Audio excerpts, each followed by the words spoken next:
From a young age, Yang Zheng was taught that honesty is paramount. However, his subsequent life experiences imparted a contrary lesson, that one should not be overly honest. The benevolent men were relegated to the background, while the honest individuals were left behind the warm-hearted ones. Regrettably, Yang Zheng grasped this truth far too late. Fortunately, fate bestowed upon him another opportunity. He returned to the year 2014, just after completing his college entrance examination. What was the most sensational phenomenon that summer? Sudden wealth, beginning with the World Cup. Chapter 001, Rebirth in 2014. Yang Zheng, I wish to visit the Changlong amusement park in Chudong for a couple of days. Would you care to join me? The young girl blinked her large, round eyes and inquired of the boy. Yang Zheng smiled and refrained from expressing his own desire, instead replying, "If you wish to go, I shall certainly accompany you." The girl's delicate face broke into a radiant smile. "When shall we go?" "The day after tomorrow." "Then it's settled, but you mustn't change your mind at the last moment."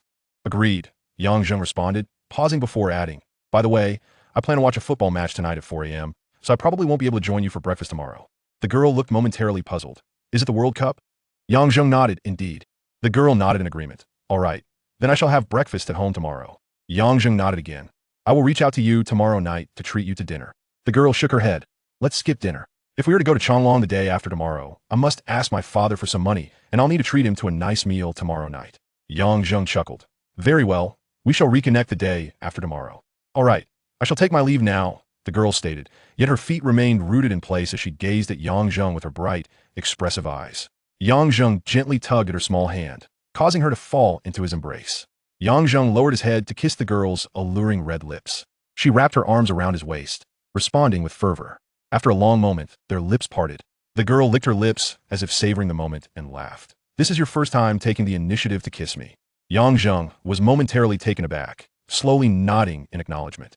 "Progress," the girl exclaimed, rising on her toes to plant a quick kiss near his lips. "I'm leaving now." Watching her jubilant figure disappear, Yang Zheng playfully slapped his own face. "You fool." When he became resolute, he even berated himself. Yet, Yang Zheng was not chiding his present self. He was scolding the 18-year-old version of himself from his previous life. Indeed, Yang Zheng was a reborn individual, having returned from 2024 to the present year of 2014. The date was June 8th in the afternoon at the examination hall for the college entrance test. At that moment, he was taking the final subject, English. This moment was, for Yang Zheng, the most opportune juncture. In his previous life, Yang Zheng's scores for the college entrance examination were Chinese 118, Mathematics 139, Comprehensive Science 247, with a total of 521. Indeed, he had only scored 17 in English. At school, he was known as the academic prodigy who doesn't count English. In 2014, the threshold for the science stream in Chunan province was 522, a mere 1 point. Such a minuscule difference felt like a chasm, and unless one has experienced it firsthand, it is difficult to truly comprehend the despair it embodies. After his exam results were released in his previous life, Yang Zheng confined himself to his room, refusing food and drink for an entire day. Eventually, his father kicked the door open and splashed cold water on him to rouse him. At 18, Yang Zheng was a complete simpleton, resolutely refusing to consider retaking the exam, feeling it beneath his dignity. He chose instead to enroll in a second-tier university in the provincial capital, Xingqing. Subsequently, he was spurred by a sense of shame to struggle diligently with English for a period of time, barely managing to pass the level 4 exam. There was no other choice. English was genuinely, exceedingly challenging for Yang Zheng. Otherwise, he would not have been so severely deficient in that subject. His English score during the college entrance examination remained a lifelong source of torment. Thus, even after graduation, he subconsciously continued to self-study English, watching English films, following English dramas, and listening to English songs. By now, his command of the language has improved considerably. At the very least, he can comprehend the entirety of the exam paper. However, he still struggles with certain grammatical nuances and word choices. He estimates that he could achieve around 120 points. Therefore, barring any unforeseen circumstances, his college entrance examination score in this life should exceed 620, sufficient to gain admission to a prestigious university he had long yearned for in his past life. In truth, for the reborn Yang Zheng, the choice of university held little significance. After all, a reborn individual does not require diplomas or academic credentials. Those are the concerns of laborers. Yet, wouldn't it be prudent to rectify past regrets? What the reborn truly seeks is capital, especially upon returning to the year 2014. That year presented an extraordinary opportunity for overnight wealth, the 2014 World Cup. Even those who typically pay no heed to football had likely heard of the monumental clash that led to the downfall of a footballing empire. The semi-final, where the Chariot Nation crushed the Football Kingdom with a score of 7-1. No one dared to predict such an outcome. Before this match, the Football Kingdom was even favored to win over the Chariot Nation. The odds from betting companies reflected this, with the Football Kingdom at a meager 4.25, while the Chariot Nation stood at 6. The outcome was already considered a mild upset. The exaggerated score of 7-1 was beyond anyone's imagination. The odds for this score were offered at a staggering 6,500 times the stake by a betting company in the Western continent. Remarkably, someone actually won. It was said that the individual placed a wager of 200 units while intoxicated. Indeed, no one in their right mind would dare to place such a bet without being under the influence. 7-1.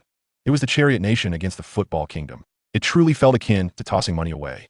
Zheng even entertained the notion that this individual might have been a reborn person as well, using intoxication merely as a guise to conceal their foreknowledge. However, it was precisely because of such instances that Zheng dared to stake his fortune on this match. After all, that individual had not been apprehended for dissection. Once he decides to invest, he will undoubtedly refrain from doing so. Additionally, by the year 2015, the government of Xiagua introduced a series of regulations that standardized or rather prohibited online gambling. Consequently, in the subsequent World Cups, those wishing to place bets could only do so abroad or through unconventional means. However, in 2014, placing a bet was remarkably straightforward. Numerous applications, such as Zhifubo, allowed users to wager directly with ease. This simplicity led Zheng, who was merely an earnest child in his past life, to unwittingly invest 200 taels into it. Undoubtedly, this served as a catalyst for the government's regulation of gambling. The addictive nature of this activity is indeed profound. Without proper oversight, the consequences could be unimaginable. Zheng took out his phone and glanced at Zhifubo. Balance, 22,000. Of this amount, 20,000 was solicited from his mother for the purchase of a phone, a computer, and fund for leisure travel. The remaining 2,000 was borrowed from the young lady he had encountered earlier. Her name was Xian, and she was Zheng's first love. Regarding his first love, Zheng could only express that it was challenging to assess. She granted him a beautiful time that would be etched in his memory for a lifetime, yet also bestowed upon him a bittersweet recollection of regret that would linger forever. Xian was a gifted student, specializing in photography. Prior to the art examination, she was often absent from school. It was not until the second semester of her senior year, after completing the art exams, that she returned to a stable class schedule. However, by that time, the teachers had largely ceased their lectures, leaving students to study independently. This undoubtedly caused Xian considerable distress. Although the teachers had assured her that she could approach them with any questions, Xian, whose academic performance was already lacking and who had been away from classes for an extended period, found herself lacking even the ability to identify her own difficulties. She was essentially starting from ground zero. However, she soon discovered a solution to alleviate her troubles, seeking assistance from Zheng. Chapter 002. The sweet yet bittersweet first love. Zheng is regarded as a legendary figure at Huainan Third Middle School. He spent his 6 years of elementary education in a rural school in his hometown, followed by a solitary year at a town school during his first year of junior high. That year, a heinous murder occurred at the town's middle school, where a student, after being reprimanded by a teacher, fatally stabbed the educator the following day. Consequently, in his second year of junior high, Zheng's father transferred him to a school in the county city. The educational standards in the village and the town were incomparable to those in the county. Moreover, Zheng was not the diligent student type. Although he was honest and far from indulgent, he was unable to concentrate in class or read a single page. His mind drifted aimlessly, encapsulating the essence of youthful confusion. His academic performance was abysmal, with total scores failing to meet even the passing mark in any subject. It was only after paying a hefty tuition fee of 8,000 yuan that he was admitted to high school. This situation persisted until the second semester of his first year in high school. Shortly after Zheng's birth, his parents ventured south to work in Shudong, leaving him in the care of his grandparents. His grandmother's character was rather complex, but he shared a close bond with his grandfather. In the second semester of his first year, his grandfather succumbed to colon cancer. On his deathbed, he grasped Zheng's hand and implored, "Zheng, promise me you will study diligently, aim for a prestigious university, and become the first college graduate in our family. Will you?" How could Zheng refuse such a poignant request? After a choked affirmation, his grandfather passed away with a smile on his face. From that day forth, Zheng earnestly committed himself to his studies. Although he ranked near the bottom in his first semester exams, by the end of his second year, he had risen to the upper echelons of his class. Excluding English, he even secured a spot among the top 10 students. Within a mere year, he transformed from an academic underachiever to an exemplary scholar, except in English. Consequently, Yang Zheng became a paragon of inspiration for his peers, often cited by teachers as a model for striving students, earning him a notable reputation at Huainan Third Middle School. Yin Xian, having heard of Yang Zheng's remarkable journey, sought him out. At that time, Yang Zheng was genuinely earnest and introverted. Faced with the beautiful girl's earnest request for assistance, he found himself utterly at a loss for how to decline.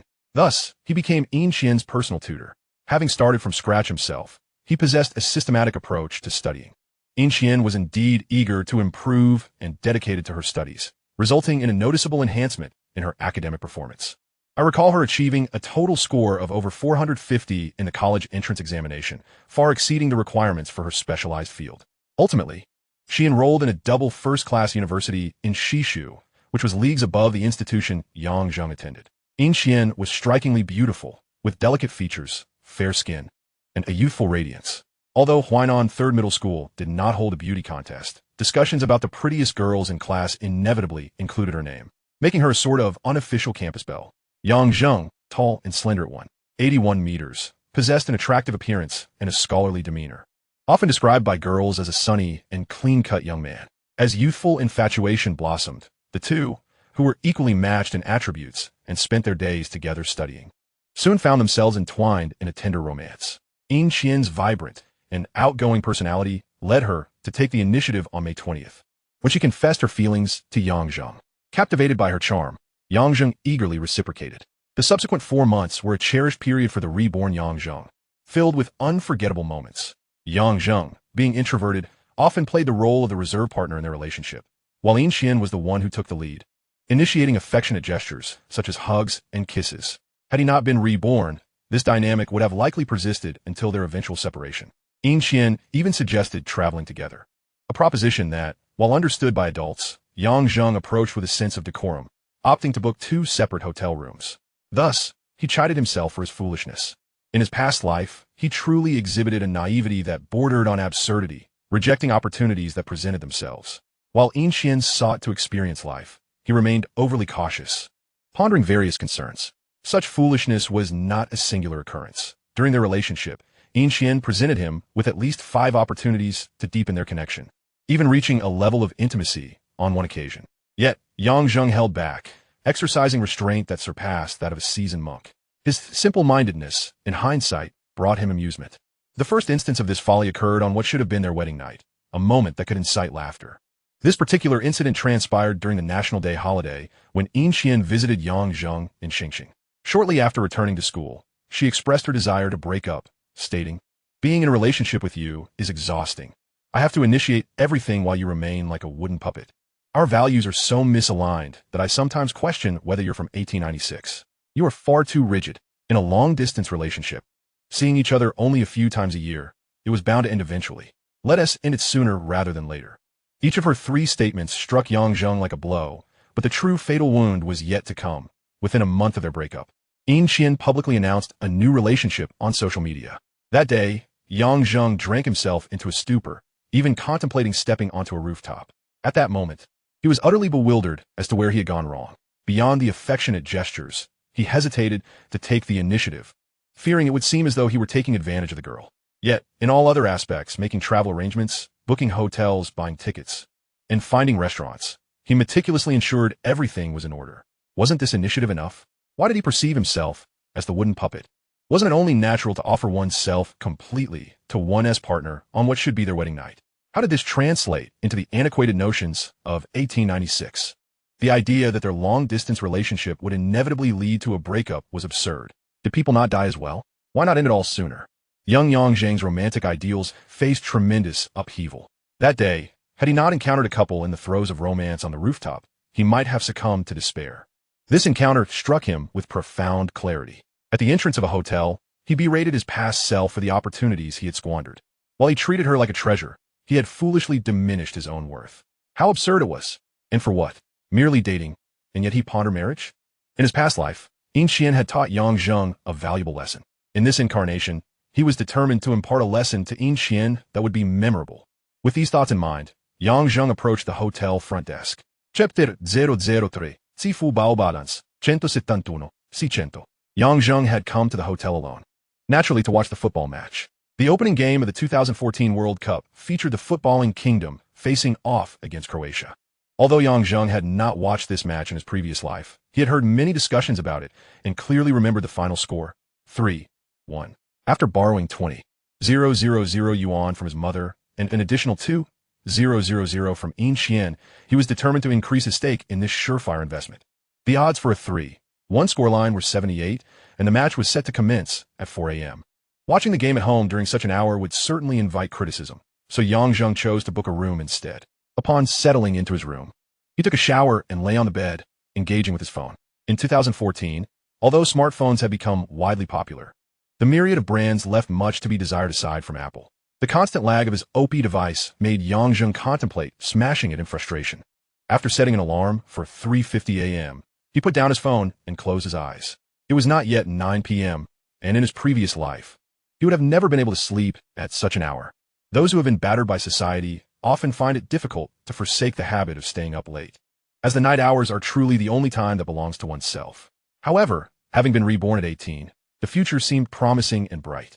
In this relaxed state devoid of pressure, Zheng quickly drifted off to sleep. In his dreams, he commanded 1,000,000 troops. Suddenly, the alarm rang. Groggy, Zheng reached for his phone and silenced the alarm. After a brief moment of dazed reflection, he finally opened his eyes and got out of bed. Turning on the television, he tuned into TV5, only to discover that the match had already begun for 8 minutes. This meant he had inadvertently dozed off for nearly 20 minutes. A second nap was truly out of the question. He splashed some water on his face in the bathroom before returning to the bed, where he officially began watching the game. Watching a football match can often be rather dull. A 90-minute game typically features only a handful of thrilling moments. For those who do not understand football, it often seems like a mere spectacle of players running aimlessly. However, for those who have placed bets, the experience is entirely different, even without knowledge of the sport. The sight of the ball traversing different halves and being handled by various players sends hearts racing with excitement. At the 11th minute, a Croatian player broke through from the left flank into the opposing half and delivered a cross towards a goal. A chaotic scramble ensued as players surged forward, and amidst the confusion, the ball found its way into the net. It was a goal. A blunder by Bashki S. Marseille resulted in an own goal, and a referee confirmed it as valid. Croatia led 1 o'clock. The commentator's voice clarified the situation for Zheng. He had bet on a 3-1 scoreline, and Croatia's goal aligned perfectly with his wager, leaving him with no particular thoughts on the matter. However, in the 29th minute, Bashki scored an equalizer, bringing the score to 1-1. The first half concluded without further goals. The second half commenced, and in the 69th minute, Bashki was awarded a penalty, turning the score to 2-1 in their favor. Back and forth the teams went, yet no more goals were scored. As the match approached the 90-minute mark, Zheng began to feel anxious. Even a novice would know that a football match lasts for 90 minutes, with a stoppage time mechanism in place. However, the additional time would not be substantial, just a few minutes. This meant that only a handful of minutes remained until the end, yet the score stood at 2-1. Bashki needed to net another goal for Zheng's bet to succeed, with only 2 goals scored in the preceding 90 minutes. Could Bashki possibly score again in these final moments? Having not watched this match in his past life, he felt a twinge of panic. Could it be that he had misremembered? Or had his mere presence caused some change in the timeline? Was he perhaps not reborn, but rather transported to a parallel universe? As Zheng's thoughts spiraled, the commentator's excited voice jolted him back to reality. A goal. OS scored again, marking his second for the host nation, Bashki, and now the score stood at 3-1, with Bashki leading by 2. Zheng exhaled deeply, but his heart was still not completely at ease. It wasn't until he heard the commentator announce the end of the match that he finally relaxed completely. He picked up his phone, opened the betting interface on Zhifubao, and after refreshing several times, the balance finally changed. Balance, 171,600, 17,000. This was the highest balance Zheng had ever achieved on Zhifubao. In his previous life, after 6 arduous years of work, his balance had been 0. Not to mention the over 10,000 yuan he owed Huabei and several thousand to Jiabei, along with 2 credit cards. With a monthly salary of 7,000 to 8,000, half would vanish into repayments. Truly, working a job would not lead to wealth. This single match made Zheng acutely aware of the truth. One cannot become wealthy without unexpected windfalls. While 170,000 yuan may not equate to true riches, it was merely the beginning. If calculated at the 500 times odds of that foreign betting company, 170,000 would translate to 110. 5 million. 10 small goals had already been achieved. Moreover, Yang Zheng had not only remembered this 3-1 opening match and the 7-1 semifinal, but also recalled that in the finals, the War Chariot nation triumphed over Argentina 1 o'clock to seize the World Cup. He also remembered the crushing defeat by Colombia 4-1 and the decisive 4 o'clock victory over Portugal. These 3 matches were firmly etched in his mind, and while he could not recall the exact scores of several others, he remembered the outcomes. Furthermore, since the finals were between the War Chariot nation and Argentina, it was evident that neither team had suffered a loss in their prior group matches. In summary, this World Cup would undoubtedly provide Yang Zheng with more than one opportunity to achieve his goals. He was poised to attain financial freedom effortlessly. Yang Zheng glanced at the time. It was nearly 6 a.m. The summer sun was rising, and he had already enjoyed close to 7 hours of sleep. Coupled with the exhilaration brought on by the 170,000 yuan, he felt invigorated and fully awake. After a moment's hesitation, he decided to rise and go for a morning run. Health is the foundation of enjoying life, and with newfound wealth, a healthy body became paramount. By the age of 28 in his previous life, Yang Zheng had already begun to feel the truth of the saying. Each day became less favorable than the last. Time truly seems to be slipping away more swiftly than ever. This is particularly evident given that his current loss is still relatively modest. In this lifetime, however, it is certain that his depletion will far exceed that of his previous existence. Thus, fortifying his body has become imperative. Otherwise, should he find himself powerless despite his intentions in the future, it would indeed be a most unfortunate predicament. Chapter 004. Childhood Sweethearts. Upon exiting the hotel, Yang Zheng commenced a leisurely jog along a narrow path, his destination being Baoda Mountain, which was not far from his location. He aimed to reach the summit to inhale some fresh air. Baoda Mountain is not particularly high. A round trip from the foot to the peak would take merely half an hour. Yang Zheng swiftly ascended to the top, experiencing only a slight breathlessness, and felt no significant fatigue, which brought him a small measure of joy. In his previous life, he had reached a point where a 10-minute walk would prompt him to seek a place to rest. Youth truly is a delightful phase. At the summit of Baoda Mountain, there lay a small square, at the center of which stood a 7-tiered stone pagoda, the very source of the mountain's name. At this moment, it was just past 6 in the morning, and the square was populated with numerous individuals, predominantly elderly men and women. There were scarcely any young people like Yang Zheng present. He moved to a corner of the square, stretching his legs and arms, twisting his torso casually to relax his body. Just as he was indulging in these stretches, a voice filled with surprise called out, "Yang Zheng?" Turning towards the source of the voice, Yang Zheng's gaze was immediately captivated by a pair of long, slender legs. Ascending from there, he beheld a perfectly contoured S-shaped figure, culminating in a beautifully youthful face adorned with delicate features. It was Yang Yahan. Yang Zheng, somewhat taken aback, greeted her with a smile. "Yang Yahan Biamed Bek," her face radiant with joy. "I never expected to run into you here. What brings you to climb the mountain?" Yang Zheng replied with a smile. "With the college entrance exam behind me, I thought it was time to get some exercise. How about you?" "I live nearby, so I come here every day," Yang Yahan responded, her expression tinged with a hint of exasperation. "To be honest, I didn't really want to come. Waking up early is such a hassle. But you know how my mom is." Yang Zheng nodded in understanding. The two exchanged a glance, both smiling in recognition. Yang Yahan had been Yang Zheng's childhood companion. They hailed from the same village and were next-door neighbors, having grown up together in the most innocent of ways. Their shared childhood memories included photographs taken in their infancy. Clad in open-crotch pants, among the residents of their neighborhood, they were the only peers of the same age. From kindergarten onward, they walked hand in hand to school and back, their bond truly intimate.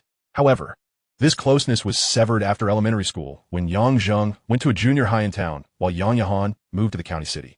As they matured, both began to understand the distinctions between genders. Consequently, whether during holidays spent in their rural hometown or occasional encounters in the county city, their interactions dwindled to mere greetings, leading to an ever-widening chasm between them, to the point of near estrangement.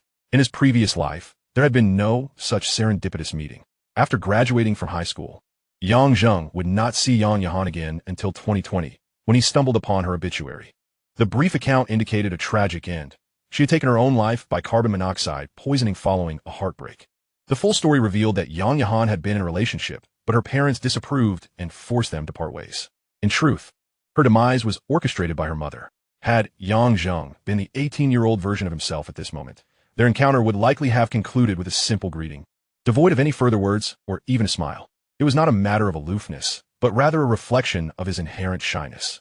At this age, he was the type of person who would struggle to converse with the opposite sex, which explained why, despite having been with Yin Qian for a month, he had only just mustered the courage to kiss her for the first time yesterday, a display of innocence that now made him feel nauseous. You haven't had breakfast yet, have you? How about treating me to some noodles? Young Zheng initiated a conversation. Yang Yahan paused, rolling her eyes slightly. Are you expecting me, a girl, to invite you? Shouldn't it be the other way around? There are two types of women who instinctively believe that men should pay. One type is the fairy-like women who view men merely as their wallets. And the other is the women steeped in patriarchal ideology who unconsciously position themselves as the weaker party, believing that matters of finance should fall to men. Yang Yahan undoubtedly belonged to the latter category. Even in 2024, in Yang Zheng's village, there remain traditions where women did not sit at the dining table or dined separately with children. Growing up in such an environment, it was challenging for Yang Yahan to escape the clutches of patriarchal thinking. Thus, Yang Zheng found her reaction unsurprising. He nodded in agreement. Then I shall treat you. The identity of who pays is immaterial. What truly matters is that we are together. Yang Yahan hesitated, her expression conflicted. I usually eat breakfast at home. My mom is expecting me to return and make breakfast. Yang Zheng casually suggested you could just ask Aunt Lan to pack a portion for you to take home. That way, you wouldn't have to cook. Yang Yahan's mother was named Zhou Lan, and Yang Zheng had called her Aunt Lan since childhood. Upon hearing this, Yang Yahan's face displayed uncertainty. Yang Zheng continued, when you go back, just tell Aunt Lan that I insisted on treating you to breakfast, and you couldn't refuse. Yang Yahan regarded him thoughtfully before slowly nodding. All right then, Yang Zheng said. It's as if I'm begging you for a favor when I'm the one treating you to breakfast. Yang Yahan's cheeks flushed slightly. I really didn't want to, but you know how my mom is. If I express any dissatisfaction, she'll lecture me for days. Indeed, Zhou Lan had been well known in the village for her sharp tongue, causing many to steer clear of her. Few could rival her in that regard, with Chinyu being one notable exception. Who was Chinyu, you ask? She was Yang Zheng's mother. Thus, when Yang Yahan remarked that he would understand, Yang Zheng nodded in comprehension. He was all too familiar with the experience of having a mother with a sharp tongue, particularly one whose words were not tempered by kindness. Otherwise, why would he still refrain from watching a soccer match that began at 4 in the morning at home, even after the college entrance exam had concluded? Shall we head down now? After a brief period of casual exercise, Yang Zheng suggested. Yang Yahan nodded in agreement. Together, they began their descent. By this time, it was already past 7. The various breakfast stalls at the foot of Baoda Mountain had opened their doors, with noodle shops being the most numerous. Which one shall we eat at? Yang Yahan inquired. That one, Yang Zheng replied, pointing to a shop named Sanpang Fish Noodles.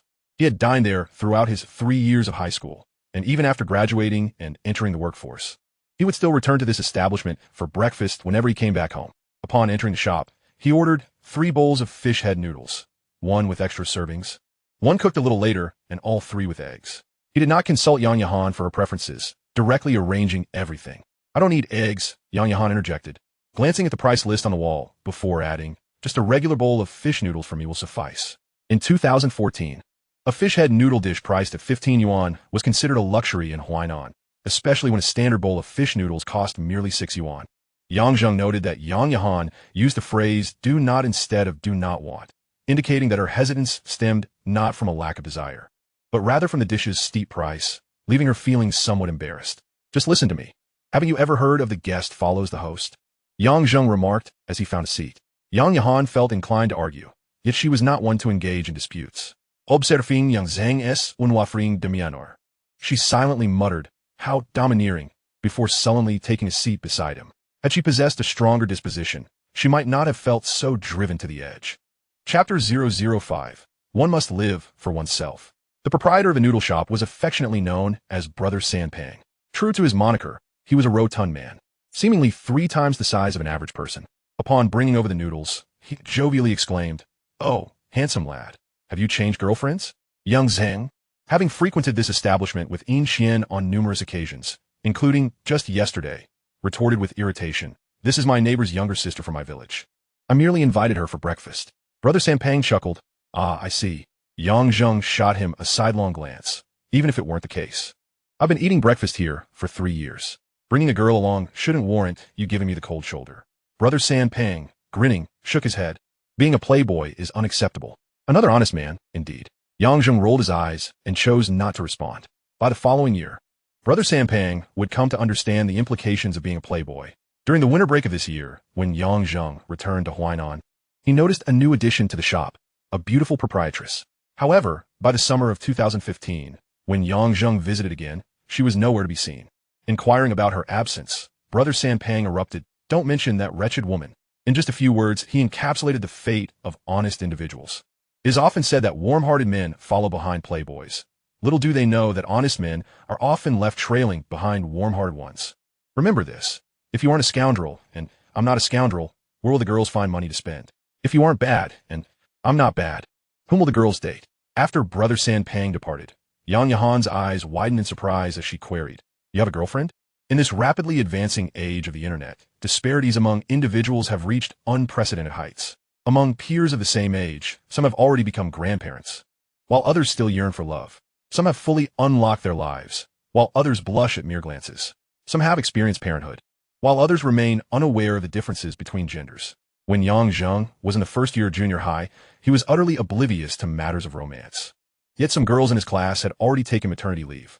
The coexistence of devils and angels, darkness and light, is emblematic of this era. Yang Yahan epitomized the quintessential good girl. The concept of early romance, while not entirely unimaginable to her, was a distant reality, as far as she was aware. Yang Zheng's family upbringing was even stricter than her own.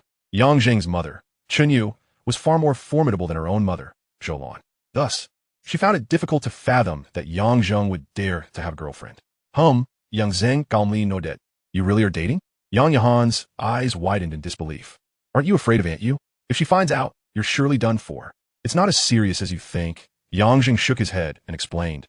"In our country, the college entrance examination is considered a rite of passage. Once we complete it, we are deemed adults, and dating is no longer seen as early romance. Even if my mother finds out, it won't be a big deal." Yang Yahan shot him a glance. "My mom told me that if I dare to date before I graduate from college, she'll break my legs." Chinyu had indeed warned Yang Zheng similarly, often admonishing him against dating while still in school. Having never attended college herself, she lacked an understanding of the situation there, conflating university with primary and secondary education. In her eyes, university students were still students, and students shouldn't engage in activities outside of their studies. Were it not for such a simplistic upbringing, 18-year-old Yang Zheng would not have harbored the now laughable notion of saving his first time for the wedding night. "You are a girl, and I am a boy." Yang Zheng started. Yang Yahan paused momentarily, then chuckled, shaking her head. "Well, indeed, boys don't lose out in such matters." As they spoke, she noticed Yang Zheng tearing into the fish head and recalled, "Wait, I thought you didn't eat fish?" Yang Zheng was momentarily taken aback. Indeed, prior to his sophomore year, he had refrained from eating fish, having had a traumatic experience in childhood when a fish bone nearly cost him his life. Since then, he developed an aversion to fish. However, during his sophomore year, he had tried boneless fish with his classmates and discovered the delight of its flavor, slowly overcoming his phobia. He had almost forgotten that he once avoided fish altogether. Regarding fish noodles, in Huainan, if one did not specifically request fish meat, the establishment would not include it, as the fish would have been simmered overnight, disintegrating into mush. Not only was the taste unpalatable, but the presence of fish bones mixed with noodles made for a precarious dining experience, robbing one of the joy of slurping noodles heartily. Thus, it would be more accurate to refer to the local fish noodles as fish soup noodles, as few would request fish meat. That was all in the past. Yang Zheng shook his head and replied. Yang Yahan, slightly taken aback, remarked, "Indeed, that was a long time ago. It's hard to believe 6 years have already passed." After a pause, she added, "You've changed so much. You were so timid and earnest as a child, and now you seem much more open and courageous, even daring to pursue a girlfriend." She glanced at Yang Zheng, her eyes glimmering. "Your appearance has changed quite a bit too. You're rather handsome." Though she did not voice this last part, Yang Zheng, now devoid of youthful timidity, candidly complimented, "You've changed significantly as well. You were so dark and thin as a child, but now you are beautiful with a great figure. I'm sure you have plenty of boys pursuing you." "It's all right." Yang Yahan, flustered by his directness, quickly shifted the topic. "By the way, have you estimated your scores? How well do you think you'll do? Do you have a target university in mind?" Yang Zheng paused for a moment. "Above 600, I'm aiming for Zhongshu or Chuna University." "Wow," Yang Yahan exclaimed. "Above 100. You're great at that good now." Being a student at Huainan No. 1 High School, she had little connection to Yang Zheng and was unaware of his current academic performance. In her memory, he had always been at the bottom of the class. "It's not bad." Yang Zheng chuckled, returning the question, "What about you?" Yang Yahan bolted. "I'm not as impressive as you. I estimate around 560. Until the actual scores are released, I can't decide on which school to choose. But I'll likely head towards Chudong. Yang Zheng nodded slightly. Chudong is quite nice, close to home, and its economic development is rapid. After graduation, I can directly remain there to pursue my career. Yang Yahan glanced at him, her tone inexplicably tinged with something. My mother said the same. Yang Zheng thought to himself that his manner of speaking seemed somewhat detached from that of an 18-year-old. After all, his inner soul was already 28. Yet, age is not the crux of the matter. There are plenty of 30-year-olds who still speak like children of 3. What truly matters is experience. The contrast between those who have endured the trials of society and those who have yet to engage with it is stark. While his speech may carry a hint of elderliness, Yang Zheng had no intention of feigning youth. Having faced death once, he understood that one must live for oneself rather than through the perceptions of others. In this life, he would pursue happiness in whatever form it took. Chapter 006, Children Have No Voice. In his previous life, there was no such encounter, and Yang Zheng had no contact with Yang Yahan. Thus, he was unaware of her college entrance examination results. However, he later learned that Yang Yahan indeed attended a university in Chudong and continued her development there post-graduation. Chunan is adjacent to Chudong, which lies at the southernmost tip of Xiaogua, by the sea, and open to the outside world early, leading to its economic growth far surpassing that of Chunan. Consequently, migrating south to Chudong for work had become a trend in Chunan. There is even a saying, for Chunan people, coming of age is marked by a ticket to Chudong. In his previous life, Yang Zheng's first choice was also a school in Chudong, but he was not admitted, instead gaining entry to the second choice, Chunan First Normal University. In this life, his aspirations lie with Zhongchu University and Chunan University, both located in Xingqing, as this is where the advantages of his rebirth can be fully realized. Having spent a decade in this city, he is well acquainted with numerous opportunities. Sampang, the bowl you pack can start cooking now, Yang Zheng said after finishing his meal and noticing that Yang Yahan had nearly finished hers. All right, Sampang replied loudly. Yang Zheng stood up and scanned the QR code to pay. A monotone female voice chimed in, WeChat payment, 48 yuan. Upon hearing this, Yang Yahan glanced up at Yang Zheng with a hint of complaint. That's quite expensive. I said I wanted the regular fish noodles. After a pause, she added, Are you still going to climb Bauta Mountain tomorrow? I'll treat you then. Yang Zheng shook his head. Tomorrow I'll be accompanying my girlfriend to Changlong for a few days. Changlong Amusement Park? Yang Yahan's eyes lit up. I've always wanted to go. Then gather a few classmates to join. Yang Zheng casually suggested, It's not far. The high-speed train takes just an hour and a half. Now that we've graduated high school, we should explore a bit. Yang Yahan shook her head, her tone tinged with disappointment. My mother wouldn't allow me to travel with classmates. Observing her crestfallen expression, Yang Zheng recalled a black and white photograph and spoke earnestly. In the eyes of parents, children will always be children, regardless of whether you are 18 or 28. And children possess no voice. If you do not make them aware that you have matured, they will never take your words seriously or regard your thoughts with any weight. He shared a similar maternal experience with Yang Yahan and understood the mental state she faced in her previous life when she reached an extreme point. It takes time to freeze 3 feet of ice. It is not the result of a single day of cold. Yang Yahan's collapse was not merely due to Zhou Lan forcing her to break up with her boyfriend. That was merely the last straw. Her apparent sudden breakdown was, in fact, the culmination of countless experiences accumulated over the years, with Zhou Lan continuously exerting pressure on her. This pressure enveloped Yang Yahan entirely. She neither dared to resist, nor could she muster the strength to do so. Thus, when she could no longer bear the weight of this pressure, she chose self-destruction. What can I do? Yang Yahan gazed blankly at Yang Zheng. To make my mother realize that I have grown up? After pondering for a moment, Yang Zheng replied, Independence, encompassing financial independence, ideological independence, and behavioral independence. Yang Yahan paused. I understand financial independence. It means earning my own money. But how do I demonstrate ideological and behavioral independence to them? Yang Zheng organized his thoughts. Ideological independence means expressing your thoughts to them. Don't assume that communication is futile due to generational gaps. Don't simply cease to communicate. If you can't convey it once, try twice. If twice doesn't work, then 3 times. The more you express and communicate, the more they will gradually realize that you have your own opinions. And if your thoughts can be validated, then regardless of how stubborn they are, they will have no argument left when faced with reality. He paused before continuing. Behavioral independence means accomplishing tasks on your own to showcase your capability. The size of the tasks is irrelevant. What matters is the essence of independence. You must let them see you making decisions and taking initiative. For instance, after a meal, don't wait for your mother to tell you to wipe the table or wash the dishes. Take the initiative to do it. If you notice something dirty at home, clean it up without waiting for your mother to prompt you. These are small matters, and you've likely done them countless times before. However, being proactive about them conveys a completely different feeling to her compared to being told to do it. You must have experienced this. When you take the initiative to complete a task, your mother praises you for being sensible and mature. Yang Yahan stared blankly at him, nodding vacantly. I suppose so. After a brief moment, she exclaimed, "You're amazing." Her eyes sparkled as they regarded Yang Zheng. To her, he seemed to radiate light. She had long suffered under her mother's oppressive discipline, yearning to rebel, yet feeling unable to do so, or rather, unsure of how to resist. Arguing? Running away from home? She found herself incapable of such actions. 1. Due to her nature. 2. She genuinely understood that her mother meant well. How can one truly oppose parents who are solely concerned for their welfare? Therefore, this predicament seemed entirely unsolvable to her. However, Yang Zheng's words today opened a new door for her. She inexplicably recalled a phrase: gather grain extensively and slowly claim sovereignty. Noticing her excited expression, Yang Zheng hesitated for a moment, ultimately choosing not to elaborate further. In truth, the methods of ideological and behavioral independence he suggested would indeed be effective for the majority of parents. Yet, when faced with those possessing an overpowering need for control, the efficacy diminishes significantly. Such parents may verbally profess their intentions are for their child as benefit, even believing it, but they are merely satisfying their own desire for control, often unaware of this reality. With such parents, no amount of independence will suffice. Instead, it may only exacerbate their controlling tendencies.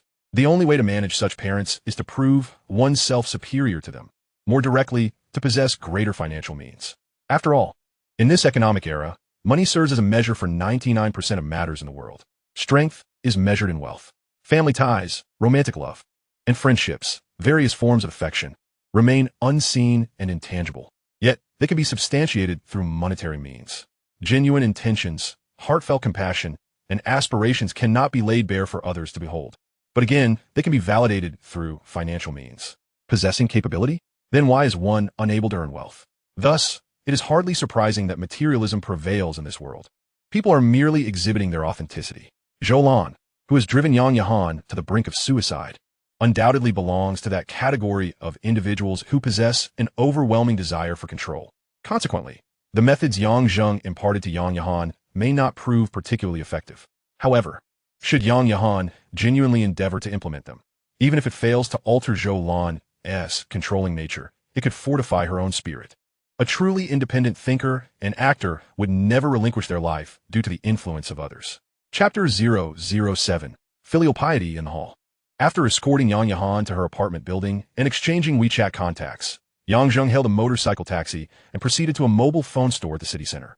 In 2014, the AI phone brand had already released its 5th series, and the 6th series was set to debut in September of this year. Therefore, Yang Zheng had not intended to change his phone just yet. He planned to purchase the AI Phone 6S directly when it was available. Nevertheless, the current device was causing him considerable discomfort, as each page transition lagged by 2 or 3 seconds. How could anyone endure such an experience in 2024? Moreover, it was only June, with a full 3 months until September.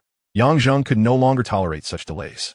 Of course, the primary reason behind his impatience was his balance. 171, 555. This was the foundation of his ability to endure these 3 months. Standing before the AI phone counter, he inquired directly, "What is the price for the i5 16G? Although he was not short on funds, he only needed a phone for 3 months. So he naturally opted for the lowest configuration. One must not squander money recklessly, after all.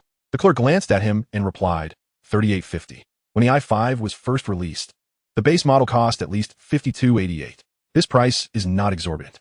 Just as Yang Zheng was about to nod in agreement, the clerk lowered her voice and added, "The Hong Kong version is a bit cheaper. The 16G model is only $31.50. Yang Zheng paused momentarily and asked, "Do you have it in stock?" Every little bit saved counts. The clerk nodded, saying yes.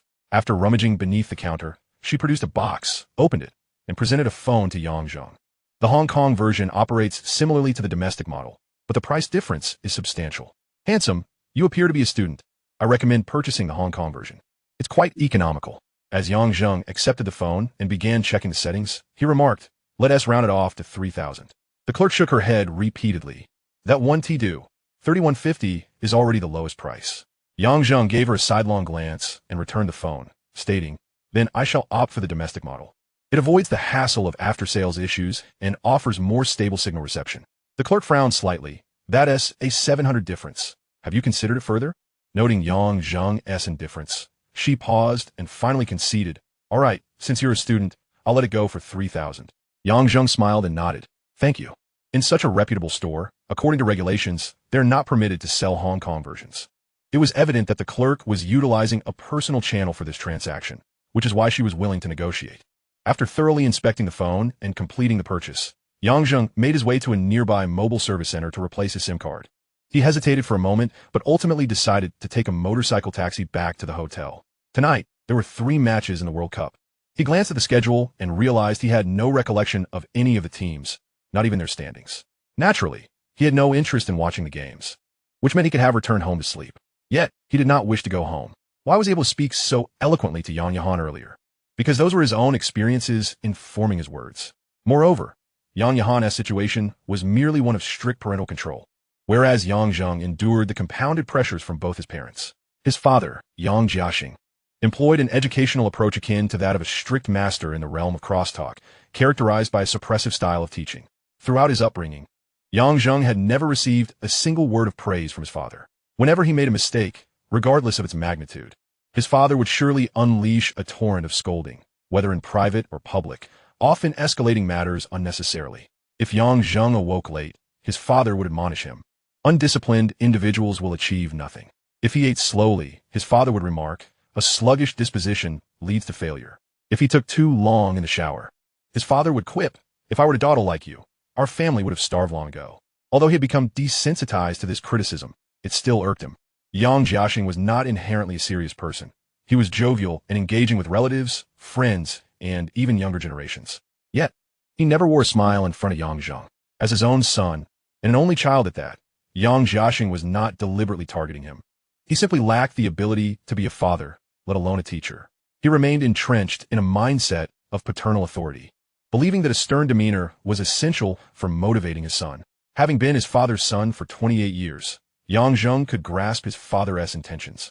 Yet he could never comprehend or accept them. In his previous life, the relationship between him and his father was fraught with discord. Aside from family gatherings during festivals, they rarely exchanged even a phone call. Whenever they did speak, his father would invariably pose the same questions. What is your monthly salary now? Is this the extent of your earnings as a university student? How will you manage in the future with such a meager income? Truth be told, if he were not related by blood, Zheng would have considered confronting him with a weapon. What do you know? Zheng was aware that his father's comments were intended as motivation, yet the approach was excessively harsh. Despite their family's relatively stable financial situation, operating 2 small supermarkets with an annual income of $300,000 to $500,000, Zheng had not requested a single penny from them since graduating from university. Whenever he needed money, he preferred to borrow from friends or resort to online loans rather than asking his family, given that he had not even sought financial assistance. He faced a barrage of heart-wrenching ridicule. If he were to ask for money, his father would surely berate him mercilessly. In a typical family dynamic, parents would balance their roles, with one playing the role of the strict parent while the other offered a softer touch. However, there was no such balance in Zheng's household. Both his parents wore the stern mask. His mother, Chen, did not employ a suppressive educational style, but rather an oppressive one. She refrained from using harsh words to belittle Zheng. Yet her management of him was akin to a prison regime. If he arrived home even 2 minutes later than usual, she would rigorously interrogate him. Aside from attending school, his outings were strictly time-restricted. Upon returning home, his phone was confiscated, and he could only regain access to it after submitting a request. My Home is Like a Prison was an essay written by Zheng in the past. This situation persisted until Zheng's academic performance soared in his second year of high school, leading to some improvements. To be honest, had it not been for Zheng's childhood spent in his grandparents' rural home, and the mere 5 years he lived with his parents after moving to the county city in his second year of junior high, he might have lost his sanity. Thus, he harbored no emotional attachment to his home. In his previous life, he worked in Xinjiang. Traveling home took merely an hour by high-speed train to the city, followed by another half-hour drive. Yet, he only returned once a year during the new year, and his feelings towards his parents even reached a point of resentment. This changed when he encountered a poignant statement.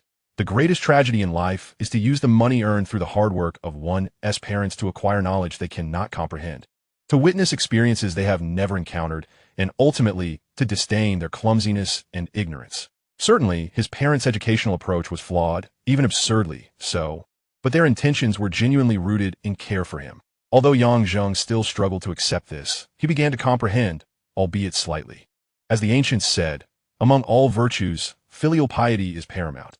It is the heart that matters, not the actions. In essence, it conveys that as long as one harbors their parents in their heart, there is no need to impose burdensome actions upon oneself. This was how Yang Zheng interpreted it.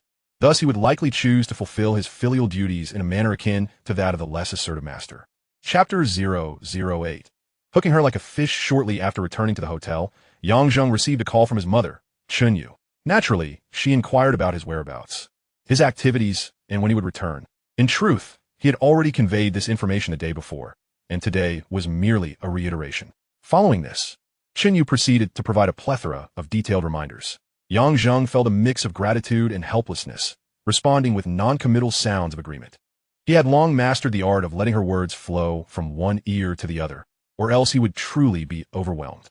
After half an hour of maternal concern, the call finally concluded. Yang Zheng lay idly on his bed, still tethered to his parents' control during his high school years, leaving him without any friends to engage in outings. In his previous life, after being rejected by Yin Qian, he even took to the rooftop. Yin Qian was not only his first love, but also his only friend during high school. After lying there for a while, drowsiness overtook him, and he succumbed to sleep. Upon awakening, he realized it was already past 2 in the afternoon. He checked his messages and found several from Yin Qian. Ding ding. Still not awake. Little Zheng, it's time to rise. Don't forget to reply when you wake up. Little bear with hands on hips.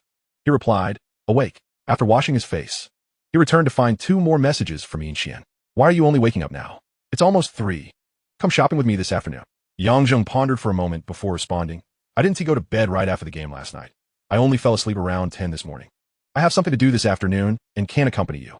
In reality, he had no plans for the afternoon. However, in his previous life, whether intentionally or not, Yin Qian had managed to reel him in like a fish. He was utterly compliant to her whims. Although it was Yin Qian who pursued him initially, he eventually morphed into the submissive one. This time, he resolved not to be so passive. Yin Qian, what is it? Yang Zheng, family matters. Yin Qian, all right then. I want to go shopping. Yang Zheng, there's nothing worthwhile in Huainan. I'll accompany you when we go to Chudong tomorrow. Yin Qian, okay. Yin Qian, what time are we leaving tomorrow? Yang Zheng, I'm available at any time. It depends on you. After sending this message, Yang Zheng contemplated transferring 10,000 to WeChat from his investment account. Yang Zheng, initiating transfer, 3,000. Yang Zheng, here, that's the money for you, including the ticket. Yin Qian, received, 3,000. Yin Qian, I borrowed you 2,000. The ticket is only 190. Why did you transfer so much? Had she not first received the payment before questioning him? Yang Zheng might have genuinely believed she found his transfer excessive. At this point, Yin Qian was not yet a materialistic girl, but signs were beginning to surface. During their time together, she had never concerned herself with expenditures. Yet, in her previous life, after leaving the small county of Huainan and experiencing the splendor of the world, she swiftly changed boyfriends. Her social media was filled with pictures showcasing a refined lifestyle. Yang Zheng's motivation for transferring her more money was simple, to alter the dynamics of their relationship. If you were to transfer merely the 190 for the ticket and then ask Yin Qian to book it, she would surely be reluctant and might even return the favor by transferring him 200, insisting he should book it instead. In romantic relationships, the proactive partner often assumes a leading role. Yin Qian was accustomed to occupying that dominant position. Asking her to book the ticket would imply he was directing her, which she would certainly find unacceptable. However, when he transferred 1,000, the situation was different. He did not consult Yin Qian about her booking the ticket. He simply transferred the money outright. Such a domineering gesture, yet Yin Qian felt no offense. Many girls claim to dislike overly assertive boys, yet they are often enamored with the archetype of the domineering CEO. Thus, dominance is not the crux of the matter. Rather, it is the identity of the dominant figure that matters. Booking a ticket for a mere 800 was an opportunity no one would turn down, and Yin Qian was no exception. In fact, she might even look forward to future instances. Repeating such gestures over time would naturally condition her to accept being in a subordinate position. Yang Zheng did not elaborate on the reason for transferring more money. He simply replied, remember to send me the ticket details once you've booked it. I have matters to attend to. Yin Qian, okay. Yin Qian, you go ahead. I'll book the tickets. How obedient she was. Yang Zheng ceased further correspondence and began to study the betting options in his investment account. Although he could not recall the details of the 3 matches scheduled for tonight, he knew he must place bets regardless. Failing to do so would be akin to not participating at all, and once he did, victory was imperative. This was not merely a gamble. It was a calculated strategy to avoid attracting undue attention. He needed to place bets on each match, ensuring a mix of wins and losses to maintain a semblance of normalcy in the data. He placed random high-stakes bets for all 3 matches, 5, 1, 1, 5, 1, 6, each at 10, 0, 0, 0. This was, of course, a prelude to the anticipated 7, 1 result. After ostensibly throwing away 30, 0, 0, 0, Yin Xian messaged him. First, she sent a screenshot of the ticket information, indicating a departure time of 9:03. Yin Xian, the ticket is booked. Let us meet at 8 tomorrow morning.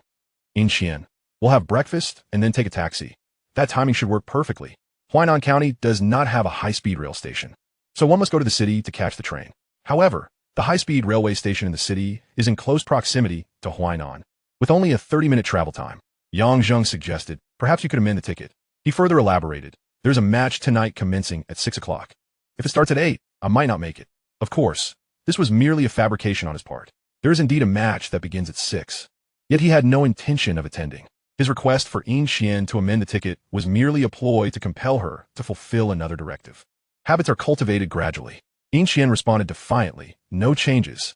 She continued, I inquired earlier, and you asserted it was permissible at any time. She added, we're departing tomorrow. What match are you still considering? Message retracted. Message retracted.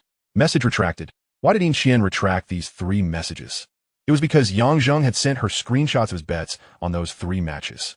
Yin Xian exclaimed, 10,000 for each match? How shocking.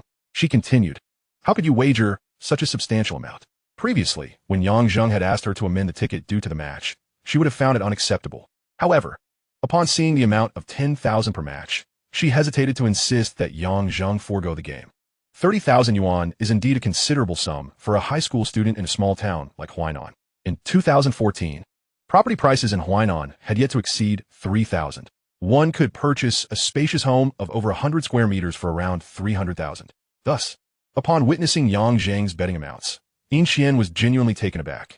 Yang Zheng remarked, it's all winnings. Losing doesn't matter. Yin Xian replied, no wonder you were so generous just now. She inquired, I'm curious, how much have you actually won to be able to bet 1,000 at a time? Yang Zheng casually responded, just over 100,000. He added, I have to attend to something.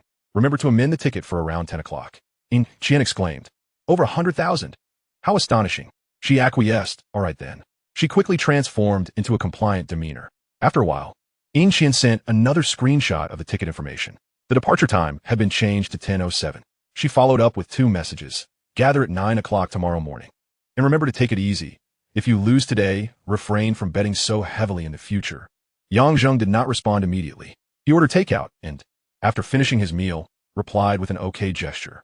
Yin Xian promptly responded, are you done with your meal? Yang Zheng chose not to reply further. Chapter 009. The pink-haired and purple-haired girls feeling utterly bored in the hotel.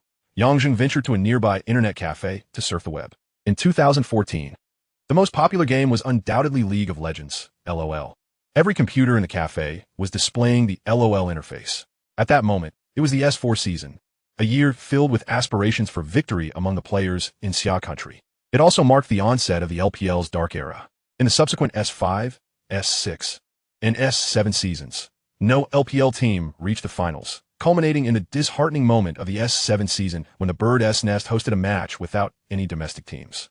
The player base in Xia country dwindled dramatically. That same year, PlayerUnknown's Battlegrounds was released. It is difficult to assert that the surge in popularity of PlayerUnknown's Battlegrounds in Xia country was unrelated to the LPL's failures in the S7 season. In the S8 season, the LPL team managed to clinch a championship, providing a modicum of redemption for LOL. However, the momentum had undeniably waned, and the future would not witness a cafe filled with players solely engaging in one game. Go, go, mid lane miss, be cautious down there. Damn, this champion is infuriating. Come help me catch him. I'm initiating, keep up. The cafe was alive with a cacophony of shouts. This vibrant atmosphere stirred an inexplicable excitement within Yang Zheng. An hour later, his exhilaration waned. In his previous life, he had only encountered LOL after entering university and rarely played, leading to a rather mediocre skill level. 28. Haha, dude, your skills are abysmal. Which region are you from? Let me show you how it's done. Yang Zheng had intentionally chosen a corner seat, initially unoccupied. The speaker was a pink-haired girl who had just sat down, accompanied by a purple-haired girl. Both sported smoky makeup and exuded an air of bravado. In a small county like Huainan, the lack of economic development had led to many young adults seeking work elsewhere, resulting in a significant issue with left-behind children. These children, left to their own devices, often fell into a life of delinquency. This reality is one of the reasons why individuals like Yang Zheng and Yang Yahan are subjected to strict parental control. The streets are filled with unruly youths who wouldn't worry about their own children following that path. Which region are you from? I just created a new account. I can play in any region. Yang Zheng replied, lighting atigareta. A new account, and you still play like that? You must be worse than I anticipated. The pink-haired girl smirked, exhaling smoke. We're in Black Rose. Come create an account here. Having never played before, Yang Zheng provided a brief explanation, exited the game, and selected a new region. A complete novice? The pink-haired girl rolled her eyes. I shouldn't have agreed to help you. The purple-haired girl interjected. It's fine to play some matches to relax. All right then, the pink-haired girl acquiesced, albeit begrudgingly. As Yang Zheng began creating his account, she seemed to have a sudden thought. Wait, you should choose a name that matches ours. Yang Zheng paused, glancing at her screen. Her ID read, Butterfly Love Flower. Looking at the purple-haired girl, SID, Fish Love Water. Quite artistic indeed. Yang Zheng momentarily struggled to think of a name that would align with theirs. How about Bird Love Sky? Suggested the pink-haired girl. Yang Zheng shot her a sidelong glance, wanting to remark, with Fish Love Water and Bird Love Sky. Your Butterfly Love Flower seems a bit superfluous, don't you think? Stealing a glance at the purple-haired girl, he noticed that her attractive features were somewhat obscured by her smoky makeup. A couple's ID didn't seem too objectionable. He then entered the name Bird Love Sky. In truth, the pink-haired girl was not unattractive. Her hair color and makeup simply did not harmonize well, creating a rather jarring impression. In contrast, the combination of the purple-haired girl's purple hair and smoky makeup exuded a dark, mysterious allure, complemented by her cool demeanor. Once Yang Zheng had completed his account creation, the pink-haired girl promptly added him as a friend and invited him to a game. However, the invitation failed, as matching required a level of 3, and a brand new account needed to complete 2 matches against AI opponents first. The purple-haired girl stated matter-of-factly. The pink-haired girl shot her a look of exasperation. Why didn't you mention that sooner? Then she turned to Yang Zheng. You go ahead and play a couple of AI matches. We'll queue for a rank match. All right. Yang Zheng nodded and began to queue for AI matches. Swiftly entering the game, he promptly selected Garen. As the game commenced, Yang Zheng maneuvered the formidable Garen towards the mid lane. The brevity of the mid lane promised exhilarating skirmishes against the AI, or so he believed. However, the pink-haired girl beside him misinterpreted his intentions. He's south and upper lane champion. You should head to the top lane, she remarked with an air of exasperation. Yang Zheng Baoset, are there specific lanes one must adhere to in this game? I was under the impression that one could traverse any lane freely. His feigned naivety was not without reason. His previous record of 28 victories made it somewhat embarrassing to admit he was not a complete novice. The pink-haired girl, exuding a look of bemusement, explained, this game is divided into top lane, mid lane, bottom lane, and jungle. Generally, the top lane is designated for. After an elaborate explanation, Yang Zheng glanced at her screen. Why haven't you started yet? Aren't you supposed to be queuing for ranked? The girl smiled with a hint of pride. We're in Diamond I tier. There are fewer players at this hour, so it's normal for the queue to take longer. She then inquired, are you familiar with the ranking system of this game? I am aware, having heard about it from classmates. Yang Zheng nodded. You all must be quite skilled. There is someone in our class who just reached Diamond, and he boasts incessantly about it, with everyone hailing him as a master. In June 2014, the Master tier had yet to be introduced in League of Legends, which would only come with the September update. At present, being Diamond, I was indeed impressive, especially for 2 young ladies. It's not that remarkable, the pink-haired girl modestly replied, though her expression betrayed a sense of accomplishment. Just then, they finally entered their game. Yang Zheng, half-heartedly engaged, directed his attention to the pink-haired girl's screen. She chose Lucian, while the purple-haired girl selected Thresh. The game began, and they swiftly purchased their starting items, heading directly to the bottom lane. They concealed themselves in the triangular brush in the jungle, waiting for the minions to engage before returning to the lane. The purple-haired girl opted for the E-skill first. As the minion waves clashed, she advanced to unleash her ability. Although Yang Zheng was not an avid player, he frequently watched competitive matches, granting him some understanding of the game. He recognized their intent to secure level 2 first. Both were attacking the minions when suddenly, The purple-haired girl, as Thresh, flashed in front of the opposing AD carry. Following this, she executed her E skill, pulling the enemy AD back and applying a slow effect. Concurrently, Thresh glowed with golden light, reaching level 2 in an instant. She quickly learned Q and launched her hook. The opposing AD's reaction was swift, flashing back, but unfortunately, right into the trajectory of Thresh's hook. The purple-haired girl had executed a predictive hook. The pink-haired girl's Lucian used his E skill to dash forward, initiating an onslaught. Moments later, the opposing AD lay defeated before their turret. Nice! The pink-haired girl exclaimed. Zheng, somewhat astonished, glanced back and forth between the two. They had communicated not at all during the engagement, yet their synergy was impeccable. Had either one been a fraction slower, the opposing AD would surely have escaped. These two young ladies possessed genuine skill. Observing them, Zheng began to ponder. The year 2014 marked the impending rise of game streaming.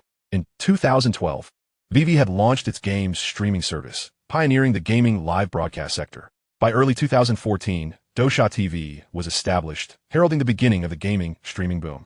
That same year, Vivi Live was rebranded as Cat-Tooth Live. In 2015, Gaokao TV was founded, propelling game streaming into a rapid development phase. At the peak of gaming live broadcasts, even those who had no gaming proficiency were branding themselves as gaming streamers in a bid for viewership. Although the zenith of gaming streaming was brief, by 2017, during the S7 season of League of Legends, the decline of the game also marked a downturn in gaming streaming. However, during that period, e-commerce streaming began to flourish rapidly, culminating in a nationwide craze for product promotion. This gave rise to the saying, "The end of the universe is live commerce." By 2024, although the fervor for e-commerce streaming had slightly receded from its peak, it remained one of the most popular trends of the time. After all, e-commerce streaming was essentially online sales, and sales, in any industry and era, are indispensable. Upon his rebirth, Zheng also set his sights on the e-commerce streaming realm. Thus, witnessing the prowess of the pink and purple-haired girls, he quickly associated their potential with streaming. Two young ladies, skilled in gaming and possessing appealing looks, would undoubtedly yield favorable results in the realm of game streaming. Especially the pink-haired girl, with her vivacious personality and gift of gab, qualities essential for a streamer. While Zheng was primarily focused on e-commerce streaming. Given the high profitability of that sector, he intended to establish an MCN organization. Hence, gaming streaming, and even entertainment streaming, were feasible avenues. After the two ladies concluded their ranked match, Zheng also achieved level 3. Let us engage in a few casual matches to flex our skills. The pink-haired girl cheerfully suggested, sending Zheng a game invitation. Upon accepting, he inquired, "What would you like to drink?" "It's on me." "You're quite considerate, handsome." The pink-haired girl complimented, not declining. "I do like a bottle of iced red tea, please." The purple-haired girl also chimed in, "I'll take jasmine tea." Zheng nodded and called the internet cafe manager to bring 3 bottles of drinks. He opted for green tea himself, as it was his favorite. As the screen transitioned to the champion selection page, the pink-haired girl asked, "What will you be playing?" "Still Garen?" Zheng, not forgetting his novice persona, feigned confusion. "Who is Garen?" The pink-haired girl gazed skyward, incredulous. "He is the one known as Demasha Smite. You just played him." "Oh, young Zheng nodet. I can only play this one character for now." "All right, you follow me to the bottom lane, and I'll support you." Mei, you fill the gap." As she spoke, the pink-haired girl quickly typed a message. "Butterfly love, 3 black bags for the bottom lane. If you steal AD, you're done for." Zheng. The 2 random players remained silent, with one being a dutiful top laner and the other a mid laner. The purple-haired girl selected Lee Sin for jungle, while the pink-haired girl retained Lucian. Naturally, young Zheng opted for Garen. The game began. "Just hide in the brush. When I signal you, charge in," instructed the pink-haired girl. "Understood," Zheng replied, obediently transforming into a lurking Garen. With the advantage of his level 3 account, the skill level of this match was evidently low. The pink-haired girl held her own in a 1v2 scenario in the bottom lane. The opposing support, seemingly irked by her audacious positioning, advanced forward. The pink-haired girl smiled. "Hey, handsome, Q on Lulu." To ensure Zheng understood, she added, "The one with the hat." Zheng accelerated his Q and surged forward. After hitting Lulu, he followed up with an E, initiating a swift rotation. "Nice," exclaimed the pink-haired girl as she secured first blood, then confidently directed, "Handsome, let us clear the wave together." Mei, hurry over. While their support is absent, we can initiate a dive." The purple-haired girl, with a calm demeanor, responded, "I'm on my way." Zheng also contributed by attacking the minions. "Not bad, handsome. You even know how to let the minions pass, praised the pink-haired girl. Young Zheng hesitated, refraining from responding, wary that she might catch on to his true level of gameplay. Truly, a novice support would hardly comprehend the importance of giving AD the minion advantage. The purple-haired girl shot him a sidelong glance, her lips curling into a subtle smile. As the game progressed under the pink-haired girl's guidance, they utterly crushed their opponents. By the 22nd minute, they demolished the enemy's crystal.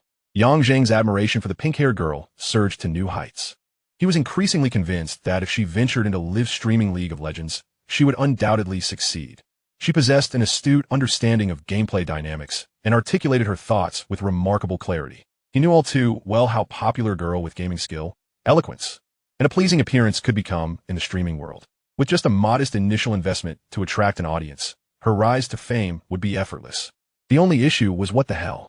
This fool isn't daring to engage? Damn it, is their jungler targeting me? This Seema in mid is truly a moron. Not even a ping when mid misses. Haha, their ADC is ridiculously bad. The trash talk is relentless.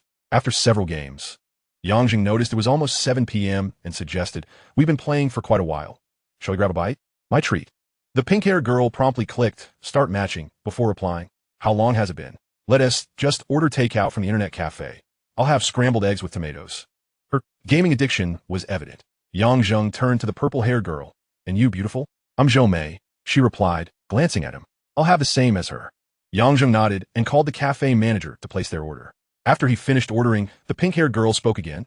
"I'm Zhang Feifei." "And you, handsome?" "Yang Zheng," he replied, just as the game transitioned to the champion selection screen. As the new match commenced, a little over 10 minutes later, the game neared its conclusion. Just then, the manager delivered 3 boxes of takeout. Once the game ended, Yang Zheng reached for his box, ready to eat, only to see Zhang Feifei click, "Start matching again." Yang Zheng was taken aback. "The food has arrived. Aren't you going to eat?" Zhang Feifei picked up her box and replied, "I'll eat while playing." Yang Zheng was momentarily speechless. He now had a deeper understanding of the term gaming addict. Clearly, this wasn't Zhang Feifei's first time multitasking between eating and gaming. She expertly scooped food into her mouth during gameplay, her movements remarkably practiced. Zhou Mei was no different. Both girls continued to play and eat without apparent decline in performance. While Yang Zheng noticed his own meal remained largely untouched, he began to understand why they both ordered scrambled eggs with tomatoes. It was a convenient dish that could be consumed without fuss. Meanwhile, his choice of spicy chicken offal seemed rather hasty. After finishing a game, he noticed Zhang Feifei was about to queue up again when Zhou Mei remarked, "Let us take a break. I'm feeling a bit stiff from sitting." Zhang Feifei glanced at her and reluctantly nodded. "All right, let us go grab a late-night snack." The trio settled their bills and exited the cafe together. Just outside, several late-night food stalls were bustling with customers. They casually chose one and sat down.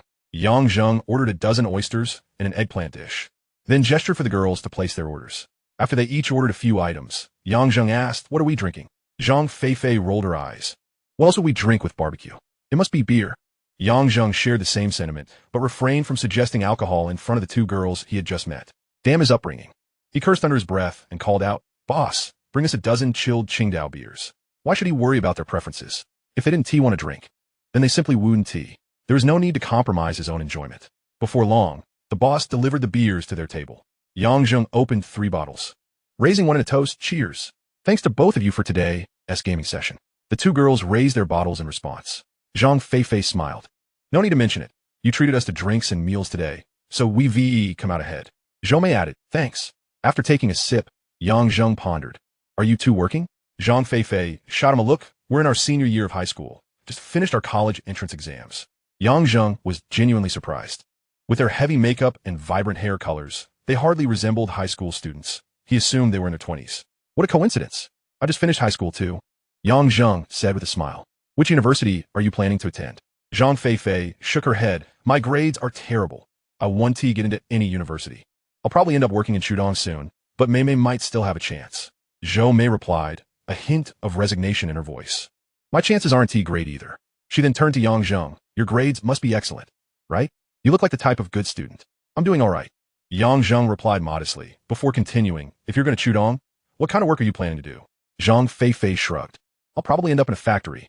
What else can I do?" Yang Zheng pondered for a moment before directly inquiring, "With such impressive gaming skills, have you ever considered venturing into live streaming?" The 2 young women paused at his words and exchanged glances. It was Zhou who spoke first, so are you suggesting that you would like to take us into live streaming? Zhang Feifei nodded slightly, adding, we have thought about it, but we are utterly clueless and don't know where to begin. Moreover, the streaming equipment can cost thousands of dollars, and we certainly lack such funds. The year 2014 was not the era where one could simply stream with a smartphone. To embark on live streaming now is quite troublesome, particularly for gaming, which demands a considerable computer performance, at least several thousand. Additionally, a high-definition camera is necessary, which is also not inexpensive. Then there are microphones and sound cards. If we wish to excel, we cannot settle for subpar equipment. Altogether, one would need at least 10 to 18,000.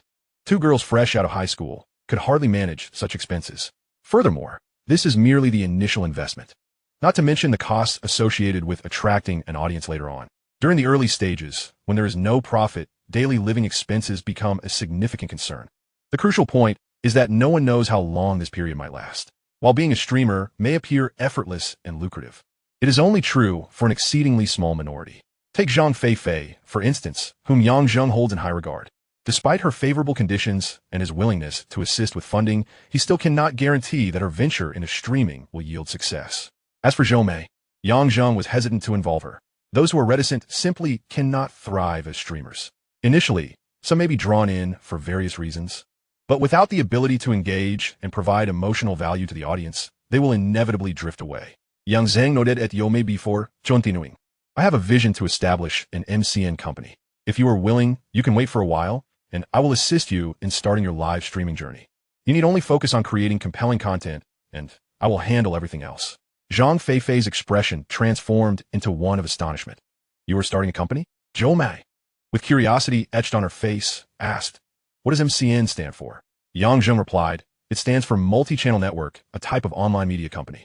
He paused for a moment, inquiring, what do you think? Do you have any thoughts? Both women remained silent. Their expressions varied as they scrutinized him. It was indeed hard to believe that a peer they had met in an internet cafe while gaming would propose starting a company to guide them into live streaming. After a lengthy silence, Zhou Mei finally spoke. How long will we have to wait for you? Once the college entrance examination results are released, my family will likely not allow me to continue playing and will take it to work in Chudong. Zhang Feifei sighed. My family is the same.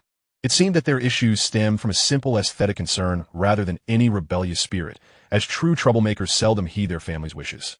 The examination results would be announced on June 24th, which was merely 10 days away. 10 days would hardly suffice for Yang Zheng to establish a company. Moreover, before July 9th, after the 7-1 match, his funds would be limited. However, he could at least set up a shell company, sign them on, and provide them with a month's salary to appease their families. Rest assured, it won't take long. Tomorrow, I plan to visit Changlong, so just wait for me to return, which should take about 3 to 5 days. Yang Zheng smiled reassuringly. Then it's settled. Zhang Feifei raised her bottle with a grin. Cheers to our future boss. Zhou Mei nodded in agreement, lifting her bottle as well. The three clinked their bottles together. Chapter 012. 1. 5. 256 times. Yang Zheng had always found it peculiar why men are said to eternally favor 18-year-old girls. He considered 18 still somewhat immature, preferring those around 24-25, who embody both youthful exuberance and mature allure. It was only today that he began to comprehend this sentiment. 18-year-olds are remarkably easy to deceive. With just a meal and a late-night snack, Zhang Feifei and Zhou Mei became utterly languid in his embrace. Indeed, both young women had succumbed to intoxication. They had indulged in beer alongside their barbecue, putting on a front of seasoned socialites, even with cigarettes in hand. When Yang Zheng ordered a round of drinks without hesitation, he assumed they could handle at least a bit of alcohol. Yet, the reality was just a single bottle, with remnants left for fish. Now they leaned against him, one on each side. Why Yang Zheng, right? You must promise to take us to live stream. I don't want to be a factory girl. Zhang Feifei slurred, clutching his arm as she struggled to articulate her thoughts, still unsure of his name, but daring to drink so recklessly in front of him. What man could resist such youthful charm? Zhou Mei was slightly better off, though not by much. She gripped Yang Zheng's other arm, clearly enunciating, You're not going to take us into that kind of risque streaming, are you? I absolutely refuse unless you pay me a fortune. Yang Zheng was a loss. If you can't drink, you should have said so earlier. Why pretend to be so worldly? Where do you live? I'll take you home, he asked, shaking the two of them lightly. This was hardly a matter of picking up women. He really had no interest in their intoxicated state, especially since he intended for them to work for him. If he were to take advantage of them now, the business arrangement would become complicated. He had other plans for the following day with Yin Xian at Changlong, so there was no need for him to rush into anything. He resolved to simply take them home. However, they replied, "We can't go home. We told our families we were going on a trip, and we can't return. We plan to stay overnight at the internet cafe." They spoke in unison, exhibiting an unsettling level of coordination.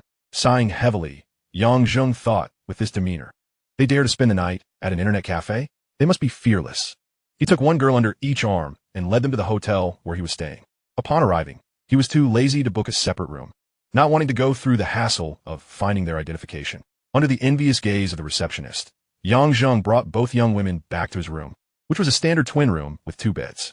After tossing them onto one bed, he took a shower and then lay down on the other bed, quickly drifting into slumber. It was already past 2 in the morning.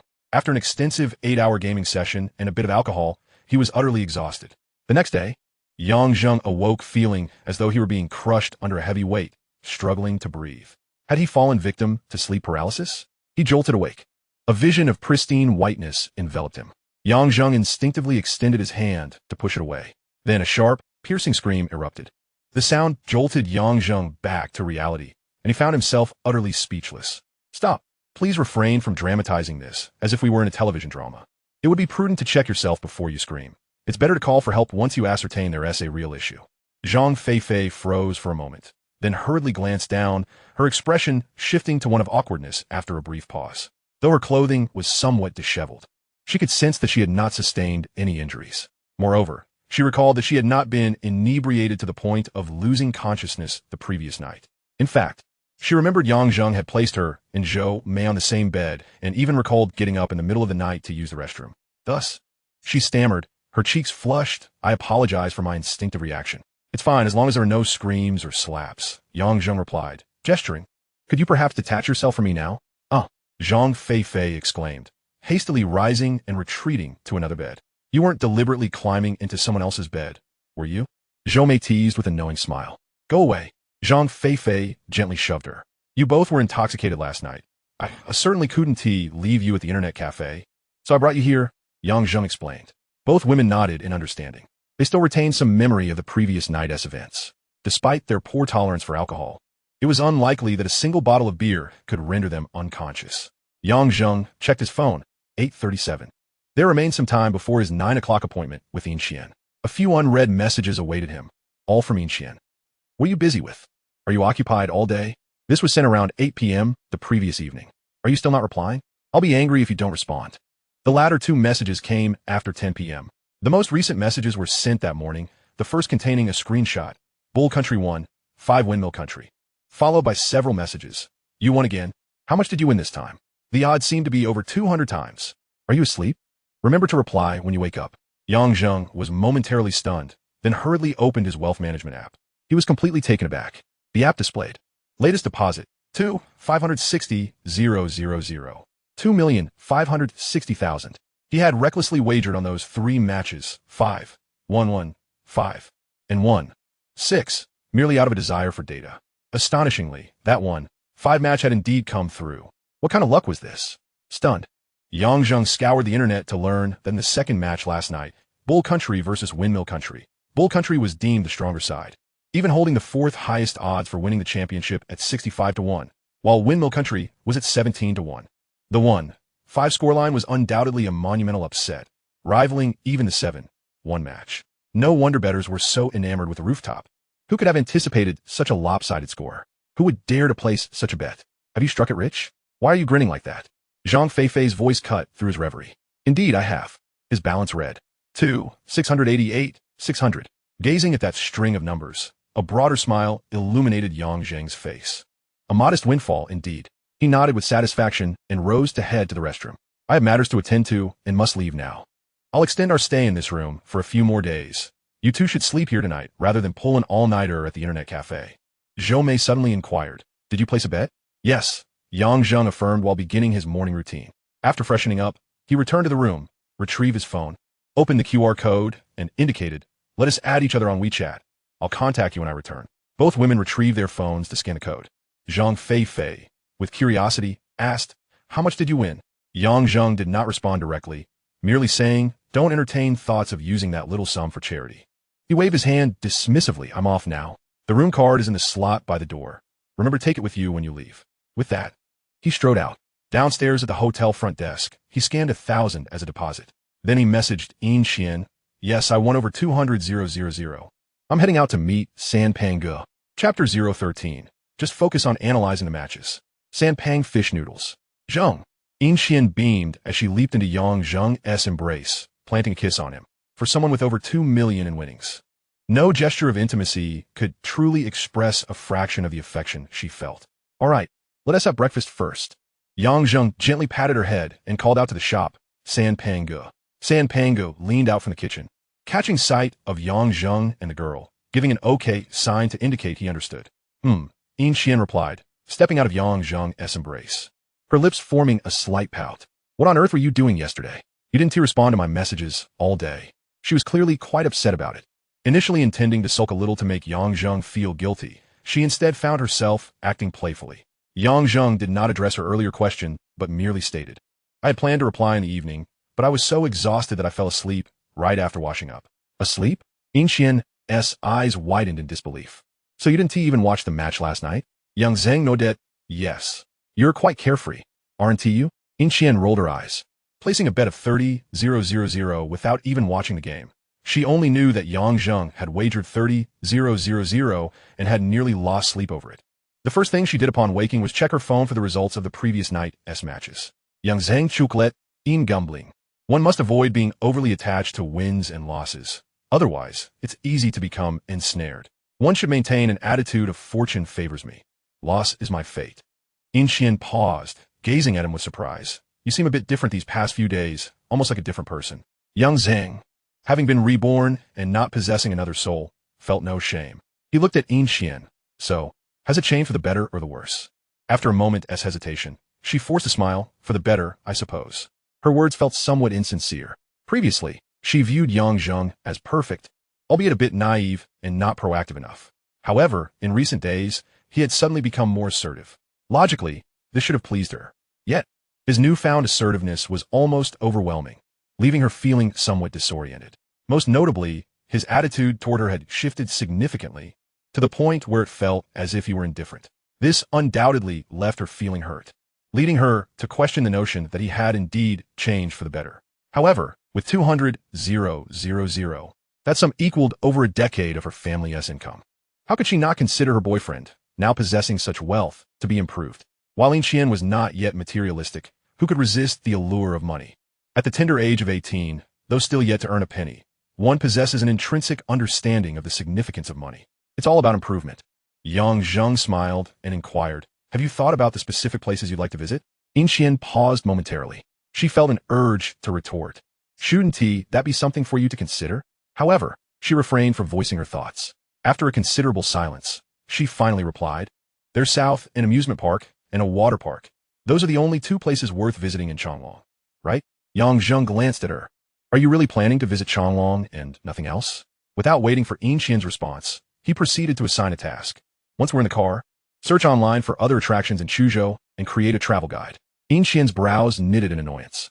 She detested the tediousness of researching information, let alone crafting a travel guide. Why was she the one tasked with this? Before she could articulate her thoughts, Yang Zheng added, feel free to choose where you want to go and what you want to eat. Don't worry about saving money. You know I've earned quite a bit. In Xian closed her mouth. Yang Zheng, curious, asked, what were you about to say? In Xian shook her head, it's nothing. Yang Zheng gently took her small hand, his tone softening, you've worked hard. I had intended to create the guide myself, but with 6 matches tomorrow, I need to focus on studying them and simply one tea have a time. In Xian clasped his hand in return, her face beaming with a sweet smile. What is so hard about that? It's just a matter of looking up some information. You focus on your matches. The girl was indeed stunning, with a flawless visage brimming with youthful vitality. Her laughter radiated an enchanting charm. Unable to resist, Yang Zheng playfully pinched her cheek and leaned in for a quick kiss. Complimenting her, Qian, you're truly beautiful. Of course, In Xian replied, her expression one of playful pride, though a blush crept onto her cheeks. Yang Zheng chucked softly, giving her cheek another playful squeeze. Before long, San Pang brought over 2 bowls of fish head noodles. After finishing their meal, the two hailed a taxi to the high-speed train station. While waiting for the cab, Yang Zheng suddenly remembered something, his driver's license. Habitually, he thought about purchasing a car, almost forgetting that he didn't yet possess a license. Upon arriving at Lincheng High-Speed Railway Station, it was already past 9:40. They didn't wait long before Yang Zheng and Yin Qian checked their tickets and boarded the train. Once they settled into their seats, Yang Zheng remembered something. By the way, Qian, why don't you book a hotel online to avoid last-minute searches? Choose a nice one, and I'll transfer you the funds. As he spoke, he transferred 2,000 yuan to Yin Qian. Yin Qian silently accepted the payment, nodding obediently. What is the price range you have in mind? You decide, Yang Zheng replied, opening his investment app to analyze the betting odds. Yin Qian opened her mouth to speak, but fell silent upon noticing his phone. Yang Zheng couldn't recall the exact scores of the 6 matches scheduled for tomorrow, but he did remember the outcomes of 2. One match saw the Little Days team lose to the Corte Nation, with the odds favoring Corte at 2.62. After some contemplation, he placed a bet of 1 million yuan on Little Days to lose. As a citizen of the Summer Nation, placing a hefty wager against Little Days shouldn't raise any eyebrows, should it? The other match featured Uruguay suffering an unexpected defeat to Costa Rica. A shocking upset that lingered in his memory due to the odds. Uruguay's win at 1.23 and Costa Rica's at 8.25. After much deliberation, he ultimately decided to wager another 1 million. For him, turning 1 million into 8.25 million represented an overnight fortune, but in the grand scheme of betting, it was merely a drop in the ocean. Thus, he felt little need for concern.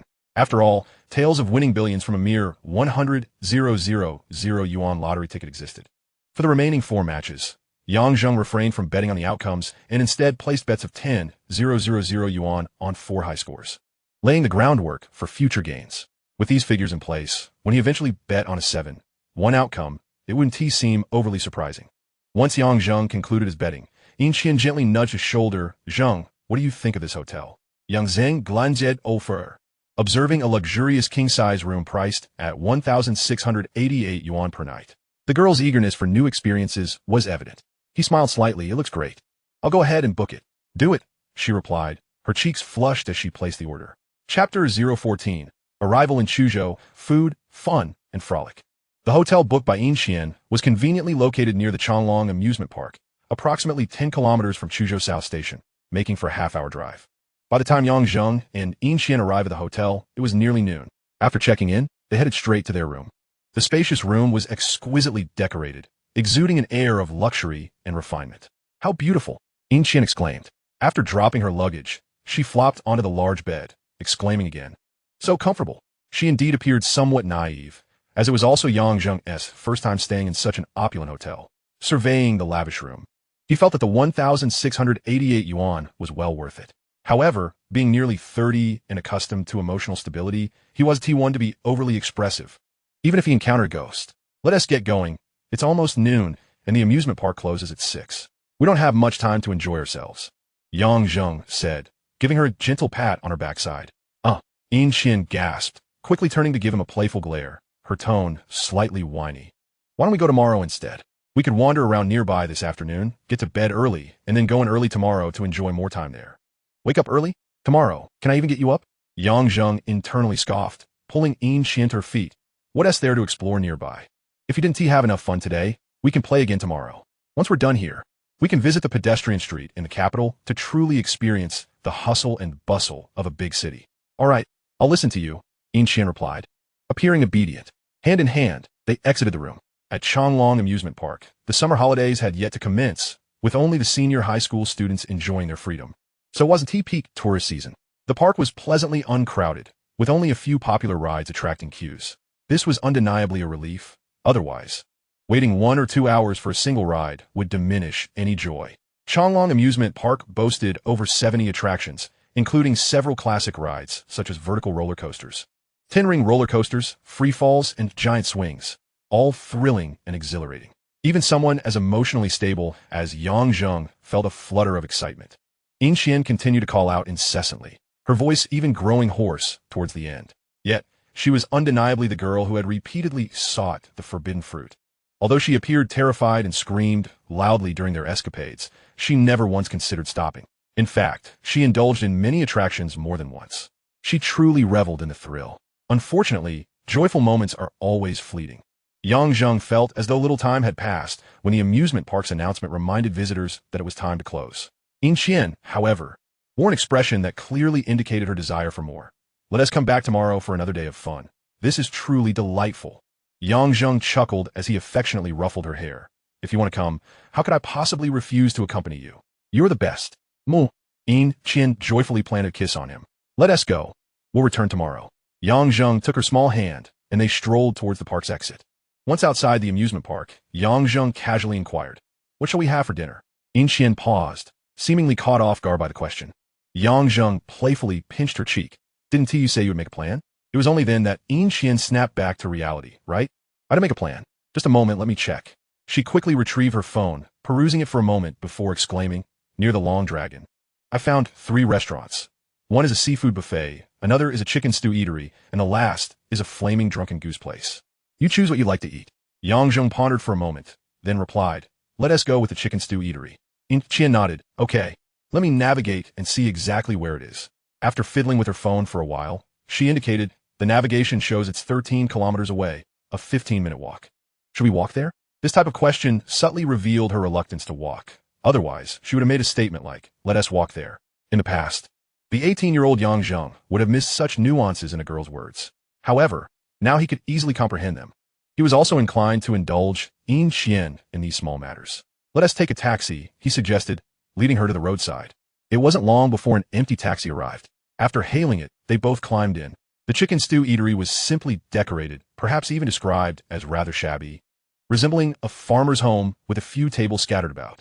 Yet this so-called private dining style had become quite trendy.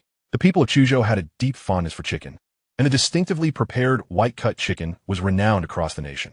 Additionally, there were dishes like soy sauce chicken, ginger scallion chicken, and salt-baked chicken. Chicken stew was also one of their specialties. Since it was just the two of them, Yang Zheng and Yin Qian did not order an excessive amount of dishes. The specialty chicken stew, white-cut chicken, a nourishing soup, and seasonal vegetables, a standard 3 dishes and a soup. The first dish to arrive was the nourishing soup. It was a tradition in Chuzhou to drink soup before a meal. The aroma of the soup wafted through the air, and Yin Qian eagerly stood up to serve herself a bowl. Just as she was about to sit down to savor it, she seemed to remember something and placed the bowl in front of Yang Zheng, saying, "Here, I serve this for you." Yang Zheng couldn't help but smile. After a day of delightful experiences, it was evident that her efforts had paid off. He took the bowl, tasted it, and his eyes brightened. The flavor of the soup was indeed exceptional, rich and smooth, with a robust yet not greasy taste. It was truly delicious. Yin Qian served herself another bowl, and, after tasting it, exclaimed, "So fresh and delicious." Yang Zheng nodded in agreement. "It really is quite good." Before long, the other 3 dishes arrived in quick succession. It was no surprise that this establishment had the audacity to name itself after chicken stew. The specialty chicken stew was exquisitely prepared. When the lid was lifted, a rich aroma enveloped them, tantalizing their taste buds. The chicken was perfectly cooked, tender, and flavorful. It was no wonder they charged 168 for it. The plate of white-cut chicken was priced at 58, and its taste was equally commendable. This restaurant certainly had its flavor profile down pat. "How do you like the place I found?" Yin Qian asked, her face beaming with pride after sampling a few dishes. Yang Zheng gave her a thumbs up. "It's fantastic." With a bright smile, Yin Qian offered him a chicken leg, saying, "Eat plenty, I have a small appetite." Yang Zheng nodded and began to eat heartily. The portions at this restaurant were generous. The chicken stew contained an entire chicken, while the white-cut chicken was half of one. The two of them undoubtedly could not finish it all, so they endeavored to avoid waste. Yang Zheng thought to himself. However, as they dug in, the 2 chicken dishes quickly neared the bottom. The vegetables were devoured, and they had consumed more than half the soup. Yet, Yang Zheng did not feel the least bit full. In fact, he had polished off 4 bowls of rice. This was a test of his capacity, and the result indicated that his stomach seemed to be a bottomless pit. "Perhaps you should stop eating," Yin Qian said with a worried expression on her small face. She was genuinely taken aback by Yang Zheng's appetite. Yang Zheng himself was equally surprised. However, he had a slight understanding of the situation. After his rebirth, his physical constitution and memory had indeed become remarkably strong. Initially, he had thought this was merely a result of regaining youth, but it now appeared to be a benefit of his rebirth. By evening, he was even more convinced of this. Upon returning to the hotel, as soon as Yin Qian entered the room, she dashed to the bed and flopped down heavily, exclaiming, "This bed is so big, so soft, and so comfortable. I wish my bed at home were like this." "It can be arranged," Yang Zheng replied, walking over to lie down and pulling her into his embrace. "If you desire it, we could buy a bed like this." Yin Qian looked up at him, "But when would that be?" "If we're to get married, we'd have to wait until after college graduation, right?" Yang Zheng gently caressed her cheek, It won't take that long. Once you decide which city you'll attend for university, I'll go and buy a house there, and you can decorate it however you wish. In Qian's eyes lit up. Really? Yang Zheng nodded affirmatively, of course. Zheng, you're so wonderful. In Qian cheered, planting a kiss on him. Yang Zheng responded adeptly. With mutual affection, everything fell into place naturally. The following day, Yang Zheng awoke to find it was already past 11. They had stayed up a bit late the previous night. It was inevitable, as both had indulged in their newfound pleasures. In Qian was still fast asleep, gazing at her serene face. In stark contrast to her animated expressions from the previous night, Yang Zheng felt all remnants of resentment dissipate completely. In his past life, when In Qian had rejected him and quickly moved on to someone else, how could he not harbor resentment? However, the true reason for his lingering bitterness in this lifetime stemmed from his missed opportunity the night before. Thus, his resentment had departed with him. Now, he felt no anger towards In Qian. Love, too, was not in the cards. In this life, he would only love himself. After taking a moment to collect his thoughts, Yang Zheng picked up his phone and opened a wealth management app. Earning money was the true essence of life. This time, there were no unexpected outcomes. For matches ended with significant scores, and not a single one was missed. Moreover, in 2 matches where I wagered 1 million, I won them both. The latest deposits amounted to 2, 620,000 and 8, 250,000. The total balance stands at 11, 518, 555. 11 million. Money truly does flow with remarkable ease. Yang Zheng unconsciously transformed into a mischievous Dragon King. Glancing at tomorrow's match schedule, he noted only one game, the Artine team versus the Heibo team. He had no recollection of this particular match. After a moment's contemplation, he decided to wager 10,000 on a score of 1-6, continuing his data analysis. Subsequently, he transferred the remaining 8,555 to Weixin. The previous wager of 10,000 had nearly been exhausted, leaving just over 3,600. Indeed, money is astonishingly easy to spend. Once these arrangements were settled, Yang Zheng intended to rouse In Qian from her slumber, but noticed a peculiar dark curve at the corner of her mouth. He paused, gently wiping away the dark mark before playfully pinching her cheek. Qian, it's time to wake up. In Qian murmured, slowly opening her eyes. Before she could utter a word, a twinge of pain coursed through her, causing her to frown. The young girl pouted, playfully complaining, it hurts. Yang Zheng affectionately stroked her head, reassuring her. Then let us just rest at the hotel today. That sounds so boring. In Qian shook her head, contemplating. How about we visit the arcade? We won't need to move much. We could just sit and play games. Yang Zheng nodded in agreement. As long as you're okay with it. He too felt that spending an entire day in the hotel would be dull. After they finished freshening up, Yang Zheng supported In Qian as they slowly exited the room. They had stayed in the hotel for 3 nights at a rate of 1,688 per day. Only then could In Qian move about freely. The two subsequently visited several renowned attractions in Chuzhou, leisurely exploring the pedestrian street in the capital. Yang Zheng purchased numerous items for In Qian, though none of the extravagant luxury goods costing tens of thousands or even hundreds of thousands. Instead, he opted for some ordinary branded clothing and cosmetics, totaling just over 20,000. This modest expenditure brought In Qian immense joy, prompting her to perform yoga in delight. After all, Yang Zheng lacked a system that provided cashback on purchases. Every dollar spent diminished his wealth. His current financial standing was far from sufficient to indulge in luxury items, let alone gifts for others. Even if he were capable of such spending, he would never casually present gifts worth hundreds of thousands, much less properties or cars. That would be a reckless inflation of prices, wouldn't he it? The two enjoyed 5 days in Chuzhou, departing on the 20th. Over the course of the 17th, 18th, 19th, and 20th, they placed bets on a total of 12 matches. Yang Zheng did not miss a single opportunity to wager. Among these, he distinctly remembered the match where the War Chariot Nation triumphed over the Grape Team with a score of 4 o'clock. Given the evident superiority of the War Chariot Nation over the Grape Team, the odds for this match were not particularly high, standing at just 16. Thus, Yang Zheng refrained from wagering excessively on direct scores, limiting his bet to 100,000. He did not manage to predict the score for any other matches, but he successfully predicted the outcomes of 3. 2 of these were within his memory, while the third was a lucky guess. In total, he placed bets amounting to 26 million across the 12 matches. Indeed, he staked 1 million directly on each outcome. This was all part of his facade as a reckless gambler. The returns from the 3 successful bets amounted to 41 million. Coupled with the 6 million from the score prediction, Yang Zheng garnered a substantial profit of 75 million. His balance in the wealth management app now stood at 16.2 million, with over 10,000 remaining in Weixin and more than 40,000 spent over the past few days. Calculating the expenses from this 5-day trip to Chuzhou, he averaged over 10,000 per day. Not to mention, the former Yang Zheng would have been astonished. Even the current Yang Zheng felt a pang of regret, as they had engaged in no extravagant activities, merely enjoying leisurely meals and shopping. Yet thousands had slipped away without him even realizing how.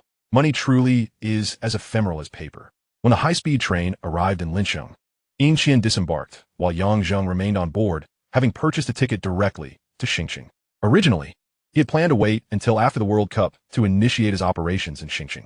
However, after fortuitously meeting Zhang, Feifei, and Zhou Mei, he decided to embark on some preliminary tasks ahead of schedule. Without Yin Qian's company on the train, Yang Zheng found himself at a loss and began studying the 3 matches scheduled for tonight, the 21st. Among these, a significant opportunity arose with the Italy versus Costa Rica match. This year's World Cup seemed to carry a heavy burden for Costa Rica, whose odds of winning were a staggering 51. Their assessed strength appeared rather mediocre. Yet, they had managed to defeat both Uruguay and Italy, former World Cup champions, advancing to the round of 16. They then eliminated the Sierra team in the 18th finals, making a historic leap into the quarterfinals, capturing the attention of many. During their match against Uruguay, Costa Rica's winning odds soared to 825, and now, facing Italy, their odds stood at an impressive 624. Both matches were significant upsets, which is why Yang Zheng remembered them so vividly. His social media feed had been flooded with photos from the rooftop during those matches.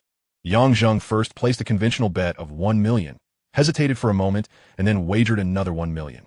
Fortune favors the bold, while the timid perish. As he always said, the little profits he reaped were but a drop in the ocean of the entire betting market. In the other 2 matches, Yang Zheng also increased his betting amounts, wagering 20,000 on each, continuing to place bets on high scores. This betting amount was likely to increase further as he anticipated the monumental score of 7-1. Chapter 016. Seizing the goddess's innocence, persuading her to work for him.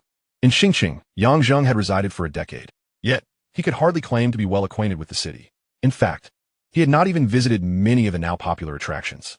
During his university days, he had ample time to explore, but always thought he could visit these nearby places anytime, thus never considering them during outings. It was akin to a local who has never visited local landmarks. Once he graduated and entered the workforce, he became engrossed in labor, leaving little time for leisure. If he ever found a rare moment of free time, he preferred to lounge at home in comfort rather than venture out. However, not being familiar did not equate to being a stranger. After all, he had spent a full decade there. Upon exiting the high-speed train station, Yang Zheng hailed a taxi, heading to Tianqing Financial Company. In his previous life, he had a beautiful colleague named Zhou Wei, born in 1990. When Yang Zheng met her, she was precisely 30 years old. Although he referred to her as a colleague, he somewhat exaggerated his position. At the time, Zhou Wei was already the financial manager at their company, while Yang Zheng was merely a regular employee. Later, Zhou Wei was poached by a major corporation, ascending to the role of financial director, reportedly earning an annual salary exceeding 300,000, while Yang Zheng remained an ordinary staff member. Young, beautiful, and astute, Zhou Wei undoubtedly embodies the archetype of a workplace goddess. Such figures often become the subject of casual conversation during leisure moments. Young Zheng, Terefore, found himself privy to a wealth of information regarding Zhou Wei. For instance, he learned that she had been employed at Tianqing Financial Company for 3 years since her graduation. By calculating the timeline, it seemed she was still there. Thus, Yang Zheng decided to pay her a visit. In his previous life, Yang Zheng harbored no desire for Zhou Wei, as he understood he was unworthy. In this life, he felt similarly, at least for the time being. His current aim was merely to recruit Zhou Wei to work for him, primarily valuing her capabilities. While there were certainly individuals more skilled than Zhou Wei, they would need to be known and accessible to him. Moreover, having a beautiful woman nearby, even in a professional capacity, would undoubtedly be a pleasing sight. Seizing the goddess in her youth, persuading her to work for me, was Yang Zheng's plan. He envisioned establishing an MCN agency, which would require not only anchors and bloggers, but also various managerial roles, with financial management being of paramount importance. Presently, he was a lone ranger, lacking even a company. Hence, Zhou Wei, with her experience in registering companies at a financial firm, was the perfect candidate. Upon entering Tianqing Financial Company, he was greeted by the receptionist, who inquired, "Hello, handsome. What can I do for you?" "I'm looking for someone," Yang Zheng replied. Is Zhou Wei available? The receptionist scrutinized him momentarily before countering. And who might you be to her? It was evident that Zhou Wei was indeed present. Yang Zheng clarified, I'm a client. I wish to consult her about registering a company. The receptionist nodded. Oh, you can go in, she yes and sighed. Thank you. Yang Zheng expressed as he made his way into the office. The space was modest, with only a dozen workstations. Upon entering, Yang Zheng immediately spotted Zhou Wei. At this moment, the workplace goddess hardly lived up to her title. Her hair was somewhat disheveled, and she wore jeans and a white t-shirt, her figure unremarkable. While she was reasonably attractive, she was not breathtaking, and her slightly yellowish complexion detracted from her appeal. Moreover, she wore no makeup. Overall, Yang Zheng would rate her at most an 80 out of 100. This was a far cry from the later version of her, who would boast a fair complexion, striking features, a curvaceous figure, and an imposing presence, meriting a score of 95. However, this was not surprising, as Zhou Wei was merely a young woman who had graduated from university 2 years prior and was toiling away at a small company. She lacked both the knowledge and the means to adorn herself, let alone exude any commanding aura. Yang Zheng approached her directly. Hello. I would like to consult you regarding company registration. Do you have time to discuss? He inquired boldly. Of course, he could not directly attempt to recruit her. After all, he was in someone else's company, and it would be absurd to approach a recent graduate in such a manner.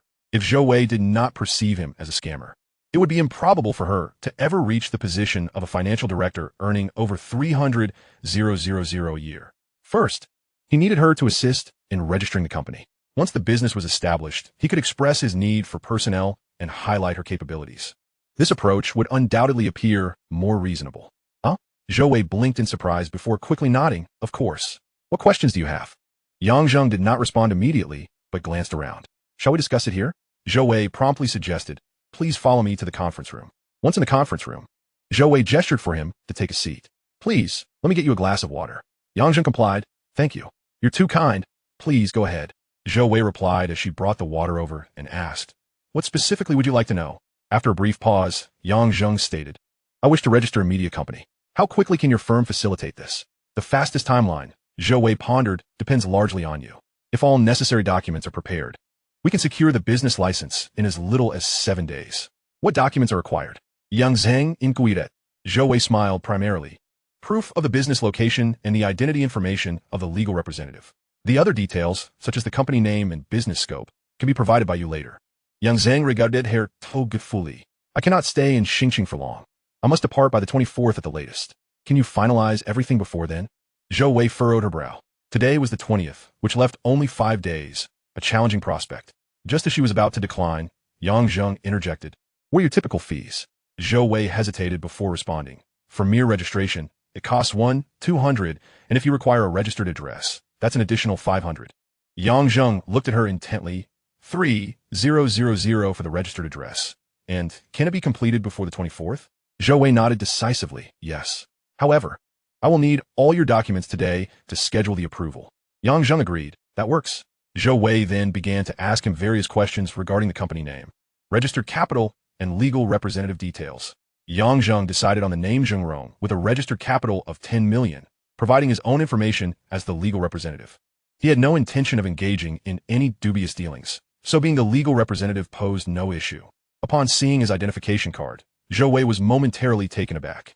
1996. You're only 18? Yang Zheng maintained his composure. Is there a problem?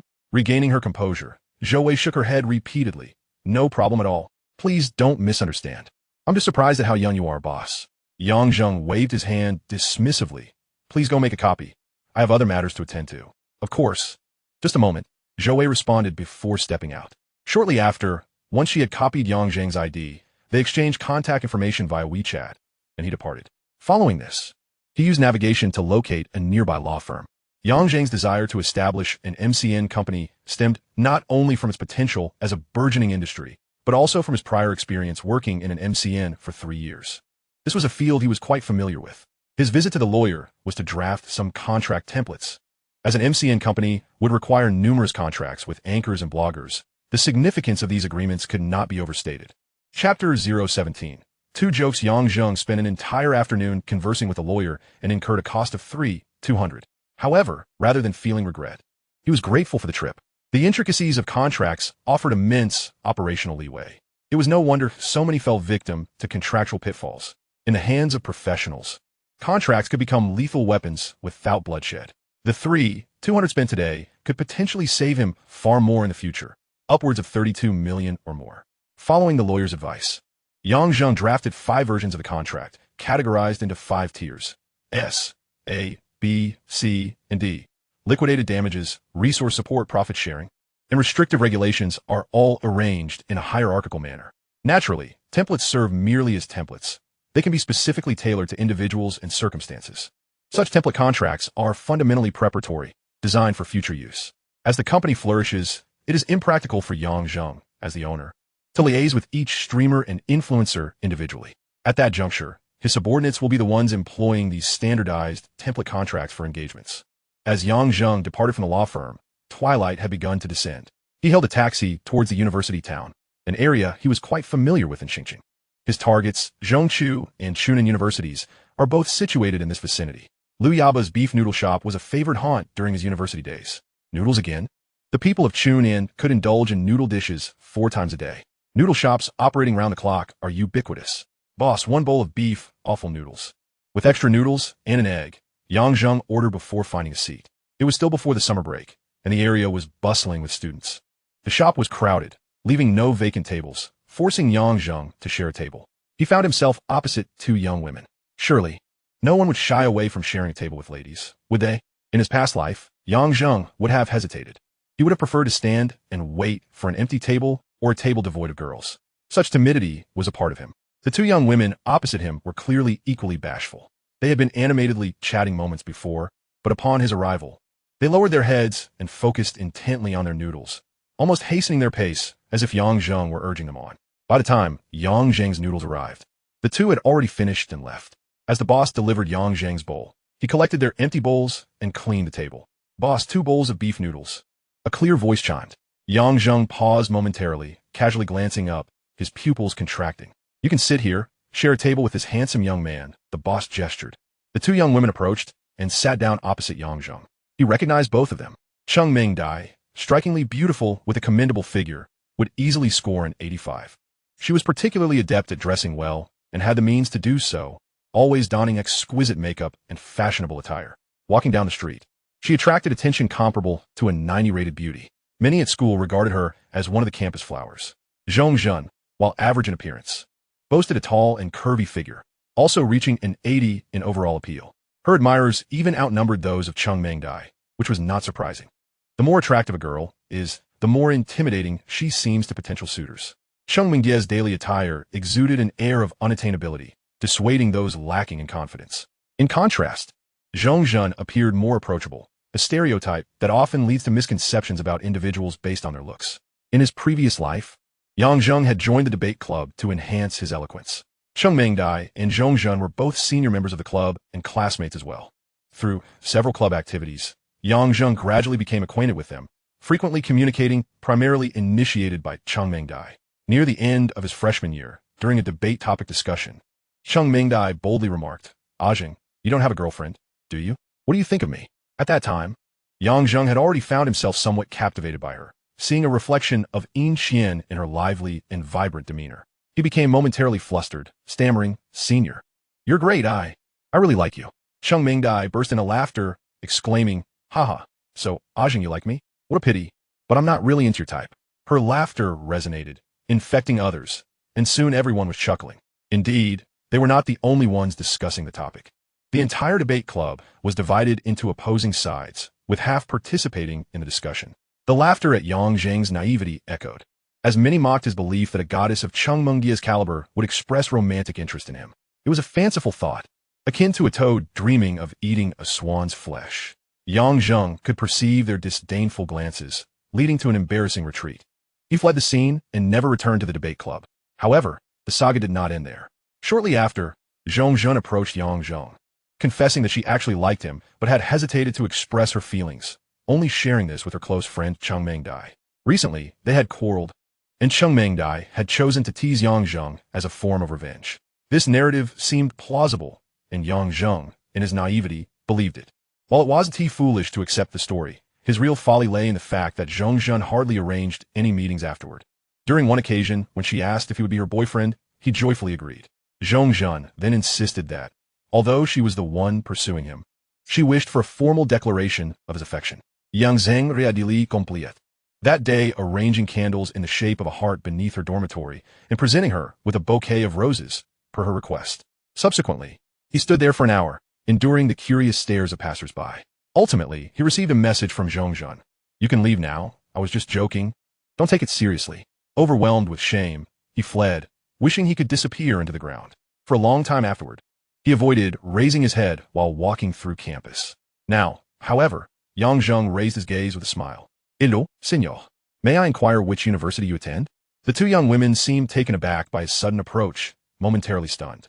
Cheng Mingdai then smiled and replied, We just started our freshman year. Are you calling us seniors because we look older? That is not what I meant. Yang Zheng shook his head. I'm a recent high school graduate, and being near this university town, I must address you as seniors.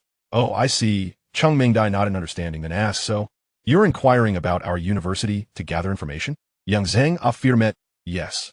Zheng glanced at him and asked, You haven't received your college entrance exam results yet, but you're already scouting universities? Yang Zheng explained, I came to Xingqing for tourism and thought I'd take a look around. Cheng Mingdai expressed mild surprise. You're traveling alone? Yang Zheng nodded again. That is quite impressive, Cheng Mingdai complimented. Zheng inquired further, We're from a normal university. Which school do you plan to apply to? Zhongchu or Chunin University? Yang Zheng replied. At his words, both women were momentarily stunned. The rankings of these two universities in Chunin province were second and third, far surpassing that of their own institution. Suddenly, the top student appeared before them, leaving both parties somewhat astonished.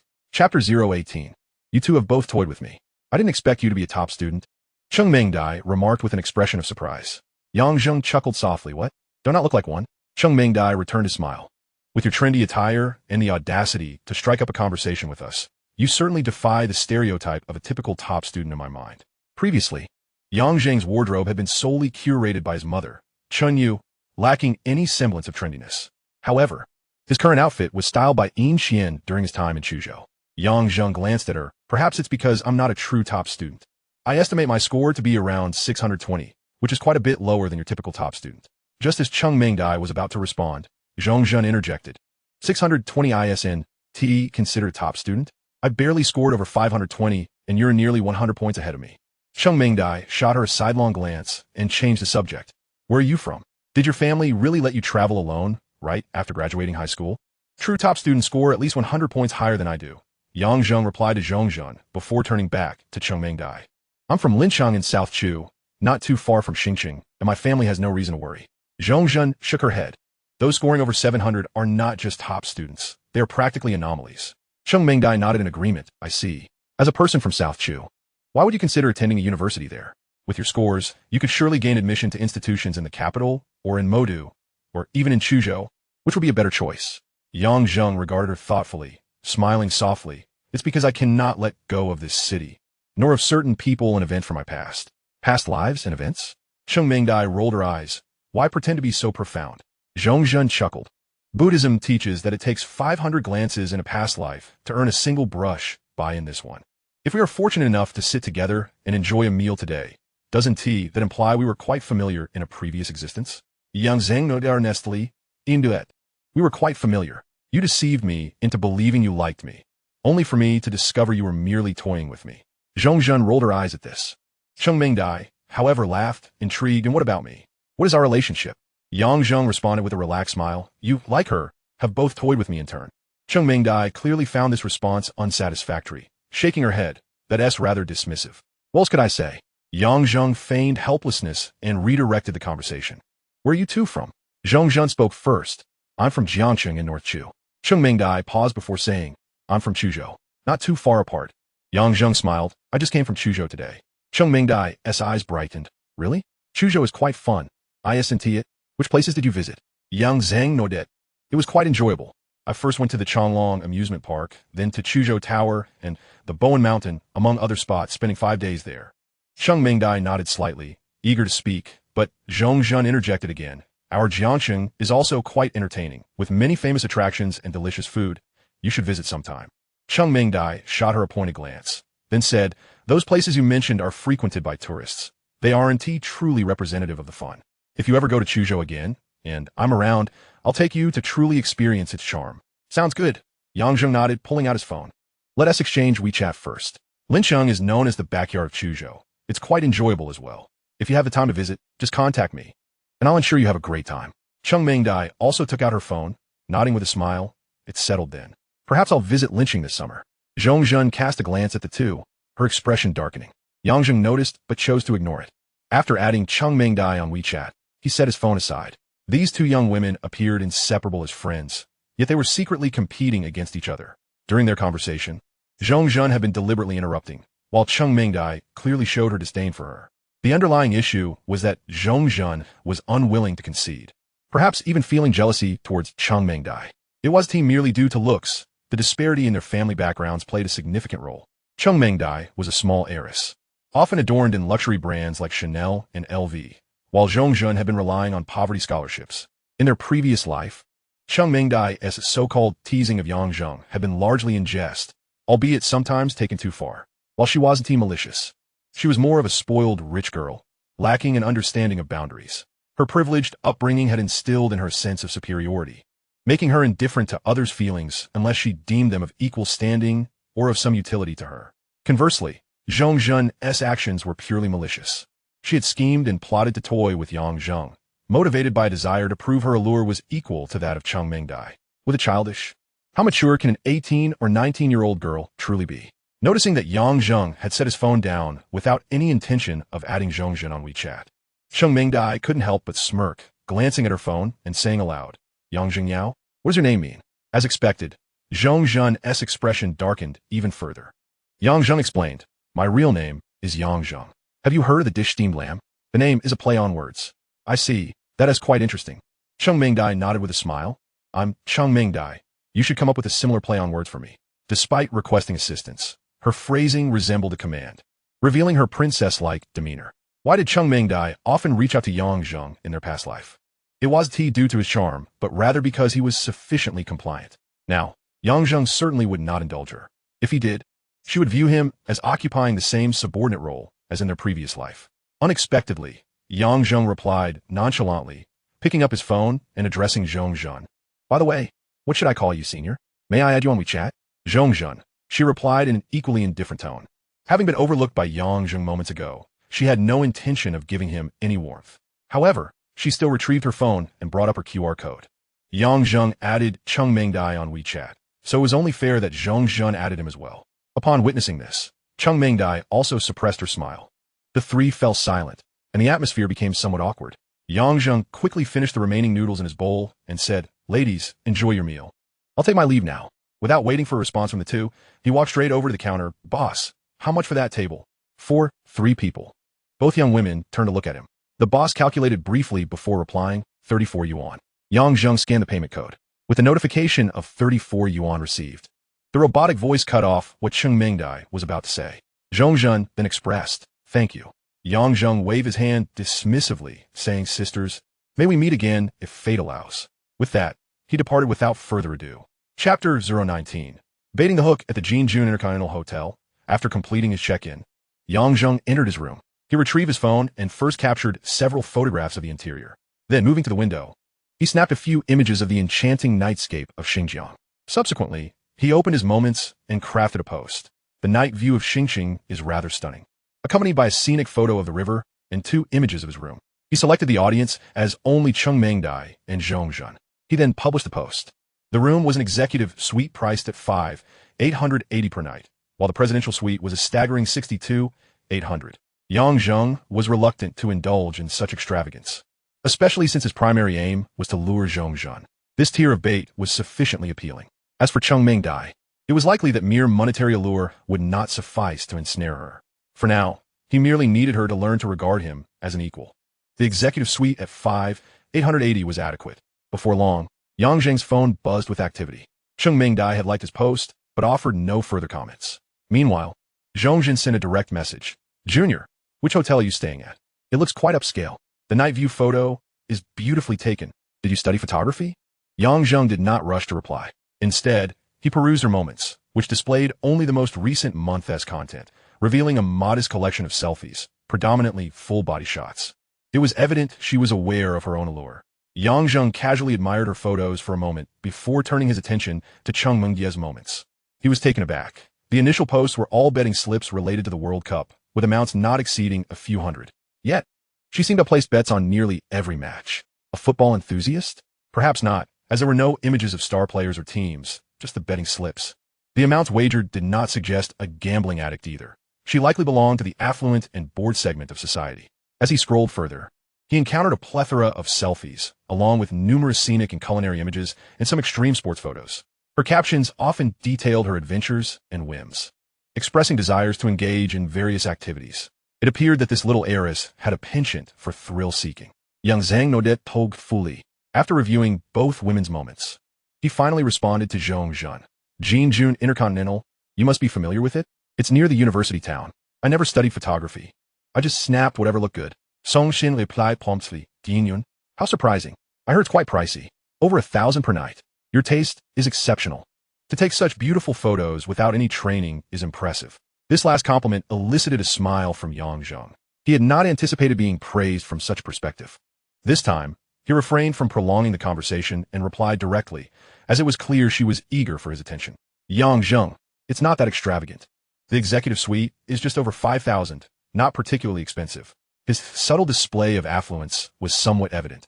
Yet such directness was likely more effective with someone like Zheng. If he were too understated, she might not fully appreciate it. Zheng, 5,000 plus for one night. How shocking. Zheng, your nightly expenditure could cover my annual living expenses.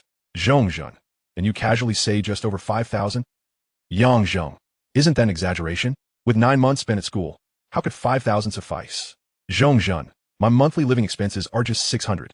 Zheng, it's insufficient, but what can I do? I can't very well resort to theft. Yang Zheng, when I come here to study, I'll treat you to a few meals to help you save some money. Zheng, really? How delightful. Yang Zheng, more genuine than Zheng herself. Zheng, haha. Zheng, but you mustn't go back on your word. I have screenshots. Yang Zheng, rest assured, I never default on my promises. Yang Zheng, I'm off to take a shower now. Zheng, oh, we'll chat later. He had not lied to her. Setting his phone aside, he proceeded to the bathroom for a shower. Upon his return, he found several messages from Zheng waiting for him, clearly indicating that the fish had taken a bait. Now, it was merely a matter of reeling her in. Yet, those who have fished know that this final step is crucial. If one reels in too slackly, the fish may slip free too tightly, and the line may snap. A steady, moderate pace is essential to successfully land the catch. Adorable girl peeking. Are you there? Junior, are you still showering? Little bear knocking at the door. Why is your shower taking so long? In reality, Yang Zheng's shower had not lasted long, merely 20 minutes. However, varying circumstances can alter one's perception of time. For Yang Zheng, Zheng was merely a fish that had bitten the hook. Even if she were to slip away, it would simply be one fish lost, and catching another would not pose a challenge. Conversely, for Zheng, Yang Zheng represented a treasure trove, a veritable gold mine that she had unearthed, making it imperative for her to keep a vigilant watch. Otherwise, if another were to claim this fortune first, she would indeed have cause for lamentation. After a moment's reflection, he replied, I'm done now. I was just on a call with my girlfriend. Is there something else you need, senior? Sometimes, one must loosen the line to avoid scaring the fish away. Zheng, huh? You have a girlfriend? Yang Zheng, I'm not unattractive. It's not surprising that I would have a girlfriend, is it? Why are you so astonished? Zheng, it's not that I'm surprised by your having a girlfriend. Zheng, you mentioned earlier that you had just graduated high school, so I didn't expect you to be dating so soon. Yang Zheng, isn't high school dating considered normal? Yang Zheng, what was it you wanted to ask me? After he sent this message, a considerable amount of time passed before Zheng replied. I was just curious about where you plan to go during your time in Xingqing. This was likely a spur-of-the-moment inquiry. Yang Zheng, I never plan my outings. I go wherever the day takes me. Zheng, how carefree. I envy that. Yang Zheng, I'm heading off to sleep now. We can chat later. Zheng, so early? Yang Zheng saw the message, but chose not to respond further. Meanwhile, Zheng waited with her phone for a long while, growing increasingly furrowed in her brow. She did not believe for a moment that Yang Zheng had fallen asleep. She was no fool and quickly concluded that he was simply uninterested in continuing the conversation. This realization left her feeling quite displeased, even contemplating deleting him from her contacts. When had she ever been treated so coldly by a boy? Yet, recalling that her annual living expenses barely covered a single night in that room, her irritation dissipated. She is acquainted with several so-called rich second-generation individuals, one of whom is her seemingly close friend, Cheng Mengdai. Her wardrobe is brimming with designer attire, each piece worth thousands, yet her monthly allowance amounts to a mere 5,000 yuan. The wealthy indulge in luxurious clothing, exquisite dining, and lavish lifestyles. Yet their actual living expenses can be surprisingly modest. After all, which prudent family would grant their still studying children a monthly allowance of tens of thousands? Is it a fear that their offspring might stray from the right path? Such affluent youth may exist, but they are certainly a rarity at the normal university they attend. Thus, when she learned that Yang Zheng was staying in a hotel that costs over 5,000 yuan per night, it indeed challenged Zheng Zhen's worldview. She understood that the disparity between the lives of the wealthy and the impoverished was vast, but she had never imagined it could be so pronounced. It was merely a night's rest, after all. Why not choose a modest hotel that, while costing only 100 yuan, is still clean and well-equipped, providing a comfortable stay?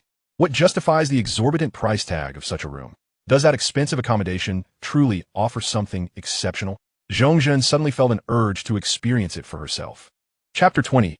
Aspiring to be a boss, not a father. Yang Zheng, of course, was not yet asleep. It was barely past 9 o'clock. How could a young person possibly sleep at this hour? He was simply relaxing the fishing line. The suite was equipped with a computer of decent specifications. Out of boredom, Yang Zheng powered it on, intending to indulge in a gaming session, naturally opting for League of Legends. Upon logging in, he discovered that Zhang Feifei and Zhou Mei, two online gaming enthusiasts, were indeed online, engrossed in their game. Yang Zheng sent a message to Zhang Feifei. Let me know when you finish. After a brief wait, Zhang Feifei sent him a game invitation. Upon accepting it, the public chat lit up with two messages. Butterfly in love. Where are you? Butterfly in love. You've been missing for days. Why are you suddenly online today? Bird in the sky. What do you mean by missing? Have you even tried contacting me? Bird in the sky. I'm in Xingqing, dealing with company matters. Butterfly in love. Oh, then make sure to handle it well. I'm looking forward to you taking me to new heights. Fish in water. Let's chat on VV Voice. Room number 3594. Yang Zheng did not have a VV account, so he created one on the spot and entered the voice room. The two gaming enthusiasts were already there. Hey, can you hear me? Yang Zheng tested the microphone. Loud and clear, they replied. Zhang Feifei's voice chimed in. I'm starting the game now. Zhou Mei then asked, Yang Zheng, is your company going to be based in Xingqing? Yang Zheng replied, yes, you both will need to come to Xingqing for live streaming. Zhou Mei inquired further, so when exactly are we going? He explained that since the company was newly registered, they still needed to find a venue and handle renovations, so it would take some time before they could come. After a pause, Yang Zheng added, but rest assured, when I return, I'll sign contract with you first and send you a month's salary, so you can explain it to your families. Really? Zhang Feifei exclaimed, her voice brimming with excitement. How much do you plan to pay us? Yang Zheng chucklet. I'll give you 5,000 for the first month, but thereafter it will be a base salary of 3,000, with potential earnings depending on your performance. 5,000. Zhang Feifei gasped. Did I hear that correctly? You're not joking, are you? In a small county like Huinan, this was exceptional.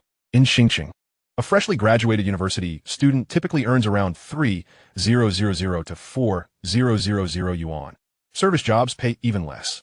Thus 5,000 yuan was indeed a staggering salary for two recent high school graduates, explaining Zhang Feifei's astonishment, which caused her to overlook the subsequent details of Yang Zheng's statement. However, Zhou Mei was more attentive. Is the 3,000 base salary inclusive of meals and accommodation? And regarding the contract, we're on a revenue-sharing basis, right? What percentage will we receive? Her demeanor was evidently more composed than Zhang Feifei's, demonstrating a greater depth of thought. I had intended to discuss this in detail when I returned, but since you asked, let me clarify, Yang Zheng said, pausing briefly before continuing. The revenue share is calculated after the platform takes its cut. You are aware of that, right? Yes, Zhou Mei confirmed. Yang Zheng continued. The funds allocated for boosting your visibility on the platform, in the form of gift from a guild, are not included in your revenue share. You'll need to return all of that to the company. I trust you can understand? The two girls nodded in agreement. Understood. Yang Zheng smiled and added, I have several contracts of varying tiers. As newcomers with no experience, I cannot offer you the highest tier. However, I see potential in you both. So I plan to offer you the mid-tier B contract, which has a 55 to 45 revenue split. For other newcomers, I would typically only offer 8D contract with a 37 share. You can inquire around. This is already considered generous. Many live streaming companies do not provide any revenue share at all, opting instead for fixed salaries. Furthermore, if you excel and gain popularity, we can renegotiate the contract to improve your revenue share. As he finished speaking, Zhou Mei asked, so, we will receive a 3,000 base salary plus a 55 to 45 revenue split, correct? Correct, young Zheng affirmed. Zhang Feifei, growing impatient, interjected, this is all too complicated. I can't remember everything you said. Just tell me when you're taking us to Xingqing for live streaming. Yang Zheng replied earnestly. Some matters need to be clarified beforehand. You may not understand now, but you will eventually. I want to avoid any misunderstandings later that might lead you to think I am deceiving you. All right, let's just play the game. Zhang Feifei clearly did not take his words to heart. Zhou Mei, however, reassured him, don't worry, when you took us under your wing for live streaming. Regardless of whether we succeed or not, we will surely remember your kindness. This remark caught Yang Zheng off guard. Initially, he believed Zhang Feifei had the greater potential for success in live streaming due to her vivacity and incessant chatter. He had been skeptical of Zhou Mei, perceiving her as too reserved for the role. He had only offered her the B contract because of Zhang Feifei. To Yang Zheng, Zhou Mei seemed more like an accessory to Zhang Feifei. Yet, following her recent statement, he suddenly recognized that perhaps Zhou Mei possessed the true potential. While being articulate is important for a streamer, emotional intelligence is paramount. A lack of emotional intelligence can lead to pitfalls, even for those who achieve fame. Yang Zheng had witnessed numerous such instances. Zhou Mei's words had demonstrated a commendable level of emotional awareness. Language proficiency can indeed be gradually enhanced through diligent practice. However, emotional intelligence is predominantly an innate trait. After engaging in several rounds of gaming, Yang Zheng noticed it was nearly midnight and decided to call a night. He casually remarked, you should also retire early for some rest, before logging off without overseeing the two young ladies. His intention was merely to act as their employer, not a paternal figure. A gentle reminder sufficed. He had no intention of micromanaging. The following day, upon awakening, Yang Zheng instinctively reached for his phone and opened his wealth app. The latest deposit read 12,480,000 with a balance of 26,440,000. A staggering 26.44 million. Yang Zheng couldn't help but feel exhilarated. He promptly transferred the excess 40,000 to WeChat, as his WeChat balance was dwindling to a mere 4 digits. He then checked the 3 matches scheduled for the 22nd, which he had no recollection of. He decided to place substantial bets on all 3 games, wagering 50,000 on each. Having won over 10 million the previous day, it seemed reasonable to increase his stakes today. After pondering briefly, Yang Zheng took a screenshot of his betting slip, obscured the amounts, and shared it on his social media with a caption composed solely of 3 triumphant emojis. Proud, proud, proud. The post was visible only to Cheng Mengdai and Zhong Zhan. The bait had been cast. Chapter 021, Purchasing a Floor. The fish soon bit. Just as Yang Zheng was finishing his morning routine and preparing to leave, his phone chimed several times. Upon checking, he saw messages from Cheng Mengdai. Betting slip screenshot. Cheng Mengdai, how much did you win? I noticed the amount you blurred is quite lengthy. Zhong Zhan, Jr., are you also betting on sports? Zhong Zhan, you seem to have won. How much was it? Indeed, the most intriguing question after winning a bet is always, how much did you win? Yang Zheng first responded to Cheng Mengdai. Commercial secret, no comment. Then he replied to Zhong Zhan. I won't disclose the amount. I wouldn't want to frighten you. Both young ladies quickly replied. Cheng Mengdai, if you want to say, then I'll just look down on you. Yang Zheng chose not to respond further. This young lady was still too proud and required a little more baiting. Zhong Zhan, your words only pique my curiosity further. Zhong Zhan, voice message. Come on, Junior. Just tell me. Senior begs you. Zhong Zhan sent a voice note, her tone irresistibly sweet. Yang Zheng continued with a text reply. Enough to cover your living expenses for 2,000 years. Do the math. Feel proud. Zhong Zhan, gasp, gasp, gasp. Zhong Zhan, is that for real? Zhong Zhan, 8 digits. Zhong Zhan, don't scare me. Yang Zheng, just kidding. I'm pulling your leg. Zhong Zhan, that last part is the real joke. ISNT it. Yang Zheng, you're quite clever. Zhong Zhan, did you really win 8 digits? Zhong Zhan, that's too outrageous. Yang Zheng, the more you wager, the more you win. That's the law of labor and reward. Yang Zheng, I must be off now. I'm heading out. Zhong Zhan, little cat trembling. Zhong Zhan, oh, where are you planning to go today? Yang Zheng did not reply again. After exiting the hotel, he sought out a local noodle shop. Do not question a person from Chunin regarding their passion and dedication to noodle soup. After relishing his meal, Yang Zheng hailed a taxi, directing the driver to buy Chen's Hao. The company's business license was already in progress. The next step, naturally, was to find a suitable location for the company headquarters. An MCN company is inherently multifaceted. Considering future e-commerce live streaming ventures, the scope of operations would undoubtedly broaden. The office space must be sufficiently spacious. Yang Zheng aimed to purchase an entire floor. Indeed, he intended to buy, not rent. A floor, not an entire building. Acquiring a complete building was still a distant goal for him. Why opt to buy outright instead of renting? In 2014, the Baiqianzhao area was merely beginning to develop. It wasn't until 2016 that it truly entered a phase of rapid growth, particularly in the real estate sector. Between 2014 and 2015, property prices in the vicinity had even seen a subtle decline, dropping from around 9,000 per square meter to just over 8,000. By 2016, prices had begun to rise again, stabilizing around 10,000. However, by mid-2017, they skyrocketed to 16,000.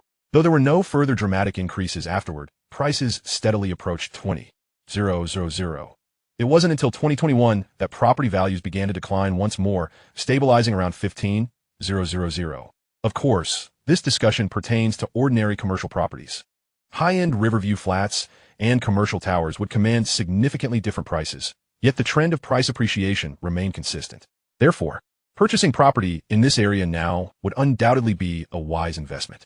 Upon arriving at Baiqianzhao, Yang Zheng made his way directly to the Baiqian Century building. Commercial office spaces were scarce, as the area was still in its nascent stages of development. Currently, the only established building in the prime location of Baiqianzhao was the Baiqian Century building, leaving Yang Zheng with no alternative options.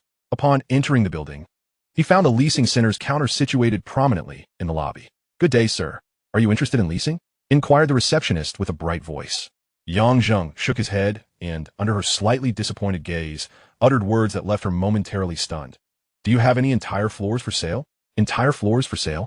The receptionist's eyes widened in disbelief, questioning whether she had misheard. "Are you certain you mean for sale, not for lease?" It was no surprise she was astonished. Young Zheng apparaît remarquably youthful. At just 18 years of age and clad in a casual student outfit, it was hard to believe someone of his appearance would inquire about purchasing a floor. Yang Zheng calmly nodded. "I am certain it is for sale." The receptionist hesitated for a moment, then quickly bowed. "I apologize. I just wanted to confirm. Please hold on. I need to inform our manager to provide you with an answer." Yang Zheng gestured for her to proceed. The receptionist took out her phone and stepped aside to make a call. After a brief conversation, she hurried back to Yang Zheng and gestured, "Sir, our manager has requested that you join in the office for a detailed discussion." Yang Zheng nodded and followed her toward the elevator. Once inside the elevator, she pressed the button for the third floor. Moments later, the elevator came to a halt. As they exited, a middle-aged man in dress pants and a white shirt approached. Upon seeing Yang Zheng, he momentarily hesitated, quickly masking his surprise with a professional smile. "Hello, I am Wu Haizhong, the business manager of Baiqian Century building. May I ask your surname?" "Sir?" Yang Zheng replied. "You may call me Yang." "Ah, Mr. Yang," the manager acknowledged. Wu Haizhong gestured. "Mr. Yang, please this way. I've heard from Xiao Wan that you are interested in purchasing a floor in our Baiqian Century building. Am I correct?" Yang Zheng nodded in affirmation. "Yes." "Do you have any floors available for sale?" "Indeed," Wu Haizhong replied. "Our Baiqian Century building was completed and put into operation this year. It comprises 32 stories and is currently undergoing vigorous leasing efforts, with numerous vacant floors available. Whether for lease or purchase, we are offering substantial discounts on the prices." Yang Zheng was momentarily taken aback. Is it common for business people nowadays to be so forthright, to openly disclose their shortcomings by mentioning discounts right off the bat? Such thoughts crossed his mind, naturally stemming from his lack of awareness regarding the current state of the Baiqian Century building. The claim of numerous vacant floors was merely a euphemism. In reality, the building was almost entirely unoccupied. Hence, Wu Haizhong's mention of favorable pricing was their sole advantage at present. As they conversed, they arrived at the entrance of an office. "Please, after you." Wu Haizhong indicated for Yang Zheng to enter first. Once inside, he followed suit and continued, "Please take a seat. I will fetch you a cup of tea." Yang Zheng waved his hand dismissively. "No need for tea, just a glass of water will suffice." In the sweltering heat of June, how could he possibly enjoy tea? If not for the fear of appearing too casual, he would have even requested a chilled beverage. "Very well, please hold on a moment," Wu Haizhong responded. Shortly, he returned with a glass of water. "Here you go." He then retrieved a document from the desk and resumed. "May I inquire about your requirements for the floor you wish to purchase?" The Baiqian Century building features various design layouts across its floors. You are welcome to review them. As he handed the document to Yang Zheng, the latter began to peruse it. Chapter 22. Securing the 32nd floor. The layout of the Baiqian Century building can be categorized into 4 segments. The first floor is dedicated to a grand lobby, devoid of any office spaces. The lower levels, floors 2 to 10, feature numerous divisions, comprising small offices paired with larger work areas, making them suitable for smaller enterprises. The mid-levels, floors 11 to 20, offer a more standard office layout, ideal for medium-sized companies. The upper levels, floors 21 to 32, boast minimal divisions, providing ample flexible space, fitting for large corporations. Each segment offers both semi-furnished and bare shell options. As Zheng examined the document, Wu Haizhong elaborated. The price for higher floors tends to be slightly elevated compared to lower ones, and semi-furnished floors are also priced higher than bare shell ones. He paused before inquiring. May I ask if Mr. Yang intends to purchase the floor for investment or personal use? For personal use, Zheng replied succinctly. Wu Haizhong nodded. In that case, I would recommend you consider the higher floors. Acquiring an entire floor as your company's headquarters suggests that Mr. Yang's business must be quite substantial, and higher floors are better suited for large enterprises. Although Zheng's business was not yet substantial, nor did he own a large corporation, he was indeed aspiring toward that goal. Furthermore, the layout of the lower and mid-levels was evidently more suitable for partition leasing. Thus, his target was indeed the upper floors. However, he refrained from stating this explicitly and instead asked, could I possibly see the premises in person? Is that convenient? Absolutely, Wu Haizhong replied, rising immediately and gesturing. After you. They both exited the office, and together they inspected 6 floors in total, 2 from each segment, 1 semi-furnished and 1 bare shell. They concluded their tour on the 32nd floor. After surveying the general layout, Zheng approached a window and gazed down at the scenery below. From this vantage point, he could directly overlook Xinjiang. After a moment of contemplation, he slowly inquired, what is the price for the 32nd floor? Wu Haizhong's expression brightened slightly. It seems this young gentleman has finally inquired about pricing. While I strive to maintain composure, I must inform you that the 32nd floor, being the highest and semi-furnished, commands a higher price. Our initial quote is $12,860 per square meter, but I can offer you a discount down at $12,200. The total area is 3,126 square meters, which amounts to... I wish to hear the actual price, Zheng interrupted. Manager Wu should be able to ascertain that I am indeed interested in purchasing, so let us dispense with the embellishments. He understood that, even at the quoted price, it would still be a lucrative deal. He was aware that in 2018, the transaction price for the 16th floor of the Baichin Century building was $75 million, averaging nearly $24,000 per square meter. Moreover, the 16th floor was merely a bare shell unit. The semi-furnished 32nd floor would likely not have a price lower than $26,000 per square meter, making it an opportunity poised for substantial appreciation. Wu Haizhong paused briefly before responding, please wait a moment. I will contact our boss to negotiate further discounts. He added reassuringly, rest assured, I will strive to secure the best offer for you. Zheng regarded him thoughtfully, nodding.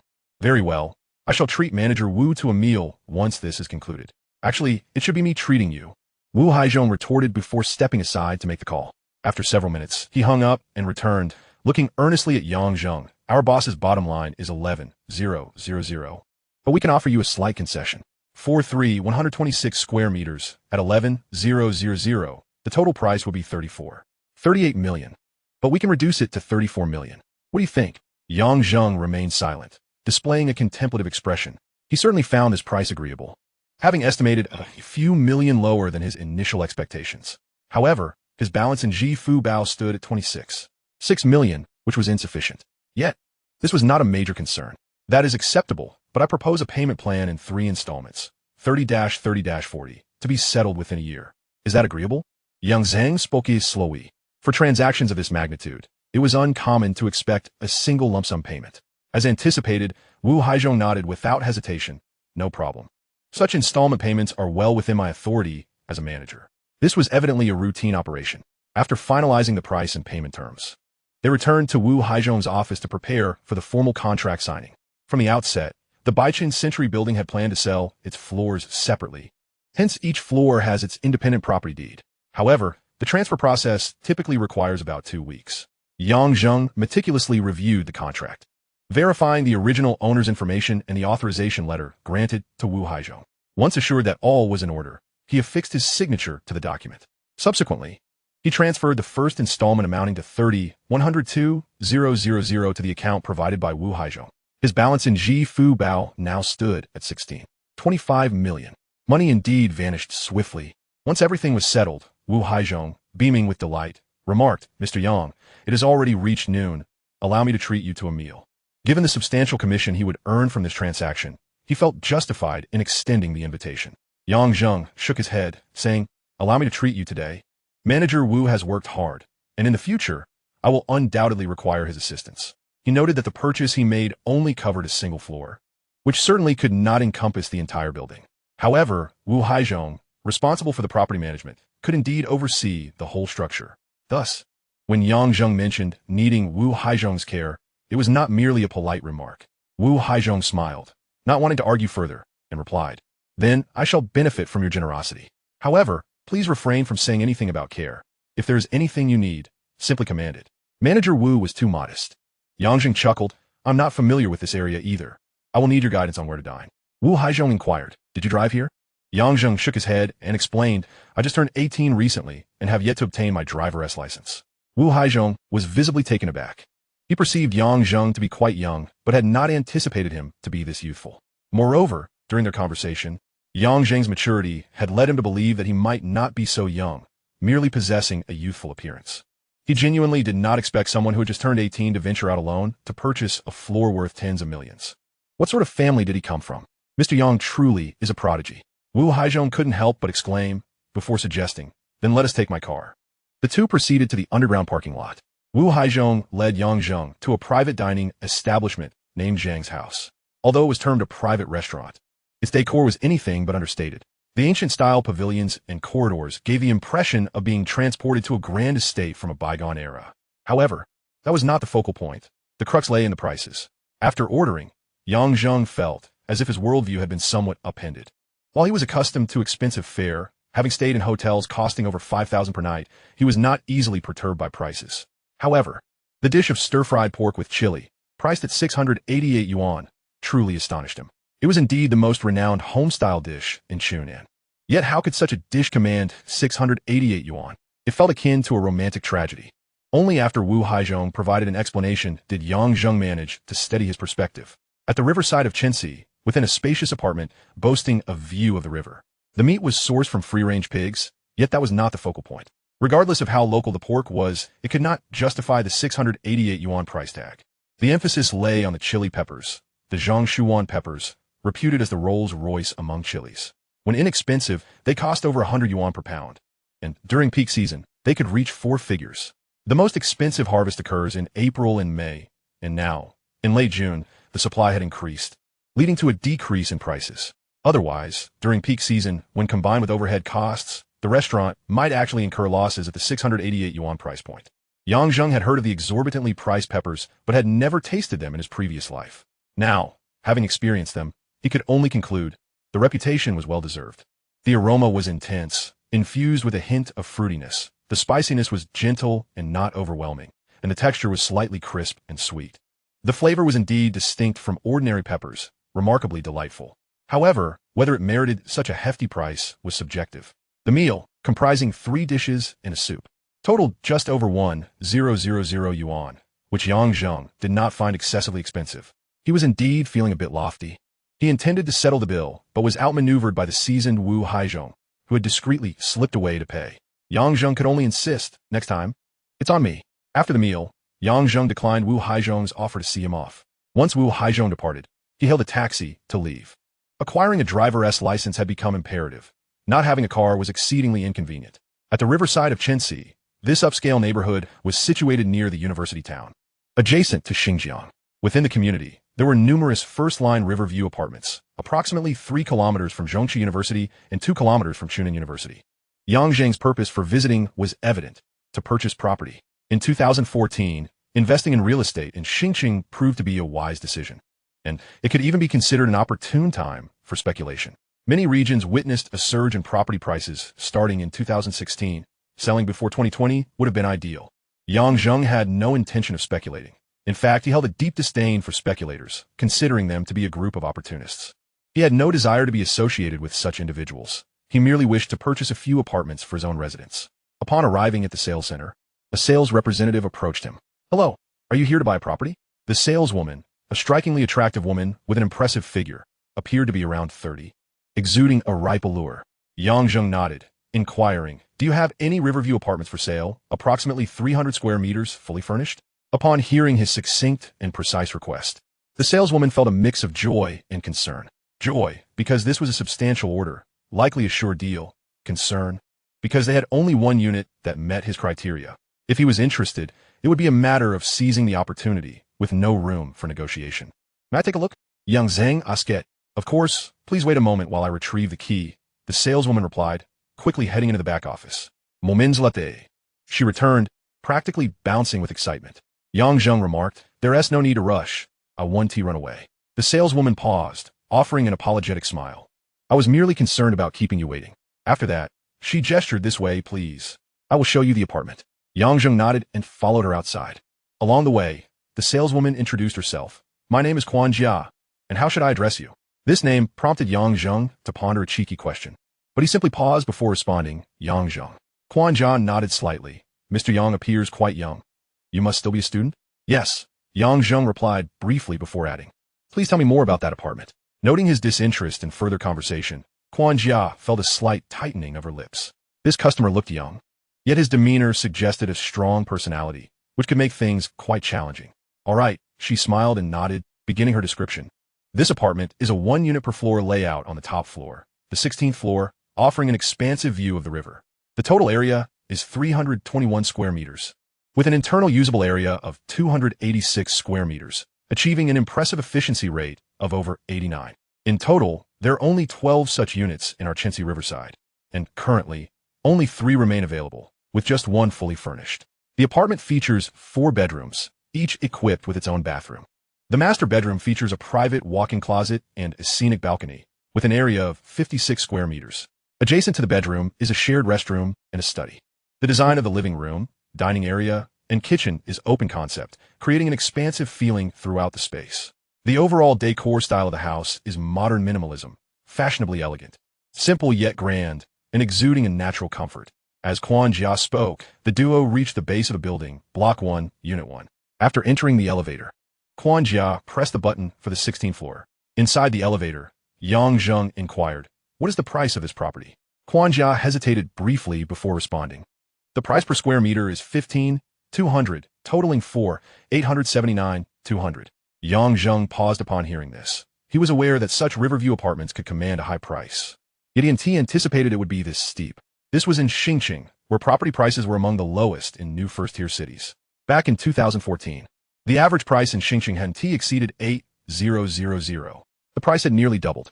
The location by the Chensey River was designed for high-end residential complexes, thus justifying a higher price, albeit it should only be slightly above 10,000. A price of 15,200 seemed excessively inflated, even considering the exquisite furnishings. In his previous life, Yang Zheng had never delved into the pricing of such Riverview apartments, knowing he was not in a position to afford them. However, he was aware that by 2024, the transaction price for first-line Riverview properties in the Chensey River area was around 17,000, while other standard units were merely 13,000. Hence, he was taken aback. The price had escalated beyond what it would be a decade later. Such a lure in a Riverview apartment? Yang Zheng soon confirmed. Indeed, it was. With a chime, the elevator came to a halt, and the doors opened to reveal the entrance. Quan Jia retrieved the key and, while unlocking the door, remarked, "This price is actually quite reasonable. A significant amount was spent on renovations, utilizing only the finest materials, leading to high renovation costs. You will see for yourself." As she spoke, she opened the door and gestured for Yang Zheng to enter. He stepped inside without hesitation. The spacious and bright foyer greeted him, with a wall and shoe cabinet forming a small corridor. Passing through the foyer revealed the expansive living room, whose lofty design imparted a sense of vastness. To the left was a colossal floor-to-ceiling window, akin to a painting, framing the magnificent river view beyond. The open-concept kitchen seamlessly connected with the dining area, creating a cohesive modern ambience. Just gazing outside, Yang Zheng found himself momentarily forgetting the price, consumed by the conviction that he must secure this property. The bedrooms within did not disappoint either, particularly the master suite, which was remarkably spacious, emanating a warm and elegant hue that fostered a sense of ease and comfort. To the left, it opened to a scenic balcony adorned with a small tea table and 2 lounge chairs, inviting one to imagine the leisurely pleasure of enjoying the river view at night. While the cost of such a residence was indeed on the higher side, the justification for its price became apparent. Furthermore, the value was only expected to appreciate over time. Purchasing it now would undoubtedly prove advantageous. After a thorough tour, Zheng maintained a stoic expression and asked, "Is the price of this property fixed?" Although purchasing directly would not incur losses, he preferred to save wherever possible, especially as he lacked a system and had to earn his funds through hard work. Observing his impassive demeanor, Jia momentarily feared that he did not favor the apartment. After a brief pause, she spoke up. "Regarding the price, we can offer you a 3 discount, along with a complimentary underground parking space. A price of approximately $4.88 million with a 3 discount would save nearly $150,000, a significant reduction. The underground parking spaces in the Chensi River area typically sold for around $100,000, making this offer quite appealing. Yet when asked again, Zheng shook his head, stating, "It's still too expensive. From what I understand, the prices of other units in your development are even below $10,000. Jia clarified that those were unfinished units without river views, inferior to the one he was considering. Just as Zheng was about to respond, Jia suddenly stepped closer, almost pressing against him, her tone alluring. "Mr. Yang, those with the financial means to purchase such riverview apartments surely wouldn't quibble over a minor price difference, would they?" Zheng scrutinized her once more and gently ruffled her hair. "Whether I care depends on your capabilities." Seated in the lounge chair by the master bedroom window, he gazed at the surging river below. The tumultuous waves rose and fell, fierce and dynamic, while the water meandered like a serpent. This picturesque vista was genuinely refreshing. After a lengthy contemplation, he witnessed a wave crash against the shore, creating a flurry of white foam that splashed beautifully on the banks. After soaking in the view, Zheng stood and prepared himself. When Jia emerged from the restroom, he signaled, "Let us proceed to sign the contract." Jia responded with a smile. "Certainly. Please follow me." Zheng exited the room first, with Jia following closely behind. The final price was $4.73 million after applying the discount and rounding down. Zheng opted for a direct payment in full. After all, why go through a mortgage when banks have their own terms? His wealth balance stood at $11.52 million, and with the World Cup still ongoing, there was no need for a loan. After signing the purchase agreement, he selected an underground parking space before hailing a taxi to an appliance and furniture store. The apartment contained only minimal furnishings and appliances, necessitating his personal purchases. After 2 hours of shopping, his wealth balance dwindled by $120,000, while his WeChat balance decreased by over $20,000. Upon returning to the Chensi River area, he soon saw the delivery of the appliances and furniture. Zheng directed the workers in arranging and installing everything. Once everything was set up, he contacted a cleaning service to thoroughly sanitize the apartment, including disinfection. During this time, he visited a nearby supermarket to procure some daily necessities, including pots and dishes. With so many items, he spent 200 yuan to have the supermarket staff assist with the delivery. Once back, Zheng meticulously unpacked and organized the daily items. Unbeknownst to him, the sky gradually darkened. Despite spending an entire afternoon attending to these tasks, he felt no weariness. He relished the notion of having a space that truly belonged to him, where he could decorate to his liking without concern for prices. These were all things he had longed for in his previous life. How could one possibly grow weary? Instead, he felt an inexplicable sense of ease. After neatly arranging the bed and preparing his sleeping quarters for the night, Zheng made his way directly to the kitchen. At 28, a single man of considerable age, it was hardly surprising that he could cook, was it? He began by boiling his newly purchased utensils to sanitize them with high temperatures. It was only then that he commenced the preparation of the ingredients, officially embarking on the culinary endeavor. Half an hour later, 3 dishes and a soup were presented elegantly upon the dining table. Zheng retrieved a bottle of chilled beer from the refrigerator and began to indulge in his meal. A solitary housewarming feast, while somewhat lonely, was a state he had long since grown accustomed to and found enjoyment in. However, after satiating his hunger and thirst, he gazed upon the disarray of plates and cups strewn across the table and had to concede, solitude was not quite as pleasurable as he had once thought. With some reluctance, he mustered the energy to tidy up a bit, though the dishes remained unwashed in the sink. He resolved to hire a housekeeper the following day. Grabbing another bottle of beer, he strolled over to the floor-to-ceiling window in the living room.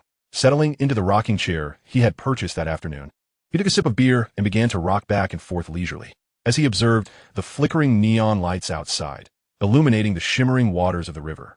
He suddenly recalled the cramped rental he had inhabited in his previous life and couldn't help but exclaim inwardly, "The days of wealth are indeed blissful." After rocking for a while, his phone vibrated unexpectedly. Zheng picked it up to see a message from Zheng. Additionally, There were several messages from In Xian sent earlier in the evening, which he had overlooked while arranging his new home. In Xian, when are you coming back? In Xian, why haven't you replied for so long? In Xian, are you really that busy? After a moment of contemplation, Yang Zheng opted for a voice reply, his tone somewhat impatient. Voice, didn't I tell you I came to Xingqing to start company? Everything from scratch. Do you think I'm not busy? In Xian quickly responded. I missed you, pity me. Yang Zheng, I'll be back on the 24th. And I'll come find you then. In Xian, okay, I'll be waiting for you. So obedient. He chose not to respond further and opened Zhongzhen's profile. Zhongzhen, should you be back at the hotel by now? Where did you go today? The previous message from her was, Zhongzhen, where are you planning to go today? He hadn't replied to her all day, yet here she was, reaching out again, clearly quite eager for a response. Yang Zheng, just wandered around a bit. Zhongzhen, are you still staying in the executive suite at Jinjun tonight? What did that imply? Yang Zheng's expression turned slightly peculiar. Having been reborn, he could decipher certain hints. Perhaps it was time to reel it in? Yang Zheng, yes, would you like to come and experience it? Grins, he thought to add an emoji, as being rejected could easily be brushed off as a joke. After all, he assumed it was a hint. Yet, perhaps Zhongzhen merely intended to inquire without any further implications? He was clearly overthinking it. Zhongzhen, a room that costs over 5,000 a night? I genuinely want to experience it. Sly smile. Yang Zheng, then come on over, you know the location. Call me when you arrive, and I'll come fetch you. Zhongzhen, do you really want me to come over? Sha Yang Zheng, of course. Yang Zheng, transfer, 1000. Yang Zheng, for your taxi fare, is that enough to show my sincerity? Zhongzhen, received 1,000. Zhongzhen, wait for me. Let me see. Yang Zheng, okay, Tiki. After responding to this message, Yang Zheng gazed out at the riverscape, lost in thought for a moment, before breaking into a gentle smile and slowly rising. The individual who had caused him half a university's worth of melancholy in his previous life was indeed worth 1,000. Money truly is a remarkable thing. Chapter 025, just a lesson. Do not impose on others what you do not desire for yourself. Across from the Jinjun Intercontinental Hotel, Yang Zheng sat in a barbecue restaurant. After casually ordering a few items, he glanced once more at Zhongzhen, who had arrived long ago and was now near the hotel entrance, engaged in a voice call on her phone. More accurately, she was attempting to reach him via WeChat voice. She had already made multiple attempts. Each time his phone rang, Yang Zheng simply pressed the sleep button, neither answering nor declining. Zhongzhen paced back and forth, approaching the hotel entrance several times, only to glance quickly before moving aside again. After a few repetitions, she finally stopped at a certain spot, cradling her phone in both hands, incessantly tapping the screen. Eventually, Yang Zheng's phone ceased to receive voice calls, replaced instead by a flurry of text notifications. Zhongzhen, why aren't you answering the voice call? Zhongzhen, I'm here, where are you? Zhongzhen, you called me over, so why have you disappeared? Zhongzhen, hurry up and reply. I feel so awkward down here. Zhongzhen, the people coming in and out of this hotel are looking at me strangely. Zhongzhen, Junior, please respond quickly. Zhongzhen, are you in the shower? After this last inquiry, another voice call came through. Yang Zheng pressed the sleep button again, pulled out a cigarette, lit it, took a puff, and redirected his gaze towards her. He understood well the anxiety and restlessness Zhongzhen was experiencing at that moment. A sense of trepidation, impatience, and helplessness. Even though those around her appeared quite normal, she felt as though their gazes were oddly scrutinizing. This was purely a reflection of her own discomfort. An 18 or 19-year-old girl with an alluring figure, loitering at the hotel entrance. What could she possibly be doing? Especially since she had indeed come after receiving payment. The guilt and apprehension gnawed at her insides. Why did she incessantly call Yang Zheng? It was merely a distraction, a means to alleviate her own embarrassment and agitation. After a while, Zhongzhen switched to sending messages again, this time all in voice notes. Zhongzhen, voice, Junior, are you still not done with your shower? Zhongzhen, voice, hurry up, it's been half an hour already. Zhongzhen, voice, I'm going crazy. Zhongzhen, voice, if you don't reply soon, I'm leaving. Don't say I didn't come. Zhongzhen, voice, I'll give you one last 10 minutes. If you don't respond, I'm really leaving. Zhongzhen, voice, if you receive this, please reply quickly. After this last message, Yang Zheng's phone fell silent. He recognized that she had moved past the anxious phase.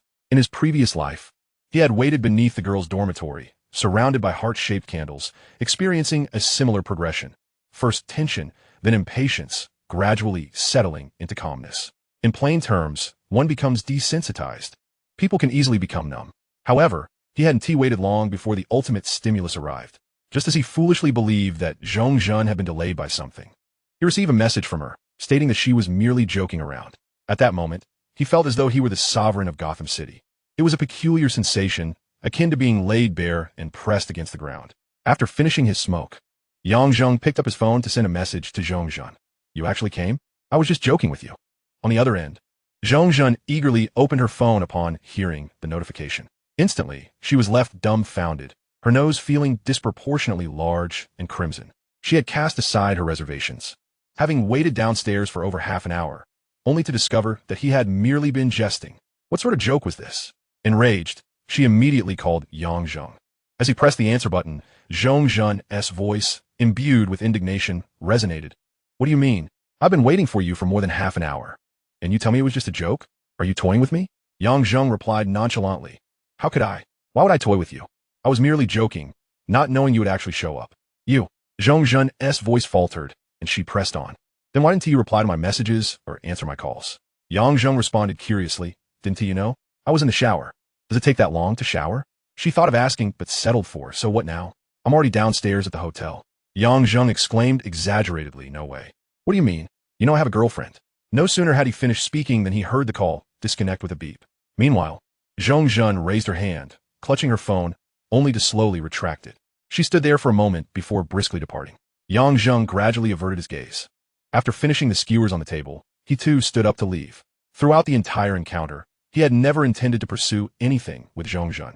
He was a connoisseur of beauty, and at present, he found no allure in someone like her, who merely possessed a good figure. His sole desire was to allow her to experience the predicament and emotions he had endured in his previous life. Serving as a lesson, do not impose upon others what you do not wish for yourself. As for Chengming Dai, Zheng harbored thoughts of deep retribution against her, whether once or multiple times.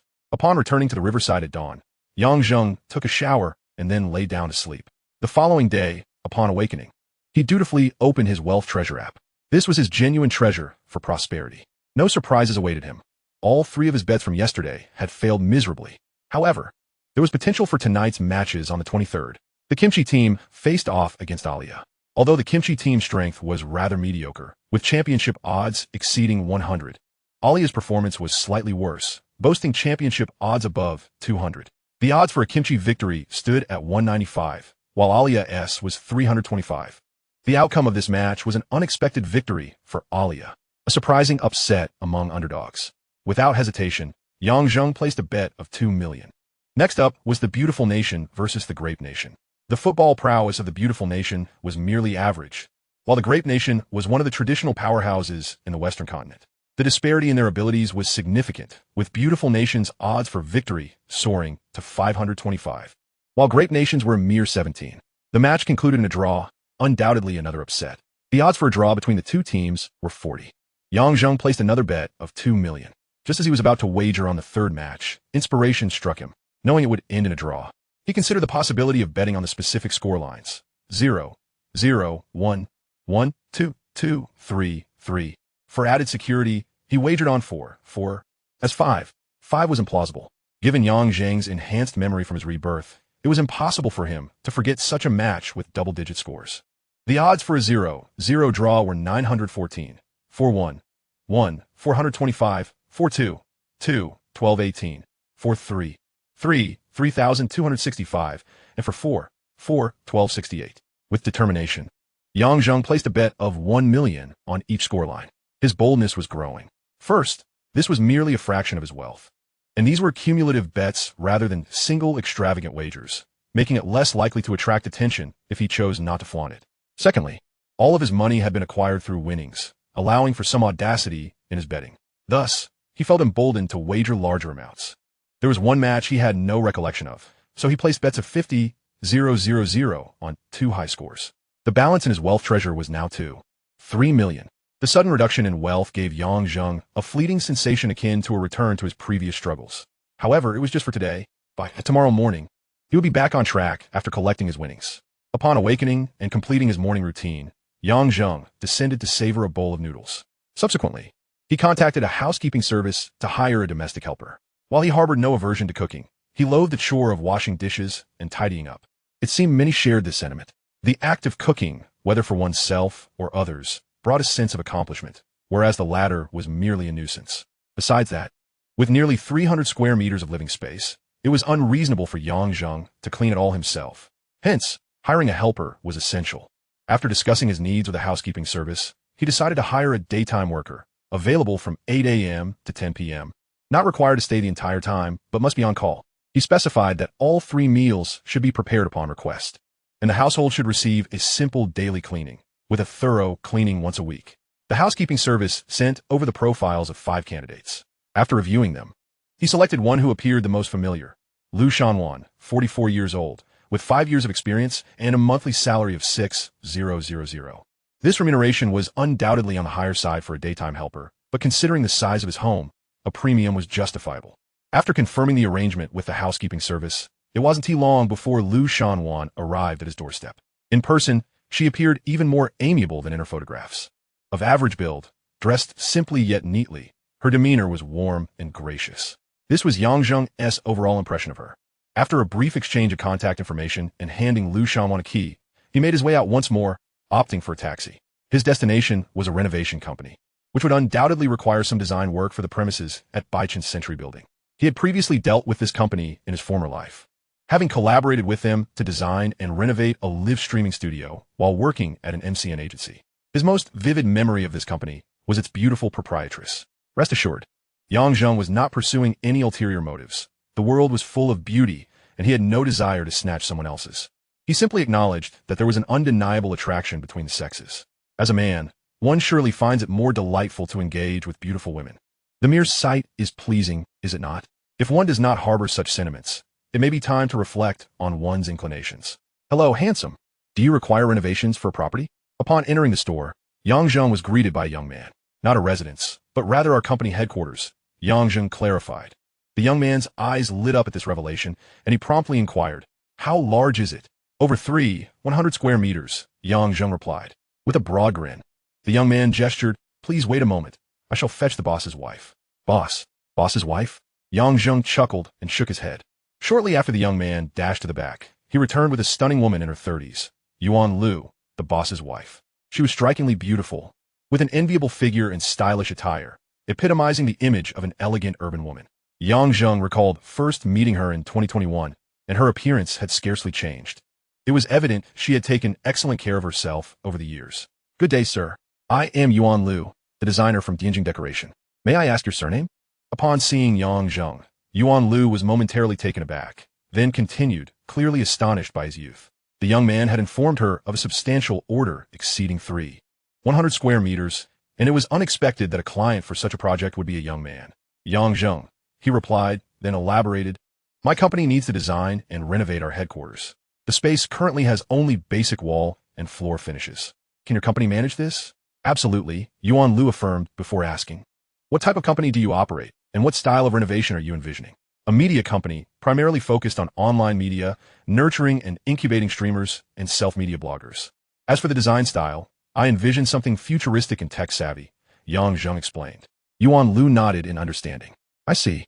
Would it be possible for me to visit your company? We will need to assess the site to provide you with the optimal design proposal." "Certainly," Yang Zheng agreed. "Is Ms. Yuan available now?" Yuan Lu smiled. "I am free. Shall we go now?" Yang Zheng nodded again. "Do you have a vehicle, Ms. Yuan?" Yuan Lu chuckled and nodded. "Yes, but it's not a luxury car." Yang Zheng maintained a calm expression. "I haven't obtained my driver's license yet. Would it be convenient for me to ride with you?" Yuan Lu was momentarily stunned, and after a pause, she replied, "Of course, please follow me." She had initially assumed Yang Zheng had a youthful appearance due to a baby face, but his admission about not having a driver's license clarified that he was not merely youthful in appearance. He was genuinely only 18. How fortunate to have such a life. Yuan Lu couldn't help but muse. After leaving the shop, they walked to a nearby parking lot. Yuan Lu took out her car key and pressed it, causing a white Audi A3 to respond. "Please, Mr. Yang, step inside." She gestured to the passenger seat. "Thank you," Yang Zheng replied courteously as he entered the car. Yuan Lu assisted in closing the door before circling to the driver's side. For a major client with over 100 square meters, such attentiveness was warranted. As they drove off, Yuan Lu inquired, "By the way, I haven't asked where your company is located." Baichen Century Building," Yang Zheng responded. "A splendid location." Yuan Lu complimented as she maneuvered the vehicle. Yang Zheng glanced at her and suggested, Actually, Ms. Yuan, you might consider relocating your company there as well. The area is currently in a development phase, with new buildings and office spaces emerging, ensuring ample opportunities for renovation projects. Yuan Lupao said, nodding togfully in Miryang. You have pointed me toward a promising direction. After a moment's contemplation, she curiously asked, since your company is in Baichen, what prompted you to approach us? Yang Zheng paused before replying, fate. Yuan Lu was taken aback again, then smiled. I hope our connection with you, Mr. Yang, deepens, leading to more opportunities for collaboration. What she truly wished for was not merely fate. Yang Zheng chuckled, nodding, I too hope our connection with you, Ms. Yuan, deepens. Yuan Lu's expression faltered for a moment before she playfully asked, which kind of connection do you mean, Mr. Yang? As a woman nearing 30. She mused that she should not be teased by an 18-year-old. Yang Zheng remained composed. Certainly, I refer to the connection of currency. Yuan Lu laughed lightly, shaking her head. Conversing with you, Mr. Yang, makes it hard to believe you are still in an age where you haven't obtained a driver's license. Yang Zheng smiled. I find that, Ms. Yuan also possesses the youthful charm of someone yet to acquire a license. It took Yuan Lu a while to grasp his compliment regarding her youth. And she burst into laughter. Ha! You truly are quite the charmer. Chapter 027. Establishing a partnership. Upon arriving at Baichen Century Building, Yuan Lu surveyed the surroundings and exclaimed enviously, this place is truly remarkable. As she spoke, she approached the window, gazing down at the view below, and sighed. What a sight! The landscape is breathtaking, and I can even see Xinjiang. The vantage point is splendid. Yang Zheng smiled and inquired, how long do you estimate it will take to produce the design proposal? Yuan Lu pondered for a moment before responding. Will this space allow for significant alterations? Are you seeking a light renovation for temporary use, or a more refined finish for long-term occupancy? How long do you anticipate utilizing it? Barring unforeseen circumstances, I intend to occupy this space indefinitely, Yang Zheng clarified. He looked at her and continued, I have purchased this entire floor, allowing you the freedom to create your design proposal. All areas can be modified. Purchased it? Yuan Lu's eyes widened in surprise as she instinctively asked, how much did it cost? Over 30 million, Yang Zheng replied, knowing it was not a confidential matter and thus had no reason to conceal it. Yuan Lu gasped, shaking her head, and after a brief pause, she said, now I understand. I will arrange for someone to conduct a site measurement this afternoon and aim to have a design proposal ready within a month. How does that sound? Yang Zheng shook his head. That's too long. If it takes a month just for the design proposal, how long will the construction take? I need this space operational as soon as possible. Yuan Lu looked at him with a hint of exasperation. Mr. Yang, this is over 100 square meters. If I were to claim I could provide a design proposal in 3 to 5 days, would you trust it? Without waiting for Yang Zheng's reply, she continued. How about this? I will set aside my other projects and focus solely on yours, doing my utmost to expedite the process. Does that work for you? Yang Zheng realized that his previous assumptions had been somewhat naive. He had thought that since it was merely a company headquarters and not requiring extravagant renovations, it could be completed in 2 to 3 months, perfectly aligning with his university schedule in Xinjiang. However, now that Yuan Lu indicated the design phase alone would take a month, he began to wonder if the entire project might extend into the following year. If he is willing to undertake the kind of overly simplistic light renovation that Yuan Lu mentioned, it could surely be completed in 2 to 3 months. He had not previously considered this aspect. Now that he has purchased the place, which is entirely his own, why would he opt for such a superficial renovation? Naturally, a fully furnished option would be far superior. Thus, it seems he must seek another place that is immediately usable. As for this location, it can be entrusted to Yuan Lu to handle gradually. All right, please proceed as quickly as possible. After Yang Zheng made this remark, he inquired, how will the cost be calculated? Yuan Lu felt a flicker of excitement. They had finally reached the crux of the matter. She was acutely aware that, despite the prior discussions seeming to have reached an agreement, if the pricing could not be settled, then everything would be in vain. In truth, she was somewhat bewildered by the pricing question, as she had never handled such a substantial project. If she were to apply her previous pricing model of 50 yuan per square meter, then for 100 square meters, it would amount to 150,000 yuan. Just for the design fee alone, that would be 150,000. While Yang Zheng might dare to pay that, she did not have the audacity to ask for it. Although internationally renowned designers may charge tens of millions or even over 100 million for a design scheme, she had yet to reach even the fame of Xinjiang. How could she possibly demand a design fee of 150,000 yuan? Yuan Lu's thoughts were racing, yet her expression remained composed. That would depend on whether General Manager Yang wishes to entrust the entire renovation project to me or just a partial one. If it is a full package, Then let us set the design fee at 50,000 yuan. This fee was genuinely exceedingly low. It was less than 20 yuan per square meter. She feared that word of this would lead to scorn from her peers. However, if Yang Zheng was willing to assign her the complete renovation project, then let them criticize. At least she would profit more. What about a partial package? Yang Zheng inquired. My charges are 50 yuan per square meter, Yuan Lu stated, gritting her teeth as she revealed her usual pricing standard. Yang Zheng nodded fully. It seemed that her prospects for development over the next few years were promising. When Yang Zheng had first met her in 2021, her design fees had already reached 150 yuan per square meter. In 7 years, it had tripled, outpacing the rise in property prices. Then let us go with the full package. I can still earn 100,000 yuan from you, Yuan Zheng. Yang Zheng said with a smile. Yuan Lu was somewhat amused, her heart easing, and she joked, I intend to earn much more than 100,000 yuan from you. General Manager Yang.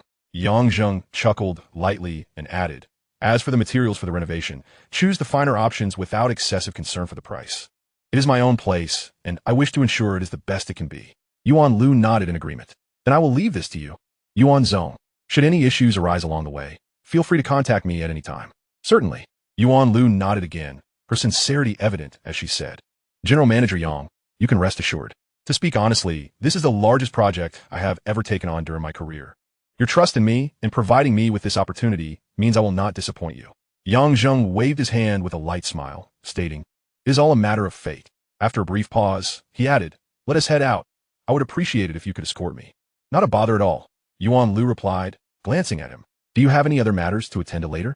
If possible, I would like to invite you to a meal as a token of my gratitude. Yang Zheng paused for a moment and nodded, then allow me to impose on you. A meal was certainly on the agenda, and dining with a beautiful woman was certainly more appealing than dining alone. There was no reason for him to refuse. They arrived at a rather opulent restaurant renowned for its extravagant decor. The prices were quite lavish, doubling those of typical establishments. Yuan Lu approached with a mindset of lavish expenditure, eager to curry favor with this significant client. The two of them ordered 6 dishes. Despite Yang Zheng's repeated attempts to decline, Yuan Lu even suggested, if we don't finish, we can pack it up for the staff of the restaurant. What else could Yang Zheng say? He could only demonstrate through his actions that she was overthinking it. They finished all 6 dishes, accompanied by a small rice cooker of rice. Yang Zheng had developed a sense of satiety, yet he had not reached the point of discomfort. Yuan Lu stared at him, taken aback, her mouth opening several times without producing sound. She genuinely could not fathom how to articulate her astonishment. If she had not just come from Yang Zheng's expansive 100 square meter company premises, she might have inquired just how long this young man had been hungry. Thank you for your hospitality, General Yuan, Yang Zheng said politely after finishing the last bowl of soup. In the past, even with his considerable appetite, he would never have indulged so freely in front of someone he had just met. He would have endured hunger until others had set down their chopsticks. Refraining from eating further, he would rather seek a small eatery after the gathering to satisfy his hunger. Previously, he believed this to be a matter of etiquette. Now, he understood it as impoverished pretentiousness. Those with wealth and status could casually utter an expletive, and everyone would exclaim, the big shot is humorous and approachable. Conversely, those without wealth or status would bow and greet everyone, and instead of being praised for their politeness, they would be derided as sycophants. Chapter 028. What a coincidence. You really have quite the appetite, Yuan Lu exclaimed, her expression one of shock. Yang Zheng's unabashed clean plate policy did not make her feel any discomfort. Rather, it dissolved any barrier she had felt towards him as a significant client. Now, she regarded Yang Zheng more like a younger brother. Let us dispense with the formalities. Shall we? No need for General Yuan. You're older than me, so calling me sister is hardly inappropriate, she said, striving to maintain a casual demeanor, though her heart fluttered with apprehension. No matter how youthful she appeared, he was still a powerful boss overseeing a property worth tens of millions. She wished to bridge their relationship, but feared being dismissed by such a significant figure. Yang Zheng would certainly not dismiss a beautiful woman and promptly called out, Sister Yuan. Yuan Lu frowned slightly at the term. Let us just go with Lu Jia. Sister Yuan sounds off. After a brief pause, she added, should I call you Xiao Zheng? You would find that offensive, would you? Yang Zheng shook his head, not at all. Yuan Lu smiled brightly. Let us wrap up and head out. Where are you going afterward, Xiao Zheng? Please take me to the Qinxi Riverside area in Yuelu district, close to the university town, Yang Zheng replied. Yuan Lu paused, her expression turning to one of surprise. You live at Qinxi Riverside as well? Yang Zheng was momentarily taken aback. So, Yuan Lu laughed and nodded. I live there too. In Building 1. Yang Zheng chuckled. I'm in Unit 1, on the 16th floor. Huh? Yuan Lu's expression grew even more peculiar. I'm on the 12th floor. Unit 1201. Yang Zheng exclaimed. Is it also Unit 1? Yuan Lu laughed softly and nodded. It seems we are quite fated. Indeed, Yang Zheng affirmed with a nod. Let us go. We can head home together. Yuan Lu shot him a playful glance and inquired as they walked. The top floor has a single unit per floor, right? I recall the asking price was over 15,000 per square meter. How much did you actually spend? For 73 million, which included a parking space, Yang Zheng replied. And then he countered, what about you? TSK, how extravagant. Yuan Lu sighed before responding. My apartment has an area of 160 square meters, with a shared public space of 28. The total price amounts to 206 million, which calculates to approximately 12,800 per square meter. Interestingly, within the same building, the price per square meter varies by nearly 2,000 depending on the floor. However, Yang Zheng's unit comes fully furnished and boasts a significantly higher usable area. So it doesn't seem like a bad deal after all. As they continued their conversation, they exited the restaurant and got into the car. Yuan Lu navigated effortlessly toward the banks of the Morning Dawn River.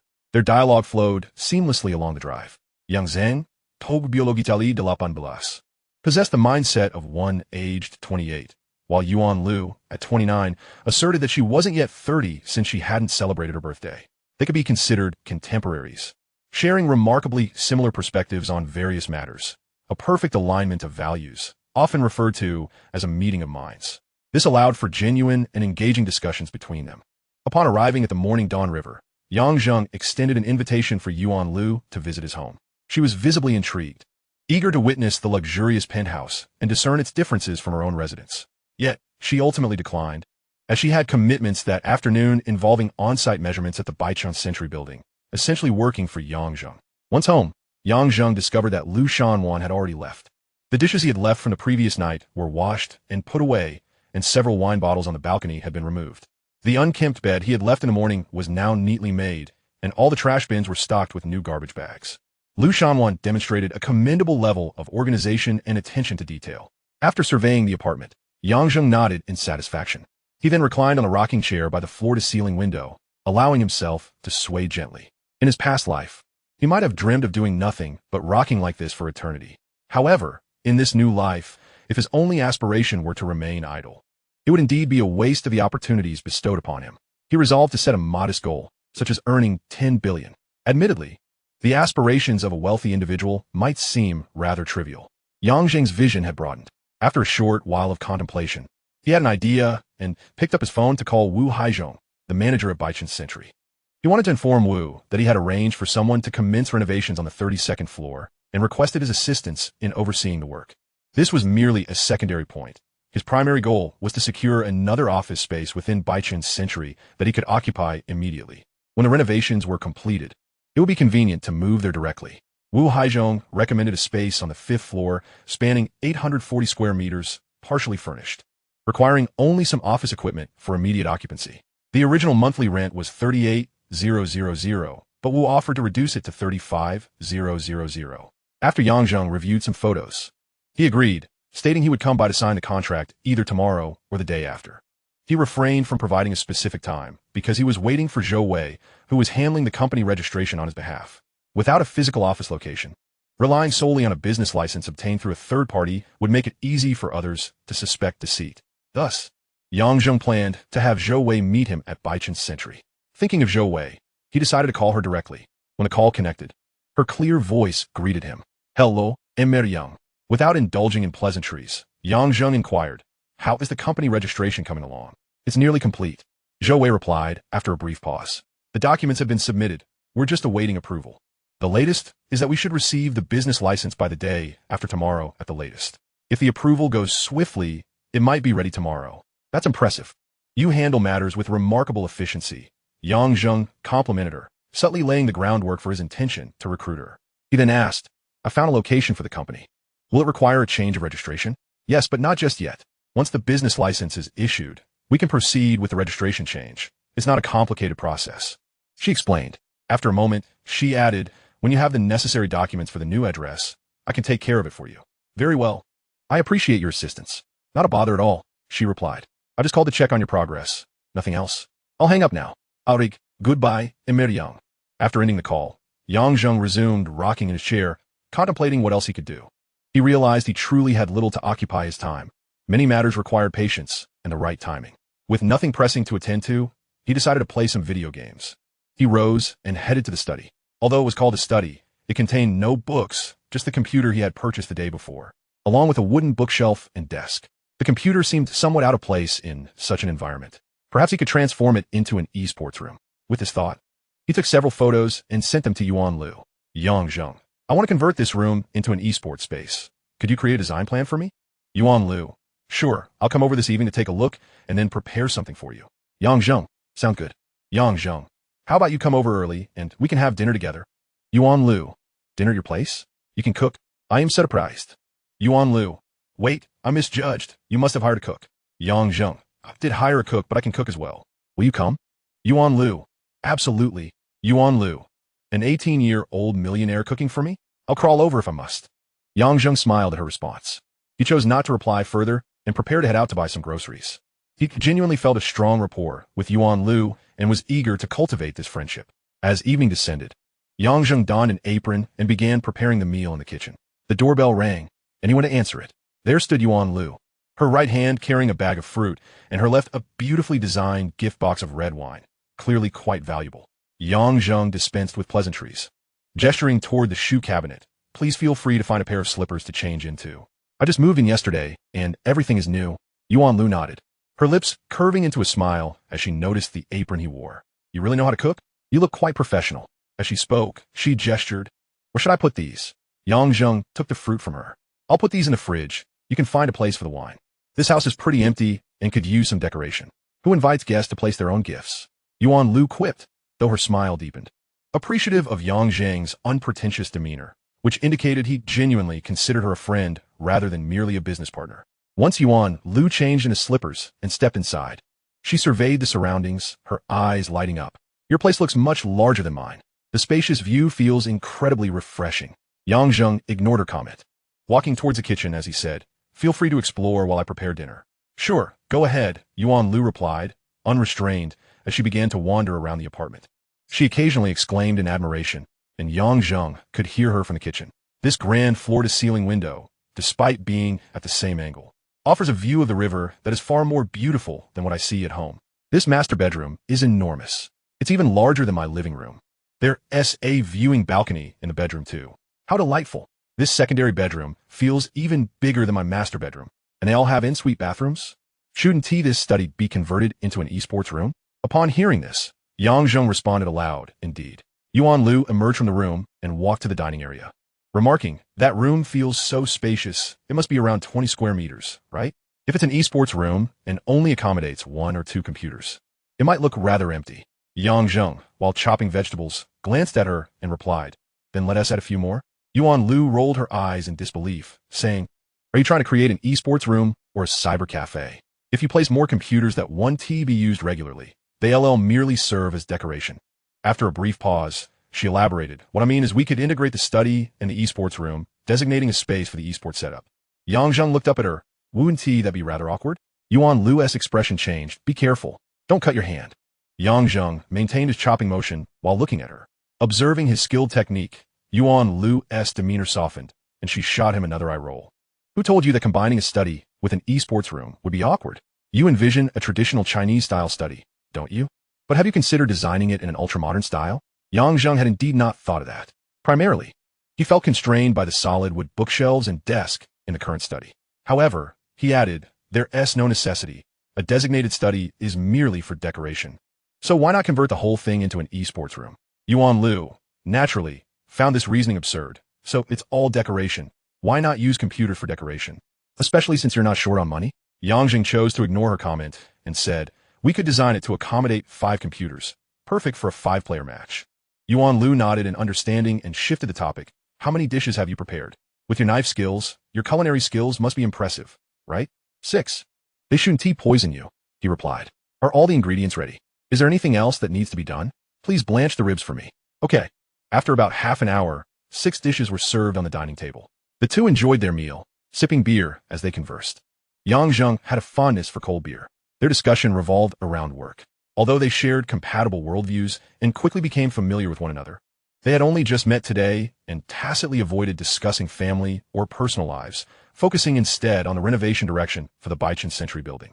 Yuan Lu was certainly no novice like Zhang Feifei or Zhou Mei. She could hold her own with alcohol. Yang Zheng had purchased an entire case of beer the previous day, consuming 2 bottles himself, leaving 10.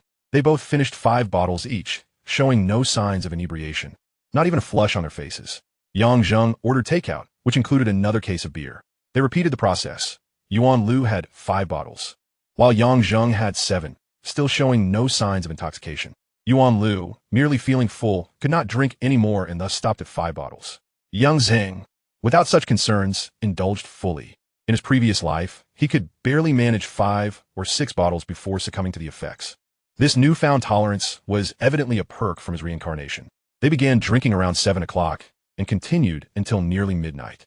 Yuan Lu finally headed downstairs to return home. Before leaving, she offered to help clean up the mess, but Yang Zheng assured her he had hired a cleaning lady and that it could wait until tomorrow.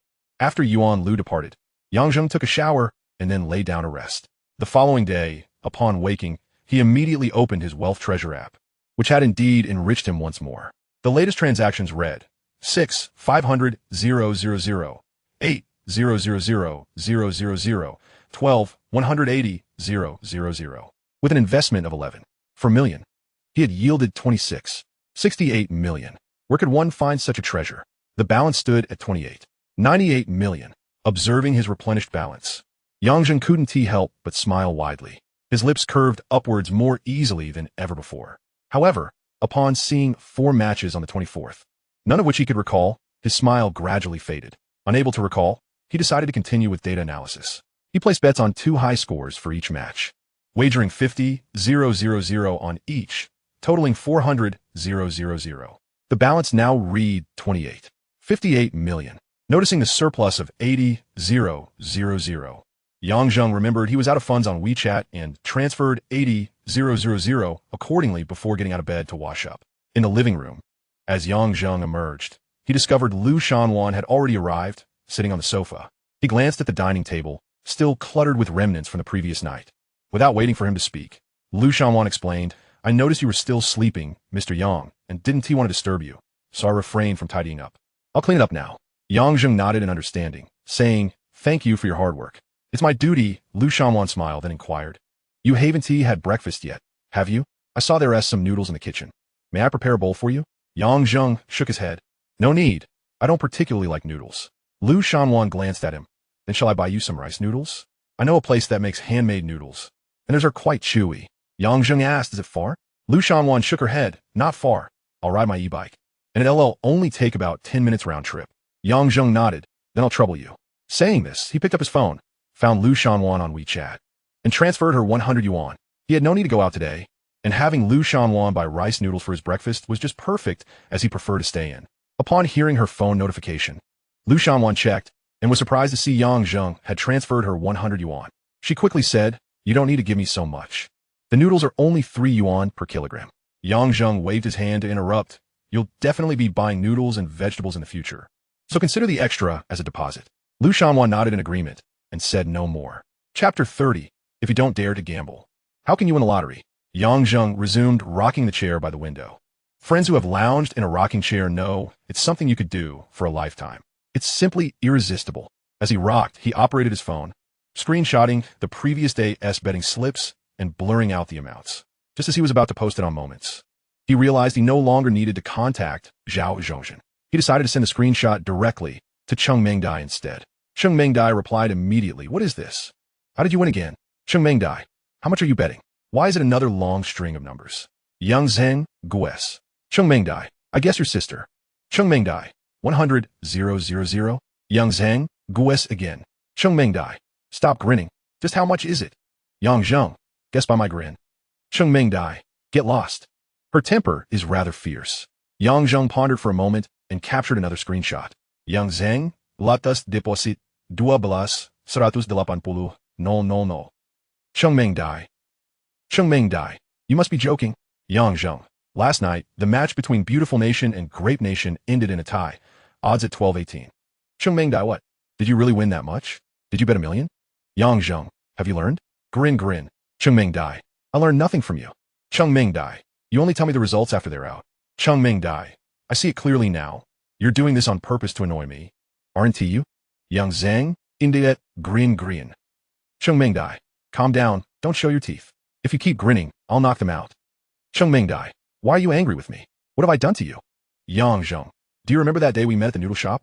Grin grin. Cheng Ming Dai. I remember being angry. What happened that day? Yang Zheng. I really like your attitude towards my username, grin grin. Yang Zheng. But the way you ordered me to come up with one for you displeased me, grin grin. Cheng Ming Dai. Cheng Ming Dai. Is that the reason? Yang Zheng. I only command others. No one can command me. My fate is mine to dictate, not determined by heaven. Cheng Ming Dai. You've forgotten about grinning. Yang Zheng. That phrase doesn't apply here, grin grin. Cheng Ming Dai. You're quite something. Cheng Ming Dai. Then I apologize. My attitude was indeed a bit off that day. Young Zheng. Aurig. forgive you. Cheng Ming Dai. Can you take me along to place bets? Cheng Ming Dai. Cute girl. I beg you. Yang Zheng sent her a screenshot of his bets for the day. Cheng Ming Dai. Cheng Ming Dai. 7-1-1-7. Are you betting on basketball? Cheng Ming Dai. And 5,000 on each? If you have extra money, just transfer it to me. Yang Zheng. Gambling is gambling. Without taking risks, how can one win? Cheng Ming Dai. You keep gambling. I'm too poor to play. Yang Zheng. I suspect you're just messing with me, and I have ample evidence. Cheng Ming Dai. How am I messing with you? Yang Zheng. Screenshot. Can't afford to gamble. Cheng Ming Di. Go Di. Angry. Yang Zheng chuckled and did not respond further. He decided to wait until he hit the jackpot again to tease her some more. When the result of that 7-1 match came out, it would be time to reel in the rewards. While he was chatting with Cheng Ming Dai, Lu Shanwan had already returned with the noodles and was busy in the kitchen. After shaking for a while, Lu Shanwan's voice rang out. Emir Yang, the noodles are ready. Yang Zheng stood up and walked towards the dining room. On the dining table, the white porcelain bowl held noodles submerged in rich, thick broth. Glistening enticingly, the noodles were topped with fragrant stir-fried meat and green peppers, with a golden fried egg lying beside it.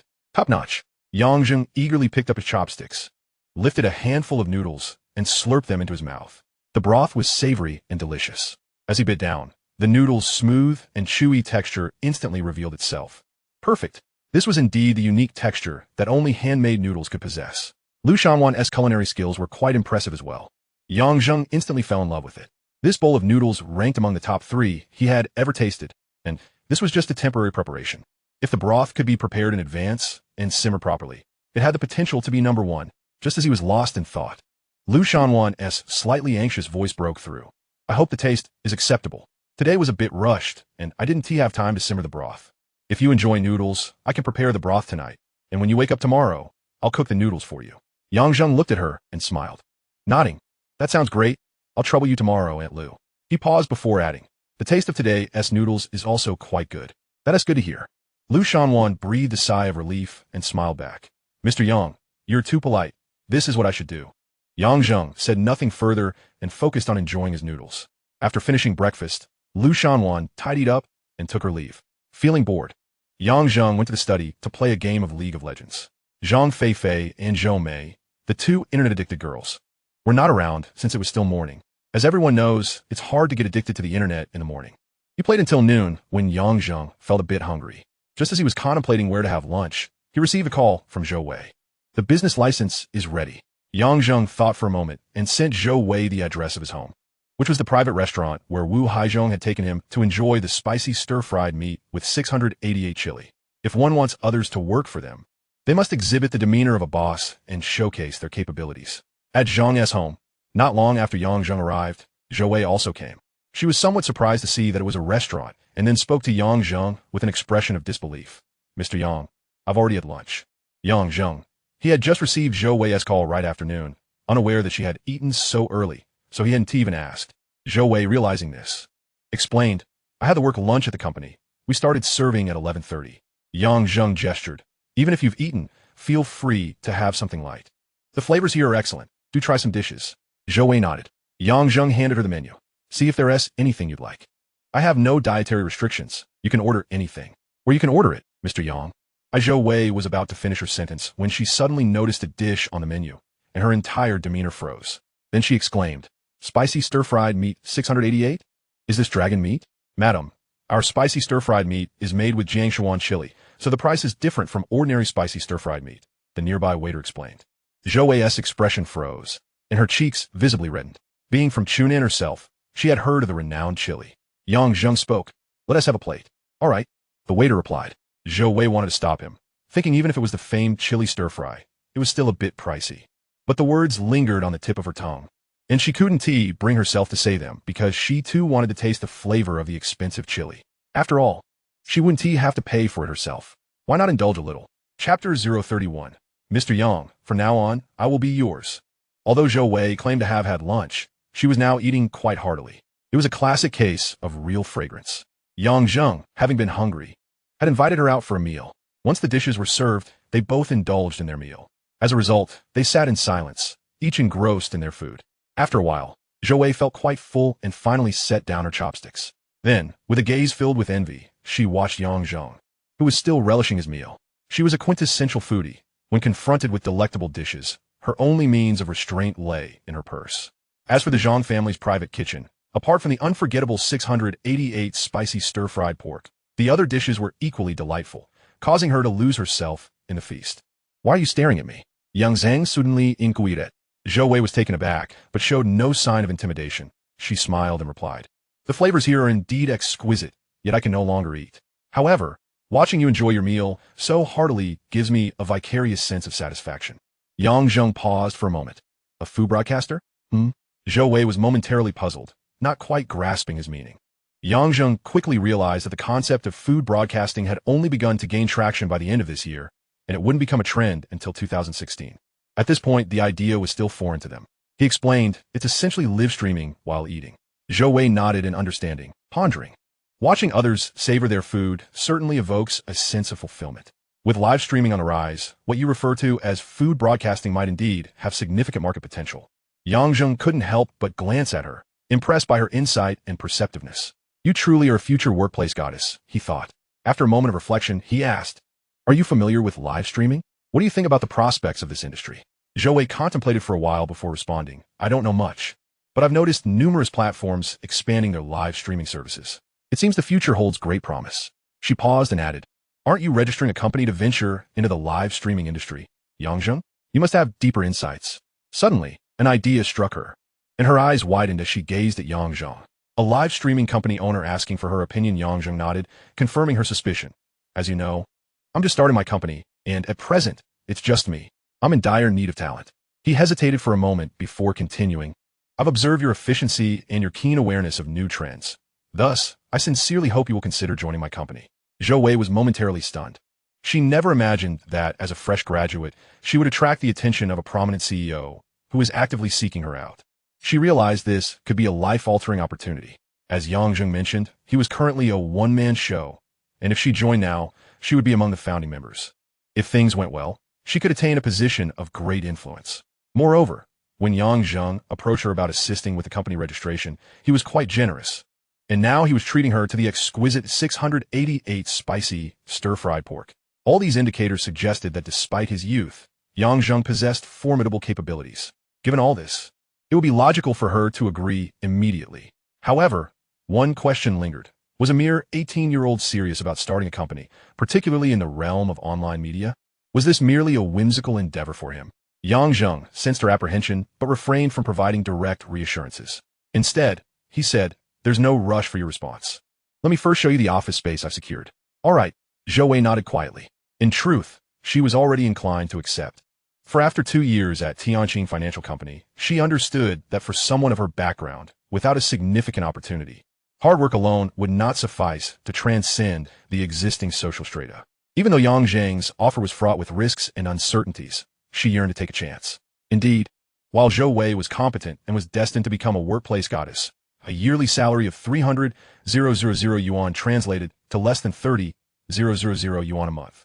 Compared to ordinary workers, this was a respectable income. Yet when juxtaposed with owners and capitalists, or even within super first-tier cities like Beijing and Shanghai, her salary was hardly remarkable. At best, she was an advanced employee, with others above her, peak workers, elite workers, and ultimate workers. Being an employee would never lead to wealth.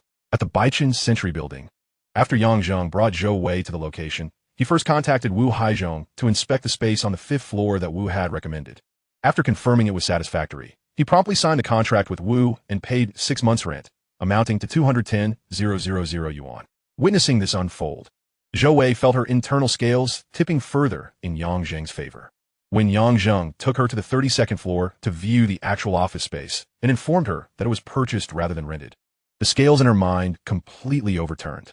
She immediately declared, "Yang Zheng, I will be part of your team from now on." Yang Zheng smiled gently.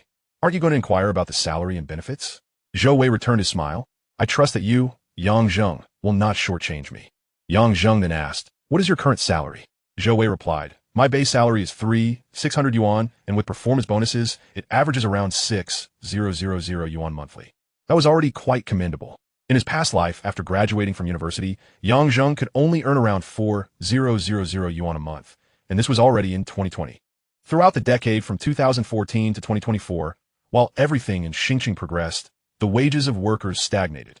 Being an employee would never lead to wealth.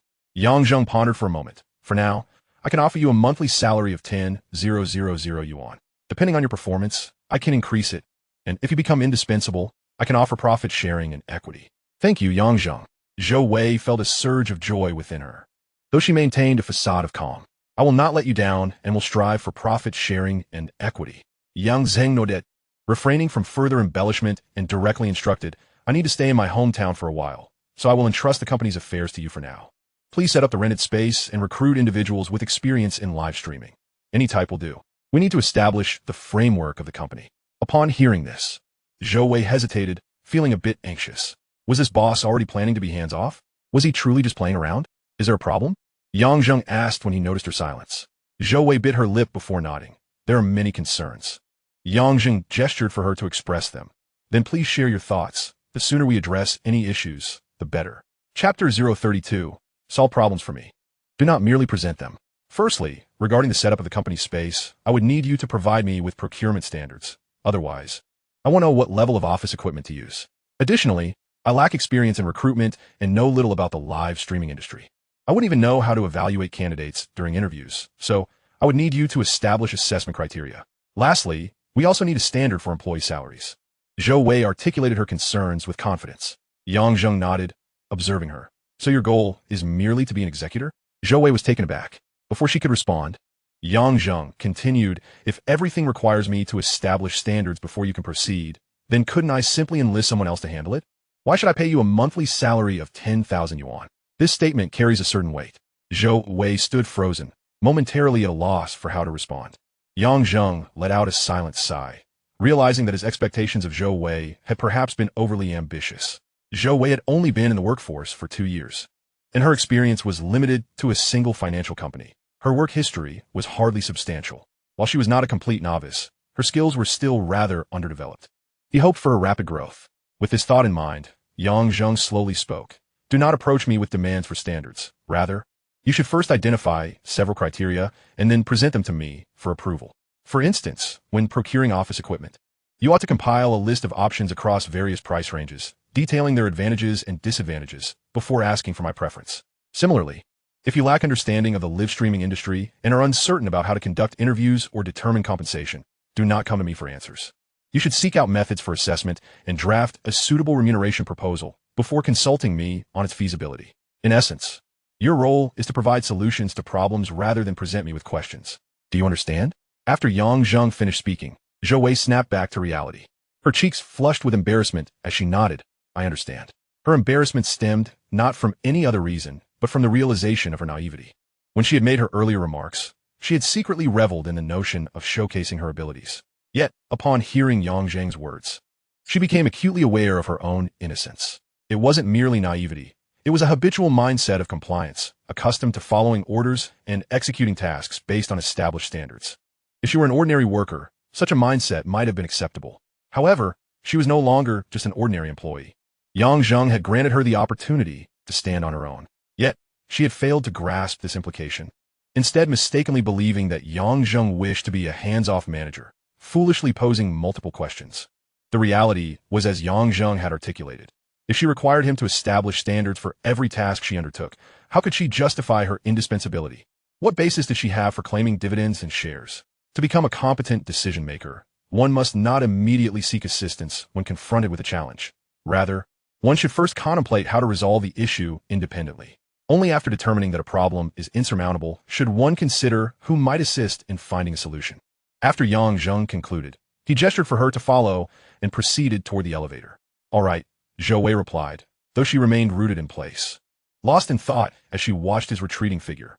It was only after he had reached the elevator door that she snapped back to reality and hurried to catch up with him. Zhou was naturally curious. How could this 18-year-old, freshly graduated from high school, seem more mature and seasoned than her 24-year-old self? Was it a matter of family background? Did the adage hold true? Children of the poor mature early, while the children of the rich play and learn the subtleties of social interactions. With this thought, Zhou's resolve to seize this opportunity strengthened. She hoped that her future children would not have to grow up too quickly, but rather enjoy a carefree childhood. At the riverbank at dawn, upon his return, Zheng began to organize his belongings. He had initially planned to return to Huainan the following day. However, with the company registered, an office established, and personnel hired, he had accomplished his objectives for this trip to Xingqing. He was reluctant to delay any longer and decided to return today. He had previously instructed Zhou to complete the company registration by the 24th, which was also the day when the college entrance examination results would be announced at 2:00 p.m. After being away for so long, he certainly did not wish to be absent when the results were revealed, lest his mother, Chunyu, become frantic. Although he sometimes struggled under the combined pressure of his parents, he had no intention of severing ties with them. Therefore, he needed to return on the 24th. Furthermore, he planned to confront them directly upon his return. After packing up, Zheng checked train tickets back to Huainan and booked a ticket for 15:32. With an hour and a half remaining until departure and an hour's travel time to the train station, he set out, going downstairs and hailing a taxi. In the car, Zheng sent a message to Lu Shanwan, informing her of his return to his hometown. Just as he was about to message Yuan Lu, she sent him a message first, along with several images of an esports room, followed by a text. I rushed to finish this for you this morning. Take a look and see if it works. Zheng opened the images and examined the design, which featured 5 computers arranged in a 2-3 distribution, 2 computers side by side in the corner, and 3 in the center forming a triangular layout. The entire room exuded a sense of technological sophistication. Zheng replied, "Looks great, how much?" Yuan Lu responded, "Let us skip the design fee. Just give me the renovation project so I can earn a little commission." Zheng replied, "It's a done deal." He continued, "I'm heading back to my hometown today and will be away for a while." Yuan Lu exclaimed, "Oh, I was planning to come over for dinner tonight." She added, "If you're not around, how can I renovate your room?" Zheng responded, "Personal contact, Lu Shanwan. She asked my housekeeper. Please add her. She has the keys, and I will inform her." He continued, "There is a spare key in my bedside table. Just take one." Yuan Lu replied, "All right."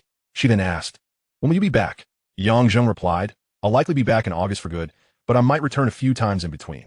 Yuan Lu acknowledged, "Okay." Zheng inquired, "What is the budget for the room renovation?" Yuan Lu replied, "I know you have money, so I've quoted you a high-end estimate. Excluding the computers, it's about 80,000. Zheng sent her a transfer of 200,000. Yuan Lu was surprised, responding, 200,000? Are you also expecting me to furnish the computers? Seeing this, Zheng couldn't help but chuckle. He and Yuan Lu seemed to resonate on the same wavelength. Just as he was about to message her, she had already anticipated his thoughts. After transferring the funds, Zheng simply replied, "Yes, around 20,000 for the computers." Yuan Lu responded cheerfully, "Great, thank you, boss." She then confirmed receipt of the 200,000. Zheng did not reply further. He then informed Lu Shanwan about Yuan Lu's plans for the study's renovation before settling back in his seat and dozing off during the ride. Chapter 033. You still remember to come home? After a journey involving a taxi, high-speed train, and another taxi, Zheng arrived in Huainan just before 6 p.m. Upon reaching home, he found the house empty. However, it wasn't long before his mother, Chunyu, returned, carrying a bag of groceries. Upon entering, she immediately spotted Zheng sitting in the living room. She was momentarily taken aback, then furrowed her brow. "Oh, so you do remember how to come home, Mom?" Zheng called out, bracing himself for the impending storm. As expected, Chunyu launched into a tirade. "What do you mean, Mom? You still acknowledge me as your mother? Just how many days have you been out there living it up? After your exams, you only stayed home for 2 days, then took the money and vanished. Had I known, I would never have given you that money. Do you think everything is settled just because the college entrance examination is over? Can you afford to relax now? Are you planning to forego university? That's the real critical period.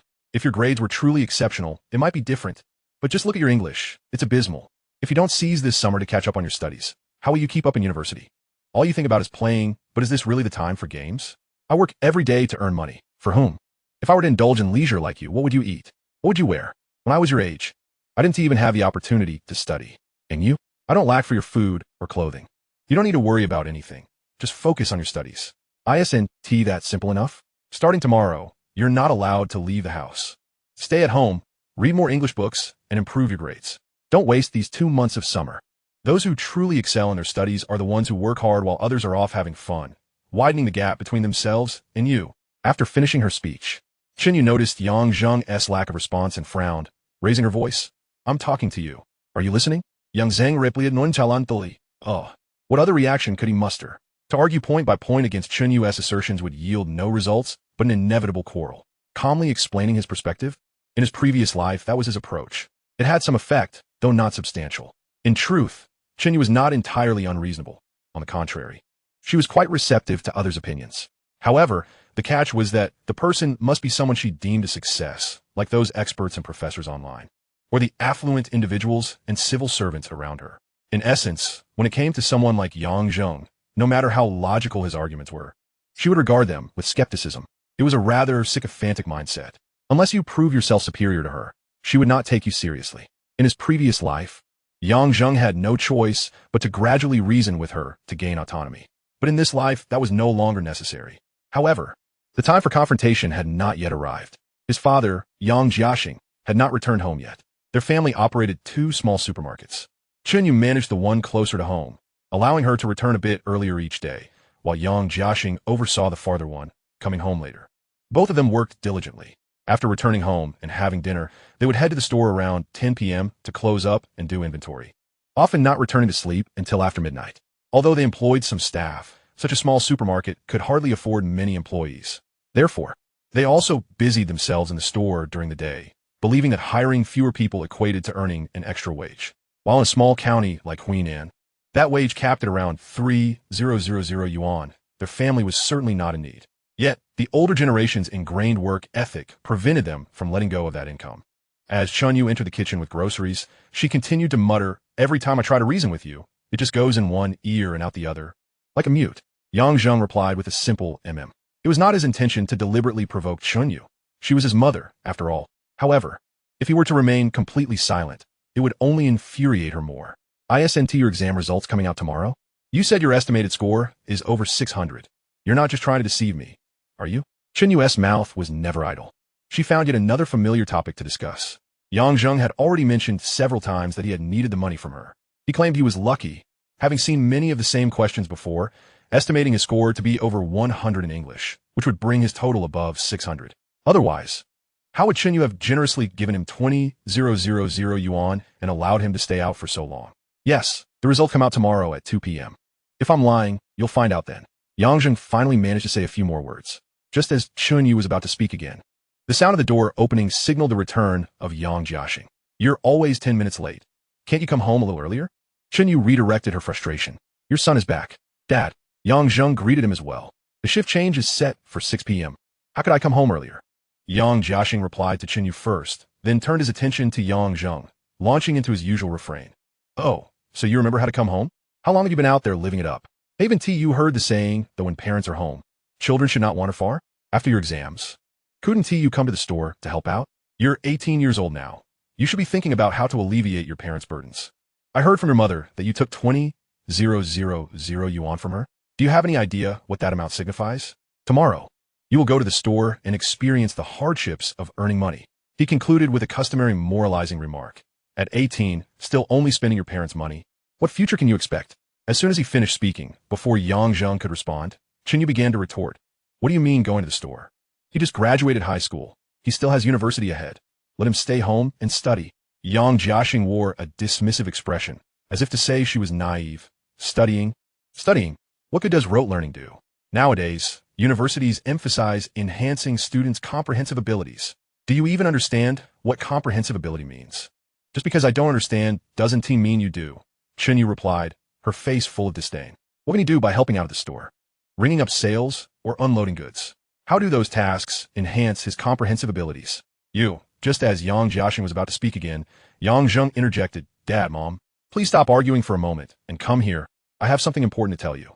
He had originally intended to wait until after dinner to broach the subject, to avoid them losing their appetite, but he was too weary of hearing them squabble over trivial matters.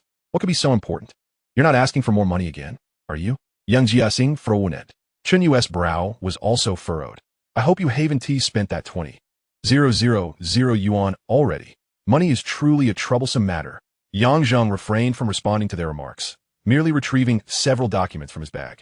Chapter 034, The Revelation. The residential property sales contract and the office building sales contract. Yang Zheng placed both contracts on the table, gesturing for them to take a look. Yang Jiaxing and Chen Yu each picked up a contract, bewildered. Yang Zheng spoke slowly. I bought an apartment in Xingqing for over 4 million, and I also purchased a floor of office space for over 30 million, and I've started a company. What did you just say? Chen Yu questioned, doubting her hearing. Yang Jiaxing also furrowed his brows, exclaiming, "What nonsense are you spouting?" Yang Zheng responded with a serene expression. The contract is in your hands. Read it before passing judgment. Both men paused, ceasing their conversation, and swiftly began to peruse the contract. Yang Zheng remained silent, awaiting their reactions. After reviewing the document, they exchanged glances before directing their attention back to Yang Zheng. Although they did not scrutinize the extensive clauses, they did note the figures in Yang Zheng's signature. Chen Yu attempted to speak several times, yet no sound escaped her lips. Despite harboring a multitude of questions, she found herself at a loss as to where to begin. Ultimately, it was Yang Jiaxing who broke the silence, his tone wavering. "This can't be a forgery, can it?" Yang Zheng replied nonchalantly. "Why would I go through the trouble of fabricating 2 fake contracts just to deceive you?" Yang Jiaxing's expression faltered as he pressed on. "But how could you possibly have so much money?" Yang Zheng casually remarked, "Won it betting on the World Cup." Yang Jiaxing's eyes widened in disbelief. And just as he was about to speak, Yang Zheng interjected, "I neither stole nor scammed anyone. Everything is reasonable and legal. Why shouldn't I place bets?" Yang Jiaxing's expression grew more incensed. Yet before he could voice his thoughts, Yang Zheng continued, "I invested 20,000 and earned several million. That is the established reality. The outcomes of others' bets are irrelevant to me." Yang Jiaxing's demeanor stiffened, but as he prepared to respond, Yang Zheng reiterated, "I have not squandered my money. The properties and office buildings are fixed assets. Even if I solely collected rent, it would suffice for a lifetime." Yang Jiaxing was momentarily at a loss for words. Chen Yu, adopting a cautious tone, ventured, "Zhengzi, have you truly earned several million?" "The contract is right there in your hands," Yang Zheng replied with unwavering simplicity. "Facts speak louder than words." Chen Yu shot him a glance before asking, "Have you started a company?" Yang Zheng nodded. Yang Jiaxing finally found his voice. "What type of company have you established?" Yang Zheng, maintaining his calm demeanor, replied, "A company with a registered capital of 10 million. Yang Jiaxing's expression faltered once more as he glared at Yang Zheng. "I meant what kind of company?" Yang Zheng smiled lightly. "A media company, engaged in internet-related business." "Father, would you care to offer me some guidance?" Yang Jiaxing's expression became even more rigid. His face was nearly paralyzed from the strain. "I don't understand the internet. You handle yourself. I'm going to prepare dinner," he retorted with irritation, flinging the contract onto the table as he turned towards the kitchen. However, as he turned away, he could no longer contain himself and revealed a toothy grin. What parent wouldn't be delighted to hear their child suddenly claim to have earned several million? As for the means of earning, as long as it is legal, what concern is it of his? After over 20 years of navigating society, how could he fail to grasp that? The only discomfort he felt was stemming from Yang Zheng's assertiveness in conversation. Yet, despite this discomfort, he was genuinely pleased. This was a clear indication that his son had truly matured. Yang Jiaxing's authoritative approach to parenting might have been misguided, but his intentions stemmed from a desire for Yang Zheng to be resilient. Thus, he felt genuine joy at Yang Zheng's newfound assertiveness, even more so than the fact that his son claimed to have earned millions. "You go ahead and cook. There's no need to throw the contract around so forcefully. Be careful not to tear it. That's a contract worth millions." Chen Yu scolded, carefully arranging the contract before turning to Yang Zheng, pausing before inquiring, "Zhengzi, just how much have you earned? How much do you have left?" Before Yang Zheng could respond, she hastily added, "Don't misunderstand. I certainly won't take your money. I am merely curious." Yang Zheng trusted her on this matter. Like Yang Jiaxing, although her methods of discipline were flawed, her intentions were undoubtedly for Yang Zheng's benefit. Despite her strict management, she had never been stingy regarding monetary matters. This was evident from her willingness to hand Yang Zheng 2,000 yuan without hesitation before. Although she often grumbled about working tirelessly for Yang Zheng, she genuinely believed and acted upon that sentiment. The generation they belonged to had endured hardships, saving every penny without ever considering spending it on themselves. Had Yang Zheng earned only tens of thousands, Chen Yu would have certainly sought to manage it. However, with several million at stake, she would not dare to involve herself, fully aware of her limitations. Therefore, her inquiry stemmed from genuine curiosity. I earned about 5 million, and I still have over 2 million left. Yang Zheng provided a rough estimate. He was not concerned about Chen Yu spreading rumors or causing trouble, as he understood his mother well. She was adept at keeping financial matters discreet. Hiss! Chen Yu inhaled sharply, and after a lengthy pause, she spoke again. You must never mention this outside. Refrain from discussing the properties with others, wealth. Yang Zheng interrupted her ramblings. Rest assured, Mom, I understand. Chen Yu instinctively wanted to lecture him further, but seemed to recollect something, closing her mouth instead. With a weary expression, she finally conceded. All right then, just be mindful of yourself. I'll go prepare dinner. Afterward, she couldn't help but complain. You could have let me know you were coming back. I didn't buy many ingredients today. Next time, I'll inform you in advance, Yang Zheng replied. Before long, the meal was ready, and the three of them sat down to eat. Typically, during meals, Yang Jiaxing and Chen Yu would discuss the operations of their respective supermarkets. However, today both were silent, still recovering from the shock Yang Zheng had delivered. Furthermore, they felt somewhat embarrassed to mention their small business endeavors in the presence of their son, who was now worth millions. After a few bites, Yang Zheng initiated the conversation. Dad, has Uncle mentioned discussing purchasing a piece of land with you? Yang Jiaxing glanced at him, nodding slightly yes. Yang Zheng inquired further, where is that land located? Over by Hongxing Road, Yang Jiaxing replied. Then posed a question of his own. Do you think that land is worth buying? In the past, he would never have asked Yang Zheng such questions, nor would he have ever considered Chen Yu's opinions, believing that women and children lacked insight. Yet now, he clearly no longer viewed Yang Zheng as a child. It is certainly worth purchasing land at present, Yang Zheng affirmed, elaborating, the urban area in the southern district is too small. After a few more years of development, it will undoubtedly become overwhelmed. Expansion outward is inevitable. Even now, during festive seasons, the city center becomes congested to the point where electric bikes cannot pass through. Thus, while the outskirts like Hongxing Road may appear desolate now, they will develop within a few years. Acquiring land there now is undoubtedly profitable. Upon finishing his statement, Yang Jiaxing chuckled and shook his head. The value of land will certainly increase. I know that without you telling me. The question is when it will rise. He paused momentarily before continuing. The outskirts of the city will gradually develop, but with so many areas in the southern outskirts, who knows when it will reach the vicinity of Hongxing Road? If I invest my money there, and it takes a decade or two for the area to develop, do you think that's a wise investment? His reasoning is undoubtedly sound. After all, in a small county, housing prices and land values are quite limited. Even if there is potential for growth, it is uncertain how much they could actually appreciate. If it indeed takes 10 to 20 years for development to occur, having my funds tied up there would be decidedly unwise. It may even yield less than what one would earn in interest from a bank.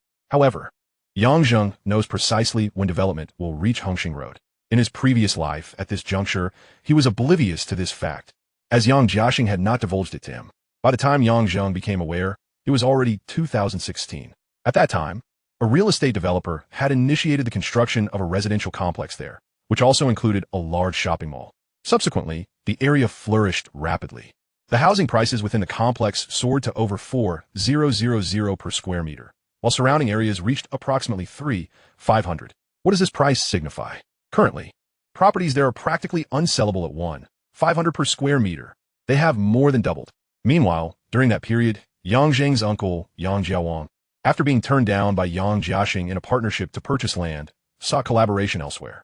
Ultimately, he and his partner acquired a parcel of land measuring 1,266 square meters for a total of 1.5 million. The average land price was less than 1,200 per square meter. They proceeded to construct 2 6-story residential buildings. The first floor was designated for commercial use, while the second to 6th floors comprised 4 units per floor, 2 units of 90 square meters and 2 units of 140 square meters. The total construction cost for the 2 buildings was around 2.6 million, and with the land acquisition costs, the overall expenditure amounted to approximately 4.1 million. When calculating the sale of the apartments at a rate of 3,500 per square meter, the 40 units could yield a staggering 16.1 million. Additionally, the first floor commercial spaces comprise 16 units, each approximately 60 square meters, with prices potentially exceeding 400,000 per unit. The total value of the two buildings surpassed 22.5 million. The sole complication was that it was challenging to obtain property ownership certificates, making transactions rather difficult. However, Yang Jiawang eventually found a solution to this issue. In the end, he and his partner retained two 140 square meter units each, selling the remaining 36 units, with each party pocketing 5 million. Furthermore, they each received 8 commercial units on the first floor, generating monthly rental income of around 15,000 in a small county like Huainan. This income was more than sufficient for a comfortable life. Yang Jiawang frequently brought up this matter during family gatherings, lamenting that his brother, Yang Jiaxing, did not trust him and thus missed out on this opportunity. What a pity. Yang Jiaxing maintained a calm facade, remarking that one cannot force what is not destined to be. Yet, each time he returned home from these gatherings, his irritability surged fourfold. Having missed such a lucrative investment opportunity with an astonishing fourfold return over 2 years could understandably exacerbate his temper. Although Yang Zheng was aware that the area near Hongxing Road would develop in 2 years, presenting a lucrative opportunity, he certainly could not articulate this directly. Moreover, Yang Jiaxing's tone suggested he was still testing him, adopting a paternalistic stance. Yang Zheng was unwilling to acquiesce to Yang Jiaxing's rhythm, even if he was indeed his biological father. His concerns regarding the slow development were merely rooted in the fear of funds being immobilized. With an expression of nonchalance, Yang Zheng remarked, "I'll transfer 2 million to you shortly. You needn't touch your own funds." Without waiting for Yang Jiaxing's response, he turned to Chunyu and said, "Mom, I will also send you 2 million. You can hire a couple more people at the store and spare yourself from daily exhaustion. Take some time to travel and enjoy life." Hearing this, Chunyu's eyes glistened with unshed tears, her voice trembling. "Mom doesn't need your money. I have my own. Just keep your money for yourself. Your thoughtfulness is enough." Yang Zheng smiled and replied, "It is my intention to honor you. Yet if you refuse to accept it, then my intentions bear little meaning." Chunyu found herself in a quandary. She genuinely did not wish to accept Yang Zheng's money. At 40 years old, she was far from needing her children to support her. However, Yang Zheng's words implied that her refusal was tantamount to denying him the chance to show filial piety. "Mom, don't overthink it. See, Dad hasn't refused," Yang Zheng added. Upon hearing this, Chunyu glanced at Yang Jiaxing, fell silent, and chose to acquiesce. Yang Jiaxing opened his mouth, wanting to express something. The notion that while he was receiving 2 million for his mother to enjoy leisure, he was getting the same amount for investment could hardly be equated. This thought crossed his mind, yet he ultimately refrained from voicing it, as it would appear as though he were competing for favor with his wife in front of their son. He could not bring himself to do that. After dinner, Yang Zheng promptly transferred 200,000 to each of his parents, adhering to his principle that one should not be indebted to others. Upon receiving the funds, Yang Jiaxing proactively initiated a conversation with Yang Zheng regarding the land near Hongxing Road, abandoning the paternalistic tone in favor of a more straightforward discussion. By 10 p.m., the couple departed for the store to conduct inventory, showcasing the emotional stability of their family unit. Even Chunyu, who often indulged in complaints, did not suddenly transform due to Yang Zheng's newfound wealth. After his parents left, Yang Zheng took a shower and lay down in bed. He then retrieved his phone, preparing to respond to messages. During his conversation with Yang Jiaxing, his phone had buzzed several times. Yet his ingrained upbringing prevented him from fiddling with his device while conversing with his elders, especially since these were not urgent messages requiring immediate attention. Yuan Lu had sent several messages, informing him that she had contacted Lu Shanwan and obtained keys. Lu Shanwan also texted him about this development. Yang Zheng replied to each message accordingly. Following that, he received a few messages from Zhou Wei, which included images of office equipment and inquiries regarding his preferences for procurement. Additionally, she provided assessment criteria and salary standards for hiring employees, all of which were drafted after considering industry benchmarks. Yang Zheng responded to each point, selecting only the finest office equipment, as it could be relocated in the future without wastage. He made some general modifications to the assessment criteria based on his own experiences, primarily expanding the pool of interview candidates. He did not merely wish to establish a live streaming company. Rather, as an MCN agency, it could cater to a diverse range of individuals. Finally, he raised the salary offerings by 20, having spent considerable time laboring himself and possessing empathy. After concluding his communication with Zhou Wei, he transferred 200,000 as initial capital. It was only then that Yang Zheng set his phone down, closed his eyes, and drifted into slumber. Chapter 036. I will always be this obedient. The following day, upon waking, Yang Zheng first checked his wealth app, only to sign disappointment. Although he had placed casual bets for data analysis, he was well aware that winning was highly unlikely. Yet, he still harbored a faint glimmer of anticipation, yearning for another surprise akin to that of the bullfighting nation against the windmill nation in the 15th round. However, the outcome was predictably disappointing. Tomorrow, on the 25th, there would be 4 matches, one of which he vividly recalled the score. Little Japan suffered a devastating one for defeat against the Colombian team. The disparity in strength between the two teams was substantial, with Little Japan's championship odds soaring to 151, while Colombia's stood at a mere 19. Thus, the 1-4 scoreline for Little Japan against Colombia was not overly exaggerated, with odds set at 285.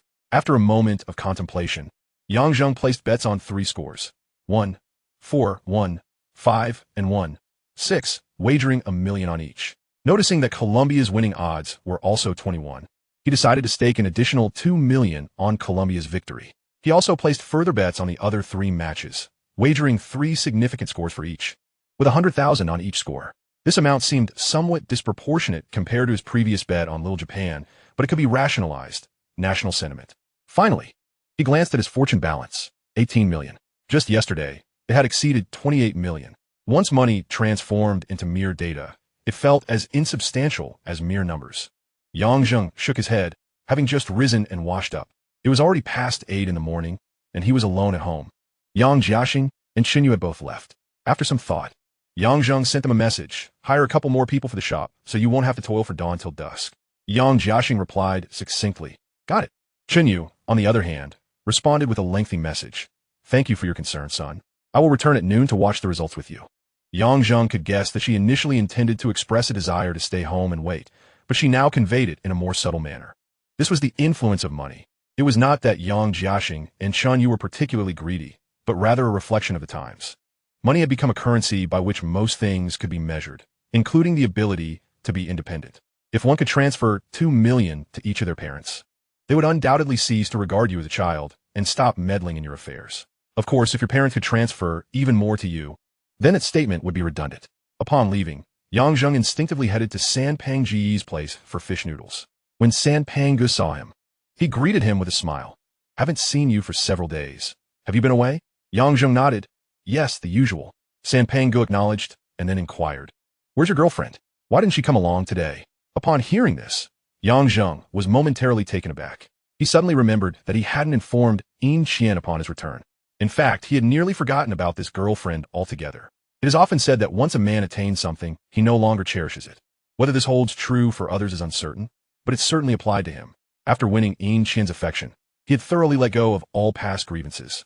Just as Zheng was about to concoct an excuse, a sweet voice rang out. "Zheng." The tone was imbued with 4 parts surprise, 4 parts curiosity, and 2 parts confusion.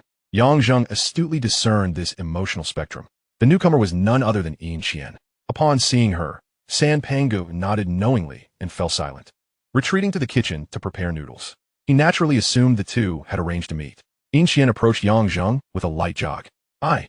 Just as Zheng was about to fabricate another excuse, Yin Qian leaped into his arms, bestowing a sweet kiss upon him. In the public eye, both managed to exercise restraint. Moments later, they parted. Yin Qian gazed at Zheng with her large, watery eyes.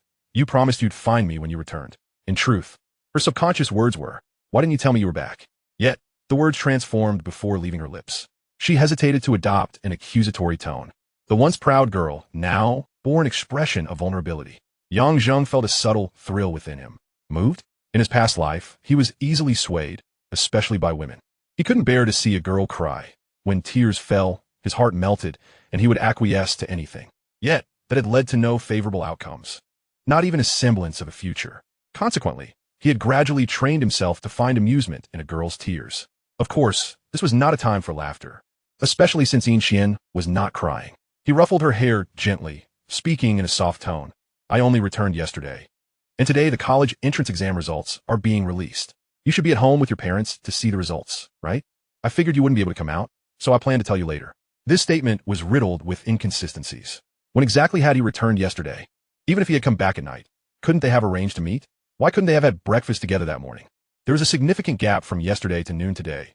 If he had genuinely wanted to see her, opportunities abounded. Yin Qian pondered these thoughts, but swiftly dismissed them. At that moment, she was still just a girl from a small county town, with her understanding of many matters limited to hearsay. Her journey with Yang Zheng to Chudong had been her first authentic experience of the world's splendor. She understood well that such a vibrant world did not belong to everyone. Otherwise, why had she never experienced it before? She also recognized that to remain in that splendid world, she could not afford to lose Yang Zheng. If you were to seek me out, I would definitely come out, no matter when, she declared, clinging to his arm, her head resting on his shoulder. Embodying a picture of dependence. Yang Zheng playfully pinched her cheek. So obedient? Yin Qian responded affirmatively. Yes, I will always be this obedient. Yang Zheng smiled, but chose not to speak further. He understood Yin Qian better than she understood herself at that moment. To put it plainly, if Yang Zheng and Yin Qian were in a conventional relationship, there would naturally be no issues. Yin Qian was not the type to be frivolous. In his past life, she had directly suggested breaking up once she had a change of heart. However, if Yang Zheng wished to cultivate her into a mere dalliance, he would likely find himself in a field of green pastures. Yin Qian was certainly not the type to compromise her dignity. Hence, he harbored no long-term intentions regarding her. He dare not, nor did he desire to. He had never been fond of the collector's mentality. A woman was not merely an object to be displayed in one's home. She was a living being, after all. To put it starkly, those wealthy women who sought male models or kept young lovers were often the very ones being supported by others. They had wealth and leisure, but lacked companionship and dignity. Therefore, the notion of collecting without being taken for granted was nothing but self-deception. Of course, those under surveillance by high-tech means did not count. But Yang Zheng was not so equipped. Thus, he neither liked nor dared to collect. Life's journey was long, and the beautiful scenery along the way was endless. Why would he wish to confine all the beauty he had witnessed within his home? It was far better to appreciate it for a while and leave it for the fortunate souls who would come after him.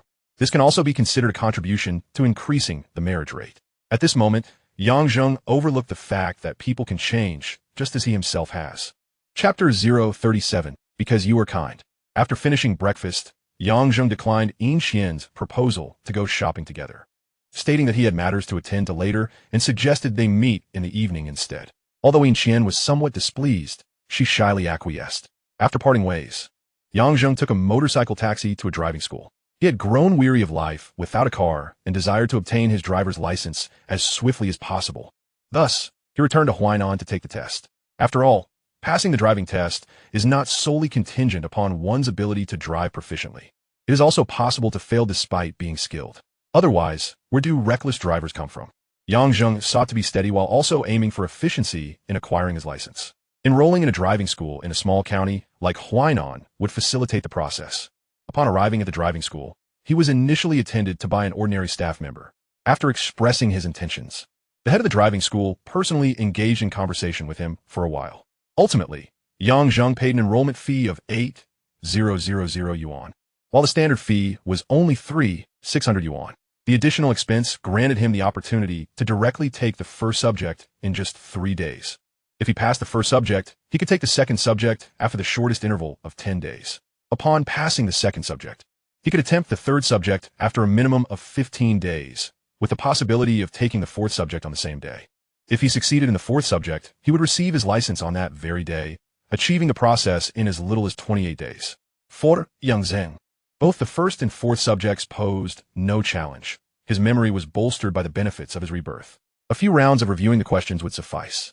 The only aspect requiring caution was the second subject. The owner of the driving school personally took Yang Zheng to the training ground and assigned him to an instructor reputed to be highly skilled in the second subject. As for the third subject, the extra fee he paid was not merely for expedited enrollment. It was because the second subject was notably rigorous. Otherwise, he could have passed it comfortably. His return to Huainan to enroll was intended for this convenience. Handsome, you can drive, right? Why don't you give it a try? The instructor remarked before settling into the passenger seat.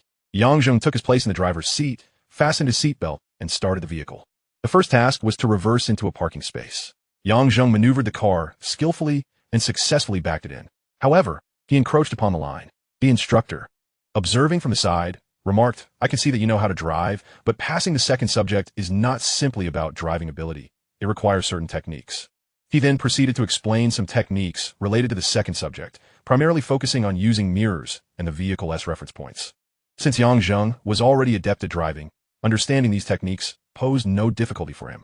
He successfully completed all tasks in one go without any further infringements, demonstrating remarkable proficiency. The instructor nodded in approval, stating, "With your skills, you will undoubtedly pass the exam." Just come by occasionally to clock in. There are regulations regarding the required study duration for the driving test, which Yang Zheng's additional payment could not circumvent. He was not obligated to remain on-site continuously, but needed to make periodic appearances to register his attendance. All right, I will come by after finishing the first subject. Yang Zheng replied and exited the vehicle, preparing to leave. As he hastily made his way out of the training ground, he suddenly spotted a familiar figure and couldn't help but shake his head slightly. Huainan is truly small. Young Yahan, Yang Zheng called out. Indeed, he had spotted his childhood sweetheart. Hearing her name, Yang Yahan turned and looked at him, her eyes widening in surprise, and a smile blossomed on her face. Yang Zheng, what brings you here? They approached each other a few steps closer. Yang Zheng chuckled lightly. What else could it be but to attend driving school? Of course. You must be here to take the driving test, Yang Yahan replied, blushing slightly. She then asked, when did you enroll? Today? Yes, I just registered, Yang Zheng nodded. Pausing before inquiring, what about you? I registered a while ago. I've already passed the first subject and am preparing to take the second subject in a few days. Yang Yahan answered, then asked, did you just return from Changlong? Have you been traveling for so long? I first went to Changlong and then to Xingqing, returning just yesterday. Yang Zheng explained it. Yang Yahan gazed at him with an envious expression. I envy you for being able to travel so freely. Yang Zheng regarded her hopefully. Did you not try to negotiate with Aunt Lan? Or did you attempt to, but she refused? Lowering her head, Yang Yahan dared not meet his gaze. I didn't have the courage to bring it up. Seeing her demeanor, Yang Zheng sighed inwardly. He wished to assist Yang Yahan, hoping to spare her from the fate she faced in his past life. However, this matter largely depended on her own actions. What do you think about me taking a summer job? Yang Yahan suddenly suggested. Didn't you say that economic independence is the most effective? Yang Zheng responded, Somelhat exasperated. Even if your monthly salary were 3,000 yuan, do you truly believe that earning 6,000 yuan equates to economic independence? Yang Yahan once again lowered her head. Yang Zheng gazed at her, contemplating for a moment before he spoke slowly. This approach might actually work. I have established a company in Xingqing. Are you brave enough to negotiate with your mother for a summer job there? Chapter 038. Candidate Yang Zheng, with a total score of 625. Yang Zheng had two intentions behind his words. Firstly, he aimed to embolden Yang Yahan to confront her mother, Zhou Lan, in pursuit of her desires. After all, every endeavor begins from nothing. From one can achieve 100 or even 1,000. Secondly, by departing from Huinang, Yang Yahan could liberate herself from Zhou Lan's grasp and experience genuine independence. Although in her previous life, Yang Yahan had also attended university in a distant city. It was merely a physical separation from home. She remained under Zhou Lan's control and could hardly claim to be independent, as she still relied on her for living expenses. As for her post-graduation employment, she would likely have been entirely consumed by then. You have established a company in Xingqing. Did you found it yourself? Yang Yahan inquired, her expression one of astonishment. Yes, Yang Zheng affirmed, then probed, are you willing to go? I. Yang Yahan hesitated before responding, if I go to Xingqing, what will happen to my driving license? Yang Zheng took a deep breath, exasperated by her attempt to divert the topic. Had their friendship, spanning from birth to the 6th grade, been diminished by even a day, he would have turned and walked away. Tell your mother that I will accompany you. She will naturally seek me out. Yang Zheng added after a pause, if you choose to evade this matter, then truly, no one can save you.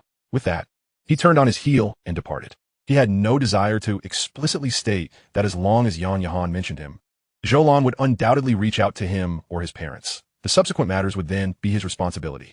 His intention was primarily to encourage Yang Yahan to muster more courage in facing Zhou Lan. However, she was indeed infuriating. Upon exiting the training ground and reaching the driving school entrance, Yang Zheng received a message from Yang Yahan. I'll talk to my mother. Thank you. Feeling indifferent, he chose not to respond and hailed a motorcycle taxi home. On the way, his phone chimed again. Initially, he assumed it was another message from Yang Yahan. Upon checking, however, he discovered it was Zhang Feifei. Big brother, the college entrance examination results are out today. Aren't you back yet? If you don't return soon, I won't be able to hold on any longer.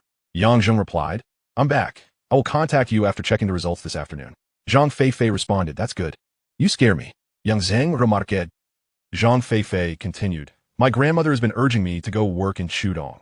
I've been stalling with my exam results. Once she sees my scores, she will likely force me to leave. Yang Zheng suggested, you could simply tell her that I want to sign you for a live streaming job. He transferred 5,000 with the note, salary. Zhang Feifei replied, received, 5,000. Thank you, boss. You're so generous. May you prosper. I love you, kisses. You should have sent it to me sooner. or I wouldn't have to endure my grandmother's scolding every day. This girl truly seemed a bit carefree. Yang Zheng shook his head, opting not to reply. After a moment's thought, he found Zhou Mei's contact and sent her a message. Transferred. 5,000. Note. Salary. Zhou Mei quickly responded with a question mark. Yang Zheng, feeling too lazy to type a lengthy explanation, sent her a screenshot of his conversation with Zhang Feifei. After a short while, Zhou Mei replied, I'm not in a hurry. No one at home is pressing me. The salary must be disbursed sooner or later. Let's arrange a place to meet this afternoon, and I will sign a contract with you, Yang Zheng stated. All right, thank you, boss. Zhou Mei confirmed receipt. Received. 5,000. Yang Zheng took a screenshot of their exchange and sent it, along with Zhang Feifei's message, to Zhou Wei, intending for her to keep the accounts. This was all company expenditure. He could afford to spend recklessly, but the company's finances required precise records.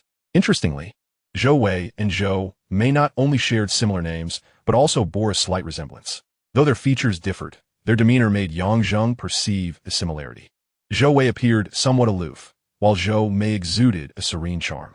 Both embodied the essence of ethereal beauty. Upon arriving home, Yang Zheng discovered Chenyu already preparing dinner in the kitchen. Upon his return, she refrained from inquiring about his whereabouts that morning, merely stating that dinner would soon be ready. Before long, Yang Jiaxing also returned. After the meal, the three of them sat in the living room, absent-mindedly watching television. During this time, Chenyu occasionally asked questions. Zhengzi, can you truly score over 100 in English? Can we check now, or must we wait until 2 o'clock?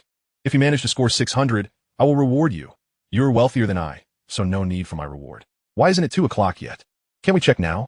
Yang Zheng and Yang Jiaxing had long grown accustomed to her incessant chatter, responding with casual affirmations. Meanwhile, Yang Zheng felt the urge to smoke. He did not suppress it, pulling out a cigarette to offer one to Yang Jiaxing, lighting one for himself as well. Yang Jiaxing paused momentarily before accepting the cigarette without a word. Chenyu merely muttered, how did you start smoking again? Thus, Yang Zheng's smoking habit was accepted by them. Finally, the clock struck 2. Yang Zheng copied the examination admission number he had saved earlier and sent a text message. After a considerable wait, he received a reply. Candidate Yang Zheng, your college entrance examination results are as follows. Chinese 118, Mathematics 139, English 121, Comprehensive Science 247, with a total score of 625. As he read aloud, Chen Yu's voice erupted with excitement. 625? Zhengzi, check again to see if you misread. Then came Yang Jiaxing's feigned calm response. Take a screenshot and send it to me via WeChat. There's no mistake. It's indeed 625. Yang Zheng reassured Chen Yu before responding to Yang Jiaxing. Yes. Chen Yu immediately chimed in. Send it to me too. Yang Zheng nodded, aware that the couple desired the screenshots to flaunt to their relatives. After taking the screenshots and sending them, his phone began to ring incessantly. He had 2 family group chats, one from his paternal side and one from his maternal side. Initially, he had set his phone to do not disturb mode, but at that moment, both groups were abuzz with notifications.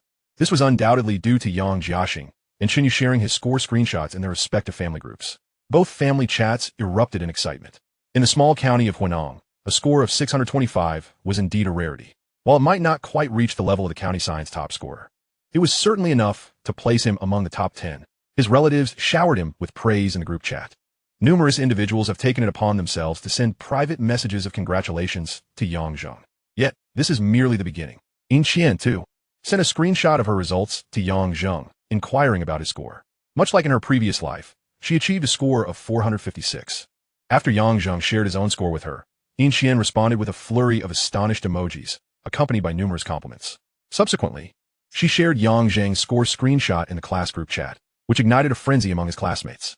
The group was flooded with various messages of congratulations for Yang Zheng, and even their homeroom teacher made a phone call to confirm the news. Yang Zheng felt as though his phone might explode from the incessant notifications. Chapter 039. Why couldn't you ask me first? After a decade of diligent study, he finally saw the light of success.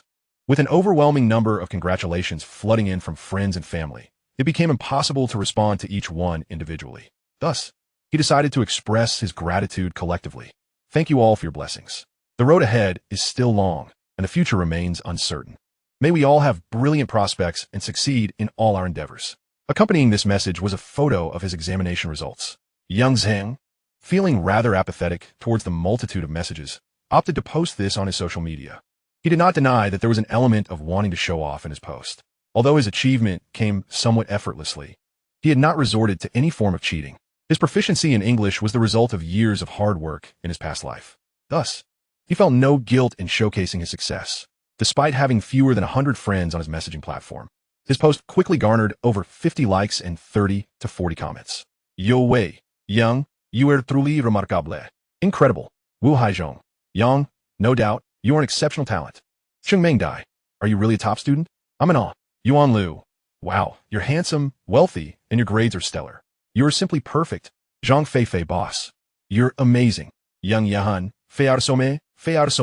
What a show-off. Zhou Mei boss, you're impressive. When shall we meet this afternoon? Upon reading Zhou Mei's comment, Yang Zheng momentarily detached himself from the thrill of displaying his success, recalling that he had indeed arranged to meet her and Zhang Feifei later that afternoon. He glanced at the time, 14:48.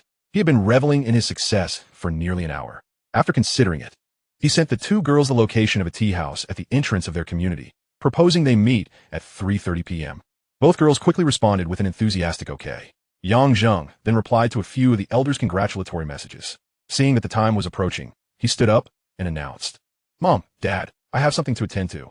I'll be dining out tonight, so you need to wait for me. His words jolted his parents, who were equally immersed in the thrill of his success. Chinyu frowned slightly and remarked, Your uncle and the others mentioned having a dinner together tonight. Can't you come back? Yang Zheng reciprocated with a furrowed brow. Did you agree to that? Chinyu nodded. Yang Zheng continued. Then why couldn't you have asked me first before agreeing? His uncle's suggestion for a family dinner was undoubtedly in celebration of his examination results, meaning he was the focus of the gathering. Yet he had been unaware that such a plan had been set in motion. Clearly, despite the changes in Chun Yu's attitude, she still had a tendency to make decisions on his behalf. Chun Yu glanced at him, opening her mouth to speak, yet seemingly at a loss for words. Yang Jiaxing interjected, Let us postpone it to tomorrow. The eldest and the third also mentioned wanting to have dinner together. We can easily consolidate it for tomorrow. Yang Zheng nodded in agreement. All right. With that, he exited directly. His intention was not to show disdain to his mother, but rather, as he had previously conveyed to Yang Yahan, without demonstrating independent thought, no matter how much household work one undertakes, they will still be regarded as a child. The same principle applied to him. Without manifesting independence, even with a fortune of millions, he would still be seen as a child. Authority is something that must be contended for. At the Mingren Tea House, the establishment located at the community entrance, Yang Zheng reserved a private room. It was too long before Zhang Feifei and Zhou Mei arrived together. They retained their signature pink and purple hair, yet thankfully had foregone the smoky makeup. Yang Zheng finally had the opportunity to truly appraise their appearances. Zhang Feifei possessed delicate features, with a petite mouth and nose, which accentuated her relatively small yet exceptionally bright eyes. Coupled with her pink hair and modest height, she exuded a certain endearing charm reminiscent of anime characters. Overall, Yang Zheng would rate her an 82. While he was not particularly fond of such an aesthetic, for those who cherish the allure of fictional characters, Zhang Feifei might very well score a 90. Moreover, for gaming enthusiasts who often idolize such characters, her image could indeed lead to significant popularity, especially in the realm of live streaming.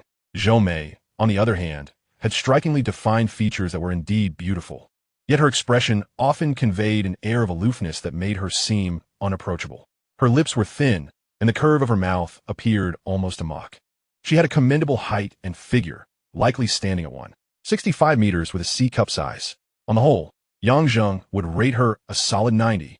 There it was, he had a penchant for the cool and aloof type, as well as the proud and stubborn variety.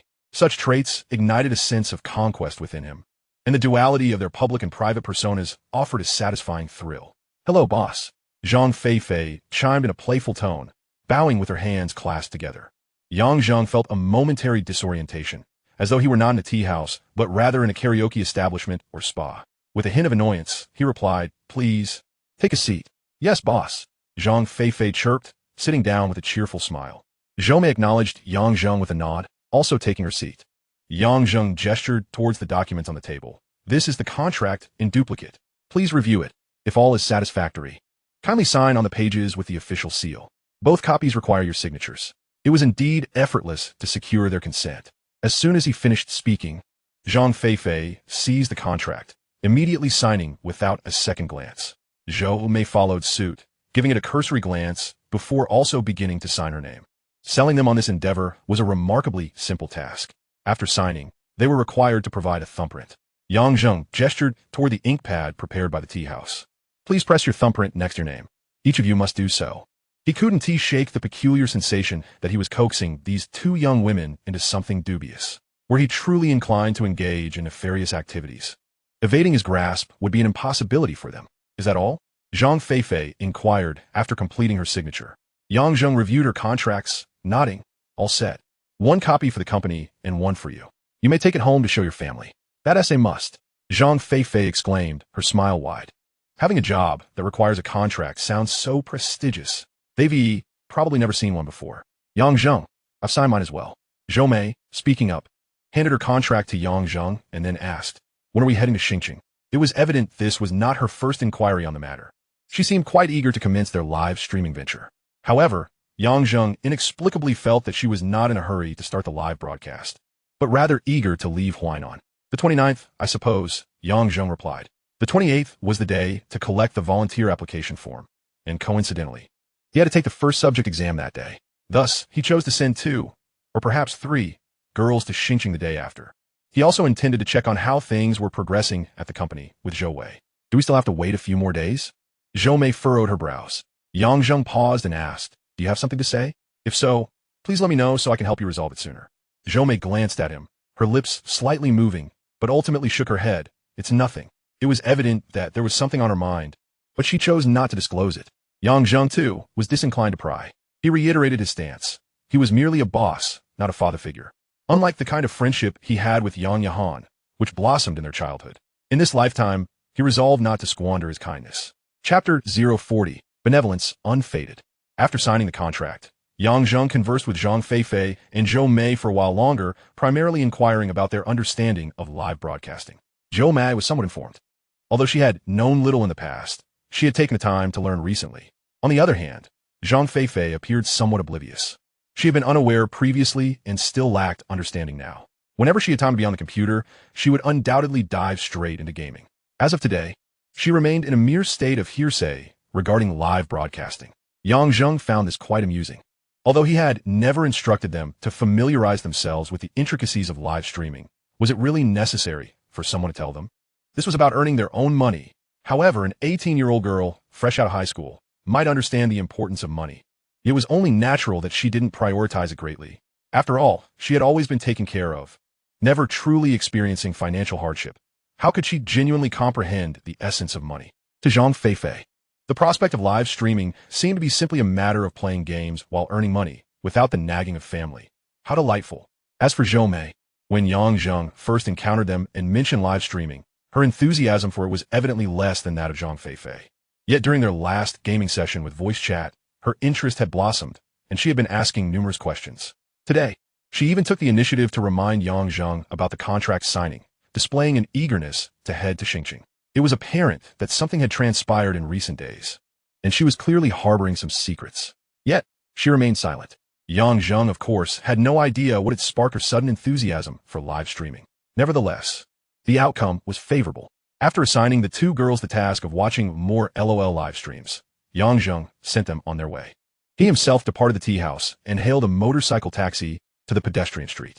He truly needed to obtain a driver's license and buy a car soon.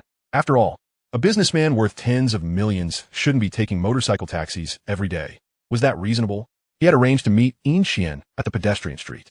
He had promised her in the morning that he would accompany her that evening. The Xingyuan Hotel, wasn't that part of the pedestrian street? How had they ended up at the hotel? The pedestrian street had been several hours ago.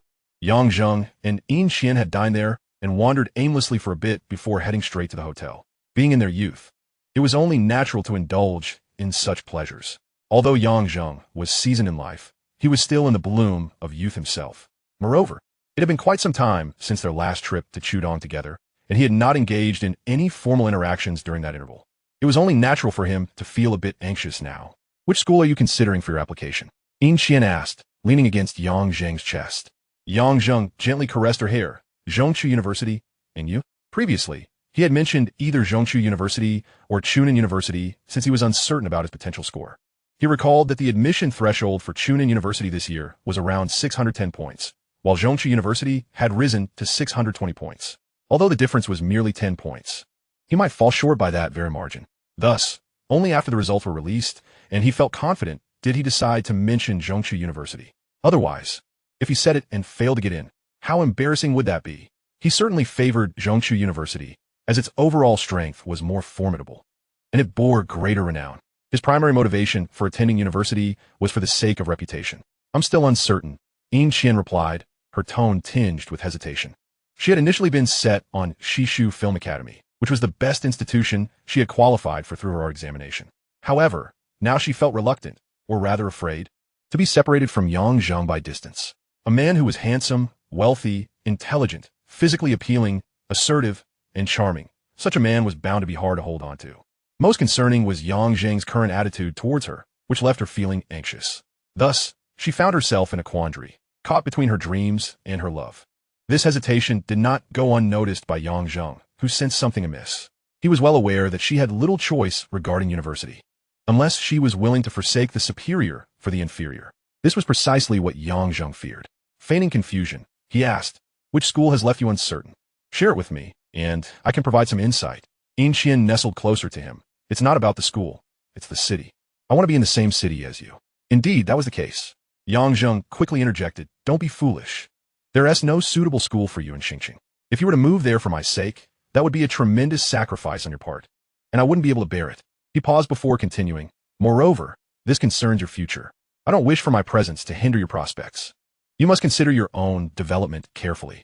He was genuinely a bit alarmed, not because he feared being in the same city with Yin Qian might lead to restrictions, but because he was genuinely concerned that she might jeopardize her future due to his influence. He only wished to remedy a regret regarding Yin Qian, not to ruin her. Clearly, he still possessed a modicum of benevolence. He had treated Zhong Zhen similarly before, merely engaging in light-hearted teasing without delving too deeply. He was still not thoroughly devoid of conscience. That needed to change. "Yes, I will think it over," Yin Qian replied somewhat absently. Yang Zheng hesitated for a moment, but chose not to press further. Having just crossed a threshold, Yin Qian was currently enveloped in intense feelings of affection for him.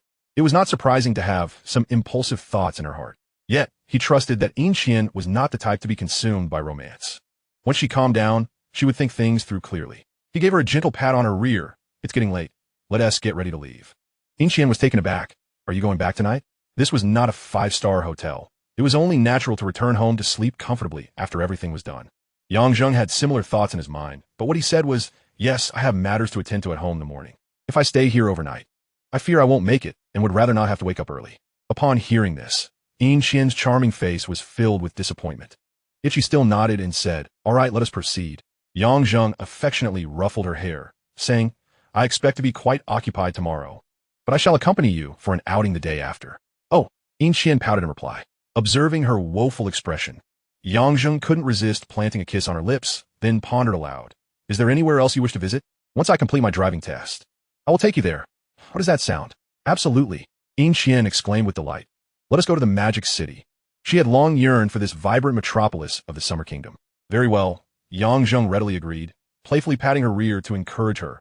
"Hurry up and get up." "Thank you, darling," Yin Qian responded, planting a sweet kiss on him before rising. Her eyes sparkled with renewed determination regarding certain matters. Young Zheng, upon hearing her call him darling, felt no surprise, for she had already uttered it countless times before. After both had prepared themselves, they departed from the hotel and returned to their homes. The following day, upon waking, Yang Zheng reached for his phone and opened the app that had contributed to his burgeoning wealth. The latest deposits read, 4,200,000 and 28,500,000.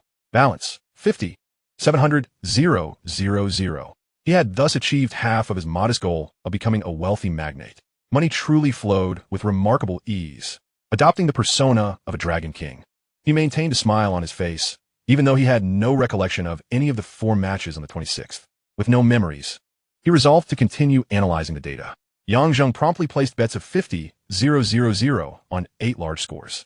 Balance, 400,000. Quite a trifling sum. He tucked his phone away, rose, and proceeded to wash up.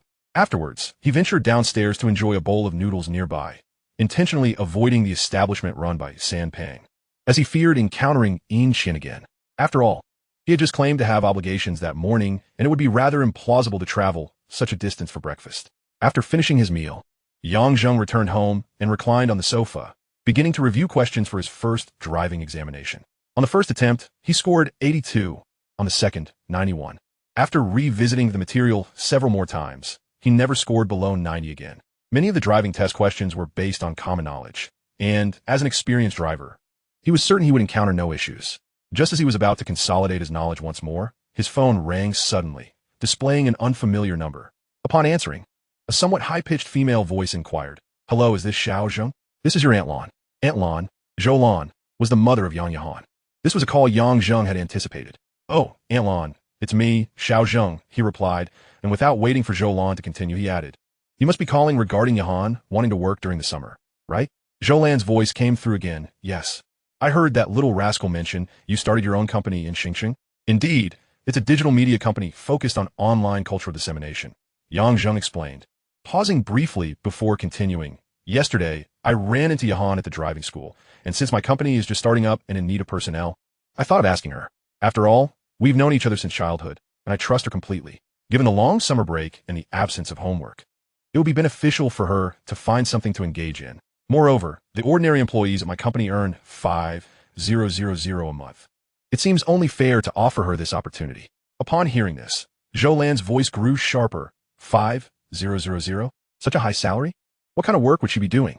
Yang Zheng replied calmly, "That's the standard wage in a digital media company. The specifics are somewhat intricate. However, I envision Yahan merely overseeing things for me. I trust you understand my perspective, Aunt Lan." I understand, Zhou Lan responded repeatedly. "It's essential to have someone trustworthy when working outside."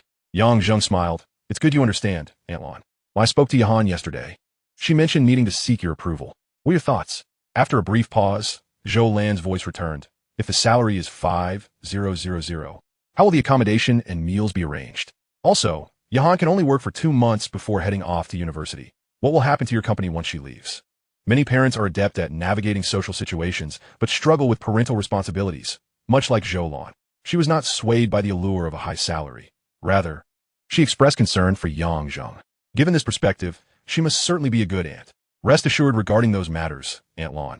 I will ensure Yahan's accommodation and meals are arranged. As for my company, I plan to attend university in Xingqing myself in 2 months. Then that settles it. You can decide when to bring her over, Zhou Lan replied with a smile. She then inquired, "By the way, I heard that you scored over 620 in your college entrance examination." "I was quite fortunate," Yang Zheng modestly replied. "I intend to head to Xingqing on the 29th, as the enrollment form is distributed on the 28th. "You are quite humble. Such a score cannot solely be attributed to luck," Zhou Lan chided lightly, then hesitated. "The enrollment form is on the 28th, and you plan to leave on the 29th? Isn't that a bit soon?" "Just 1 day." Yang Zheng chuklet. "While it may seem like a day, the results were released yesterday, so I could begin considering which school to apply for right away." "That does make sense." Zulan Gunset. "Which school are you planning to apply to?" "Zhongchu University," Yang Zheng replied. "That's an excellent institution." Zulan Zima. Yang Zheng, since they had nearly exhausted the conversation. "Is there anything else, Aunt Lan?" "No, that's all." "All right then, goodbye." "Goodbye." After hanging up the phone, it wasn't long before Yang Zheng received a message from Yang Yahan. "Yang Yahan, little cat boing." "Yang Yahan, little bear worshipping." "Yang Yahan, you're amazing. You convinced my mom so quickly." "Yang Yahan, thank you. Kisses." Upon seeing those final 2 expressions, Yang Zheng instinctively felt inclined to tease her. "Is that all your gratitude amounts to? Just emojis?" He had typed out the message, but ultimately deleted it. Yang Yahan was different from others. He truly could not provoke her in any way. This was not merely due to their childhood bond, but also because he knew that if he dared to mistreat Yang Yahan, it could very well lead to dire consequences. After all, how else could Zhou Lan so readily entrust her radiant daughter to a boy of the same age? She was evidently unafraid of Yang Zheng's intentions toward Yang Yahan, and perhaps even hoped for something to develop between them. Yang Zheng's family openly possessed 2 supermarkets, which in a small county like Huinan classified them as a prosperous family. Yang Zheng ultimately replied to Yang Yahan with just an emoji, a smile. Yang Yahan quickly responded, "My mom said we're leaving on the 29th. What should I bring?" Grins. One can easily imagine the excitement radiating from the young girl at that moment. Yang Zheng replied, "Just bring some change of clothes." Yang Yahan asked, "Oh, do I not need to bring anything else?" Yang Zheng responded, "Please refer to the previous sentence." Yang Yahan considered, "Aurig." A few seconds later, she inquired again, "Are you really sure I don't need to bring anything else?" Yang Zheng quipped, "Bring your brain." Yang Yahan retorted, "Are you calling me stupid?" Yang Zheng replied, "You are indeed." Yang Yahan exclaimed, "I'm not asking for you to insult me. I meant, were you just insulting me?" Yang Zheng confirmed yes. What can you do about it? Yang Yahan lamented. This is so frustrating. She added, I'm so angry. Then, she playfully said, chopping knife. Yang Zheng chuckled at her antics.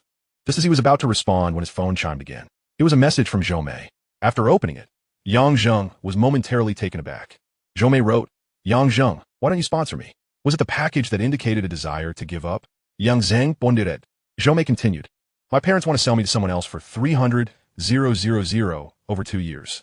She added, I know you surely have 300,000. So please sponsor me. This was quite a surprise. Yang Zheng's instinctive thought was, one should not take advantage of others' misfortunes. However, he quickly realized the absurdity of the situation. Yang Zheng replied, fine. He followed up with, send a bank account number. And then, meet me at this location, Shangyi Hotel. Having been reborn, who would remain an honest person anymore? Chapter 042.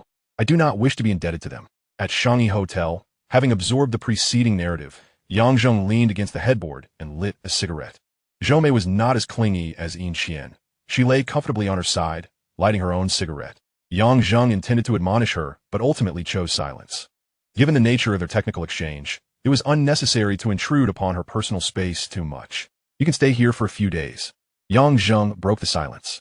Okay, Zhou Mei responded, not elaborating further. Yang Zheng probed, what score did you achieve in the college entrance examination? This question stemmed from a lack of conversation topics. However, enduring silence could prove quite awkward. Though it was a technical exchange, she was still a novice, and he didn't want to leave immediately after their business was concluded. Ultimately, he was not devoid of conscience. Zhou Mei paused for a moment before responding. Yang Zheng was momentarily taken aback. The score she mentioned was undoubtedly in the humanities. This year, the second-tier line for sciences in Chunan province was merely 442 points. Zhou Mei likely did not possess such strength. Still, even in the humanities, that score could not be deemed low. The second-tier line for humanities was 501 points, while the third-tier line was 473 points. This meant Zhou Mei had indeed qualified for a bachelor's degree, which undoubtedly surprised Yang Zheng. He had always assumed she was one of those students who barely scraped by. Why did he say one of those? Naturally, he was referring to Zhang Feifei. Yang Zheng could guarantee that Zhang Feifei was certainly one of those who merely coasted through exams. Wasn't this score sufficient to gain admission to a bachelor's program? Curiously, he asked, if you've qualified for a bachelor's degree, why would your parents still have such notions? Zhou Mei discerned the implication of his inquiry and scoffed. What does it matter if it's a third-tier degree? The tuition is still exorbitant. After a pause, she added, selling a daughter is much more cost-effective. 300,000 for 2 years, and afterward, I could find an old bachelor and earn another dowry. This girl had quite a perceptive mindset. Yang Zheng contemplated. You've already signed a live streaming contract with me, so you can support yourself. Therefore, if you truly wish to resist, they cannot coerce you. His words were somewhat contradictory, as the ultimate buyer was himself. Zhou Mei remained silent for a while before stating, I do not wish to be indebted to them. Look, this is the fate of the honest. Oftentimes, those who are bullied or oppressed suffer merely because of their kindness. If Zhou Mei were less scrupulous and did not dwell on notions of debt or obligation, she could have simply fled. Look at those parents who had fallen so low as to sell their daughter to her. If she were a bit bolder, she could even report them to the authorities. That would amount to human trafficking. Yang Zheng advised, you should keep that thought to yourself for now. Otherwise, it may not just be about finding an old bachelor later. It could turn into many instances of 300,000 for 2 years. Zhou Mei replied calmly, I understand. I will no longer maintain contact with them. Let them spend their lives doting on their precious son. Upon hearing her words, many of Yang Zheng's doubts were clarified. The preference for sons over daughters provided a foundation for their bizarre behavior. Yang Zheng shifted slightly closer to Zhou Mei, wrapping her in his embrace. She stiffened momentarily, but quickly leaned against his chest. Before long, Yang Zheng sensed a dampness against his shirt, followed by Zhou Mei's muffled sobs. After all, she was just an 18-year-old girl. Encountering such a situation without completely breaking down was already a testament to her inner strength. No matter how nonchalantly she appeared, could she truly be at peace? Yang Zheng, who had reached a point where he found humor in girls crying, could not muster a smile this time. He gently stroked Zhou Mei's purple hair in an attempt to console her. After a considerable time, her soft weeping gradually subsided. Everyone has a need to express their feelings. She quietly recounted her experiences. Her story was not far from Yang Zheng's expectations. Zhou Mei also hailed from a rural background, but she had lived in Huai County City since she could remember. At that time, she was the only daughter in her family. Though not excessively pampered, She had not been mistreated either. She had grown up relatively happily, devoid of a tragic childhood. Until the year she turned 12, her mother became pregnant. From that point on, her life underwent a profound transformation. Laundry, cooking, and cleaning. Those household chores could not be left for a pregnant mother to manage, could they? Her father was working in Chudong, leaving those responsibilities squarely on her young shoulders. Once her mother gave birth to her younger brother, her duties expanded to include childcare. At that time, she herself was still just a child. Although Zhou Mei felt some dissatisfaction, she did not harbor resentment, as she understood the family circumstances. She was not one to complain about fate. However, as her brother grew, she increasingly felt the change in her parents. In simple terms, they no longer saw her. Whatever her brother desired, their parents would do their utmost to fulfill, even if it was something as trivial as a dusty toy they had long since forgotten. Yet for her, even the most basic school supplies required a scolding before they would part with the money to buy them. Her brother would snatch her homework to tear it apart for fun, and her mother would angrily berate her for not allowing it. The school requires certain fees to be paid. She is perpetually the last one to settle her dues. It necessitates several phone calls from the homeroom teacher to her parents before they finally comply. Consequently, Zhou Mei often feels a profound sense of alienation from her peers, and her disposition becomes increasingly reclusive. There is one particular incident that propelled her into full-blown rebellion. Last year, when her younger brother was merely 4 years old, her parents took him to Chudong for kindergarten, leaving her alone in Huainan. Any prior grievances or feelings of injustice she had endured were suppressed. She continuously reassured herself, "I am the elder sister. It is only right to yield to my younger brother. He is still small, and it is natural for my parents to dote on him." However, this event shattered her self-deception. Zhou Mei finally came to the realization that she had been abandoned by her parents. Thus, she began to abandon herself in return. Previously, Zhou Mei was a model student, consistently among the top few in her class. Thanks to this solid foundation, even after a prolonged hiatus from studying, she was still able to secure a spot in a university. As for dyeing her hair, smoking, or frequenting internet cafes, those were once unthinkable to her. Yet, since that moment, she has indulged in all of them, if not for the deeply ingrained beliefs she has held for years. There are certain outrageous things she has yet to dare attempt. She fears that she may descend further into depravity. At present, she is not entirely lost. She merely exhibits some rebellious tendencies. Recently, her mother dropped subtle hints that ignited her previously indifferent attitude towards live streaming, suddenly making her quite enthusiastic. After the college entrance examination results were announced yesterday, her mother transitioned from hints to outright statements, indicating her intention to return to Huainan and take her to Chudong. Therefore, after signing a contract with Yang Zheng, she hurriedly left Huainan. When Yang Zheng inquired, she replied that everything was fine, as she had not anticipated her mother's urgency. The very next day, which is today, she returned. After a confrontation with her mother this morning, she sent Yang Zheng a message that could be construed as a cry for help, seeking solace from a so-called big boss whose true nature was unknown to her. Naturally, it would have been far more advantageous to seek out a wealthy and handsome peer. Chapter 043. Are they all just clingy? Yang Zheng still found it impossible to silence his conscience. Enroll in a university in Xinjiang. I will cover the tuition, he declared, not waiting for Zhou Mei's response before adding, "This sum shall be regarded as a loan to you, to be deducted from your future live streaming earnings." He was indeed apprehensive about Zhou Mei's potential refusal. Nevertheless, Zhou Mei gazed at him and slowly replied, "Would it be acceptable to consider this as an extension of time?" Yang Zheng was momentarily taken aback, processing her implication of what she meant by extension. Kindness, it seems, often goes unrewarded. He had merely intended to assist Zhou Mei, yet she appeared to be developing a sense of dependency on him. "No way." Yang Zheng decisively shook his head. "In 2 years, you will be 20. I could easily find an 18-year-old. Why waste money on you?" Upon hearing this, Zhou Mei lifted her head and lightly bumped into his chest, a rather forceful collision. Yang Zheng responded with a playful slap on her behind before speaking once more. "Do not make decisions when your emotions are in turmoil. Choices made during such times are often regrettable." "I will not regret it," Zhou Mei replied, muttering softly, "I already like you." Is this what they call the hunter presenting themselves as the prey? Yang Zheng suddenly felt as though he had squandered 300,000 on a fleeting whim. Forget it. Consider it a purchase for peace of mind, he thought to himself, unable to entirely extinguish his conscience. In that case, I absolutely cannot agree. Why pay when I could obtain it for free? After Yang Zheng voiced this, Zhou Mei once again raised her head and gently struck him on the forehead. Then, she wrapped her arms around his waist and whispered, "Please don't abandon me. Yang Zheng si gid internali." These young girls easily become ensnared in such inexplicable emotions. Zhou Mei professing her affection for him was something he believed. He was confident in himself. Youthful wealth, good looks, and a self-established company, coupled with his decisive manner of speaking and acting, surely rendered him quite appealing to young women. Yet, to claim that Zhou Mei had reached a point of love where she could not live without him was something he genuinely doubted, including this encounter. They had only met 3 times, and even counting their previous online conversations, they had exchanged words merely 4 times.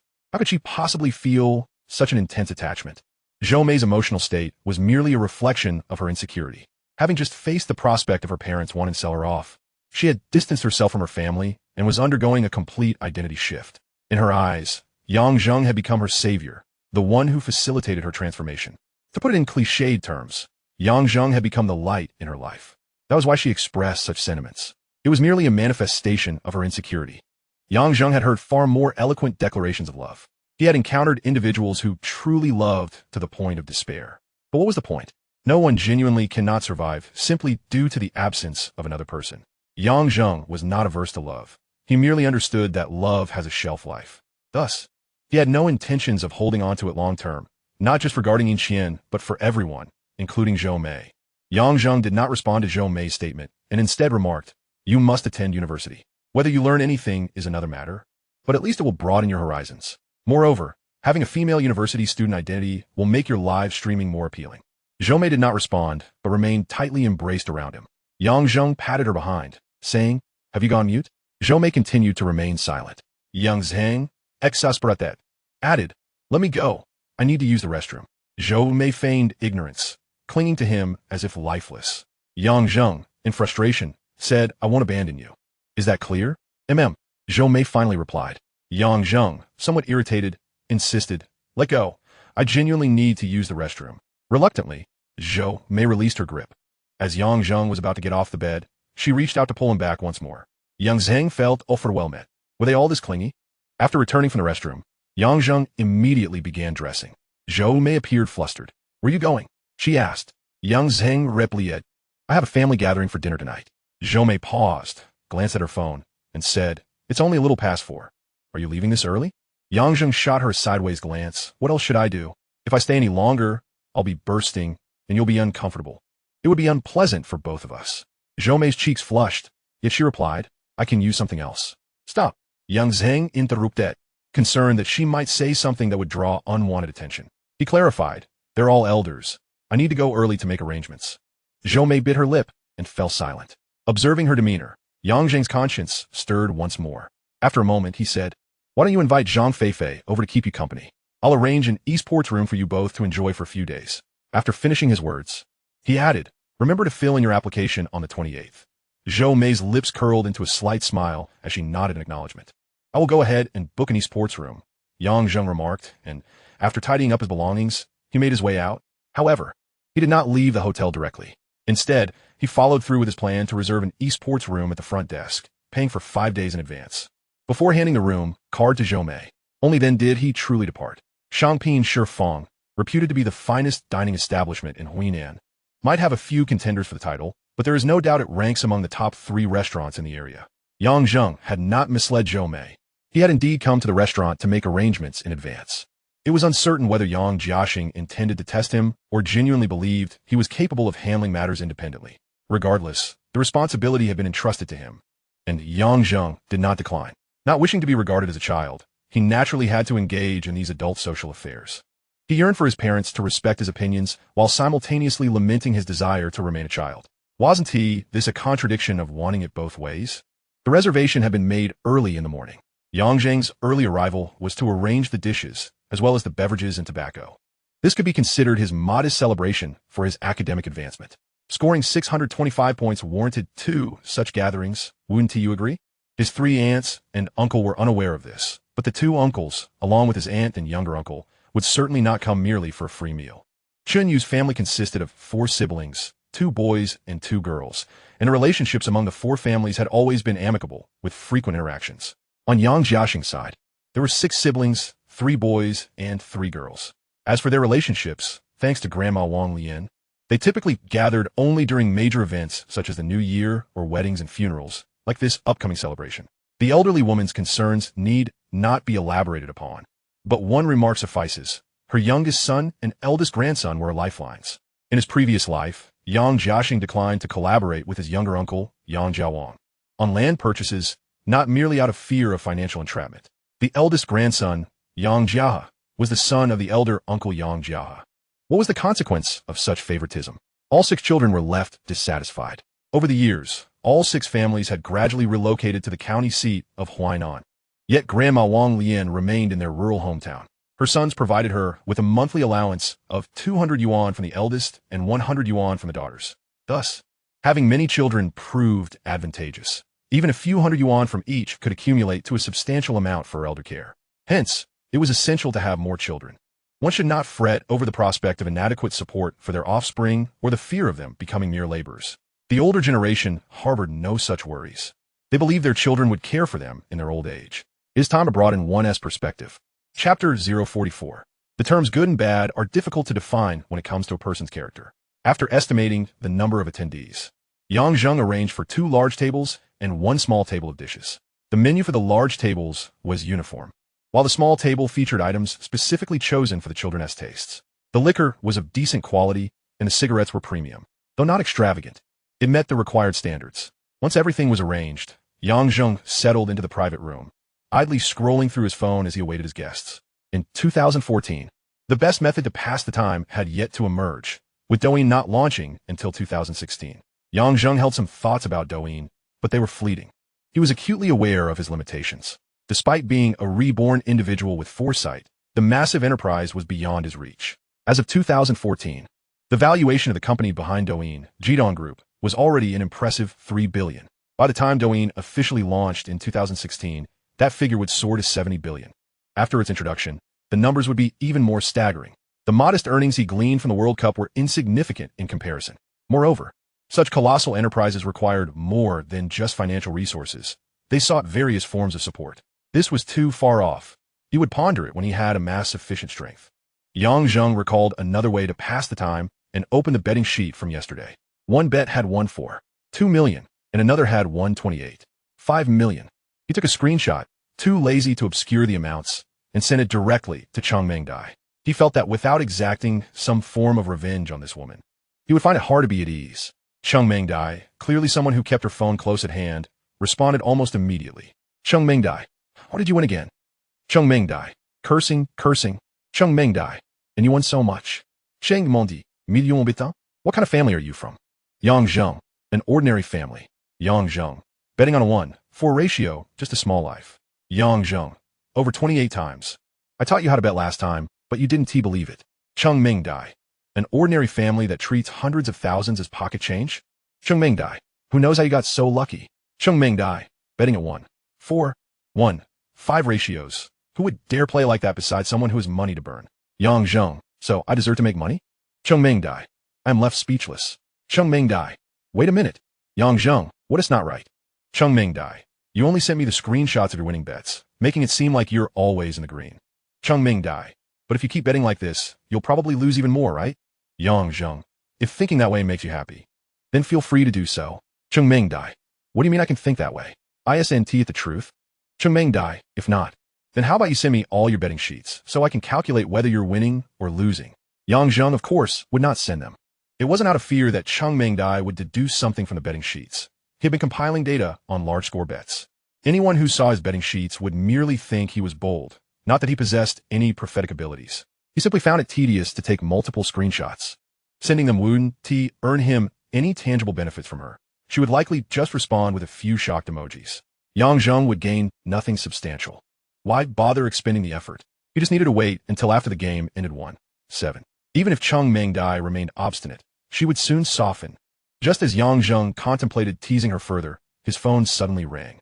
It was his uncle Lin calling. He decided not to respond to Cheng Dai and answered the call instead. Lin informed him that he had arrived at Shangping Shifang and inquired which private room he was in. Yang Zheng relayed the name of the room. Then, instead of waiting idly, he stepped out to greet his guests. Upon exiting the room, he spotted a middle-aged couple approaching, his uncle Lin and his aunt Wu Huifang. Both were educators, thus considered intellectuals, yet some antiquated notions still lingered deeply within them. The couple had one daughter and one son, both currently residing in different cities. Their daughter had graduated from a prestigious university and was employed at a foreign enterprise, steadily advancing in her career with a salary calculated on an annual basis. However, she had not returned home during the holidays for several years. The son is currently attending a vocational college and, upon graduation, returned to Hunan. Initially, Chunlin used connections to secure him a job at a local company. However, after less than a year, he was dismissed. Subsequently, he ventured into various businesses, all of which ultimately failed. By the age of 30 in 2024, he remained without a stable occupation, spending his days in bars when flush with cash and in internet cafes when not. Nevertheless, Chunlin and his wife continued to cherish him as their treasured offspring, for he was indeed their hope for carrying on the family lineage. Thus, Yang Zheng was not particularly astonished by Zhou Mei's plight. He encountered many similar cases in his surroundings, although they did not reach the extreme of selling daughters. It was not uncommon to find families seeking wealthy suitors and demanding exorbitant dowries. His eldest cousin, Chunjin, the daughter of Chunlin, was reluctant to return home because, upon her return, she would be pressured into marriage and only to affluent families. Other matters seemed trivial in comparison. Who could blame anyone for choosing to seek solace outside of such circumstances? Although Chunlin and his wife held a profound preference for sons over daughters, they were otherwise respectable individuals, known for their integrity. This complexity of human nature is perhaps what defines it. Devoted sons capable of grievous acts, daughters submissive to their father's whims, honest yet abusive men, and genteel yet deranged individuals. It is indeed a challenge to define a person merely in terms of good or evil without falling into bias. Uncle Aunt, Yang Zheng greeted as he led them to the private room. He then handed Chunlin a pack of cigarettes, taking one for himself. Chunlin immediately frowned and inquired, "Why have you taken up smoking as well?" Aunt Wu Huifeng admonished, "Stop that at once. You are still young. Don't pick up such bad habits." Why did Chunlin use the word also? Because his son, Chun Peng, had started smoking even earlier. If he cannot manage his own son, how can he admonish me? While this was indeed the case, Yang Zheng was far too discerning to respond in kind. He merely smiled and replied, "I've been engaging in a small business lately. Smoking is simply more convenient." Both of them paused in surprise. After a lengthy moment, Chunlin asked again, "What kind of business are you involved in?" Yang Zheng responded, "I've established a small company in Xingxing, focusing on online media." Chunlin seemed poised to inquire further, but Yang Zheng's phone rang at that moment. He glanced at it and said, "My uncle has arrived. I'll go greet him." Chunlin instinctively frowned, nodding in silence. Yang Zheng answered the call and stepped outside the private room. His uncle, Yang Jiawang, was the child raised in a honey pot by the matriarch, resulting in a rather reckless disposition. He had dropped out of school early, but was unwilling to seek employment in Shudong, instead spending his days idling in Hunan County. A typical any Urdu well. Thus, Chunlin frowned upon hearing about him. Yet, each person has their own path. Even any Urdu well is not necessarily devoid of prospects. After a few years of drifting, Yang Jiawang had mingled with a motley crew and, rather inexplicably, had managed to achieve some success. At 35, he had only married last year, his wife being 20 years old at the time they obtained their marriage certificate, and they had wed due to an unexpected pregnancy. Their child was born earlier this year. Chapter 045, 4 Families Ordinary, 4 Families Peculiar. Yang Zheng paused before greeting his uncle and aunt. In his previous life, he could hardly bring himself to address this aunt, who was of the same age as he, because this young aunt, Li Shirong, was not only his peer, but also a classmate from middle school, though not from the same class. Otherwise, he feared he would still be unable to utter the words. "If it's too awkward, perhaps I should just call you sister," he mused. Yang Jiawang glanced at the cigarette in Yang Zheng's hand and chuckled. "What nonsense are you spouting?" Li Shirong playfully smacked him and then smiled, nodding at Yang Zheng. "Does that mean I have to call you brother-in-law? I'm afraid my father might kill me." Yang Zheng laughed, jokingly adding, "Well, you can call me whatever you like, just don't worry about it." Yang Jiawang, Bamu said, remarked, "This thing, it's best not to smoke if you can avoid it." He then cast a glance at Li Shirong. Li Shirong looked at him, puzzled. Yang Jiawang rolled his eyes, read envelopes. Haven't you noticed that Xiao Zheng is already independent? Such elders are often adored by the younger generation. "Oh," Li Shirong exclaimed, finally understanding, as she hastily retrieved a red envelope from her bag and handed it to Yang Zheng. Xiao Zheng, congratulations on achieving such high scores." Her words were hesitant, and the congratulatory message came out rather awkwardly. Yang Zheng couldn't help but chuckle as he accepted the envelope, saying, "Thank you, Aunt." Yang Jiawang, exasperated, muttered under his breath, "Silly woman." Li Shirong shot back, "You're the silly one. Your entire family is." At this point, she paused, glancing at Yang Zheng with a hint of embarrassment. "I was just scolding him. I meant no offense. Yang Zheng no dead, eat understand. The entire family is merely a figurative expression and does not pertain to reality. Li Xiaorong blinked in surprise, then smiled awkwardly. Yang Jiawang burst into laughter, wrapping an arm around Yang Zheng's shoulders as they made their way to the private room. You've become quite the humorist. Have you found a girlfriend yet? Should I help you with that?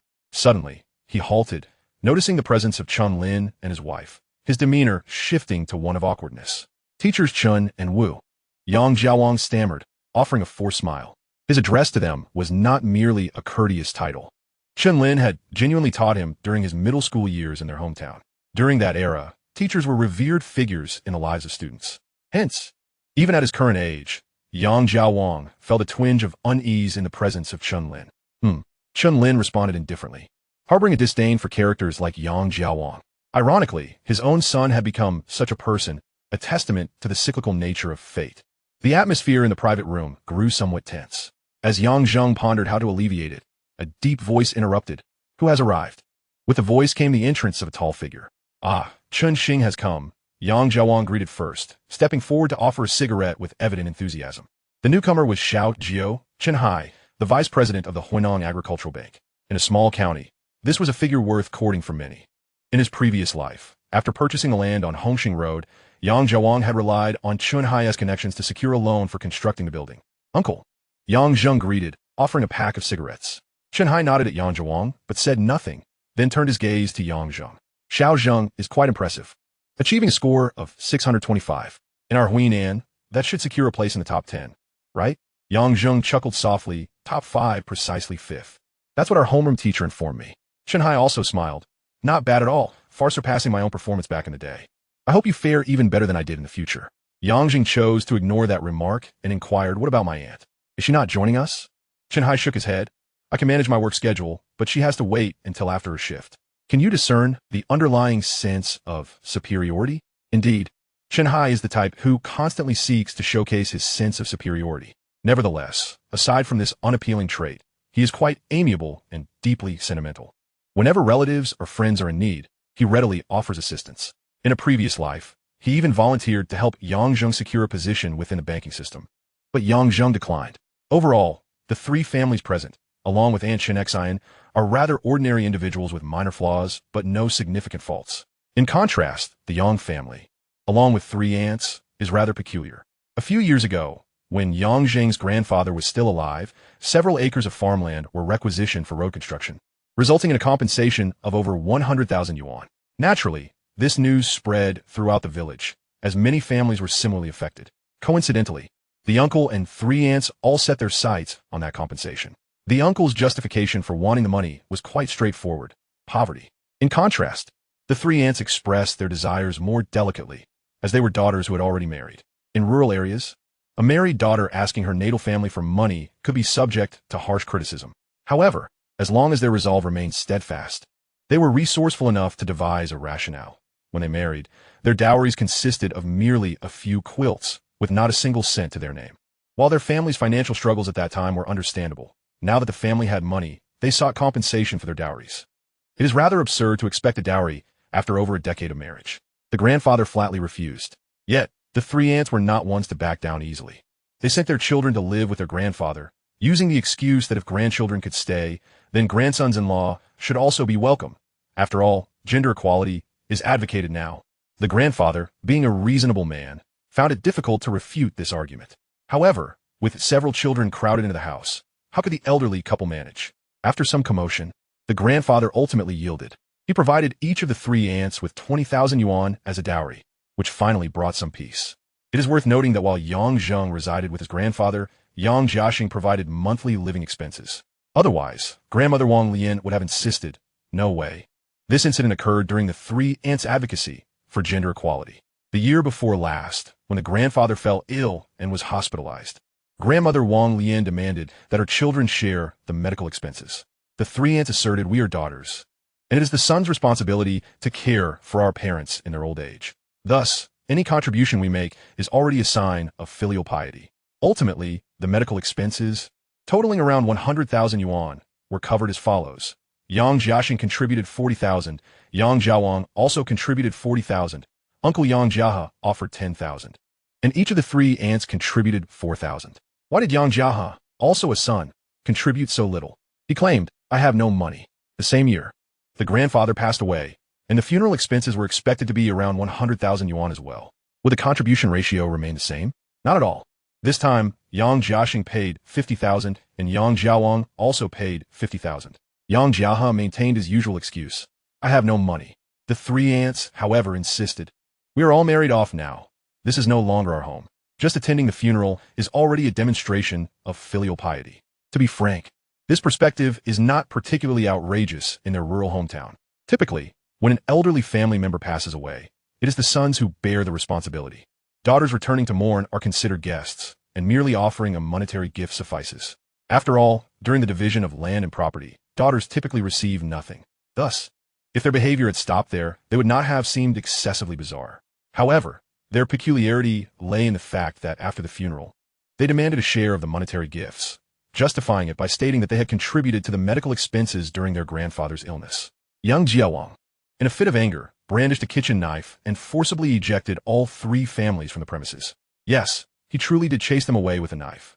Chapter 046. Two elderly individuals in different circumstances. Before long, the various families began to arrive in succession. Yang Jiaxing and Qinyu also brought along their grandfather, Chunbai. Their grandmother had departed quite early. According to grandmother Wang Lian, none of her 6 children were inclined to come retrieve her. The three aunts, having grown up under her bias towards her youngest son, had indeed endured considerable hardship, comparable to that of laborers in landowner households, and thus held little fondness for her. This sentiment also explains the peculiar attitude of the three aunts towards the family. They harbored a certain resentment. Due to the grandmother's favoritism toward her youngest son in her earlier years, also harbored grievances against her. In that era, as the eldest son of the family, he had indeed made significant contributions. Therefore, his frugality towards the family stemmed from the belief that he had already given enough in his childhood. As for the younger uncle, Yang Zhuang, he became resentful after the grandmother favored her eldest grandson, Yang Feng, who is also Yang Jiahe's eldest son, by granting him a house in the county. This incident led to a shift in his mindset, causing him to no longer hold affection for the mother who had once doted on him. As for Yang Jiaxing, it is needless to say, having never received affection in his youth, he found himself bereft of love for his own son as he grew older, and his heart had long since grown cold towards the grandmother. Within the private room, Yang Jiaxing was present but did not engage much. He simply kept company with grandfather Chan Bai, chatting amiably. Meanwhile, Yang Zheng took on the responsibility of welcoming guests and arranging seating. He had originally planned to seat his younger uncle, Yang Jiawang, at the table designated for the Yang family. However, Yang Jiawang, accompanied by his wife, Li Shirong, chose to sit at the Chun family's table instead. Among the 6 siblings, he acknowledged only Yang Jiaxing, the second brother. This sentiment had not yet reached such a level of estrangement, but last year, during his wedding, the elder brother and 3 sisters merely gifted him 200 yuan each, which left him utterly disheartened. It is worth noting that during their childhood, when he was still a mere child, he had lent 2,000 yuan as a red envelope for each of their celebrations. Although he no longer lacked for such sums, he could not accept the miserly attitude of his siblings. "Xiao Zheng, go call your uncle over to sit." "What is he doing over there?" Uncle Yang Jiahe beckoned Yang Zheng over, expressing his belief that family matters should not be made public. Yet, if that were the case, why create such discord in the first place? Yang Zheng cheerfully replied, "It's fine. We're all family. It doesn't even matter where we sit." Yang Jiahe's eyes widened in surprise, just as he was about to speak when a voice from the other side broke in. "Xiao Zheng, come here for a moment. Your father says to give this red envelope directly to you. Hurry up and accept it." Yang Jiahe's expression stiffened momentarily as he glanced toward the table that had yet to serve food. He muttered to himself, "What is it with the Chun family? Couldn't they just give the red envelope privately? Why announce it?" The people seated at the table were all thinking along similar lines. "All right then, thank you, aunt." Yang Zheng responded affirmatively and trotted over. After receiving the red envelope from his aunt, Chen Xian, his other aunts, Wu Huifang and Wang Li, also presented their envelopes. Yang Zheng, without pretense, graciously accepted them with a smile and a word of thanks. A sudden thought struck him. Perhaps this arrangement of separate tables was indeed the most appropriate. One table for those who lavishly spent, and another for those who partook freely. "Dad," he called, "why don't you go keep Uncle and Annie company? I'll stay here and chat with Grandpa for a while." Upon hearing this, Yang Jiaxing shot him a glance, clearly having discerned his intentions. Yet, after exchanging a few words with Chun Bai, he rose to join the others at the table. Though he was reluctant, They were still his siblings and cousins. What else could he do? Moreover, despite the four families being somewhat frugal and peculiar, they had not committed any truly egregious acts. On the contrary, their demeanor towards Yang Jiaxing's family was notably amicable, as they were all indebted to him. They treated Yang Jiawang with an air of sibling superiority, for he was unwilling to lend them money. If he were not a creditor, he was merely a younger brother. Meanwhile, Yang Zheng lit a cigarette for Grandpa Chun Bai and cheerfully inquired, "Grandpa, have you been winning or losing lately?" The old gentleman, now 72, remained remarkably vigorous. Even in Yang Zheng's previous life, when he had been reborn, the old man was still alive and well. He maintained his health through hiking and his mental acuity through playing mahjong, abstaining from both smoking and drinking. "I've lost over 200 today," the old man lamented, shaking his head. Aside from his morning and evening strolls, he spent the rest of his time at the mahjong parlor, which is why Yang Zheng felt compelled to ask him about his wins and losses. What is there to worry about with just 200? "Here, let me cover it for you," Yang Zheng said, casually pulling out 2 bills from a red envelope and handing them to his grandfather. "Oh dear, how can I accept your money?" "You're still a student," the old man replied, though his eyes remained fixed on the cash. Yang Zheng pressed the money into his hand, insisting, "It's fine. It was given to me by your sons and daughters. If they've given it to me, then it's yours.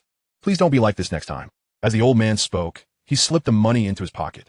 The onlookers at the table couldn't help but chuckle at the sight. In truth, the old man had ample funds. He had experienced many ups and downs in his youth and was still running a business well into his 60s before finally retiring. He had gifted each of his 2 sons a house, complete with renovations and appliances, and each of his 2 daughters a cash sum of 200,000 yuan. It was precisely this financial support that enabled Yang Jiaxing and Chun Yu to run their supermarket. Chun Lin and Chan Hai later acknowledged that the old man had also given them 200,000 yuan, which they kept secret from their sisters to avoid any discontent.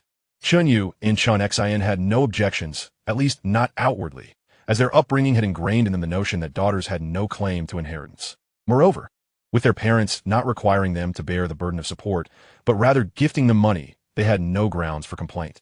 Beyond the monetary gifts to his children, the old man possessed a considerable savings account, the exact amount known only to him. He claimed it was his retirement fund for living until the age of 80. When the time came for him to turn 80, his children wished to provide him with more funds, but he insisted he had plans to live until 90, indicating that his retirement savings were not merely sufficient for basic living expenses. He had even hired a nanny with a monthly salary of 5,000 yuan, ensuring that his children need not worry about him at all. Yet perhaps it was precisely this comfort that rendered his gambling finances somewhat strained, making any losses particularly painful. If he lost for several consecutive days, he would abstain from playing for a time. The old man exhibited remarkable self-restraint, which was why Yang Zheng felt emboldened to support his gambling endeavors financially. Of course, he knew not to give too much. Too much would indeed feel like gambling. "By the way, second brother, regarding that land deal mentioned last time, what is the status on your end? If it's not feasible, I'll seek someone else." Yang Jiawang suddenly remembered and asked Yang Jiaxing. He was aware that Chan Hai was present, and thus intentionally brought it up to segue into a discussion about loans.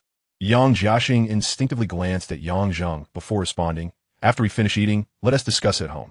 "All right," Yang Jiawang replied, and then turned to Chen Hai, saying, "If this deal goes through, I may need your assistance."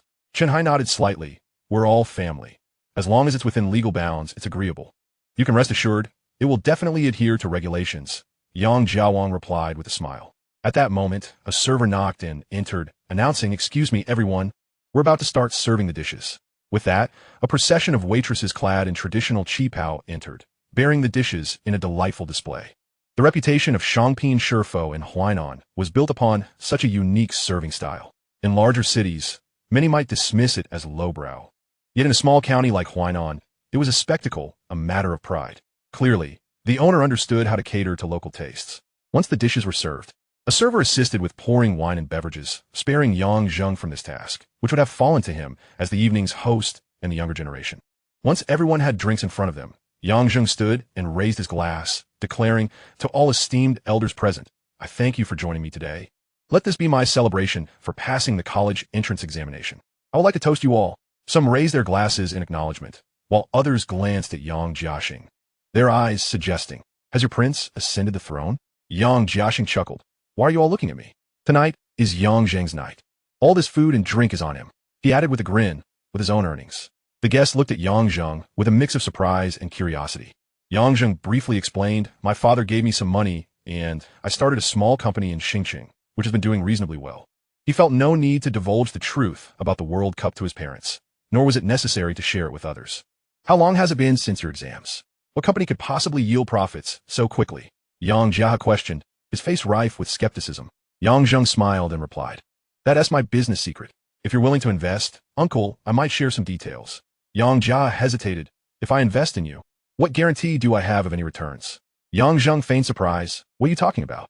If I could guarantee profits, I would just ask my dad for money. Wouldn't I? Why would I need yours? At this, Yang Jia fell silent, while others stifled their laughter.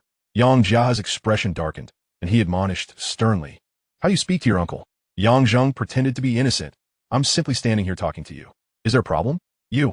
Yang Jia was flustered, but at a loss for how to respond. Yang Jia's wife, Zhao Wan, sensing her husband's discomfort, interjected, Do you really think it's acceptable to speak to your elder in such a manner? Oh, is this something you truly care about?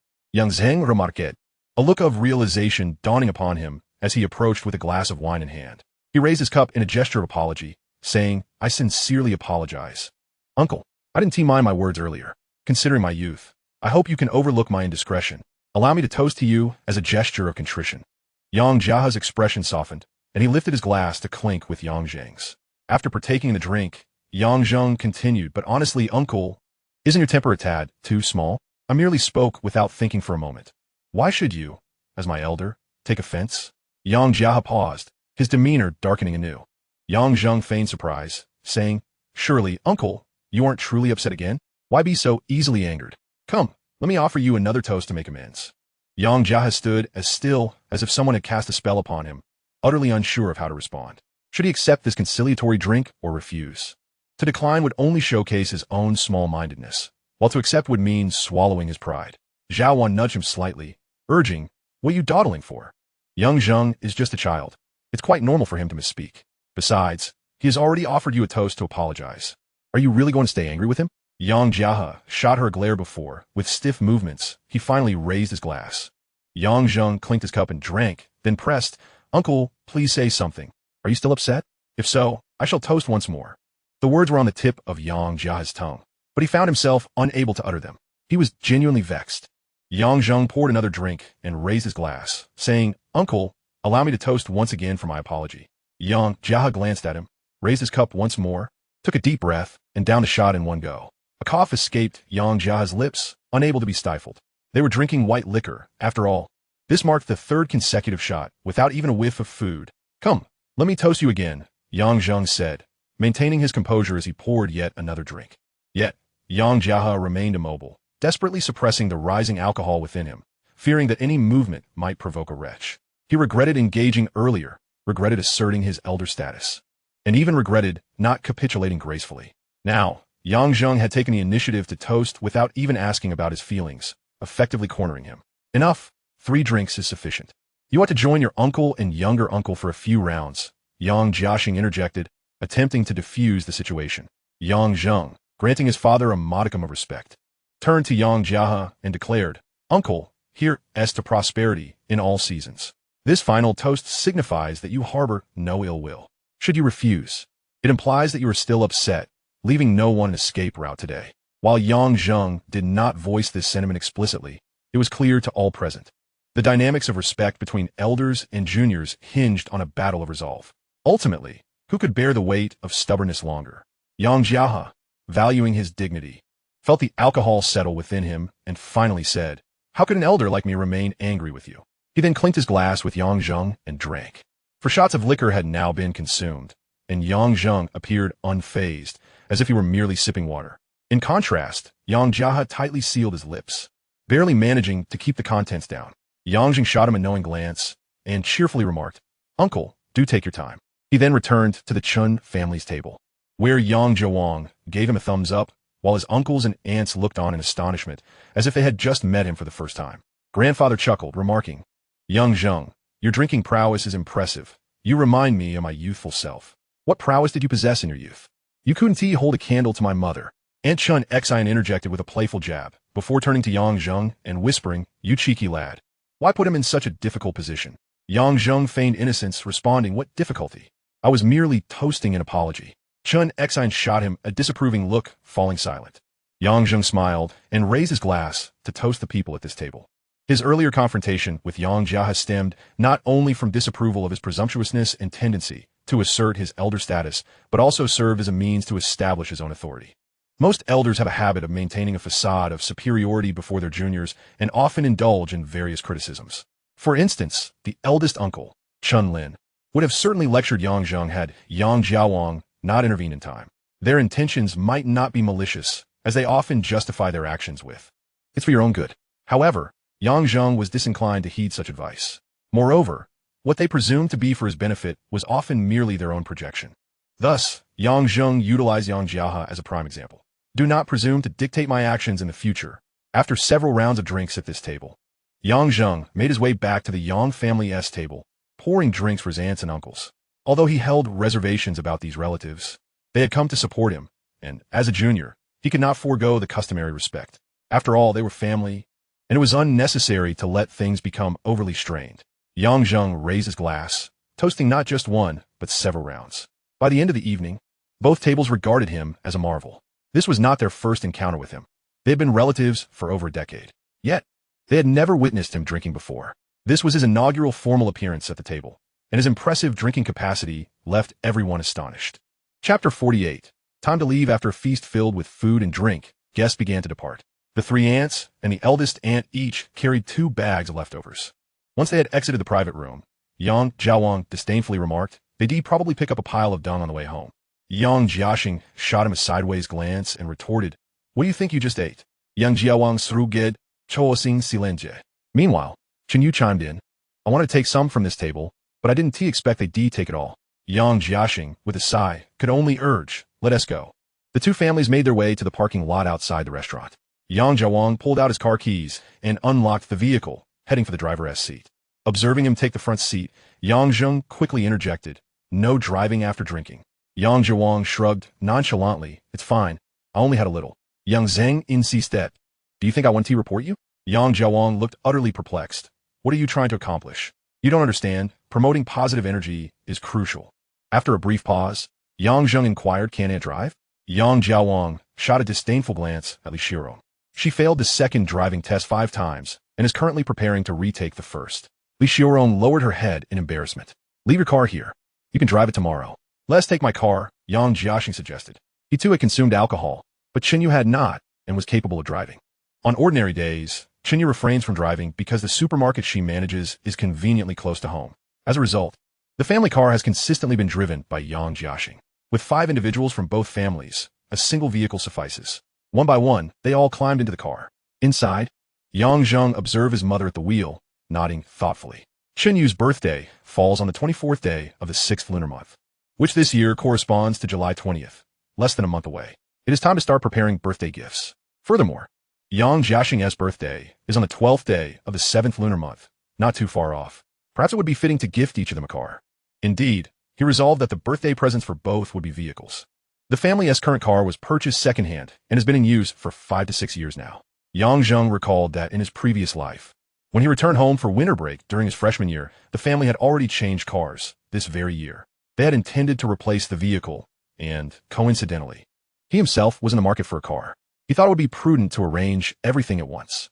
Ergo, regarding that piece of land, what's your take? Yang Jiawang inquired once more. You mentioned it was over 1,000 square meters? What price is the landlord asking? Yang Jiaxing responded. Previously, he had been reserved due to the presence of others, but now that it was just the 2 families, there was no need for further discretion. A flicker of delight crossed Yang Jiawang's face as he quickly replied, 1,266 square meters. The land is adjacent to the road. So the landlord is asking for a bit more, 180 million, averaging out to approximately 1,400 per square meter. After a brief pause, Yang Jiaxing asked, is there room for negotiation? Yang Jiawang shook his head with a hint of resignation. It seems unlikely. The landlord's stance is quite rigid, almost as if he is indifferent to selling. Just as Yang Jiaxing was about to speak, a thought struck him, and he turned to Yang Zheng, saying, what is your perspective on this? He had always addressed Yang Zheng by his full name. Yang Jiawang was taken aback, glancing at Yang Zheng in astonishment. So you've truly ascended to a position of authority? Yang Zheng chuckled softly, pondering before asking, is there competition for this land? Yang Jiaowang shook his head. I doubt it. At least I haven't heard of any. Yang Zheng nodded. This piece of land is somewhat awkward, neither too large nor too small.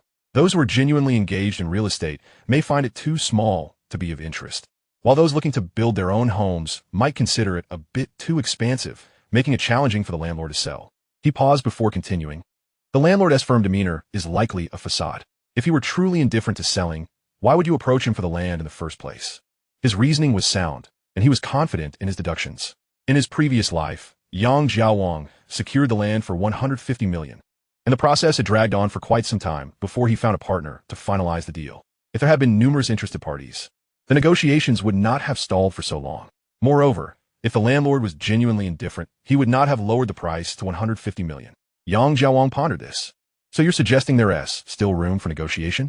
Yang Zheng didn't give a direct answer, merely advising, just refrain from contacting him for now. Wait until he approaches you. Yang Jiaxing interjected, what do you believe a reasonable price could be?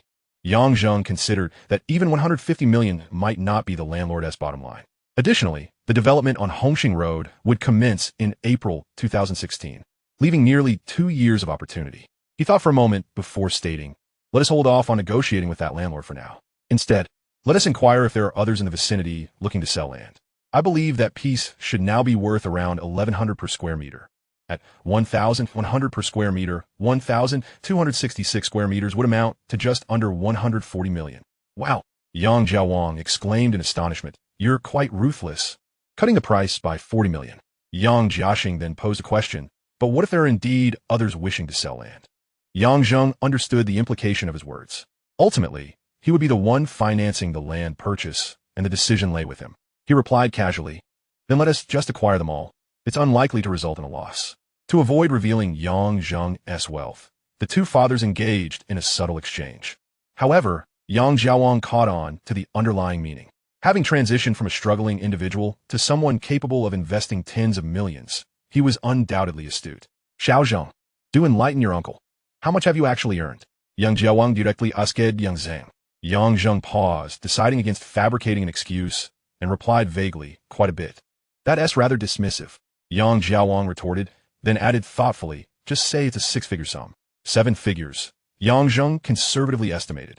Wow! Yang Jiaowang exclaimed, then suddenly inquired, World Cup? Upon hearing this, the 3 members of Yang Zheng's family froze. Observing the astonished expressions on their faces, Yang Jiaowang shrugged. The only way to earn a few million in less than a month, aside from illegal activities, is through betting. And given that it is the World Cup season, what else could it be? Xiao Zheng, a high-achieving student scoring over 600 points, surely wouldn't he resort to crime, right? It seemed that this reasoning held merit. The 3 of them gradually regained their composure. Yang Zheng reminded him, I was merely fortunate. Uncle, don't get yourself caught up in this. Before Yang Jiaowang could respond, Li Xiurong interjected indignantly. He has already lost over 100,000. What is it to you? Yang Jiaowang shot back, but upon meeting Yang Jiaxing's gaze, he awkwardly chuckled. Ergo, don't pay her any mind. It's not 100,000, just a few tens of thousands. If Yang Jiaowang hadn't engaged in betting, that would have indeed been a far-fetched notion. Thus, Yang Jiaxing ignored his comment, stating, when it comes to matters between brothers, we must keep the accounts clear. As partners in purchasing land, the ownership rights will be divided according to our contributions. So don't say I lent you money or anything of the sort. Yang Jiaowang nodded. Rest assured, the funds for the land purchase are untouched. As they spoke, the car arrived home. Afterwards, Yang Jiaowang and his wife went upstairs to discuss the land acquisition in detail, catching up on family matters before bidding farewell. Chapter 49. Where can young couples go if not to a hotel? The following day, Yang Zheng awoke and, unlike his usual routine, did not check his wealth app first. Knowing that his bets from the previous day were unlikely to win, there was no need for haste. After freshening up, he jogged to the Sampang fish noodle shop. Although reborn with the benefits of a renewed life, he had not intentionally exercised recently, yet his physique had been improving remarkably, even manifesting the beginnings of an 8-pack.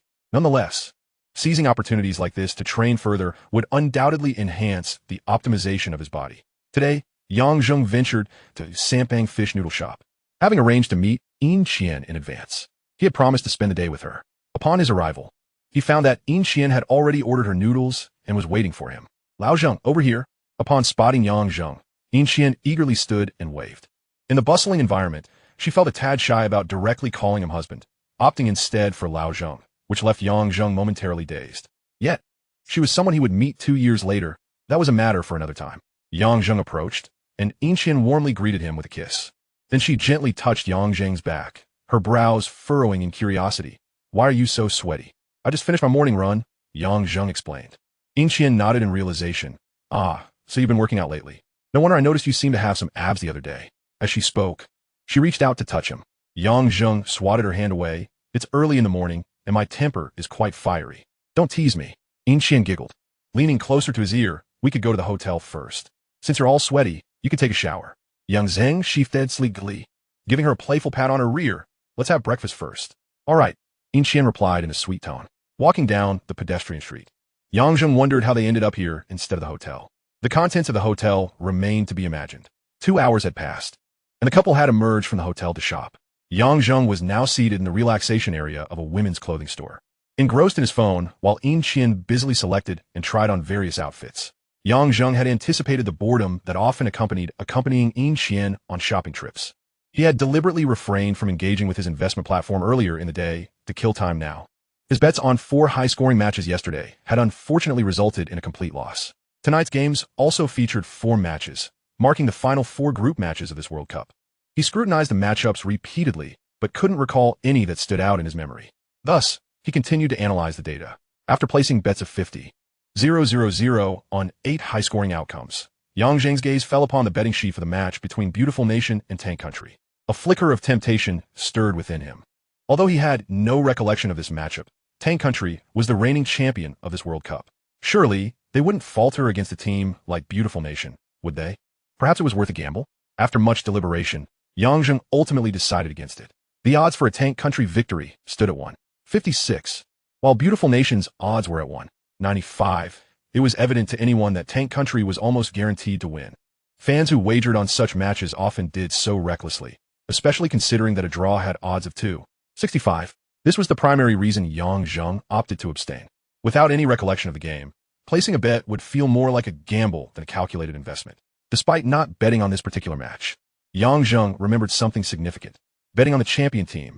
At this moment, the lowest odds for winning the championship still belonged to Football Kingdom, which had plummeted from an initial 4.5 to 3. Following closely were Argentina and Tank Country, both sitting at odds of 4.6. Yang Zheng recalled that at the start of the tournament, Tank Country's odds had been 5.5. However, this bet could only be settled once all the matches concluded. He hadn't had the funds to wager earlier. Moreover, betting a smaller amount diminished the appeal of the odds. Glancing at his balance on the investment platform, which stood at 49.6 million, he took a deep breath and boldly wagered 10 million on Tank Country winning the championship.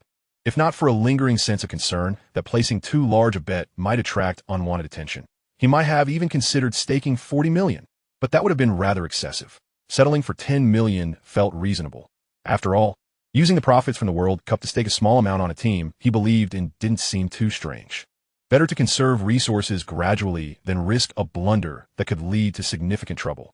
Shortly after Yang Zheng completed his transaction, Inqian approached him. Let's go. This store has nothing worthwhile. Yang Zheng nodded and stood up. Inqian looped her arm through his as they walked, commenting, the southern city is still too small. The pedestrian street is so limited, and there aren't any big brands to explore. Yang Zheng understood her implication and replied affirmatively, don't worry, once I finish my driving test, I'll definitely take you to the Magic City, probably by the end of July. Oh, that is not what I meant. Inqian playfully retorted, shifting the topic. How about we catch a movie? There's a new one out starring Deng Chao and Ami Mi called The Breakup Master. It's not terrible, and it should be entertaining enough to pass the time. Then let's go, Yang Zheng agreed. Together, they headed to the cinema. Interestingly, the film industry seemed to offer plenty of opportunities for profit as well. For an ordinary person like Yang Zheng, who had little knowledge of stocks or futures, the entertainment sector was where real gains could be made. While he wasn't well-versed in television dramas due to a lack of interest and time, he had seen most of the blockbuster films, Wolf Warrior, Najah, The Wandering Earth, Dying to Survive, Detective Chinatown, all of which were potentially lucrative investments. The only issue was that while he remembered the release dates of these films, he had no idea when they had been greenlit for production, nor did he have any connections to directors or producers. It was all a matter of fate. If he happened to cross paths with them, he certainly wouldn't let the opportunity slip away, but he wouldn't force it either. After all, money was never ending. That evening, after leaving the hotel, the two returned to their respective homes. Leaving the hotel, in a small county town, there weren't many places to visit. Where else could a young couple go if not to a hotel? Yang Zheng still chose not to spend the night with Yin Qian, primarily due to her clingy, sleeping posture, which kept him awake as she insisted on hugging him. During their early days together, he had found it refreshing, but the constant cuddling became rather uncomfortable over time. The next day, Yang Zheng awoke without checking the investment platform. With the group matches having concluded in the early morning, there would be a rest day today with no games. Additionally, he had already made his bets yesterday, rendering it unnecessary to check. In the morning, he spent some time at home reviewing questions for his driving test when he received a message from Zhou Mei. She informed him that Zhang Feifei had returned home for some family matters and was alone in the hotel. Yang Zheng understood the implication and, with nothing else to do, changed his shoes and headed out. Chapter 050. This woman is truly fierce. At Shangyi Hotel, Zhou Mei urged, "You need to hurry." He promised to come. Damn it.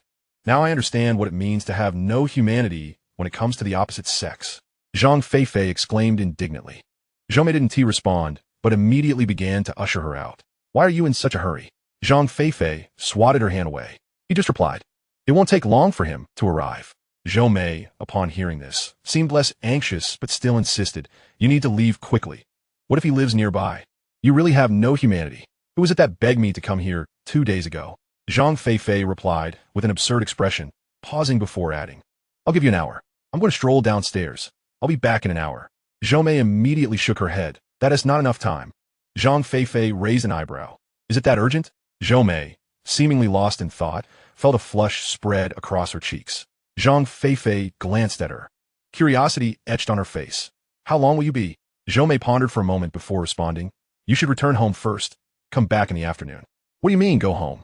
Zhang Feifei's temper flared instantly, her eyes widening as she glared at her. "I told my grandmother I was going to work in Xingqing. How else could I stay out all night with you? Now that you've foolishly called a man over, are you just going to unceremoniously kick me out? Is this how a person behaves?" Zhou Mei regained her usual calm demeanor, as if Zhang Feifei's words had no bearing on her. With her arms crossed, her tone remained composed. "Then go to an internet cafe. I'll transfer you 20 yuan later." Zhang Feifei's eyes brightened momentarily, but quickly morphed back into a scowl. 20 yuan? Are you trying to shoo away a beggar? Zhou Mei shot her a sidelong glance. "Take it or leave it. When he arrives, I don't believe you'll dare stay." "Why would I dare?" Zhang Feifei retorted defiantly, though her expression softened. After a brief pause, she added with a hint of flattery, "How about you add a little more? You're practically a young mistress now. Do you really lack this tiny sum?" "I am no such young mistress." Zhou Mei snapped back, irritation lacing her words. Zhang Feifei countered, "Why not? A young mistress doesn't have to be the legitimate wife." Zhou Mei sighed at her. "You should read more. A young mistress refers specifically to the legal wife." Zhang Feifei looked taken aback. "But I've seen on TV people referring to second and third young mistresses. Are the screenwriters uneducated? A young mistress refers to the legitimate wife of the young master. The second young mistress is the legitimate wife of the second young master, and so forth." After explaining, Zhou Mei suddenly realized, "Why am I even discussing this with you? Just hurry and leave." Zhang Feifei sat back in her chair, shaking her head. "Cut 50 off. Otherwise, I'll shamelessly stay right here. After all, when Yang Zheng arrives, you'll need to explain everything to him." All right, I'll give you 50. Now hurry up and go."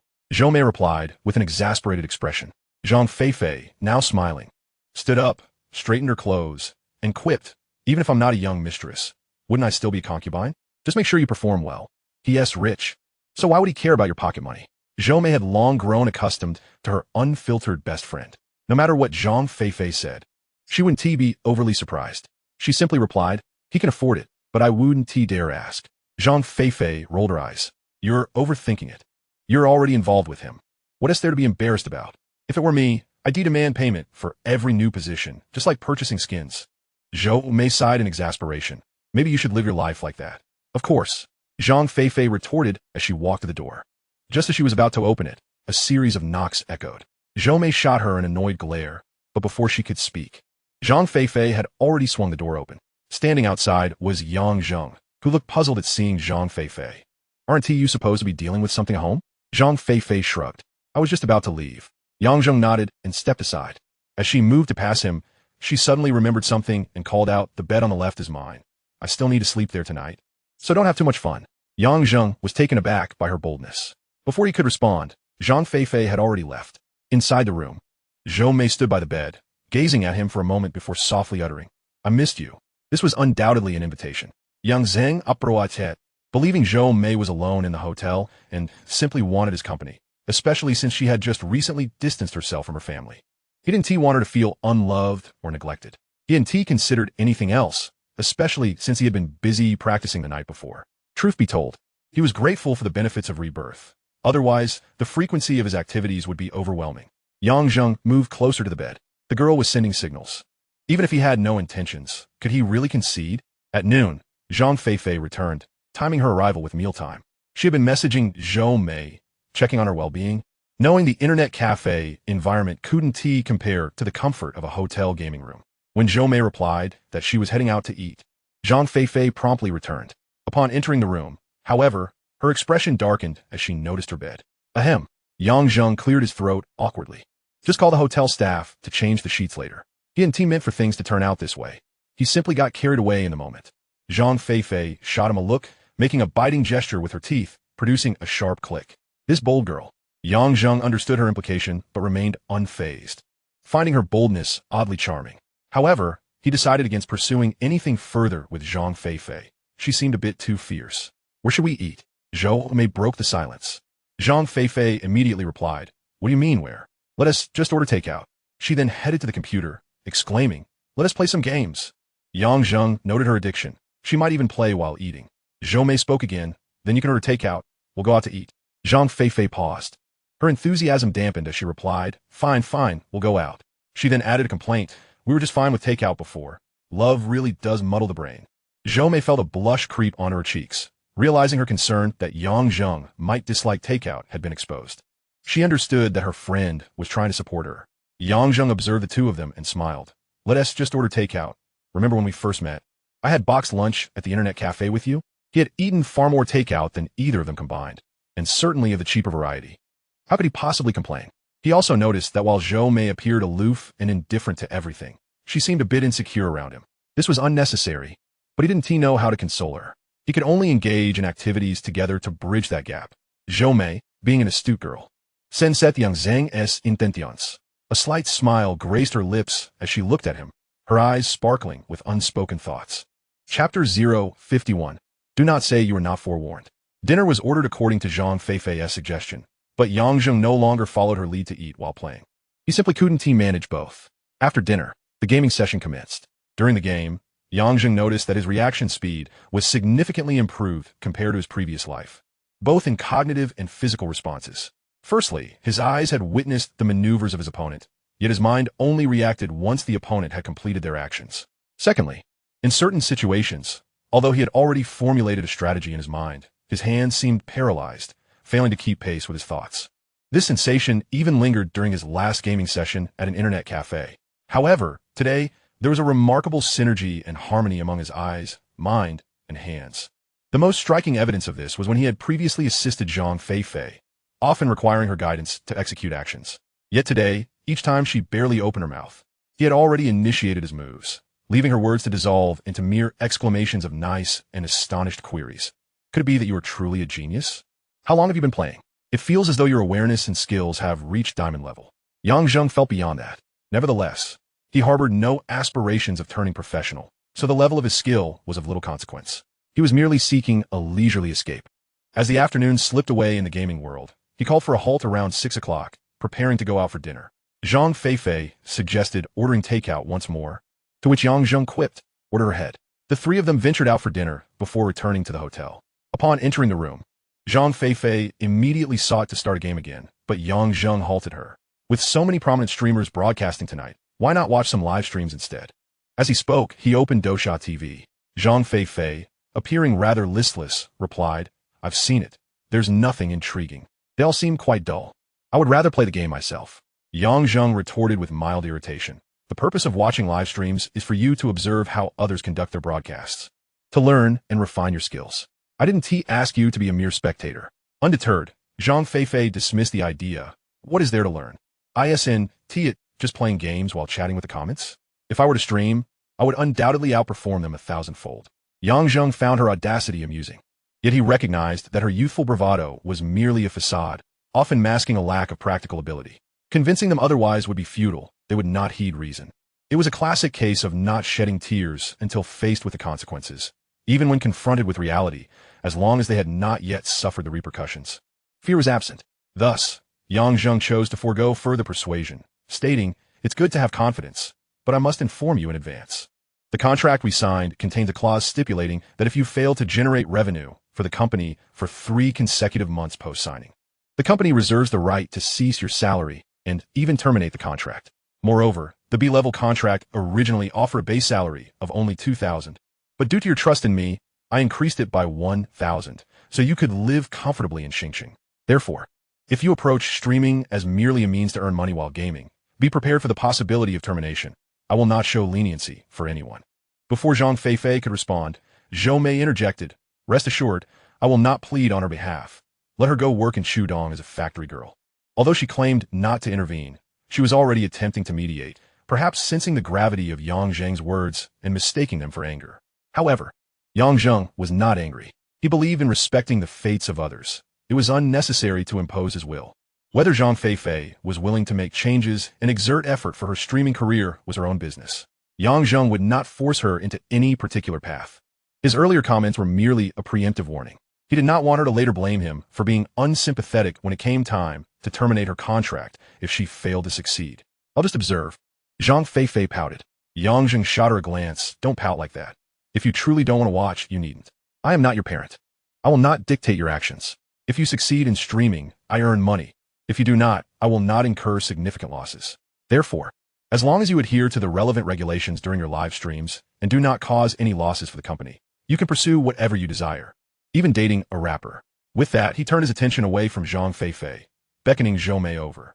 Once she approached, he pulled her onto his lap and opened a popular stream, watching it together while occasionally providing commentary to remind her of certain streaming etiquette, such as introducing oneself, reinforcing one's persona, not fixating on comments, responding to what one can and ignoring what one cannot, as well as encouraging audience interaction, urging them to follow and send free gifts. Although Yang Zheng had never engaged in gaming streams, he was quite knowledgeable about e-commerce streaming, and he recognized the underlying similarities. The 3 essential elements of e-commerce streaming are person, product, and scene. The persona and setting are crucial components in all forms of streaming, while gaming streams lack tangible products. The content itself serves as the product. Thus, excelling in gaming streams also necessitates a focus on person, product, and scene. However, discussing these concepts might prove challenging for Zhou Mei to grasp, so Yang Zheng refrained from delving into intricate details, opting instead to offer her general guidance. Zhou Mei sat in his lap, her lips curving into a smile. She would occasionally take the opportunity to nuzzle against his face during pauses in his speech, much like a kitten seeking affection from its owner. Unlike Zhang Feifei, Zhou Mei was not frivolous. She had previously researched streaming matters and understood that it was far more complex than it appeared. In 2014, 2 years prior to the so-called golden age of streaming in 2016, there might already have been individuals systematically studying the streaming industry, yet such knowledge remained undisclosed. The internet lacked relevant content, unlike the future when streaming courses would proliferate and anyone could easily find someone to discuss streaming with. Thus, despite her desire to learn how to stream, Zhou Mei had yet to find the right approach. Yang Zheng, however, casually articulated many aspects she had never considered, deepening her admiration for him. In truth, with the depth of streaming knowledge currently occupying Yang Zheng's mind, he could undoubtedly thrive as a lecturer on how to stream. Therefore, Zhou Mei's admiration was genuinely well placed. While the two of them were lost in their affectionate exchange, Zhang Feifei remained expressionless, engaged in a massacre within the game. Indeed, she had opted not to watch the stream. Her youthful arrogance had led her to dismiss the previous advice of Yang Zheng. After his last comments, she had indeed observed other streamers, only to genuinely conclude, a bunch of rubbish, particularly when she encountered certain female streamers, who not only lacked her beauty, but were also vastly inferior in gaming skills. The fact that such individuals still garnered a substantial audience only fueled her belief that she could easily succeed and perhaps even surpass them. Thus, she truly did not take live streaming seriously. Additionally, the girl's thoughts were indeed rather naive. She believed that she and Yang Zheng ought to be considered friends. However, Yang Zheng's recent remarks struck her as exceedingly heartless, rendering her momentarily unable to accept the reality. This led to a rebellious notion. Since you claim to disregard me, I shall pursue what I truly enjoy. Young people often delight in defying others in a bid to assert their independence. Chapter 052. Upon entering the pass. A great scholar will debate for me. The following day, Yang Zheng awoke in his own home, especially since the boisterous Zhang Feifei was sprawled across the adjacent bed. Staying at a hotel with Zhou Mei would yield little more than discomfort. Naturally, returning home was the preferable choice. Today marked the 28th. The homeroom teacher had announced in the class group that everyone was to gather at school by 9 a.m. to collect their volunteer forms and partake in graduation photographs. Yin Xian had invited Yang Zheng for breakfast, and the two continued to dine at Sanpeng Gu's establishment.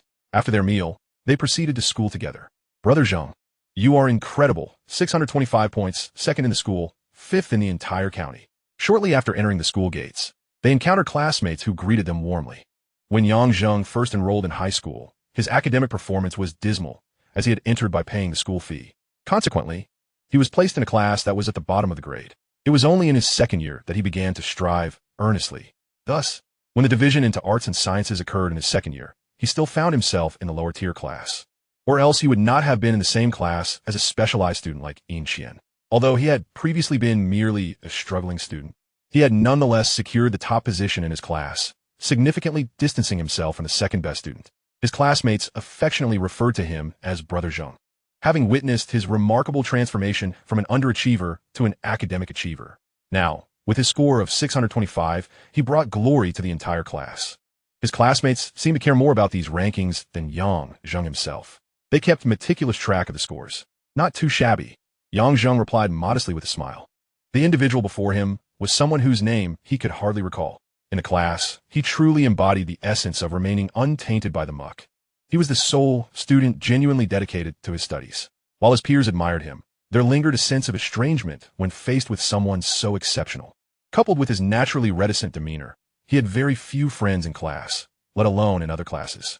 To this day, the number of high school classmates whose names he could remember was painfully few. Are you two together? A classmate inquired upon seeing Yang Zheng and Yin Xian holding hands. Yin Xian proudly raised their intertwined hands, her expression radiant. Isn't it obvious? After a brief pause, she added, we got together before the college entrance examination on May 20th, the day of confession.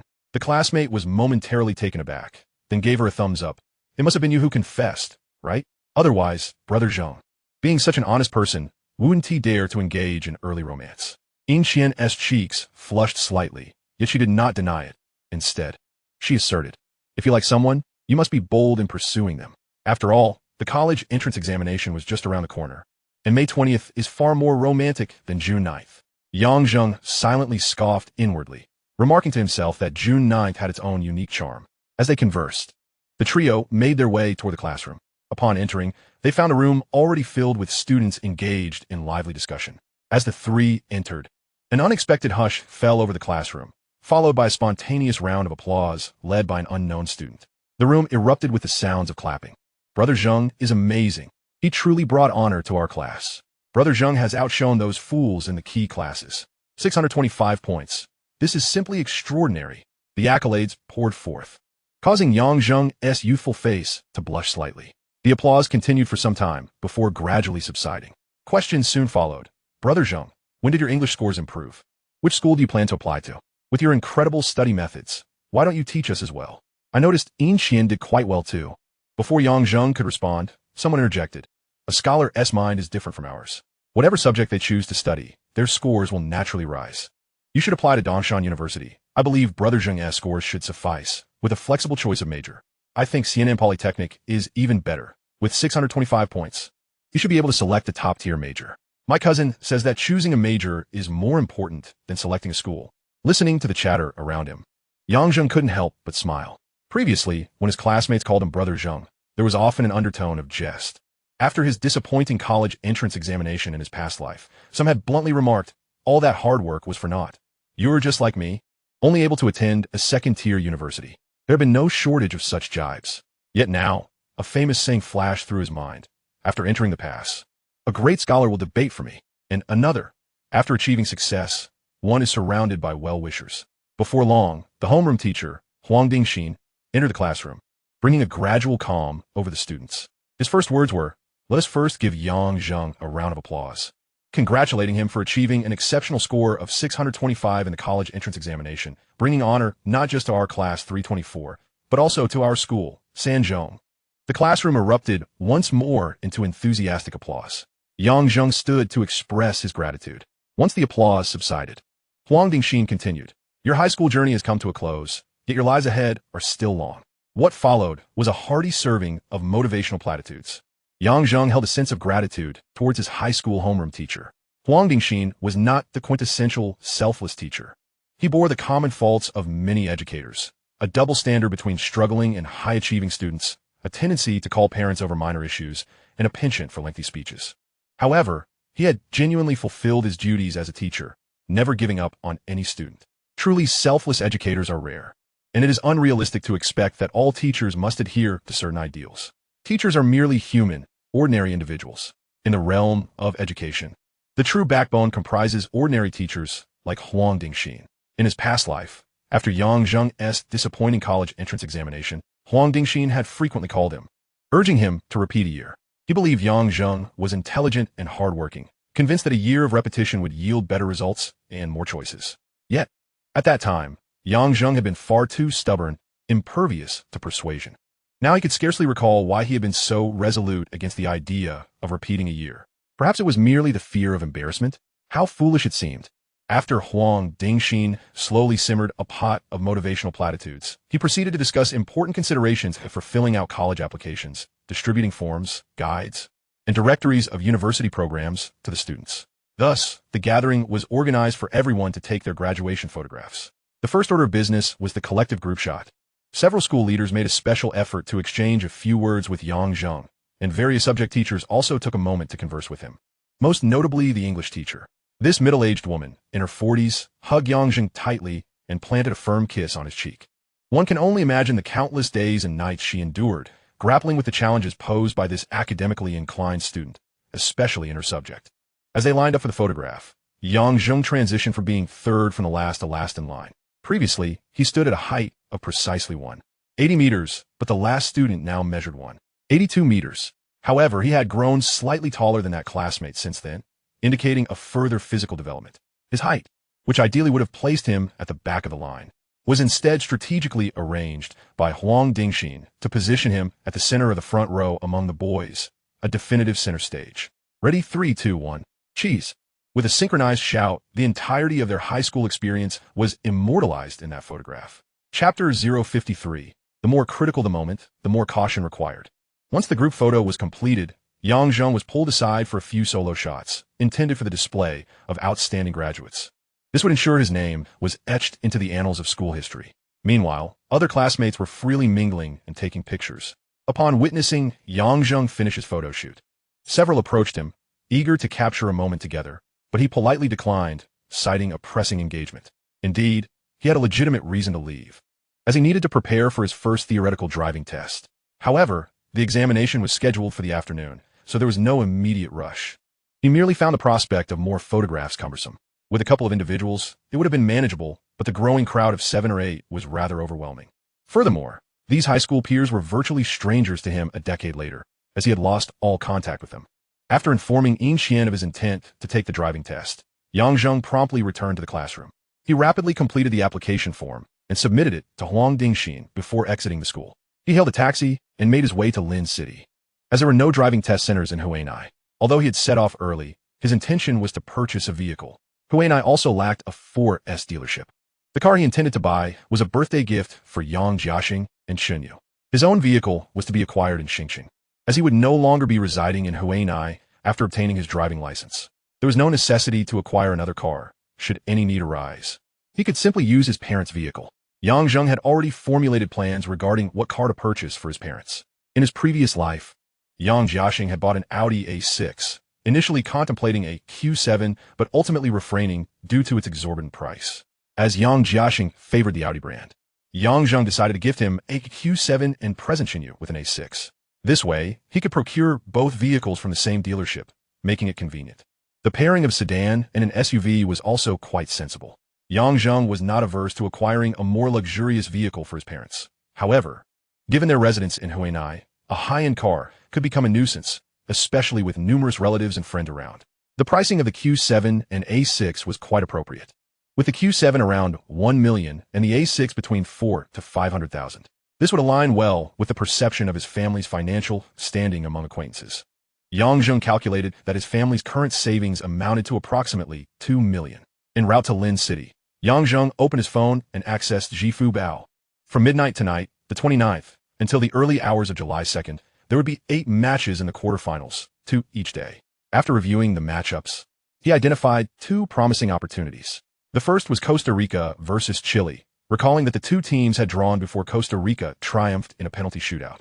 The odds for the draw were a modest 255, so he wagered 2 million, a common unit for his betting endeavors.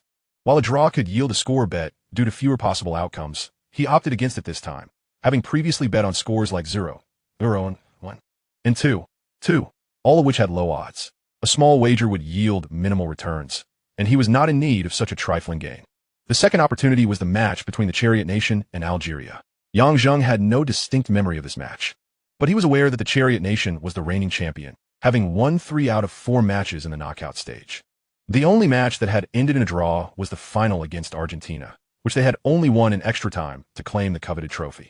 Thus, Yang Zheng was confident in profiting from this match, having also wagered 2 million. However, he was bemused to find that the odds for the Chariot Nation's victory were a mere 13. He increasingly recognized the emotional turmoil that unexpected outcomes in football could inflict on fans. Calculating his potential earnings, he found that the 2 wagers combined would yield 7 million. Honestly, he felt somewhat dissatisfied. Why did it only amount to this? He contemplated increasing his bet, even crafting a rationale, considering the Chariot Nation's championship victory. He could easily place a 10 million wager on the winning team, making a 5 million bet on this match seem reasonable. Ultimately, however, he decided against it. An additional 300,000 would only net him 90,000 more, an unworthy risk considering the minimal return on investment. Furthermore, 7 million was not an insignificant sum. His parents' income was decent, yet they might not accumulate such an amount in a lifetime, given their numerous financial obligations. Many individuals might never earn that much, let alone save it. He recognized the importance of remaining grounded. While having more money allows for greater expenditure, it was crucial not to develop a cavalier attitude towards finances. He was not yet in a position to be reckless, nor could he afford to be impatient. These matches were merely an appetizer. The real feast awaited in the form of the anticipated 1-7 match. Adjusting his mindset, Yang Zheng continued to analyze the data, preparing for the remaining 6 matches. He allocated 10,000 to each of the 3 major scores per match, which would ultimately reflect his betting amount for that pivotal 1-7 match. The distance from Huinai to Lin City was not far. Avoiding the city center, it takes less than half an hour to drive. The Linching Audi dealership is located in the suburban area, allowing Yang Zheng to arrive swiftly. Upon entering the showroom, he was immediately approached by a male salesperson, which quelled any desire for extended conversation on Yang Zheng's part. He promptly articulated his requirements, the Q7 and A6 models. After a cursory glance at the display vehicles, he inquired about the pricing. The salesperson outlined the basic prices for the various configurations available. Ultimately, Yang Zheng settled on the following: the 2014 Q740 TFSI Sport model, with a base price of 111,800 yuan, and the 2014 A635 FSI Luxury model, with a base price of 627,600 yuan. Following this, he selected his desired accessories and proceeded with the formal order and payment. The final cost for the Q7 amounted to 380,000 yuan, while the A6 came to a total of 760,000 yuan. The dealership included registration and provided compulsory insurance, promising to deliver the vehicles to Huainan before July 20th. The birthday gifts for his parents were thus secured. Afterward, Yang Zheng found a place to dine before heading directly to the examination site for Subject 1. The afternoon test was scheduled to commence at 2 o'clock, and Yang Zheng patiently waited for a considerable duration. However, arriving early proved advantageous, as it allowed him to enter promptly without the inconvenience of queuing, which could have consumed more time. The results of the examination were displayed instantly. Yang Zheng achieved a perfect score of 100, successfully completing Subject 1 with ease. Subsequently, he took a taxi back to Huainan. Upon arriving home, Yang Zheng reclined on the sofa and began contacting a few individuals. He first requested the identification numbers from Yang Yahan, Zhou Mei, and Zhang Feifei. After securing the train tickets, he notified them to prepare for their journey, as the train to Xingqing was set to depart at 10:07 the following morning. He also communicated with Yuan Lu, Zhou Wei, and Lu Shanjun. That evening, during dinner, Yang Zheng informed his parents of his plans to travel to Xingqing the next day. Yang Jiaxing and Chunyu did not inquire further, as he had previously mentioned his business in Xingqing. Had he remained in Huainan, it would have raised their suspicions. Moreover, As their son with a fortune of several million, he was no longer under their supervision. Chapter 054. Three Country Girls. The following day, after Yang Zheng awoke and completed his morning routine, he tidied up briefly. He then sent the location of the Sanpang fish noodle shop to Yang Yahan, Zhou Mei, and Zhang Feifei. He took a motorcycle taxi to the location. Shortly after his arrival, the three young women arrived in succession. Yang Zheng had not previously introduced them to one another, so they were taken aback upon meeting. He facilitated their introductions, particularly clarifying Yang Yahan's identity as his neighbor's younger sister who would be working at his company during the summer. Otherwise, Zhou Mei would have likely harbored unfounded suspicions. Upon seeing Yang Yahan, her expression shifted to one of unease, her gaze evasive, clearly mistaking Yang Yahan for Yang Zheng's girlfriend. Only after Yang Zheng concluded the introductions did her demeanor relax, indicating her honest nature. Had she been more calculating, she might have showcased her presence instead of feeling apprehensive. After their breakfast, Yang Zheng called for a car, and the four of them set off for the Linqing high-speed railway station. He timed their arrival perfectly. They boarded the train shortly after reaching the station. He had purchased 4 tickets, opting for 2 double seats. Once on board, he took a seat next to Zhou Mei, while Yang Yahan and Zhang Feifei naturally sat together. The former, a well-behaved girl, and the latter, a girl with pink hair, seemed to lack any chemistry, not exchanging a single glance as they busied themselves with their phones. Zhou Mei received a text from Zhang Feifei. "Why don't you switch seats with that girl? Just looking at her makes me feel uncomfortable." Zhou Mei chose to disregard the message, slightly leaning against Yang Zheng's shoulder and playfully holding his hand. Yang Zheng realized that Zhou Mei was even more clingy than Yin Qian. However, he had a preference for aloof and tsundere types, enjoying the contrast between their public and private personas. Thus, he felt an inexplicable fondness for her. Why didn't he enjoy Yin Qian's clinginess? Because he intended to end things with her at the start of a new term, and he did not wish to deepen their emotional connection. Zhou Mei, on the other hand, was different. They had agreed upon a 2-year timeline. Typically, even without intentional efforts, their feelings would naturally cool down by then. If not, that would be a consideration for 2 years later. Yang Zheng firmly believed in a saying: the most unwise endeavor in this world is to worry about events that have yet to occur and to be anxious about imagined outcomes. In essence, there is no such thing as a problem. It is merely the meddling of the mundane mind. The high-speed train surged forward, leaving all manner of scenery in its swift wake, much like life itself. Upon arriving in Xingqing, the 3 girls exhibited expressions of naive excitement, eagerly gazing around as if they had never seen such sights before. The high-speed rail station in Xingqing was undeniably more impressive than that of Linqing, bustling with a greater throng of people. Yang Zheng guided them to a taxi that took them directly to the riverside of the morning dawn. The 3 young women were utterly astonished by the nearly 300 square meter Riverview apartment, overwhelmed by the sense of vastness that it exuded. Anyone witnessing it for the first time would undoubtedly think, this is what a true mansion looks like. Yang Zheng himself had been taken aback when he first purchased the property, let alone these 3 girls from small towns. They hesitated near the entrance, seemingly reluctant to step inside, particularly since there were others present. "Mr. Yang, you're back. Shall I start cooking now?" spoke Lu Shanjun. Yang Zheng had contacted her the previous day, requesting her to buy groceries for a meal. "Sure, go ahead," Yang Zheng replied before turning to the 3 country girls. "Don't just stand there, come on in. This is my house in Xingqing, and you needn't be so formal." Upon hearing his words, the 3 stared at him in disbelief. Zhang Feifei was the first to speak, her face a mask of incredulity. "This is your home?" Yang Zheng nodded in affirmation. Then came Yang Yahan, her expression equally incredulous. "Uncle Jiaxing bought you such a large house in Xingqing?" Yang Zheng simply explained, "I bought it myself." Zhou Mei remained silent, her expression dazed as she surveyed her surroundings, clearly questioning her own reality. "Come in quickly. It's time for dinner," Yang Zheng urged again.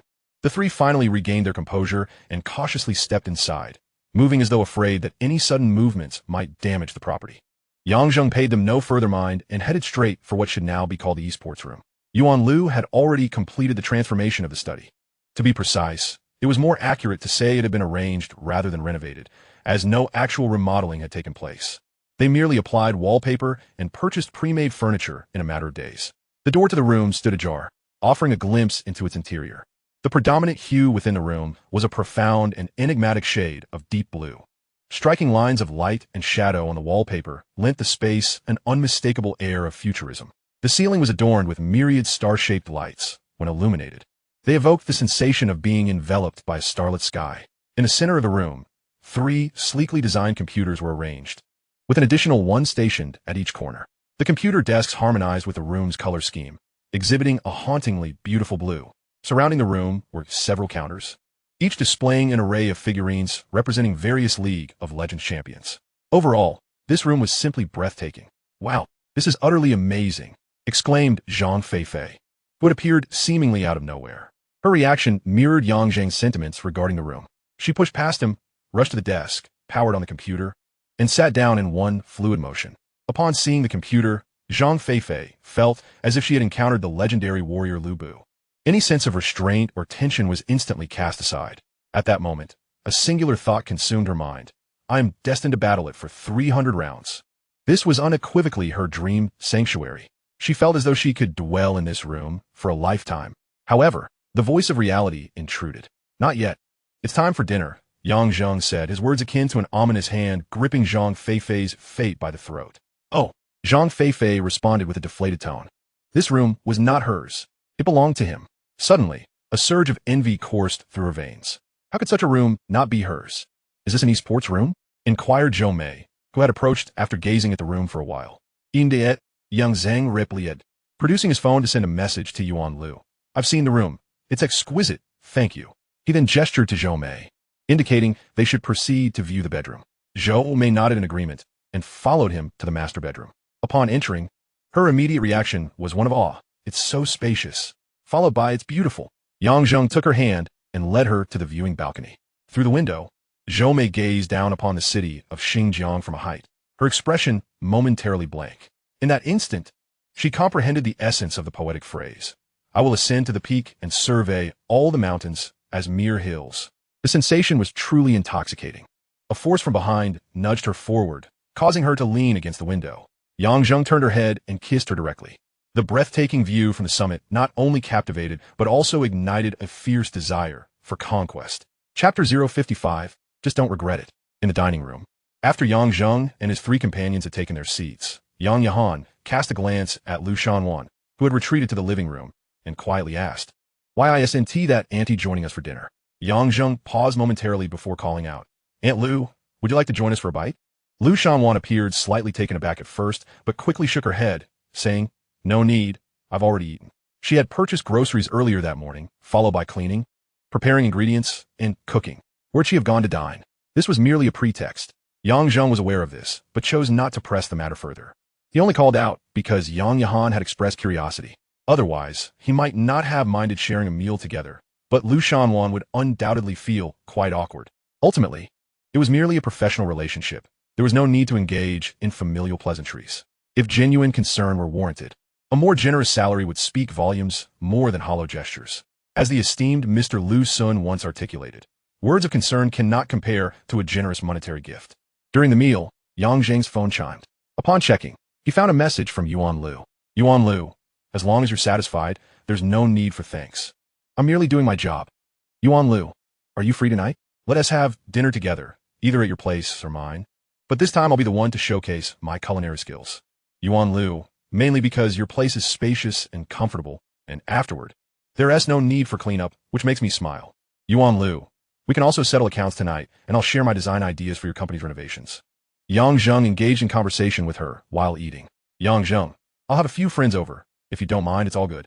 Yuan Lu, then perhaps it's best to wait until they leave another day. Yang Zheng, they'll be staying here for the summer. Yuan Lu, she or they? Staying for a while? It's not what I think, is it? Yang Zheng, what do you think it is? Yuan Lu, the young master and his concubines. Yang Zheng, one of them is, the other two are a contracted streamer and my neighbor's younger sister, here for summer work. Yuan Lu, oh dear. Yuan Lu, I was just joking. I didn't expect you to actually. Yuan Lu, can't wealthy men remain faithful? Yang Zheng, the little bear shrugs. Yang Zheng, actually. The poor can't either. They just lack the means. Most of them. Yuan Lu, so just 3 girls? Then I'll come over tonight. Yang Zheng, do you want me to buy groceries? I should be going to the supermarket this afternoon to pick up some essentials for them. Yuan Lu, then you can handle the groceries. I'll think about what dishes to prepare and send you a menu shortly. Yang Zheng, 1. After replying, Yang Zheng continued to focus on his meal. After dinner, the 3 young ladies surprisingly began to clear the table in unison. Lu Shanwan hurriedly interjected, "Ladies, there's no need for you to trouble yourselves. I'll take care of this." "It's all right, Annie, I do this at home too," Zhang Feifei retorted boldly. Zhou Mei and Yang Yahan remained silent, but continued to assist. Lu Shanwan looked on in mild exasperation. I appreciate your kindness, but this might jeopardize my livelihood. Yang Zheng interjected, Aunt Lu, let them help. It's perfectly fine. He recognized Lu Shanjuan's concerns. In truth, if he were a bit more frugal, he could forego hiring a housekeeper altogether, as these three young ladies could manage the upkeep of the apartment. Hearing this, Lu Shanwan felt slightly relieved. However, when Yang Yahan prepared to wash the dishes, Lu Shanwan nearly snatched the dishcloth from her hands. You all go to the living room. I can handle this myself. Lu Shanwan added, this is my job. She also realized that the three young women had yet to comprehend the nature of her position there. She had encountered similar situations before. After all, it was not unusual for wealthy families to have a few impoverished relatives. Thus, she felt it necessary to emphasize her role. The three young ladies began to grasp the situation. A housekeeper. While they may not have encountered this profession firsthand, they certainly had heard of it. Their understanding of Yang Zheng's financial capacity deepened significantly. In reality, the cost of hiring a housekeeper was not exorbitant. However, the mindset of an average household often leans toward the belief that, I can do this myself. Why spend money on someone else? This leads one to assume that families capable of hiring a nanny must be exceedingly wealthy. The three individuals have also fallen into this perception. Upon returning to the living room, Zhou Mei and Yang Yahan cautiously settled onto the sofa, while Zhang Feifei wandered around for a moment before heading towards the esports room. Wait a moment, Yang Zheng called out to her. Having finished his meal, he had already begun to sway by the window. Zhang Feifei paused, looking at him with a hint of confusion. Yang Zheng spoke directly. In the coming days, you should seek out a place to live. Zhang Feifei hesitated for a moment, but eventually nodded.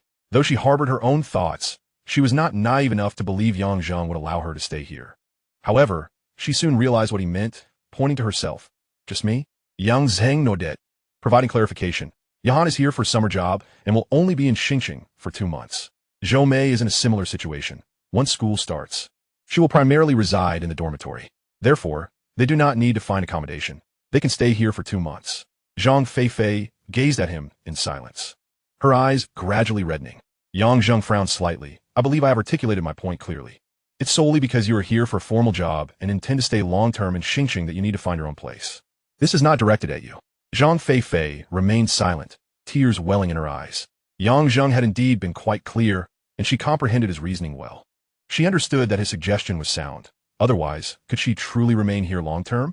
The logic was clear to her. Yet, she felt deeply aggrieved. They had all come to Xingqing together.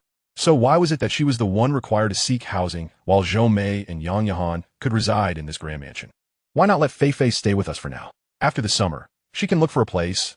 Zhou Mei interjected, bravely defending her friend. She has just arrived in Xingqing, and everything is still unfamiliar to her. It's not appropriate to let her live alone right now. Yang Zheng glanced at her, his tone flat. I can agree, but I hope you won't regret it. Zhou Mei was somewhat perplexed by this. Why would I regret it? It's just 2 months. After all, she did not yet grasp the profound truth. It is easy to transition from frugality to luxury, yet difficult to revert from luxury to frugality. Yang Zheng could not assert with certainty, but was confident that, 2 months hence, Zhang Feifei would be reluctant to leave. After residing in this 300 square meter riverside flat for 2 months, how could she still be content with a rental costing merely 1,000 or 2? Zhou Mei and Yang Yahan would have to leave when school commenced. But what of Zhang Feifei? She had not even filled out her college applications. She was already part of the working world and could feasibly remain here for a lifetime. It was precisely because of this consideration that Yang Zheng wished to encourage Zhang Feifei to find her own accommodation sooner rather than later. Otherwise, if she chose to refuse to leave, how would he handle that? If she were to cling on, he certainly would not indulge her. But what if she employed different tactics? After all, she had Zhou Mei as an example. Her lack of surprise at Zhou Mei's involvement with Yang Zheng suggested she was not averse to such matters. Thus, it was likely that the outcome would be as follows. This was not merely Yang Zheng's vanity. Rather, it echoed the adage of courting. If she is inexperienced, show her the splendor of the world. At 18, a young girl's disposition is not yet fully stabilized, making it exceedingly difficult to resist the allure of opulence. Yang Zheng had no intention of pursuing Zhang Feifei, hence he did not plan to act in such a manner. Yet now, Zhou Mei was inadvertently facilitating that very scenario for him. Thus, he advised her, just ensure you won't regret it. Regardless, he would certainly not refuse her when the time came. Chapter 056, Lessons of Life, An Unexpected Gathering. Zhang Feifei was indeed somewhat carefree. Once her emotions settled, She silently made her way towards the esports room again. In truth, her earlier tears stemmed not only from feeling personally targeted by Yang Zheng, but also from her reluctance to part with the esports room, a space she had yet to experience. Yang Zheng was at a loss for words. He could not muster the energy to call her back and instead stated, "There's a supermarket outside the community.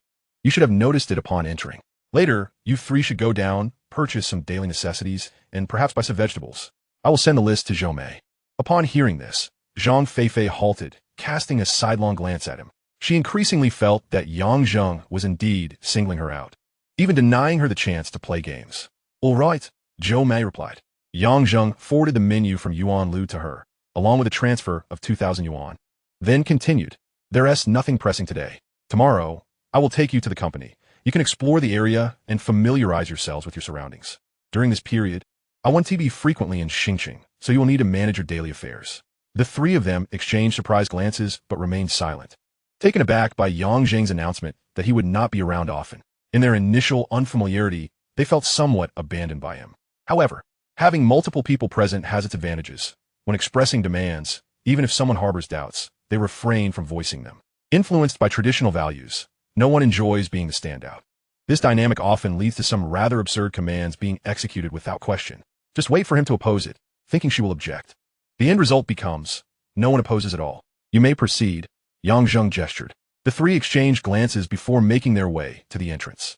Yang Zheng resumed, swaying in his place. Initially, he intended to accompany them, but he found himself somewhat addicted to this motion and did not wish to move. Besides, they were all adults now and did not require his constant supervision. After all, he was only 18 himself. Once they exited, Yang Zheng continued to sway until he eventually fell asleep. As time passed, he awoke to find the three had returned. Yang Yahan was seated in the living room, engrossed in her phone, while the other two were nowhere in sight. However, Yang Zheng needed no inquiry to deduce they were likely in the esports room, indulging in games. Stretching, he casually asked, "Did you buy everything?" "Yes, we did," Yang Yahan replied, then hesitated before adding, "By the way, I applied to Chunin University of Business." Yang Zheng paused for a moment in surprise. Yang Yahan stole a glance at him, her voice tinged with shyness. "I scored 572 on the college entrance examination. My mother was initially torn between Chunin University of Business and Shudong Financial College, but considering you open a company in Xingqing, she ultimately chose Chunin University of Business." Yang Zheng nodded slowly, his emotions somewhat complex. In his previous life, Yang Yahan had attended Shudong. He had effectively altered her fate, a task that felt remarkably effortless. But this was undoubtedly a positive change. He was not averse to the idea of making things difficult for himself. He looked at Yang Yahan and smiled, "That's good. You can work for me while attending university." Yang Yahan frowned slightly, "But won't that interfere with my studies?" "Rest assured, the time you have in university is far more ample than you might imagine." Yang Zheng spoke as he walked toward the esports room. Yang Yahan wrinkled her nose, gazing at his retreating figure, and after a moment of dazed contemplation, resumed her engagement with her mobile device. Meanwhile, upon reaching the door of the esports room, Yang Zheng found it closed. As he pushed the door open, he was greeted by a loud exclamation. "What the hell is this foolish jiayue?" It was none other than Zhang Feifei who had uttered the words. Zhou Mei reprimanded her softly. "Keep your voice down." He is still sleeping. Zhang Feifei, who had just opened her mouth to speak, promptly closed it again. The two, engrossed in their game while wearing headphones, were oblivious to Yang Zheng's presence as he stood behind them. Initially, he intended to surprise them, but reconsidering, he thought it childish to act that way before them and abandoned the idea. He approached another computer and powered it on, at which point the two finally noticed him. "How can there be such terrible players in Diamond Rank? This is utterly infuriating," Zhang Feifei exclaimed, ripping off her headphones as if unshackled from a spell. Zhou Mei also removed her headphones, offering a smile to Yang Zheng before turning to Zhang Feifei, saying, "How many times must I tell you? No foul language. You could get banned from the stream for that." "Okay, I'll be more careful next time," Zhang Feifei replied nonchalantly, then added, "Hurry up. I don't want to play this round anymore. Now that your man is here, let us queue for a match." Zhou Mei shot her a disapproving glance. "Every time I tell you to be more mindful, do you ever actually change?" "But it's not all my fault," Zhang Feifei replied, her face a picture of grievance. "That foolish Zheng never calls out missing in mid, and he still charges in a fight he clearly can't win. Isn't he just asking for a scolding?" Zhou Mei raised an eyebrow, poised to respond when Yang Zheng interjected, "All right, let us not dwell on her. People learn through experience. Some lessons can only be understood through hardship. No amount of talking will help if she doesn't face the consequences herself." Zhou Mei paused momentarily, nodding in agreement. choosing to remain silent. She had come to grasp this truth herself. Although she had long recognized her parents' extreme behavior, she still harbored a flicker of hope for their approval. Her rebellious actions were merely attempts to garner their attention. It wasn't until her mother suggested introducing her to a businessman planning to take her away that she felt utterly disillusioned. At that moment, she felt as if she had matured instantaneously. Many things that had previously bewildered her suddenly became clear, or rather, she found peace with them. Thus, she understood Yang Zheng's words. People learn through experience. Some lessons can only be understood through hardship. She also believed that Zhang Feifei indeed needed to mature a bit. Zhang Feifei harbored significant resentment towards Yang Zheng, even referring to him as your man. Being at a rebellious age, she interpreted his words contrarily. Who says it's useless? I will definitely refrain from cursing during my stream, Zhang Feifei declared. Glancing at Zhou Mei, don't listen to him. Remind me more often, and I'll surely change. Zhou Mei couldn't help but chuckle at her earnestness. And what if you don't change? Then just slap me. Zhang Feifei responded with a bravado that suggested she had nothing to lose. Yang Zheng timed in. I'll be the one to slap you. Zhang Feifei shook her head vigorously. No way. If you do that, I'll probably never see the sun rise again. Zhou Mei smiled gently, then added, if I slap you, I'd be the one with sore hands. How about a fine instead? For every curse word. You owe me 10 yuan. Yang Zheng laughed. She definitely wouldn't agree to that. Otherwise, she'd end up giving you her entire salary. Zhang Feifei, initially hesitant, immediately retorted, who wouldn't agree? It's a fine of 10 yuan per word. Yang Zheng and Zhou Mei exchanged knowing glances, sharing a smile of mutual understanding. After one game, Zhang Feifei asked nervously, how much do I owe you, Mei? Zhou Mei replied with a grin, 60. Yang Zheng added, 60 is per instance. By word, it should be 210. Of course it's per instance. How could it be by word? I've already said so many phrases. Even if I had more money, I wouldn't have enough for the fines. Zhang Feifei asserted, picking up her phone and promptly transferring 60 yuan to Zhou Mei. Yang Zheng and Zhou Mei exchanged another amused look. After another round, Zhang Feifei exclaimed, finally we won. Then she quickly added, that doesn't count. Zhou Mei smiled. If that doesn't count, then it's 120. Zhang Feifei's face fell. What? Why is it so much? In this match, their top lane had been a feeder, while the opposing top lane was quite strong. Zhang Feifei's ADC had been taken down numerous times, naturally leading to her more vigorous complaints.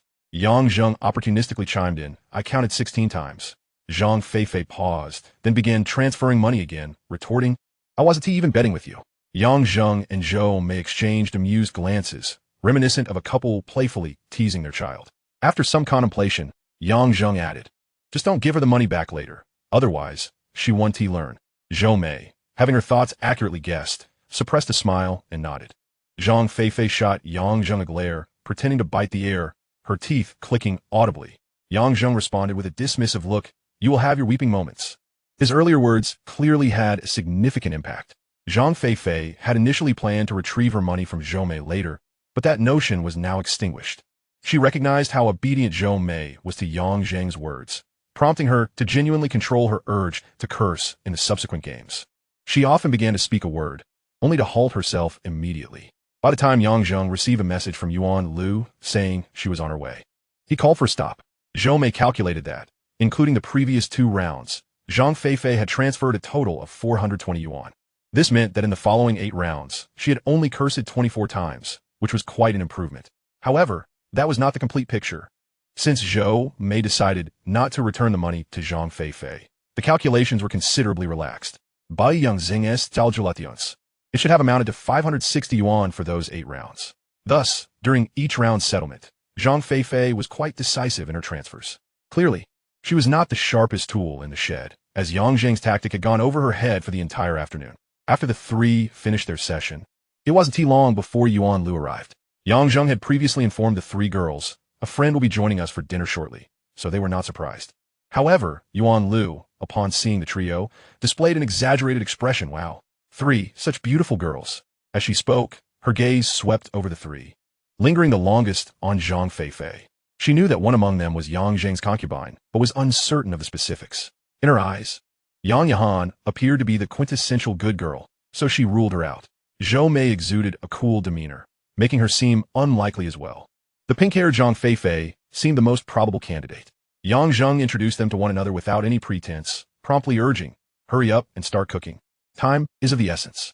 Yuan Lu shot him an annoyed glance, retorting, I just got off work. Can't I have a moment to rest? Young Zheng repeated earnestly. You spend your work hours sitting. Now is the perfect opportunity to stretch your legs. Just as Yuan Lu was about to respond, Yang Yahan timidly suggested. How about I take care of it? Zhang Feifei shot her a sidelong glance, a smirk tugging at her lips. Zhou Mei chimed in, I can help too. The eagerness of the two younger sisters left Yuan Lu feeling a tad embarrassed. She quickly interjected, No, I'll handle it myself. I was merely joking with Xiao Zhang. With that, she shot Yang Zheng a sidelong glance and hurried towards the kitchen. This undoubtedly exemplified the advantage of having many hands around. If one is unwilling to work, there are plenty of others ready to step in, thus compelling participation. Yang Zheng chuckled and moved to the window to begin shaking it open. After a brief pause, Yang Yahan joined him in the kitchen. Zhou Mei followed suit. Zhang Feifei glanced at them before retreating to the living room. Noticing Yang Zheng shaking the window, she remarked, Make way. I need to lie down for a bit. This girl truly lacked a bit of common sense. If one were close to her, interactions would be quite effortless. She would not alter her demeanor based on wealth, and would keep no secrets, nor would she take things to heart. Her personality was refreshingly candid, proactive in her actions, making her quite easy to deal with. However, if the relationship was not particularly close, she could be rather bothersome, unable to gauge the situation or understand her place.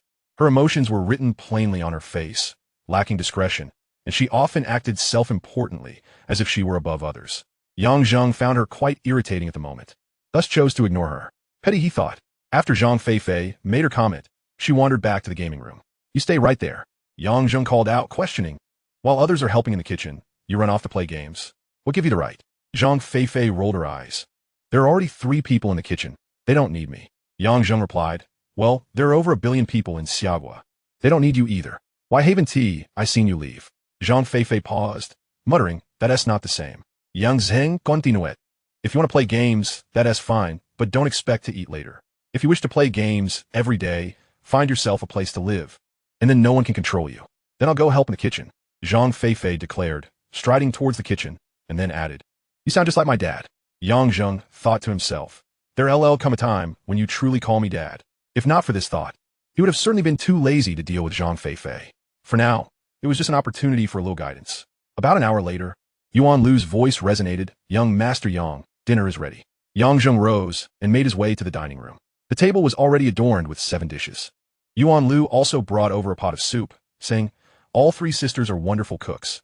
Each made a dish. Later, you can judge which one is the best. Undoubtedly, this was a suggestion she had intentionally devised. Yang Zheng nonchalantly nodded. Sure, should I also judge which dish is the least palatable? Yuan Lu shot him a glance. Aren't you afraid of offending anyone? Yang Zheng settled into a seat. They are living under someone else's roof, and you rely on me for your income. Whom should I fear offending? He then called out, Zhang Feifei, go grab 2 bottles of beer from the fridge. Yuan Lu paused momentarily before nodding. All right, young Master Yang. You're quite bold. From across the room, Zhang Feifei's voice echoed, At your service, young master. Meanwhile, Zhou Mei arranged the utensils for him, stating, Please enjoy, young master. Yang Yahan glanced at the others, her eyes lighting up. Young master, let me serve you some soup.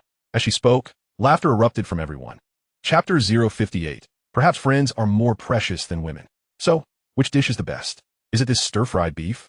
After Yang Zheng sampled all the dishes, Zhang Feifei eagerly inquired. She nearly revealed that the stir-fried beef was her creation. Without hesitation, Yang Zheng countered, The beef is overcooked and there is too much soy sauce. This beef is the least appetizing. Huh? Zhang Feifei burst into laughter. You fell for it. That beef was made by Mei Mei. I said that on purpose, knowing you would target me. Frustrated, Yang Zheng mentally chastised himself for being outsmarted by this scatterbrain. Yet, maintaining his composure, he asserted, Am I so idle as to target you? I'm just being honest. As he spoke, he caught sight of Zhou Mei's disheartened expression and found himself unable to continue. Zhang Feifei, with a smug grin, pressed, What are you? Just being honest? Yang Zheng shot her a glare, contemplating how to navigate the situation. Zhou Mei then spoke up. I had the heat too high while stir-frying the beef, which resulted in it being a bit tough, and I accidentally poured a bit too much soy sauce.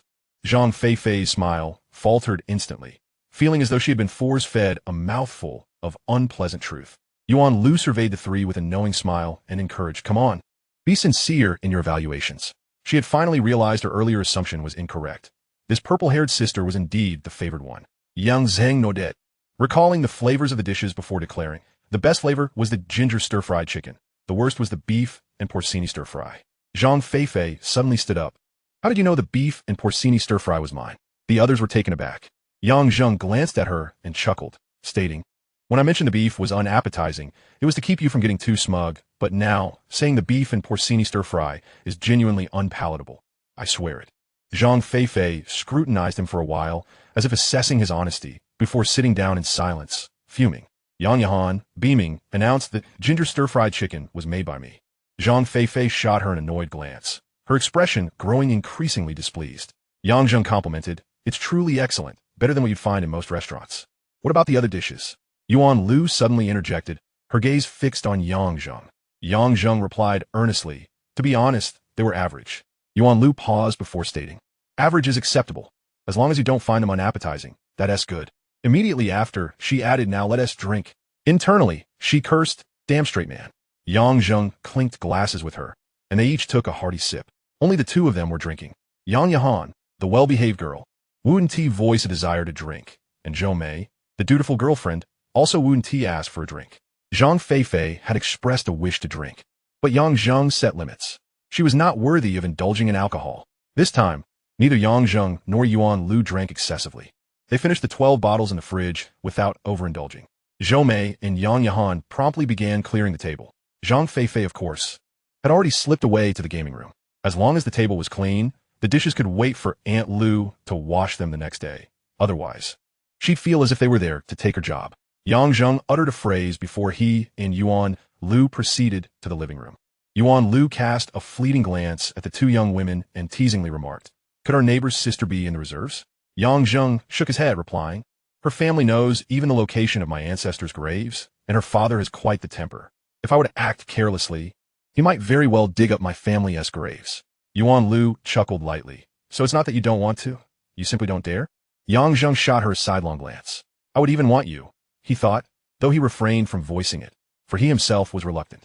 Human thoughts are intricate. His desires stem from Yuan Lu's physique and appearance. An exquisite lady in her 30s, fair-skinned, strikingly beautiful, and possessing long legs.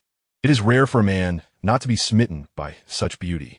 However, his reluctance was due to Yuan Lu's temperament. If they were to become intimate, the nature of their relationship would undoubtedly change, and it would likely no longer possess the same natural ease.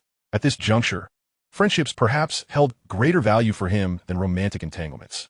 Let us not delve into my private life. Let's discuss matters of substance. Did you not mention sharing with me your design concepts for the company's renovation? Yang Zheng shifted the topic. Yuan Lu had indeed interpreted the glance he had just cast.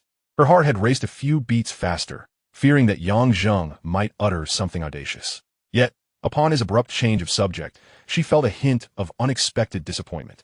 After being single for so long, she chuckled inwardly at herself before speaking. Let us first settle the accounts. Regarding your esports room, it totaled 196,860 including the computer, leaving a balance of 3,140.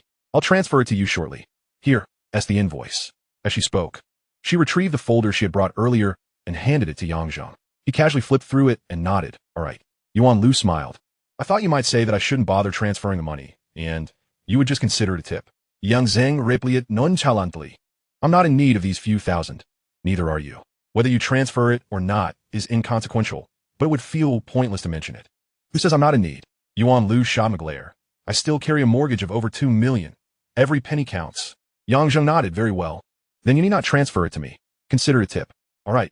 Thank you, boss, Yuan Lu said, shaking her head, but on second thought, let us skip that. I feel at ease earning my money through normal means, but accepting such a tip would make me feel as though I were lowering myself. Yang Zheng rolled his eyes at her. So why exert yourself over it? Yuan Lu found herself amused by her own reaction, revealing a row of pearly whites. Before playfully chiding, it's your fault for treating me as though I were not an outsider, making it awkward for me to take your money. Very well. I'll take the blame, Yang Zheng conceded, pausing before adding, what about the design concepts? Are we going to discuss them or not? Of course we will. This is a genuine opportunity to earn your money, Yuan Lu exclaimed as she produced her phone, unlocking it and opening her photo album. Here, take a look at these office renderings I created. Let me know which style you prefer, so I can tailor the design to your liking. Yang Zheng took the phone and began to peruse the images. With each picture, Yuan Lu provided a brief explanation. Truth be told, without her commentary, to Yang Zheng, these designs seemed rather similar. It was a tea that they looked alike, Each style, whether it be futuristic, curvilinear, luminescent, or digital, had its own distinct form. Yet, on a superficial level, they all exuded a similar air of high-end futurism. He ultimately chose the most visually appealing curvilinear style, perhaps because the walls and furniture appeared particularly sleek, giving him a rather impressive feeling. After confirming the main style, Yuan Lu elaborated on various details. Young Zheng nodded long, responding with non-committal sounds. Finally, Yuan Lu noticed and furrowed her brow, saying, "It seems you're not particularly invested in your company's renovation." Yang Zheng did not deny it, responding directly, "As a boss, I certainly won't be spending all my time at the office, will I? Even when I am there, I mostly stay in my office. Why should I concern myself with such minutiae?" Yuan Lu found herself at a loss for words. She realized she had been thinking too narrowly, having primarily worked in home renovations. Most of her clients tended to be detail-oriented, which had skewed her perspective. Reflecting on it now, it was indeed unreasonable to expect a wealthy young boss to be engrossed in the minutiae of company renovations. She stood, saying, "All right then, I won't keep you any longer. I'll present the complete design to you once it's ready." Yang Zheng nodded in silence. Yuan Lu turned and departed. The following day, Yang Zheng awoke and glanced at his wealth app, where a notification awaited him. Latest deposit, 5,100,000. This sum was from his wager on the Costa Rica versus Sherlina match, which had taken place in the early hours of that morning. After confirming the deposit, Yang Zheng set his phone aside and gently pinched the cheek of Zhou Mei, who lay beside him. Zhou Mei groggily opened her eyes, and upon seeing him, broke into a sweet smile. "Time to get up. We're going to the company today," Yang Zheng announced, gesturing, "Remember to tidy up the balcony. Otherwise, Aunt Lu will come over to clean." Zhou Mei glanced at the balcony, and for some reason, her cheeks flushed a rosy hue.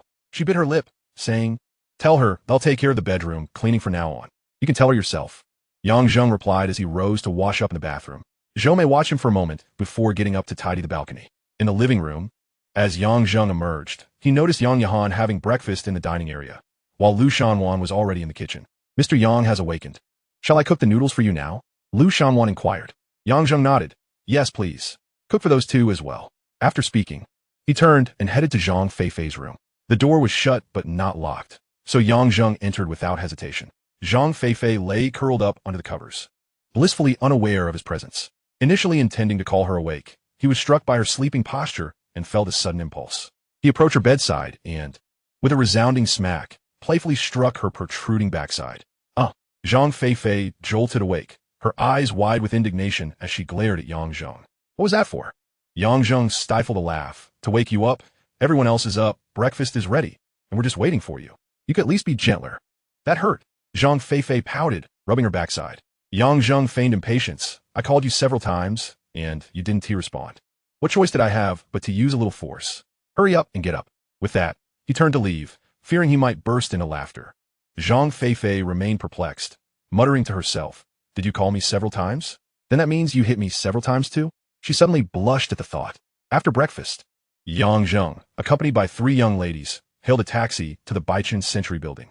They ascended to the 5th floor via the elevator. Not far from the elevator's entrance, a sign reading Zhengrong Media was prominently displayed. The term Zhengrong evokes the imagery of towering mountains and lofty structures, symbolizing not only majesty and grandeur, but also excellence, prosperity, and flourishing endeavors. Yang Zheng did not merely choose this name for his company due to the character Zheng in his own name. Rather, it reflects a hint of ambition, a stark contrast to his previously mundane existence. Through the glass door, he glimpsed parts of the office interior. Zhou Wei was waiting in the lobby with a few others. Yang Zheng could see her, and she, in turn, noticed him. She led her companions to greet him. Prior to arriving in Xingqing, Yang Zheng had informed her of his visit to the company this morning and had tasked her with a small assignment for the other employees. President Yang. Hello, President Yang. President Yang. Including Zhou Wei, a total of 8 individuals offered their greetings to Yang Zheng, albeit somewhat sparsely. They were discreetly observing him. Zhou Wei provided Yang Zheng with regular updates about the company, so he was not surprised to see only a few people present. His gaze briefly lingered on Zhou Wei before he smiled and nodded, saying, "Greetings, everyone. Please, let's proceed inside for a brief meeting." With that, he stepped into the company, and the others followed suit. Zhou Wei had changed considerably since their last encounter just a few days prior. Gone with a casual jeans and t-shirt, she now donned an exquisite professional ensemble that accentuated her curvaceous figure. Her hair was neatly tied in a high ponytail, lending her an air of competence. She bore a resemblance to the workplace goddess she had been in her previous life. Yang Zheng's prolonged glance at her was justified. Yet, she remained unadorned, her complexion still somewhat sallow, and her demeanor lacked the icy, formidable aura often associated with high-powered professionals. Overall, she had progressed from an 80 to an 88 in his estimation, still shy of her peak of 95.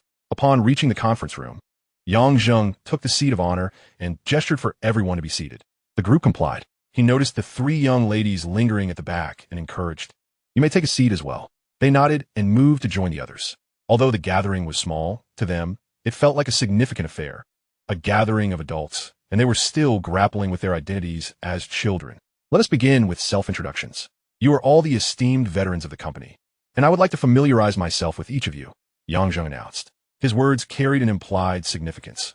While he wished to know the company as veterans, he might not extend the same courtesy to subsequent arrivals. It was clear to all present that being recognized by the boss held considerable weight. The group, not lacking in intelligence, displayed subtle signs of delight. "I will go first," Zhou Wei said. "My name is Zhou Wei. I graduated from university 2 years ago and previously worked at a financial firm. Currently, I am responsible for the company as financial operations and daily management, although my position is yet to be determined." This format of self-introduction was a result of Yang Zheng's prior communication with her, mentioning only her 2 years since graduation and omitting the name of her university, as several employees held lesser academic credentials. Given that the live streaming industry was still in its infancy and Zhengrong Media was a nascent company, attracting highly educated talent was unlikely. By highlighting her previous work experience, Yang Zheng could easily match names to faces. He had reviewed their resumes, and the mention of her responsibilities served to clarify her role, while the note of her undefined position indicated that he had yet to assign specific roles, as he remained uncertain of their capabilities. Assigning a high position might lead to complications, while a lower role could incite dissatisfaction, given that they were the only employees. Thus, all positions were left temporarily undefined. The other 7 individuals subsequently introduced themselves. When it came to the 3 young ladies, there was a brief pause before Zhang Feifei took the lead. "My name is Zhang Feifei. I just graduated from high school and am a game streamer personally signed by President Yang." Some might consider her naive, but she was astutely leveraging Yang Zheng's influence. Zhou Mei's introduction was considerably more succinct. "I am Zhou Mei, a high school graduate and a game streamer." She maintained a cool demeanor in front of others. Lastly, Yang Yahan spoke in a voice barely above a whisper. "I am Yang Yahan, also a recent high school graduate, and I am here for summer job." Her words elicited a wave of light laughter throughout the conference room. Following the introductions, Yang Zheng requested that they submit their proposed live streaming plans. The focus was on League of Legends streaming, with the streamer embodying a 2-dimensional, cute girl persona and a game rank of Diamond 1, essentially a plan tailored for Zhang Feifei. This task had been assigned by Zhou Wei prior to Yang Zheng's arrival in Xinjiang. The live streaming industry was still emerging, and even future industry leaders were likely navigating uncharted waters. Therefore, Yang Zheng did not place much emphasis on their previous experiences. Understanding the basic processes of live streaming sufficed. He was more concerned with their capacity for open-minded thinking, as the live streaming industry is one that evolves rapidly. What was popular last month could easily become obsolete the next. Without the ability to keep pace with such changes, one would inevitably face obsolescence. As Yang Zheng diligently reviewed the 7 proposals, the group watched him with a mixture of anxiety and anticipation. They were acutely aware of the significance this proposal held for their futures. Success could propel them to great heights, while failure might confine them to mere subsistence. Time passed, and Yang Zheng finally set down the last proposal. Among the 7, one proposal was a delightful surprise. 2 others were minor surprises, while the remaining 3 were rather conventional. The conventional proposals merely mirrored existing content without addressing how to leverage Zhang Feifei's unique strengths. Their analyses of game streaming were somewhat superficial, lacking major flaws but also devoid of originality. The 2 minor surprises, however, exhibited a touch of creativity. One suggested that, as a new cute girl streamer, she could challenge prominent entertainment streamers to solo matches, a strategy that could indeed lead to rapid fame. Given the scarcity of skilled female gamers, winning even a few matches could generate considerable buzz, albeit at a substantial cost, as those established streamers were unlikely to indulge her without a compelling reason. Additionally, the proposal failed to outline a plan for sustaining popularity thereafter, thus earning it the designation of a minor surprise. This proposal was authored by Zhao Mengqi, a 22-year-old recent graduate, who was a charming young woman scoring an 82. The core of the other proposal revolved around cosplay. The endeavor involves cosplaying various League of Legends characters for live streaming purposes. The individual behind this plan is Zheng, a 23-year-old introverted individual. During his university years, he became captivated by live streaming, volunteering as a moderator for streamers without compensation. Even after graduating, he continued this voluntary work for an additional 6 months. Eventually, the strain of balancing a day job with unpaid labor became unbearable, leading him to a sudden epiphany that compelled him to part ways with his beloved streamer. This illustrates the notion that true love often succumbs to the harshness of reality. Zheng proposal initially seemed quite feasible. However, his subsequent analysis fell short and veered off course. He suggested that each day, different characters should be cosplayed to attract an audience. However, with only a little over 100 characters in League of Legends, and many of them unsuitable for Zheng Feifei to portray, such a plan would likely exhaust the repertoire within a month, resulting in a repetitive cycle that would ultimately lead to viewer disengagement. Additionally, Zheng posited that mere costume cosplay would struggle to genuinely captivate an audience, necessitating the streamer to learn the characters' dialogues and even their mannerisms. This notion evidently strayed from the core essence of League of Legends gaming streams, which was not merely about superficial cosplay. Given Zheng Feifei's personality, one must ponder what mannerisms she could possibly adopt, perhaps a few exclamations of disbelief. Thus, Zheng plan could only be categorized as a minor revelation, as he might be better suited for entertainment operations. The true source of unexpected delight for Yang Zheng came from an individual named Wang Yifei. At 25 years of age and a graduate of Zhongqi University, he could be considered a senior to Yang Zheng. Passionate about League of Legends, he previously attempted to be an OB streamer but met with little success. He also worked in operations for larger streamers, primarily handling moderation tasks. Consequently, upon learning of the recruitment at Zhengrong Media, he promptly transitioned to this new opportunity. In his proposal, Wang Yifei articulated a pivotal insight. The essence of streaming is fundamentally entertainment, and technical streamers can only achieve modest popularity. To ascend to the status of a prominent streamer, establishing a compelling persona is essential. Yang Zheng was pleasantly surprised by this statement. In 2014, the roles within live streaming operations were still vaguely defined, making such awareness quite rare. Furthermore, Wang Yifei had innovative ideas regarding streaming strategies. He suggested establishing a persona, ideally aligning it with a specific champion from League of Legends, effectively becoming that champion's ambassador, or even exclusively playing that one character. He emphasized the importance of selectively attracting fans, rather than attempting to please everyone, and advised focusing on a specific demographic. Finally, he discussed promotional strategies, underscoring that while many methods exist, they hinge on having a stable audience to sustain larger influxes of viewers without being overwhelmed. His insights were indeed astute, though he failed to specify how these concepts could be applied to a particular streamer, essentially evading the question. Yang Zheng suspected this omission was intentional, aiming to showcase his capacity for overarching operations rather than specific streamer management. Moving forward, Wang Yifei would oversee Zheng Feifei's streaming operations, with Sun Tingfang assisting, while Zhao Mingqi would manage Zhou Mei's streaming, supported by Zhang Na. As for Zheng Mingli, Wu Yan, and Zhu Jia, their responsibility would be to scout for new streamers. Yang Zheng first established the personnel allocations, and upon his declaration, apart from Zhao Mingqi, who appeared mildly pleased, the others exhibited expressions of disappointment, including Wang Yifei, indicating his desire for a broader operational role. Yang Zheng continued, stating that while the company currently had only 2 streamers, this would not remain the case indefinitely. Ensuring that everyone would have the opportunity to manage live streaming operations, potentially overseeing more than one streamer. After painting this optimistic picture, the mood among the individuals slightly improved. Their aspiration for streaming operations stemmed from the fact that, apart from salary, they could also earn a share of the streamer's revenue.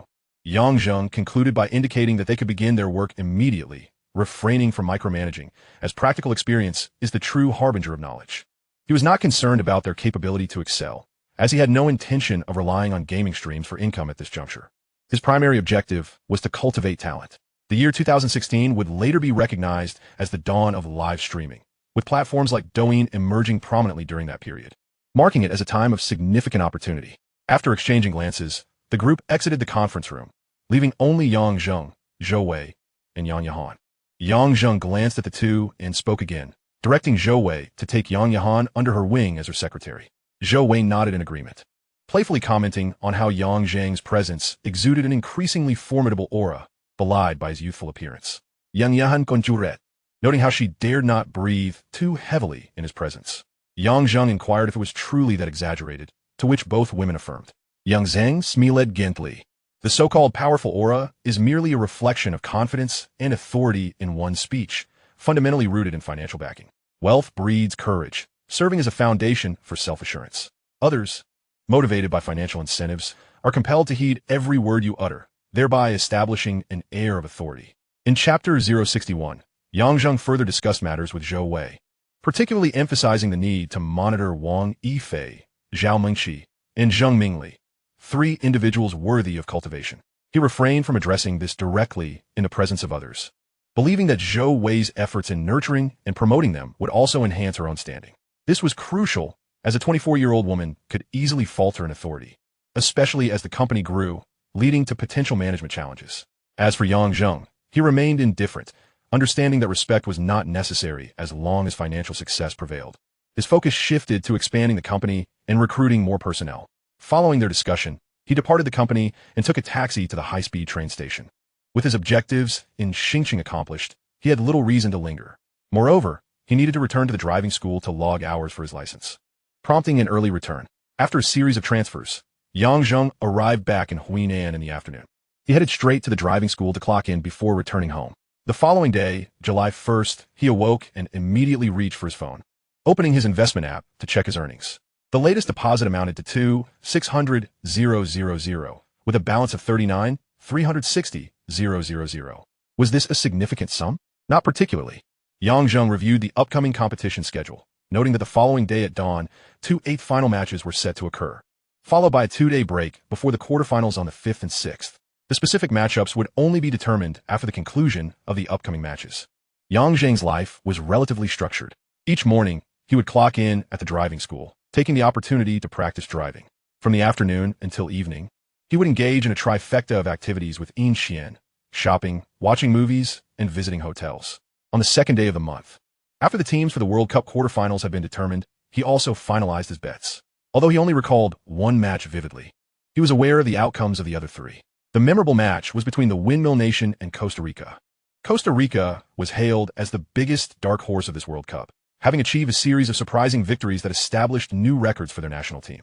However, they ultimately faltered against the Windmill Nation, ending their journey in the top 8. Nevertheless, their defeat was a point of pride. Costa Rica valiantly resisted the Windmill Nation for a full 120 minutes, 90 minutes of regular time, followed by 30 minutes of extra time, before succumbing in the penalty shootout. The betting only accounted for the regular time outcome, thus the score to bet on would be 0-0. However, Yang Zheng did not directly wager on the score due to the low odds of 5-5, as he did not wish to compromise his database. Instead, he simply placed a bet on a draw, sticking with 2 million at odds of 3.35. He refrained from betting on a high score, as placing a bet of 2 million on a draw while simultaneously betting on scores like 1-6 or 1-7 would appear rather disjointed. As for the other 3 matches, it was obvious that the War Machine Nation would win. Their opponent, the Rooster Nation, was formidable, and thus the odds for the War Machine Nation's victory were not low, standing at 2.23. Yang Zheng placed another bet of 2 million. Then there were the matches between the Football Kingdom and the Colombian Nation, as well as the Argentine Nation against the Belgian Nation. Yang Zheng could not recall any surprising outcomes for these 2 matches, as both favorites, Football Kingdom and Argentine Nation, secure victories.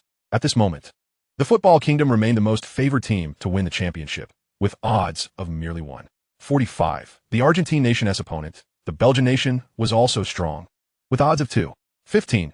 Yang Zheng bet 2 million on each match and subsequently placed 3 bets of 10,000 each on scores of 1-5, 1-6, and 1-7, totaling 90,000. In total, he wagered an impressive 8.9 million, yielding a return of 18.36 million. Thus, he netted nearly 10 million, bringing his balance to 48.82 million. Following the quarterfinals, the semifinals loomed. At 4 a.m. on July 9th, the Football Kingdom would face the War Machine Nation. Indeed, the much-anticipated match with an astounding score of 1-7 was approaching. Before the match commenced, the odds for the Football Kingdom were 2.15, while those for the War Machine Nation were 29, with a draw at 2.55. Such odds clearly indicated that the War Machine Nation was not favored.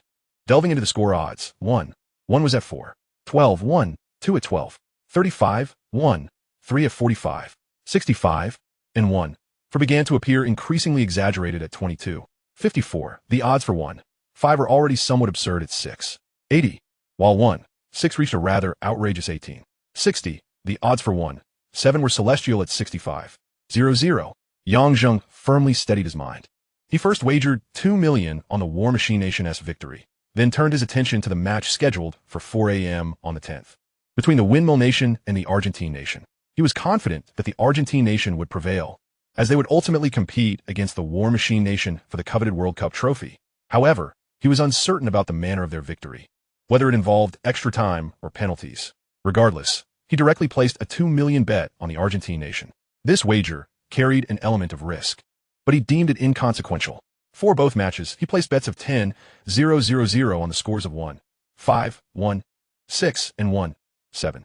After finalizing his wagers, Yang Zheng set his phone down and lay in bed, endeavoring to calm his racing heart. In truth, he wished to place even more substantial bets, but ultimately restrained himself. With a bet of 100, 0, 0, 0, he was already at a staggering 6, 5 billion. One may indulge in avarice, yet one must not be excessively greedy, for that can lead to complications. Today was the 7th. The much-anticipated match on the morning of the 9th was just around the corner. After a while, Yang Zheng felt his heartbeat finally returning to normal and rose to wash up. Merely placing a bet left him feeling somewhat overwhelmed. He pondered whether he ought to prepare a box of quick-acting heart pills for himself. After all, it was 6, 5 billion. Upon finishing his morning routine and stepping into the living room, he was pleasantly surprised to find his mother, Chen Yu, at home. Curiosity got the better of him, and he inquired, "Mom, why haven't I gone to work today? The store has hired 2 additional staff members, so I no longer need to go every day." Chen Yu replied. After a brief pause, she asked, "Would you like me to prepare breakfast, or are you going out to eat again?" "I'm too lazy to trouble you. I'll eat out," Yang Zheng responded, then inquired, "What about Dad? Has he not hired anyone yet? What trouble is there in preparing breakfast? You shouldn't rely solely on food from outside. It's not clean, made with gutter oil." Chen Yu admonished habitually before explaining, "Your father has hired someone, but he has been busy with matters related to land on Hongxing Road." Yang Zheng nodded, dismissing her lecture with a simple, "I'm heading out," before making his exit. As was customary, he headed to Three Fat Brothers for fish noodles. After finishing breakfast, he intended to take a taxi to the driving school for practice when his phone suddenly rang. It was his father, Yang Jiaxing, calling. Upon answering, his father immediately asked, "How much money do you have there?" Before Yang Zheng could respond, his father continued, "Your uncle knows a property developer named Yang Shanwu, who is from our Yangshi village, and I know him as well. He has connections to acquire a plot of land over on Hongxing Road, totaling more than 52 acres, including some fees for connections. It will cost around 80 million. Yang Shanwu doesn't have enough funds and is looking for partners." Yang Zheng realized, "So you want to invest?" "Exactly." Yang Jiaxing confirmed. "I have looked into Yang Shanghua. He is quite a righteous person, and his reputation in our Yangshi village is consistently good. Collaborating with him should pose no issues." Yang Zheng paused before saying, "All right, just let me know how much you need, and I'll transfer it to you." Yang Shanwu was someone Yang Zheng was familiar with. He was the real estate developer who built the shopping mall on Hongxing Road in his previous life. It seemed he had already set his sights on that area. No wonder his uncle, Yang Jiawang, suddenly wanted to purchase land there, and he managed to resolve the necessary paperwork. Clearly, Yang Shanwu was leaving him some room to maneuver. This also indicated that Yang Shanwu was indeed a reliable individual. Perhaps due to insufficient funds, he did not actually purchase the land for development until 2016. Partnering with him would undoubtedly be a sound decision, given his proven track record of success. Furthermore, Yang Shanwu held a significant position in Huainan. Having mingled in various circles early on and later marrying the daughter of an official, he was a figure of considerable influence, straddling both the underworld and the legitimate realm. A veritable local power broker, with the foundation of being fellow villagers. Collaborating with him to strengthen the relationship is undoubtedly a beneficial endeavor. "How much money do you actually have? Please be transparent with me. Otherwise, I can't negotiate with others," Yang Jiaxing inquired once more. Yang Zheng replied calmly, "Feel free to negotiate as you wish. We can cover the entire 80 million. After his words fell, a profound silence enveloped the line. After a considerable pause, Yang Jiaxing's voice finally resonated again. "All right." Following this word, Yang Zheng heard a busy tone as Yang Jiaxing abruptly hung up. It was evident that he was somewhat caught off guard. Indeed, having toiled for his son for the better part of his life, only to discover that such efforts seemed to hold little significance, would undoubtedly be distressing for any father. Yang Zheng calculated on his phone. 52 acres amount to approximately 346 million square meters. At 80 million, the average price per square meter reaches over 2,300. This figure is more than double his earlier estimate of 1,100 per square meter for that land. However, upon closer examination, it is not surprising. Yang Jiawang acquired 1,266 square meters for 1.5 million, yet the property, valued at over 14 million upon completion, was sold for only 10 million. The land cost had already escalated to 5 million, with a staggering price of over 4,300 per square meter. This 346 million square meters of land was directly obtained from the authorities, surely included in the urban planning. Various procedures are easily manageable, allowing the constructed properties to be sold normally. Thus, when calculated accurately, this land priced at over 2,300 per square meter is, in fact, even more cost-effective. This remarkable business acumen served as a wake-up call for Yang Zheng. It is imperative to not solely focus on MCN institutions. Although they appear to suppress manufacturers and pressure platforms, they are essentially caught in the middle, constrained by manufacturers above and coerced by platforms below. To put it plainly, they are merely intermediaries that can be discarded at any moment. Therefore, it is essential to broaden the scale and types of assets. This realization, along with the impending 6.5 billion, prompted Yang Zheng to contemplate numerous matters. In the afternoon, while Yang Zheng was leisurely avoiding the heat in the hotel with Yin Qian, his phone suddenly rang. In July, the temperature in Hainan had soared to 33 degrees, which was indeed why they had come so early to escape the heat. The call was from Wang Yifei, who informed Yang Zheng that Zhang Feifei's premiere time had been confirmed for 7 p.m. the following evening. This timing coincides with the peak traffic period of the day. However, with high traffic comes fierce competition, as many prominent streamers also broadcast during this time. Wang Yifei, of course, was well aware of this. His choice of this time slot was clearly aimed at propelling Zhang Feifei into the realm of major streamers. Yang Zheng did not express his opinion on this idea, but did approve the 100,000 funding he had requested. In reality, 100,000 is not a small sum. Investing it to support a newcomer streamer is indeed a considerable risk. Yet, both Zhang Feifei and Wang Yifei were individuals Yang Zheng held in high regard, which is why he was willing to grant them a chance to learn from their mistakes. He had already mentally prepared himself for the possibility that the 100,000 could be a sunk cost. Streaming may appear simple, merely facing the camera, but generating revenue, especially to the tune of 100,000, is no trivial feat. How long had Zhang Feifei been in Xingqing? Merely a week. In that short span, transforming someone who previously had no knowledge of streaming and often used coarse language into a successful streamer would truly be a testament to innate talent. On the other hand, Zhao Mingqi and Zhou Mei were not so hastily ambitious. Zhou Mei would send Yang Zheng messages daily and occasionally make video calls, allowing him to understand her recent experiences. Zhao Mingqi provided her with comprehensive guidance on various streaming details, even setting up a simulated live stream. Additionally, they brought in a stylist for Zhou Mei's design. They adopted Wang Yifei's approach by binding her character to a certain hero from League of Legends. Based on Zhou Mei's personality, appearance, and her favorite hero, they settled on the fallen Angel Morgana. Zhou Mei had previously played support for Zhang Feifei and was quite proficient with Morgana.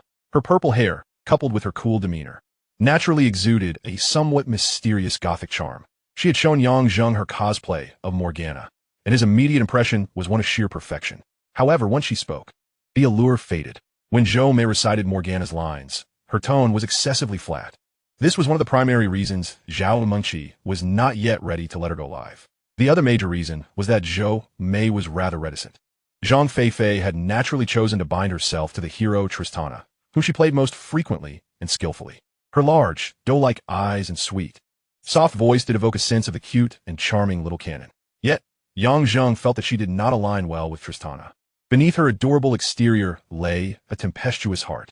He believed she was better suited to cosplay another character, the manic Jinx, compared to the cute canon. Jinx's persona, characterized by her erratic and capricious nature, was evidently more captivating. They had reportedly considered Jinx, but Zhang Feifei found Jinx lacking mobility, too cumbersome, and opted for the champion she preferred instead. To that end, she even dyed her hair pink to match Tristana's signature shade. Yang Zheng had seen her cosplay photos as Tristana, and indeed, she appeared incredibly cute and charming. However, he was uncertain how she would fare once she began to speak. He had not been in contact with Zhang Feifei, so he could only wait until tomorrow evening's live stream to find out. After concluding the call with Wang Yifei, Yang Zheng reached out to Zhou Mei to discuss matters. He first informed her about the approval of the 100,000 funding for Wang Yifei. He then transferred an additional 200,000 to Zhou Mei, as the previous 200,000 had nearly been exhausted. No wonder it is said that the greatest success for a second-generation rich kid is to avoid starting a business. Entrepreneurship truly requires substantial financial investment. Excluding the floor in Baichin's Century building, Yang Zheng's investment in Zheng Media had already surpassed 600,000, and this was barely a month in, with employee salaries yet to be dispersed. Just then, Yin Qian hurriedly rushed to the restroom. Yang Zheng let out a sigh of relief. At times like this, he often entertained the thought of simply giving up and lying flat, reasoning that he had more than enough money. However, after some reflection, he would reignite his fighting spirit. Though the idea of being a sage is the most rational, humans are ultimately emotional beings, driven by various desires. Having been reborn, would it not be regrettable to have ideas yet fail to act upon them, merely waiting for a lifetime of remorse? Chapter 063. Zhang Feifei Goes Live. July 8th. After a mundane day, the clock approached 6 p.m. Yang Zheng opened an esports room, cradling Yin Qian as they prepared to watch Zhang Feifei's livestream. Yin Qian squirmed restlessly in his embrace before settling into a comfortable position and remarked, "Darling, what do you think about me doing live streaming too?" Yang Zheng retorted, "Singing, dancing, gaming, flirting with the guys, what can you do?" Yin Qian replied, "I can sing." Yang Zheng chuckled softly, "Then you might as well give it a try." He had heard her sing before, and it was clear that his notion of being able to sing was not quite aligned with Yin Qian's understanding of the term. Turning to face him, Yin Qian asked, "Aren't you even a little jealous that I want to stream? I'll be chatting with other men and singing for them. Won't that upset you?" Yang Zheng shot her a sidelong glance and replied with mild irritation, "What is there to be jealous about?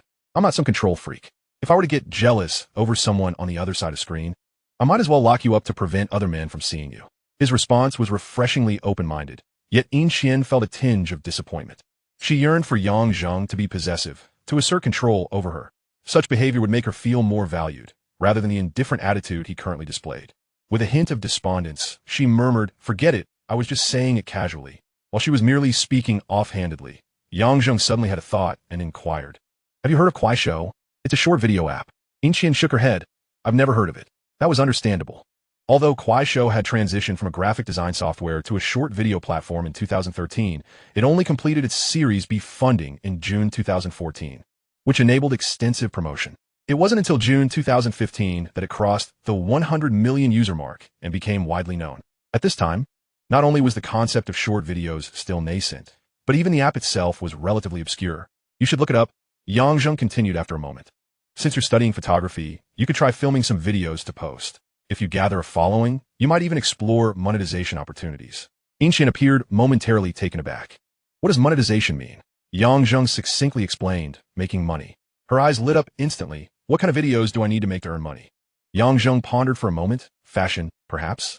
Teach others how to coordinate outfits and accessories. And you could also post aesthetically pleasing food and scenery videos. In short, something with a touch of sophistication." This was indeed a path that suited Yin Qian well. Yang Zheng intended for her to have a means of earning, which would somewhat alleviate his internal guilt for contemplating infidelity. "Is it really that easy to earn money by just posting videos?" Yin Qian asked, naive to the process. "First, you need to build a following through your videos. Once you have enough fans, brands will approach you for advertisements, and there will be other monetization avenues as well. The key is traffic, that is, the number of followers," Yang Zheng explained as simply as possible. Yin Qian nodded, seemingly grasping the concept. She then took out her phone and asked, "It's called Kuaishou, right?" "Yes," Yang Zheng confirmed. Yin Qian searched for Kuaishou and began downloading it. Just then, Yang Zheng's phone chimed with a message from Zhou. "Feifei has started streaming." Yang Zheng had already logged into Douxia TV and quickly located Zhang Feifei's livestream. Zhang Feifei's ID on Douxia was simply Feifei. On the livestream, she sported silver hair, wearing a deep green vest, with large goggles perched on her head and pointy ears. While it looked somewhat convincing, the resemblance was not particularly high. After all, Tristana was a yordle, not a typical human. Moreover, it was impractical for Zhang Feifei to transform herself entirely into a yordle. Setting aside the aesthetics, the daily rigors of makeup and removal for hours of streaming would be daunting. Yang Zheng preferred the idea of her cosplaying as Jinx, considering the ease of that character. Despite the low fidelity of the portrayal, Zhang Feifei's outfit was undeniably adorable. "Hello everyone, I'm Feifei, a new game streamer. I play LOL in the Black Rose region. Currently ranked Diamond 1. If you like me, please follow," Zhang Feifei sweetly said, winking at the screen. "Is this your company streamer? She's so cute." Yin Qian exclaimed in surprise upon seeing the image on the screen. For a girl, to find another girl adorable is a true testament to cuteness. Nonetheless, Zheng replied nonchalantly, "Let us reserve judgment for later." He was certain that Zhang Feifei could not maintain this image for long. Glancing at the audience count, he noted there were 7 viewers. For a first-time streamer, especially one who had just begun, that number was quite respectable. Predictably, these were likely all from Zheng Media. Suddenly, a bright notification flashed across the screen. Yifei sent a rocket in the 789 live stream. This was Wang Yifei beginning to drive traffic. A single rocket costs 500, and it would trigger a broadcast across the entire platform.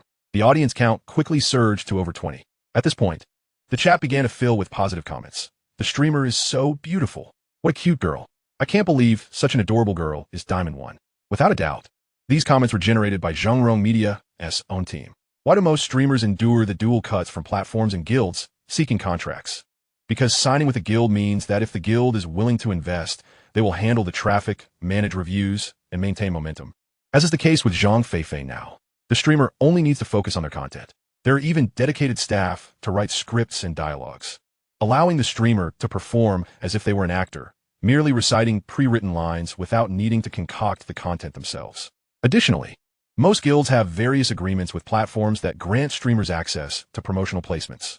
Without such resources, attempting to rise solely on one's own merits is nearly impossible unless one is a prodigy in live streaming. Zhang Feifei introduced herself once more and began a ranked match. The viewer count in her stream climbed to over 50, and the chat became increasingly lively, with genuine audience inquiries about her height, weight, age, and location. Zhang Feifei answered nearly every question, exuding the charm of a sweet and obedient girl. Until, abruptly, a comment flashed by. "The streamer seems flat. There's no A cup, right?" Zhang Feifei's large eyes widened in surprise. "What the hell? Why does it matter to you whether I'm flat or not?" The chat momentarily paused before resuming at an even faster pace. "Ah, this little tempestuous spirit. I find it delightful. Such an exquisite outburst. I simply cannot abide these individuals of lowly character. As for A, utterly intolerable. Ha! A direct hit to a sore spot. A seemingly adorable girl, suddenly unleashing a barrage of expletives. This undoubtedly embodies a certain charming contrast, piquing the curiosity of many. The streaming room's excitement escalates. After Wang Yifei sends another rocket, the viewer count swiftly surpasses 100. Chapter 064, The Opening Bashi 01 Tank.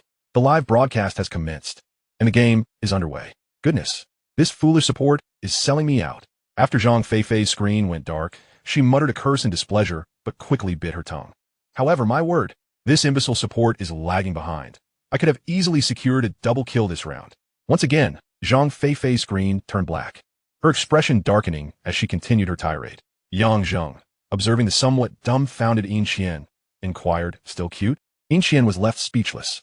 A girl with a penchant for foul language indeed satisfies the curiosity of some, yet many find it utterly distasteful. It is akin to encountering a delicate pink cherry blossom only to discover a large black worm nestled within. The dissonance is profoundly unsettling. Consequently, Zheng deemed Zhang Feifei more suited to cosplay as Jinx, a character already characterized by rebelliousness and volatility, making her expletives more palatable. Viewer count, 127.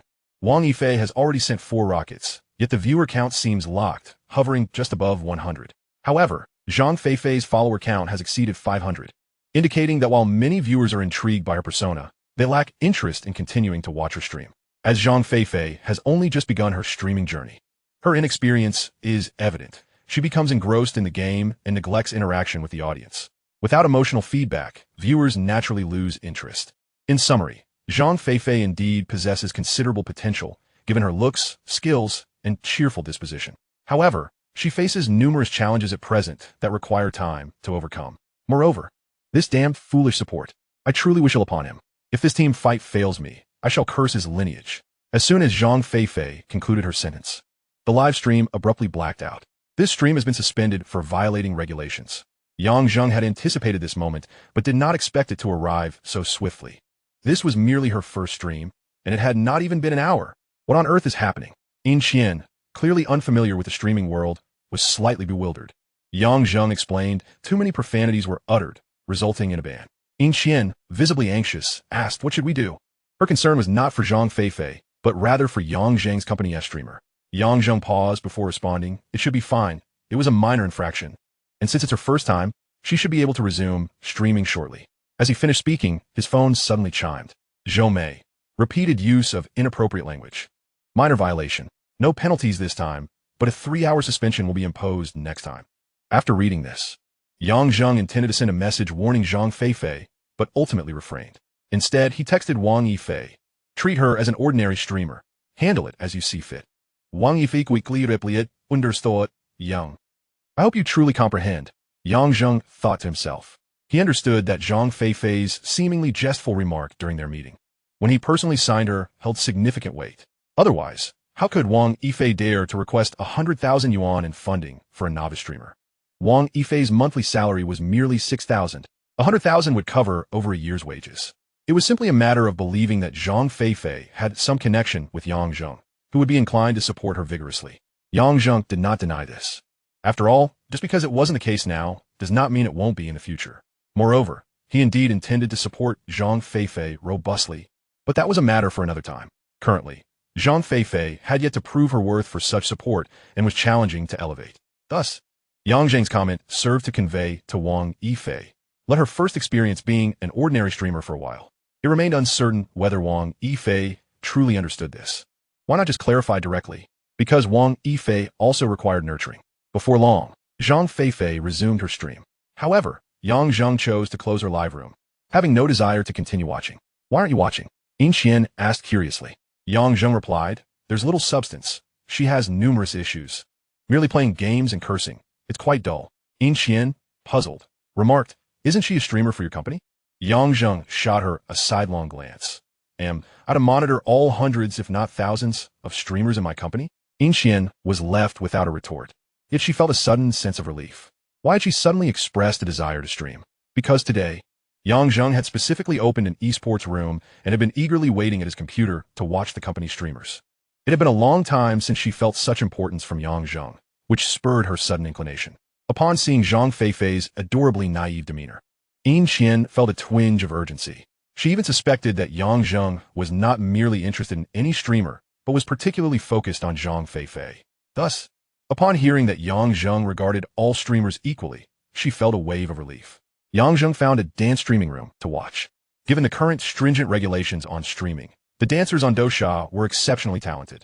As he watched, he began playing games with Yin Qian. Around 10 o'clock in the evening, Zheng left the hotel with Yin Qian as usual. However, after escorting her, he returned to the hotel.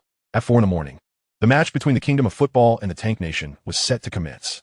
If he did not witness it firsthand, he feared he would be unable to sleep that night. Just as he anticipated, he set an alarm for 4 o'clock. Yet, despite finally falling asleep, he awoke naturally before the alarm could sound. The time was 3:32. There remained nearly half an hour until 4 o'clock. Zheng lay in bed for a while, feeling a bit drowsy but unable to fall back asleep. He decided to rise, wash his face, and completely dispel his fatigue. Returning to his room, he turned on the television, tuning in to Channel TV 5. On screen, the athletes from both sides had begun entering the arena. The commentators were introducing the players while expressing their views on the match.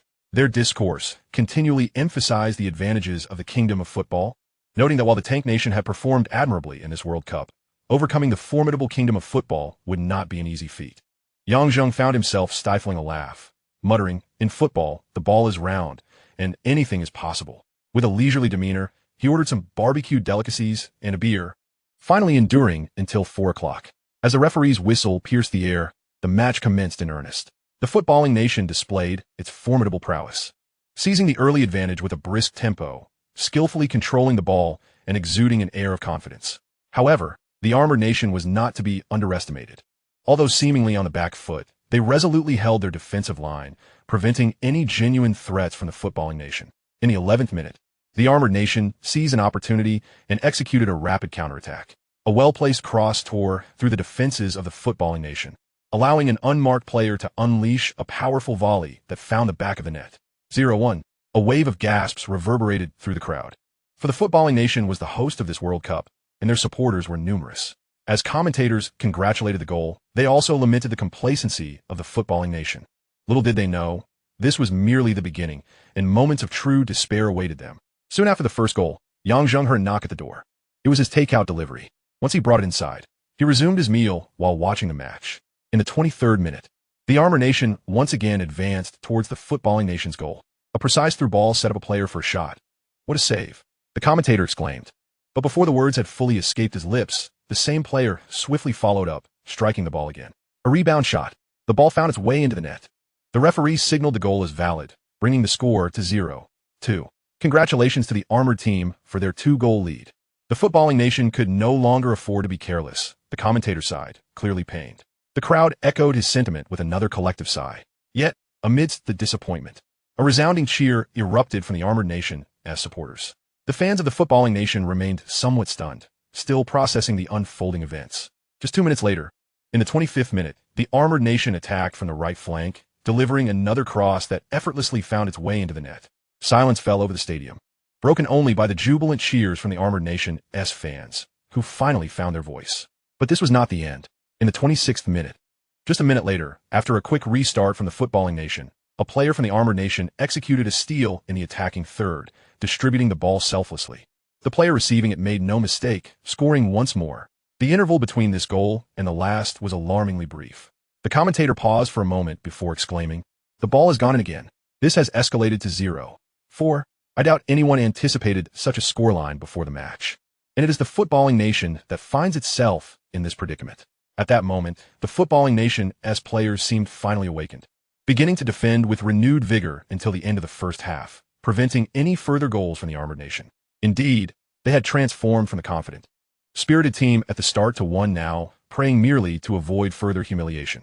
The prospect of a comeback? It seemed a distant dream. While football may be round, humans are not.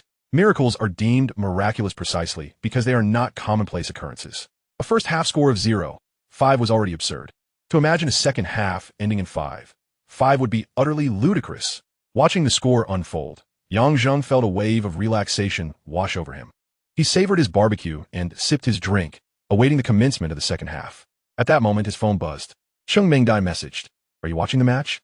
This girl was also burning the midnight oil for the game. Zheng pondered briefly before snapping a photo of his barbecue and sending it to her. Zheng replied instantly. "Did you bet on a high score for this match?" Zheng responded, 1. Zheng, no way. You actually placed a bet. Zheng, which scores did you choose?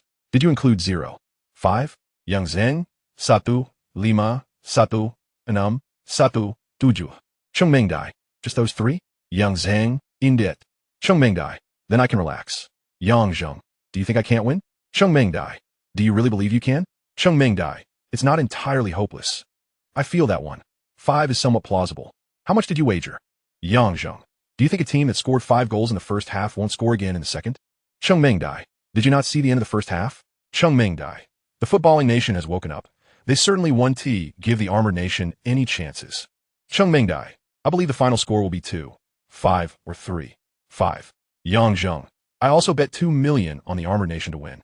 Zheng, curse it. Zheng, moreover, I believe my score predictions will indeed come true. Zheng, do you think that matters? I still believe the footballing nation can turn the tide. Zheng, what if I win? Zheng, if you win, it doesn't count if it's 1-5. You can say whatever you like. Zheng, but what if you lose? Zheng, if I lose, then that 2 million bet on the Armored nation is yours. If I win, we'll see. Zheng, get lost. Zheng, just let me give you a kiss. Zheng, what do you take me for? Do you think I need your millions? Message retracted. Zheng, just a kiss? Zheng, chocolate. Mister. Lu Sun's words indeed hold profound wisdom. If one wishes to open a window, one must dare to lift the roof. Zheng, indeed, are you brave enough to wager? Zheng, what is there to fear? Zheng, but let us clarify first, the 1-5 score does not count. Zheng, agreed. Zheng, I recall that the odds for the Chariot Kingdom's victory were 3, right? Zheng, 29, I'll count it as 3 for you. Zheng, excellent. I shall thank the boss in advance with a grin. Zheng, I hope you'll be grinning too by the end. Zheng, get lost. This girl surprisingly understood. Zheng chuckled softly and chose not to respond further. Meanwhile, the second half of the match had commenced. The Chariot Kingdom exhibited a relentless offensive, demonstrating an intent to score 5 more goals. Yet, the so-called awakening of the football kingdom that Zheng spoke of clearly had not materialized. Perhaps they were awake, but it was of little consequence against the ferocious onslaught of the Chariot Kingdom. The entire team remained on the defensive, repeatedly conceding scoring opportunities to their opponents. Fortunately, luck was on their side, as they had yet to concede a goal. However, luck is a fickle companion. In the 69th minute, the Chariot Kingdom launched an attack from the right flank, executing a familiar cross that effortlessly found the back of the net. The crowd erupted in jubilant cheers. The camera panned across the stands, revealing only a few scattered spectators from the Football Kingdom, all bearing expressions of numb disbelief. The score stood at 0-6. Anyone in their situation would feel utterly defeated. Yet, the massacre had not ceased. In the 79th minute, the Chariot Kingdom struck again, breaching the Football Kingdom's defenses once more. 0-7. Chengmeng died. Crying. Chengmeng died. The Football Kingdom will certainly not score now. This match will end at 0-7. So best of luck with your bet. Goodness. In her attempt to prevent Yang Zheng from winning, she outright cursed the Football Kingdom to remain scoreless. Yang Zheng replied, "Let us discuss after the match," smiling. Time passed. As the match approached its conclusion at the 90-minute mark, Chengmeng Dai sent another message. Chengmeng Dai. Transfer. 6 million. Exultant. Chengmeng Dai. Account number 4259. Chengmeng Dai. Cute bunny with hands on hips. Message retracted. Message retracted. Message retracted. Chengmeng Dai. Awkward. Chengmeng Dai. Brother. I was wrong. Please spare me. I am still a virgin. Have mercy. Meanwhile, the commentator on television announced, the referee has confirmed the goal is valid. In the 90th minute, the Football Kingdom finally scored, bringing the score to 1-7. Yang Zheng replied to Chengmeng Dai, "Remember to grin." Chapter 066. I will go to Lin's City this afternoon. Yang Zheng incessantly refreshed the latest updates from his wealth platform. The last message read, latest deposit, 5,800,000. This was the amount he had wagered on the victory of the Chariot Kingdom, and it was soon credited to his account. However, the amount wagered on the 1-7 scoreline had yet to arrive. The match ended before 6 p.m. It was now past 7 p.m. An hour had passed, and Yang Zheng was beginning to feel anxious. Could something have gone awry? He even contemplated calling customer service to inquire. Just as this thought crossed his mind, the message refreshed. Latest deposit, 650,000,000. Yes, indeed, that was 65 million. Yang Zheng could not suppress a smile. He had once again transformed into the Dragon King. Balance, 699. 82 million. Nearly 700 million. Yet, soon after, his balance dwindled to 548. 226 million. As he had to visit the tax office to pay his personal income tax.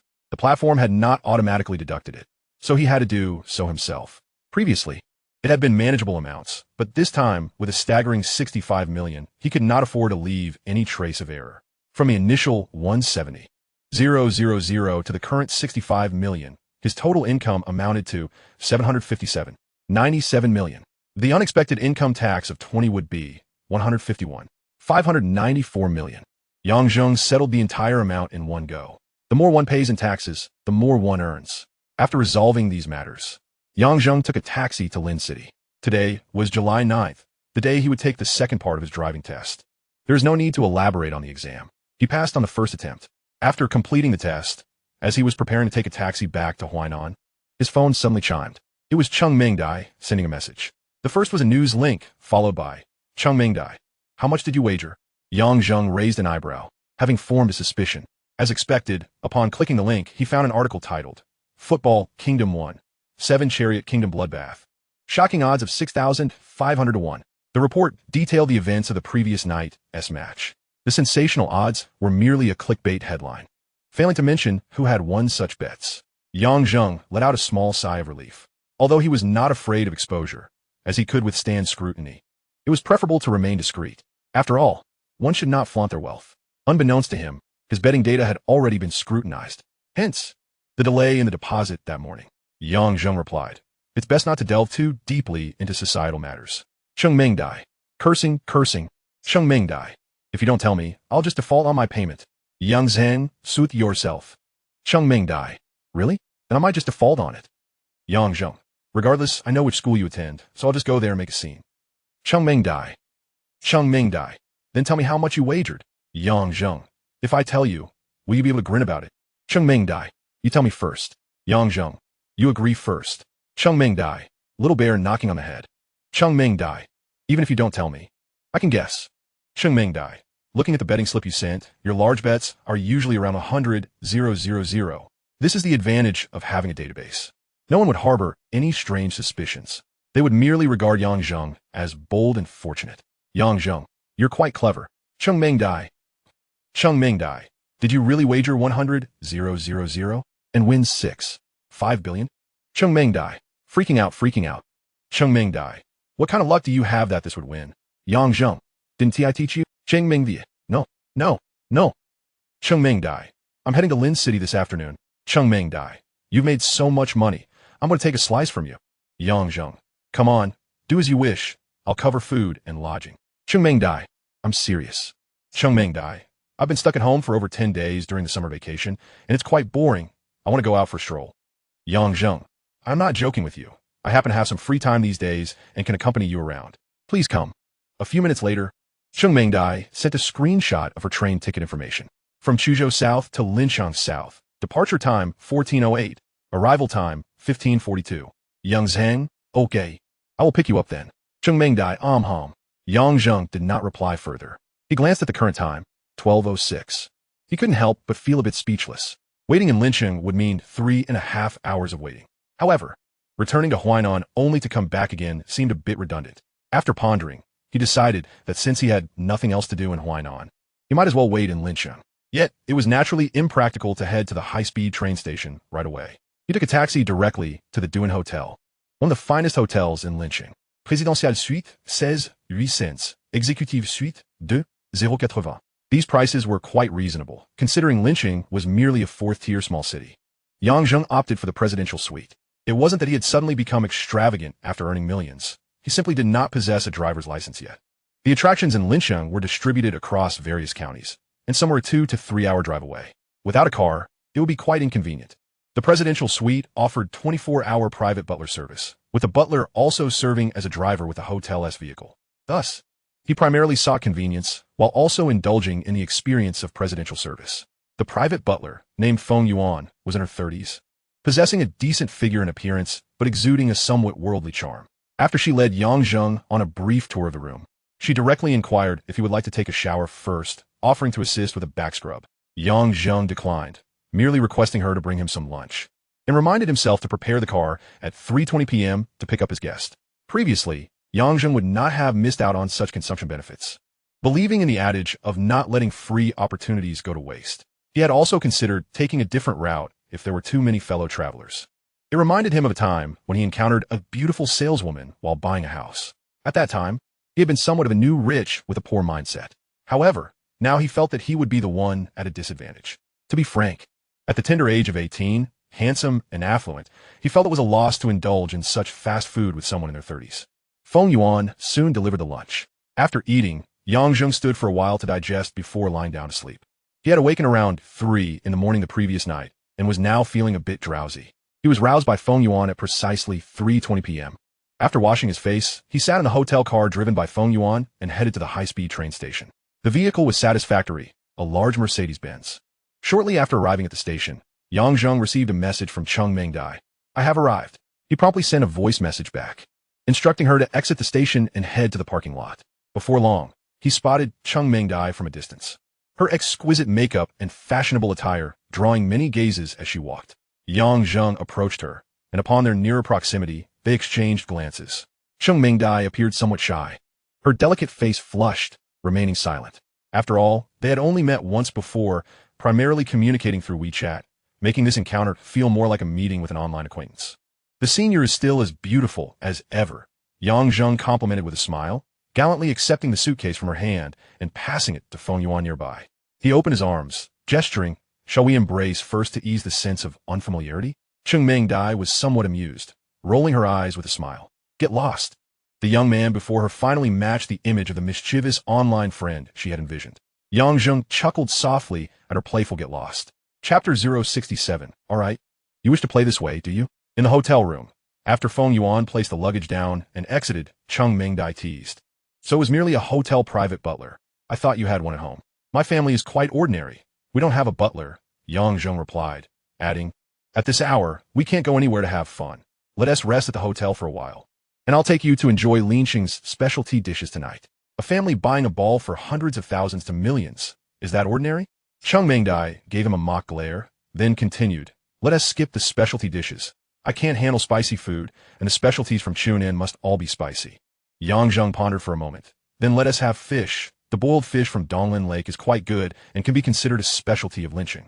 Cheng Mingdai nodded, then inquired, what about after dinner? No plans? Yang Zheng shrugged. Lincheng is a small place. There truly isn't much to do at night.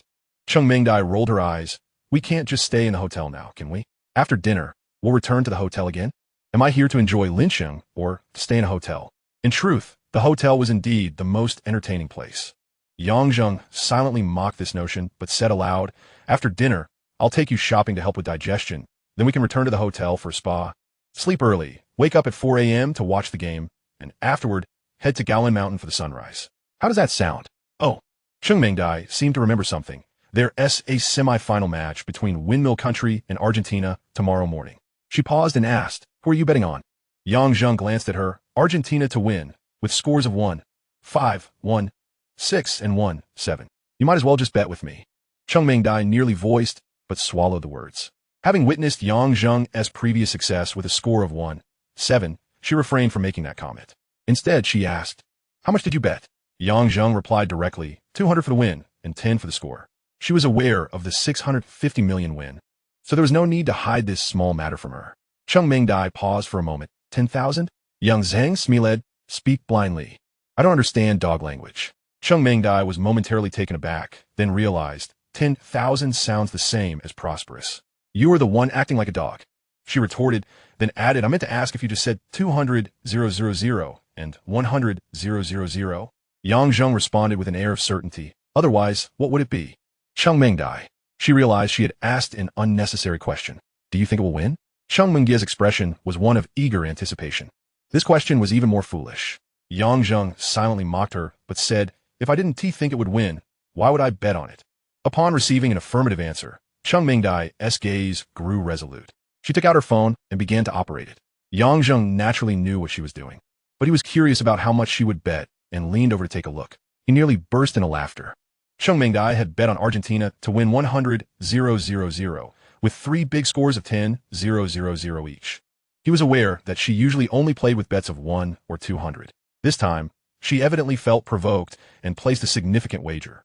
Indeed, it was a considerable sum, for it was the kind that bore no return. After placing her bet, Cheng Mingdai cast a sidelong glance at him and remarked, I have less than 200,000 left in pocket money, and I've wagered more than half of that. If I don't win, she paused before continuing, then our previous wager shall be null and void. On what grounds? Yang Zheng chuckled at her indignation. I didn't force you to make that bet. Cheng Mingdai raised her chin defiantly. I don't care. I only placed that bet because I listened to you. So you must take responsibility. Yang Zheng regarded her for a moment before responding. If that's the case, should you win, how much do you intend to share with me? Cheng Mingdai shook her head. I wagered my own money. Why should I share any winnings with you? Well, if that's your stance. Yang Zheng moved a few steps closer. If you intend to play tricks, I shall have no choice but to retract my wager in advance. Wait. Cheng Mingdai raised her hand to shield her cherry-like lips. I won't play tricks.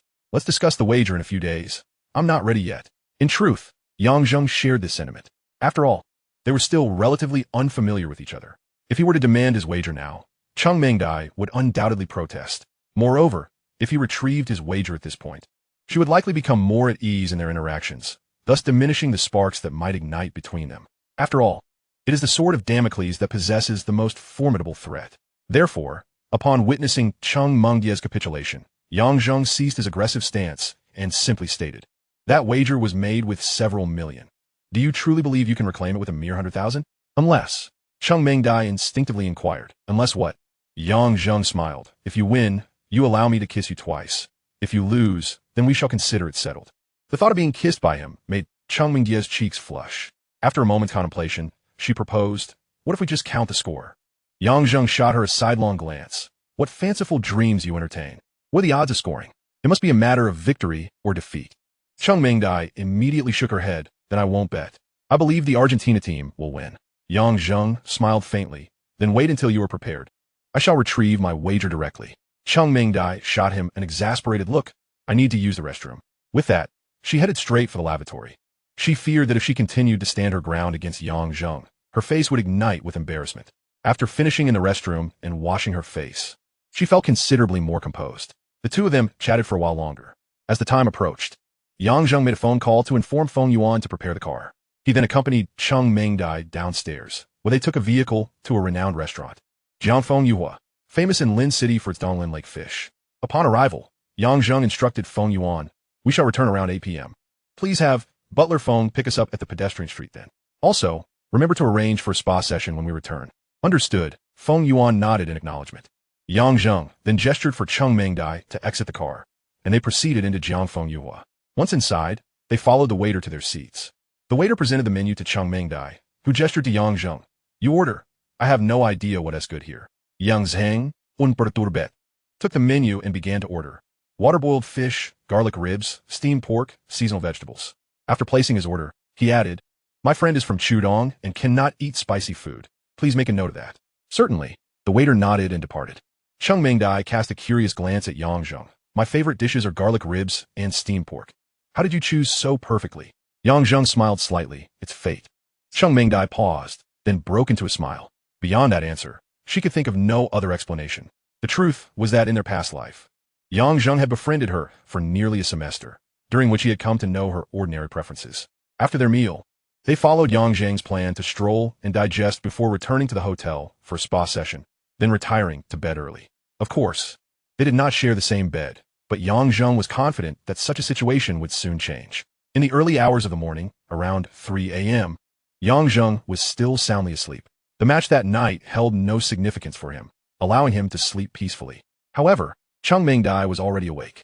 That night's match was the largest bet she had placed in this World Cup, so her sleep was restless. "Wake up!" Cheng Mengdai dashed into Yang Zheng's room and nudged him. As he stirred from his slumber, still somewhat dazed, she suddenly leaned in and pressed a kiss to the corner of his mouth. "All right, the wager is fulfilled," she declared before turning abruptly and leaving. She had resolved to adopt a philosophy of short pain over long pain. Otherwise, the thought of being kissed by Yang Zheng would linger in her mind, rendering her quite uncomfortable. Moreover, seeing him peacefully asleep had stirred something within her. Yang Zheng, regaining his senses, could not help but smile softly. Was this her way of settling the debt? Unlikely. He first went to the bathroom to wash his face before heading to the living room. In the living room, upon seeing him emerge, Cheng Mengdai glanced at him, then quickly averted her gaze. She attempted to divert her attention by hinting at the television. "The match is about to start." Yang Zheng ignored her comment and instead took out his phone to show her their previous conversation. On the screen, one line read, "Just let me kiss you." He pointed at it and said, "Look closely. It was you who asked me to kiss you, not the other way around. What just happened doesn't count." Cheng Mengdai was momentarily taken aback. She felt a desire to argue, but ultimately found herself too shy to engage in a discussion about who kissed whom. She mumbled, "Let's talk about it later. Let's just watch the match for now." Yang Zheng was determined not to let her evade the topic so easily, pressing on, "No later, let's clarify now. Just now, your kiss doesn't count towards fulfilling the wager. Do you acknowledge that?" As he spoke, he moved a few steps closer to her. "Fine, I acknowledge it, but keep your distance." Cheng Mengdai hurriedly retreated, crossing her arms defensively. Noting her overly anxious demeanor, Yang Zheng thought to himself, wanting to fall in love but afraid of being hurt. This seemingly playful remark resonated with many girls' true feelings. Cheng Mengdia's state of mind aligned perfectly with this sentiment. She certainly harbored feelings for Yang Zheng. Otherwise, why would she venture alone to Lin City? She had just kissed Yang Zheng, claiming it was to settle a wager. But if he were someone she found unappealing, would she have cared about such a bet? No. In that case, the very wager would never have existed, nor would she have initiated a kiss. This indicated that she did not find the prospect of kissing Yang Zheng off-putting. Yet, when faced with his advances, she exhibited a palpable nervousness, even fear. Thus, she found herself in a predicament, yearning for romance, yet fearing the consequences. Yang Zheng's mind was awash with these thoughts. Casually, he settled beside Cheng Mengdai, adopting a tone of nonchalance. "All right, cease with the theatrics as if I were intent on doing something untoward. I'm not so crass. Although this is a wager, I shall wait for your consent before proceeding." Cheng Mengdai recognized her reaction was somewhat exaggerated. She lowered her hands, offering an awkward smile, and playfully retorted, "It's my first kiss. Naturally, I would be a tad nervous."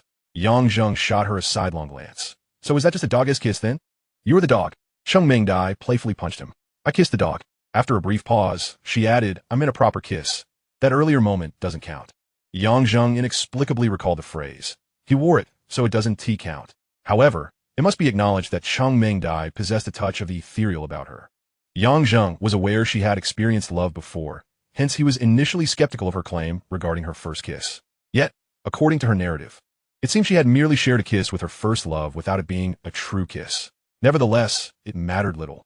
Yang Zheng merely wished to exact a playful revenge on her. He had no genuine desire for a romantic relationship. In this day and age, one should not expect everything to be new. Having not faced mortality, and with the key remaining secure, one ought to be content. The match had officially commenced. The commentary from the television filled the room. Cheng Mingdai exclaimed, "It has begun." Yang Zheng nodded and inquired, "Shall we order something to eat?" Cheng Mingdai hesitated before replying. "Sure, but I don't drink. Just give me a bottle of soda, anything will do."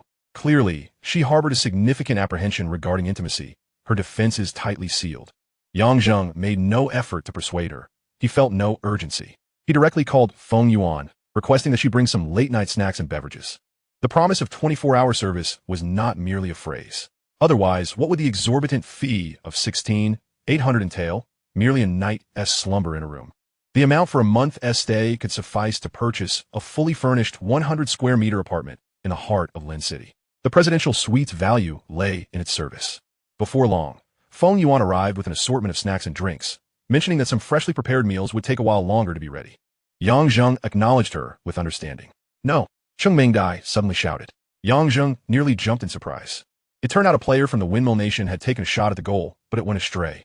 Cheng Mingdai exhaled in relief. "Phew. Thankfully, it didn't T-score." Yang Zheng, bemused, remarked, "Do try to contain your excitement. You startled me."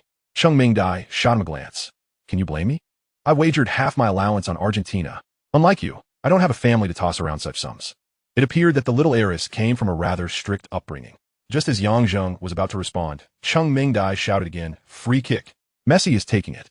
Argentina has a chance." Yang Zheng couldn't help but turn his gaze to the television. He watched as Messi positioned the ball, took a few steps back, and then dashed forward to strike.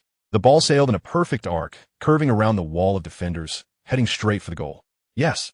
Cheng Mingdai leapt up in excitement, only to suddenly fall silent. The shot was on target but too straightforward, easily caught by the goalkeeper. "Alas, what a pity." Cheng Mingdai sighed, sinking back onto the sofa. Yang Zheng shook his head in disbelief. He was uncertain of the match's outcome, having wagered 2 million on Argentina. He naturally hoped for a goal. Unfortunately, until the end of the first half, neither side had scored, resulting in a 0-0 draw. At that moment, Feng Yuan knocked on the door again, delivering some hot late-night snacks. The halftime interval was the perfect opportunity to indulge. As they ate, Yang Zheng and Cheng Mingdai engaged in conversation, primarily with Cheng Mingdai lamenting how Yang Zheng had squandered her 30-0-0. Given the current trajectory, it was evident that neither team would achieve a resounding score. And indeed, the second half's 45 minutes, and even the 30 minutes of extra time, passed without a single goal, leading to a penalty shootout. In the end, while Argentina triumphed over the Windmill Nation with a score of 4-2, the odds only accounted for the regular match results. "So my entire allowance is gone." Cheng Mingdai glared at Yang Zheng in frustration. "I thought you were a betting genius. But it seems you're not so adept after all." Yang Zheng returned her gaze. "Would you like me to demonstrate my capabilities?" Cheng Mingdai recoiled slightly. "I need to use the restroom." With that, she swiftly made her exit. Chapter 069. While youth persists, pursue your desires. At Gaolin Mountain. Around 7 o'clock, Yang Zheng and Cheng Mingdai finally arrived at the summit. At this hour, witnessing the sunrise was out of the question. However, the breathtaking view illuminated by the morning sun was still present, making the trip worthwhile. "The scenery here is indeed exquisite," Cheng Mingdai exclaimed, capturing numerous photos with her phone. She then handed her phone to Yang Zheng, stating, "Take a few pictures for me. Make them look beautiful." Yang Zheng took the phone and, after some gesturing, suggested, "Stand slightly to your left." Cheng Mingdai complied. After assessing the angle, he added, "Now, tilt your body a bit." As she complied, she grumbled, "Why is it so complicated just to take a photo?" Yang Zheng shot her a sidelong glance. "If you continue to complain, you can take the photos yourself. Keep still. Just turn your face slightly more." Cheng Mingdai pouted, but remained silent, following his instructions. After several shots and minor adjustments, he finally handed the phone back, indicating, "That should suffice." Cheng Mingdai examined the photos, her eyes widening in astonishment. "These are stunning. Have you studied photography?" In the pictures, she appeared ethereal, blending seamlessly with the picturesque backdrop, reminiscent of a celestial being. The images resembled those taken by professional photographers, leaving her momentarily entranced. "I've dabbled a bit." Young Zheng replied. His initial foray into photography was guided by Yin Xian, a professional photographer. Previously, He had often been directed by her to take her pictures. Later, during his tenure at an MCN agency, he occasionally worked as a photographer, capturing promotional images for streamers and products. Through practice, his photography skills had naturally developed. Upon learning of Yang Zheng's photography experience, Cheng Mingdai, who had initially intended merely to document their outing, found herself captivated by the act of photography itself. She had always cherished beauty, and anything that enhanced her allure naturally enchanted her. Thus, in the subsequent 3 days, they visited various scenic spots around Lin City, Tianfu Ridge, Taitu Ridge, and Wangtian Mountain, all characterized by their majestic landscapes. Cheng Mingdai had previously been averse to such mountainous vistas, as hiking was laborious. However, her perspective began to shift, thanks to Yang Zheng's skillful photography. Their 3 days of shared moments allowed the two originally hesitant youths, who harbored mutual affections, to draw closer. Initially, they had walked separately, but now, Cheng Mingdai frequently grasped Yang Zheng's hand as they strolled together. She was weary from the journey and leaned against Yang Zheng, closing her eyes to rest. Such physical intimacy had long since become second nature to her. However, that was the extent of it. During this time, Yang Zheng made a move to reclaim his wager, yet Cheng Mingdai insisted she was unprepared.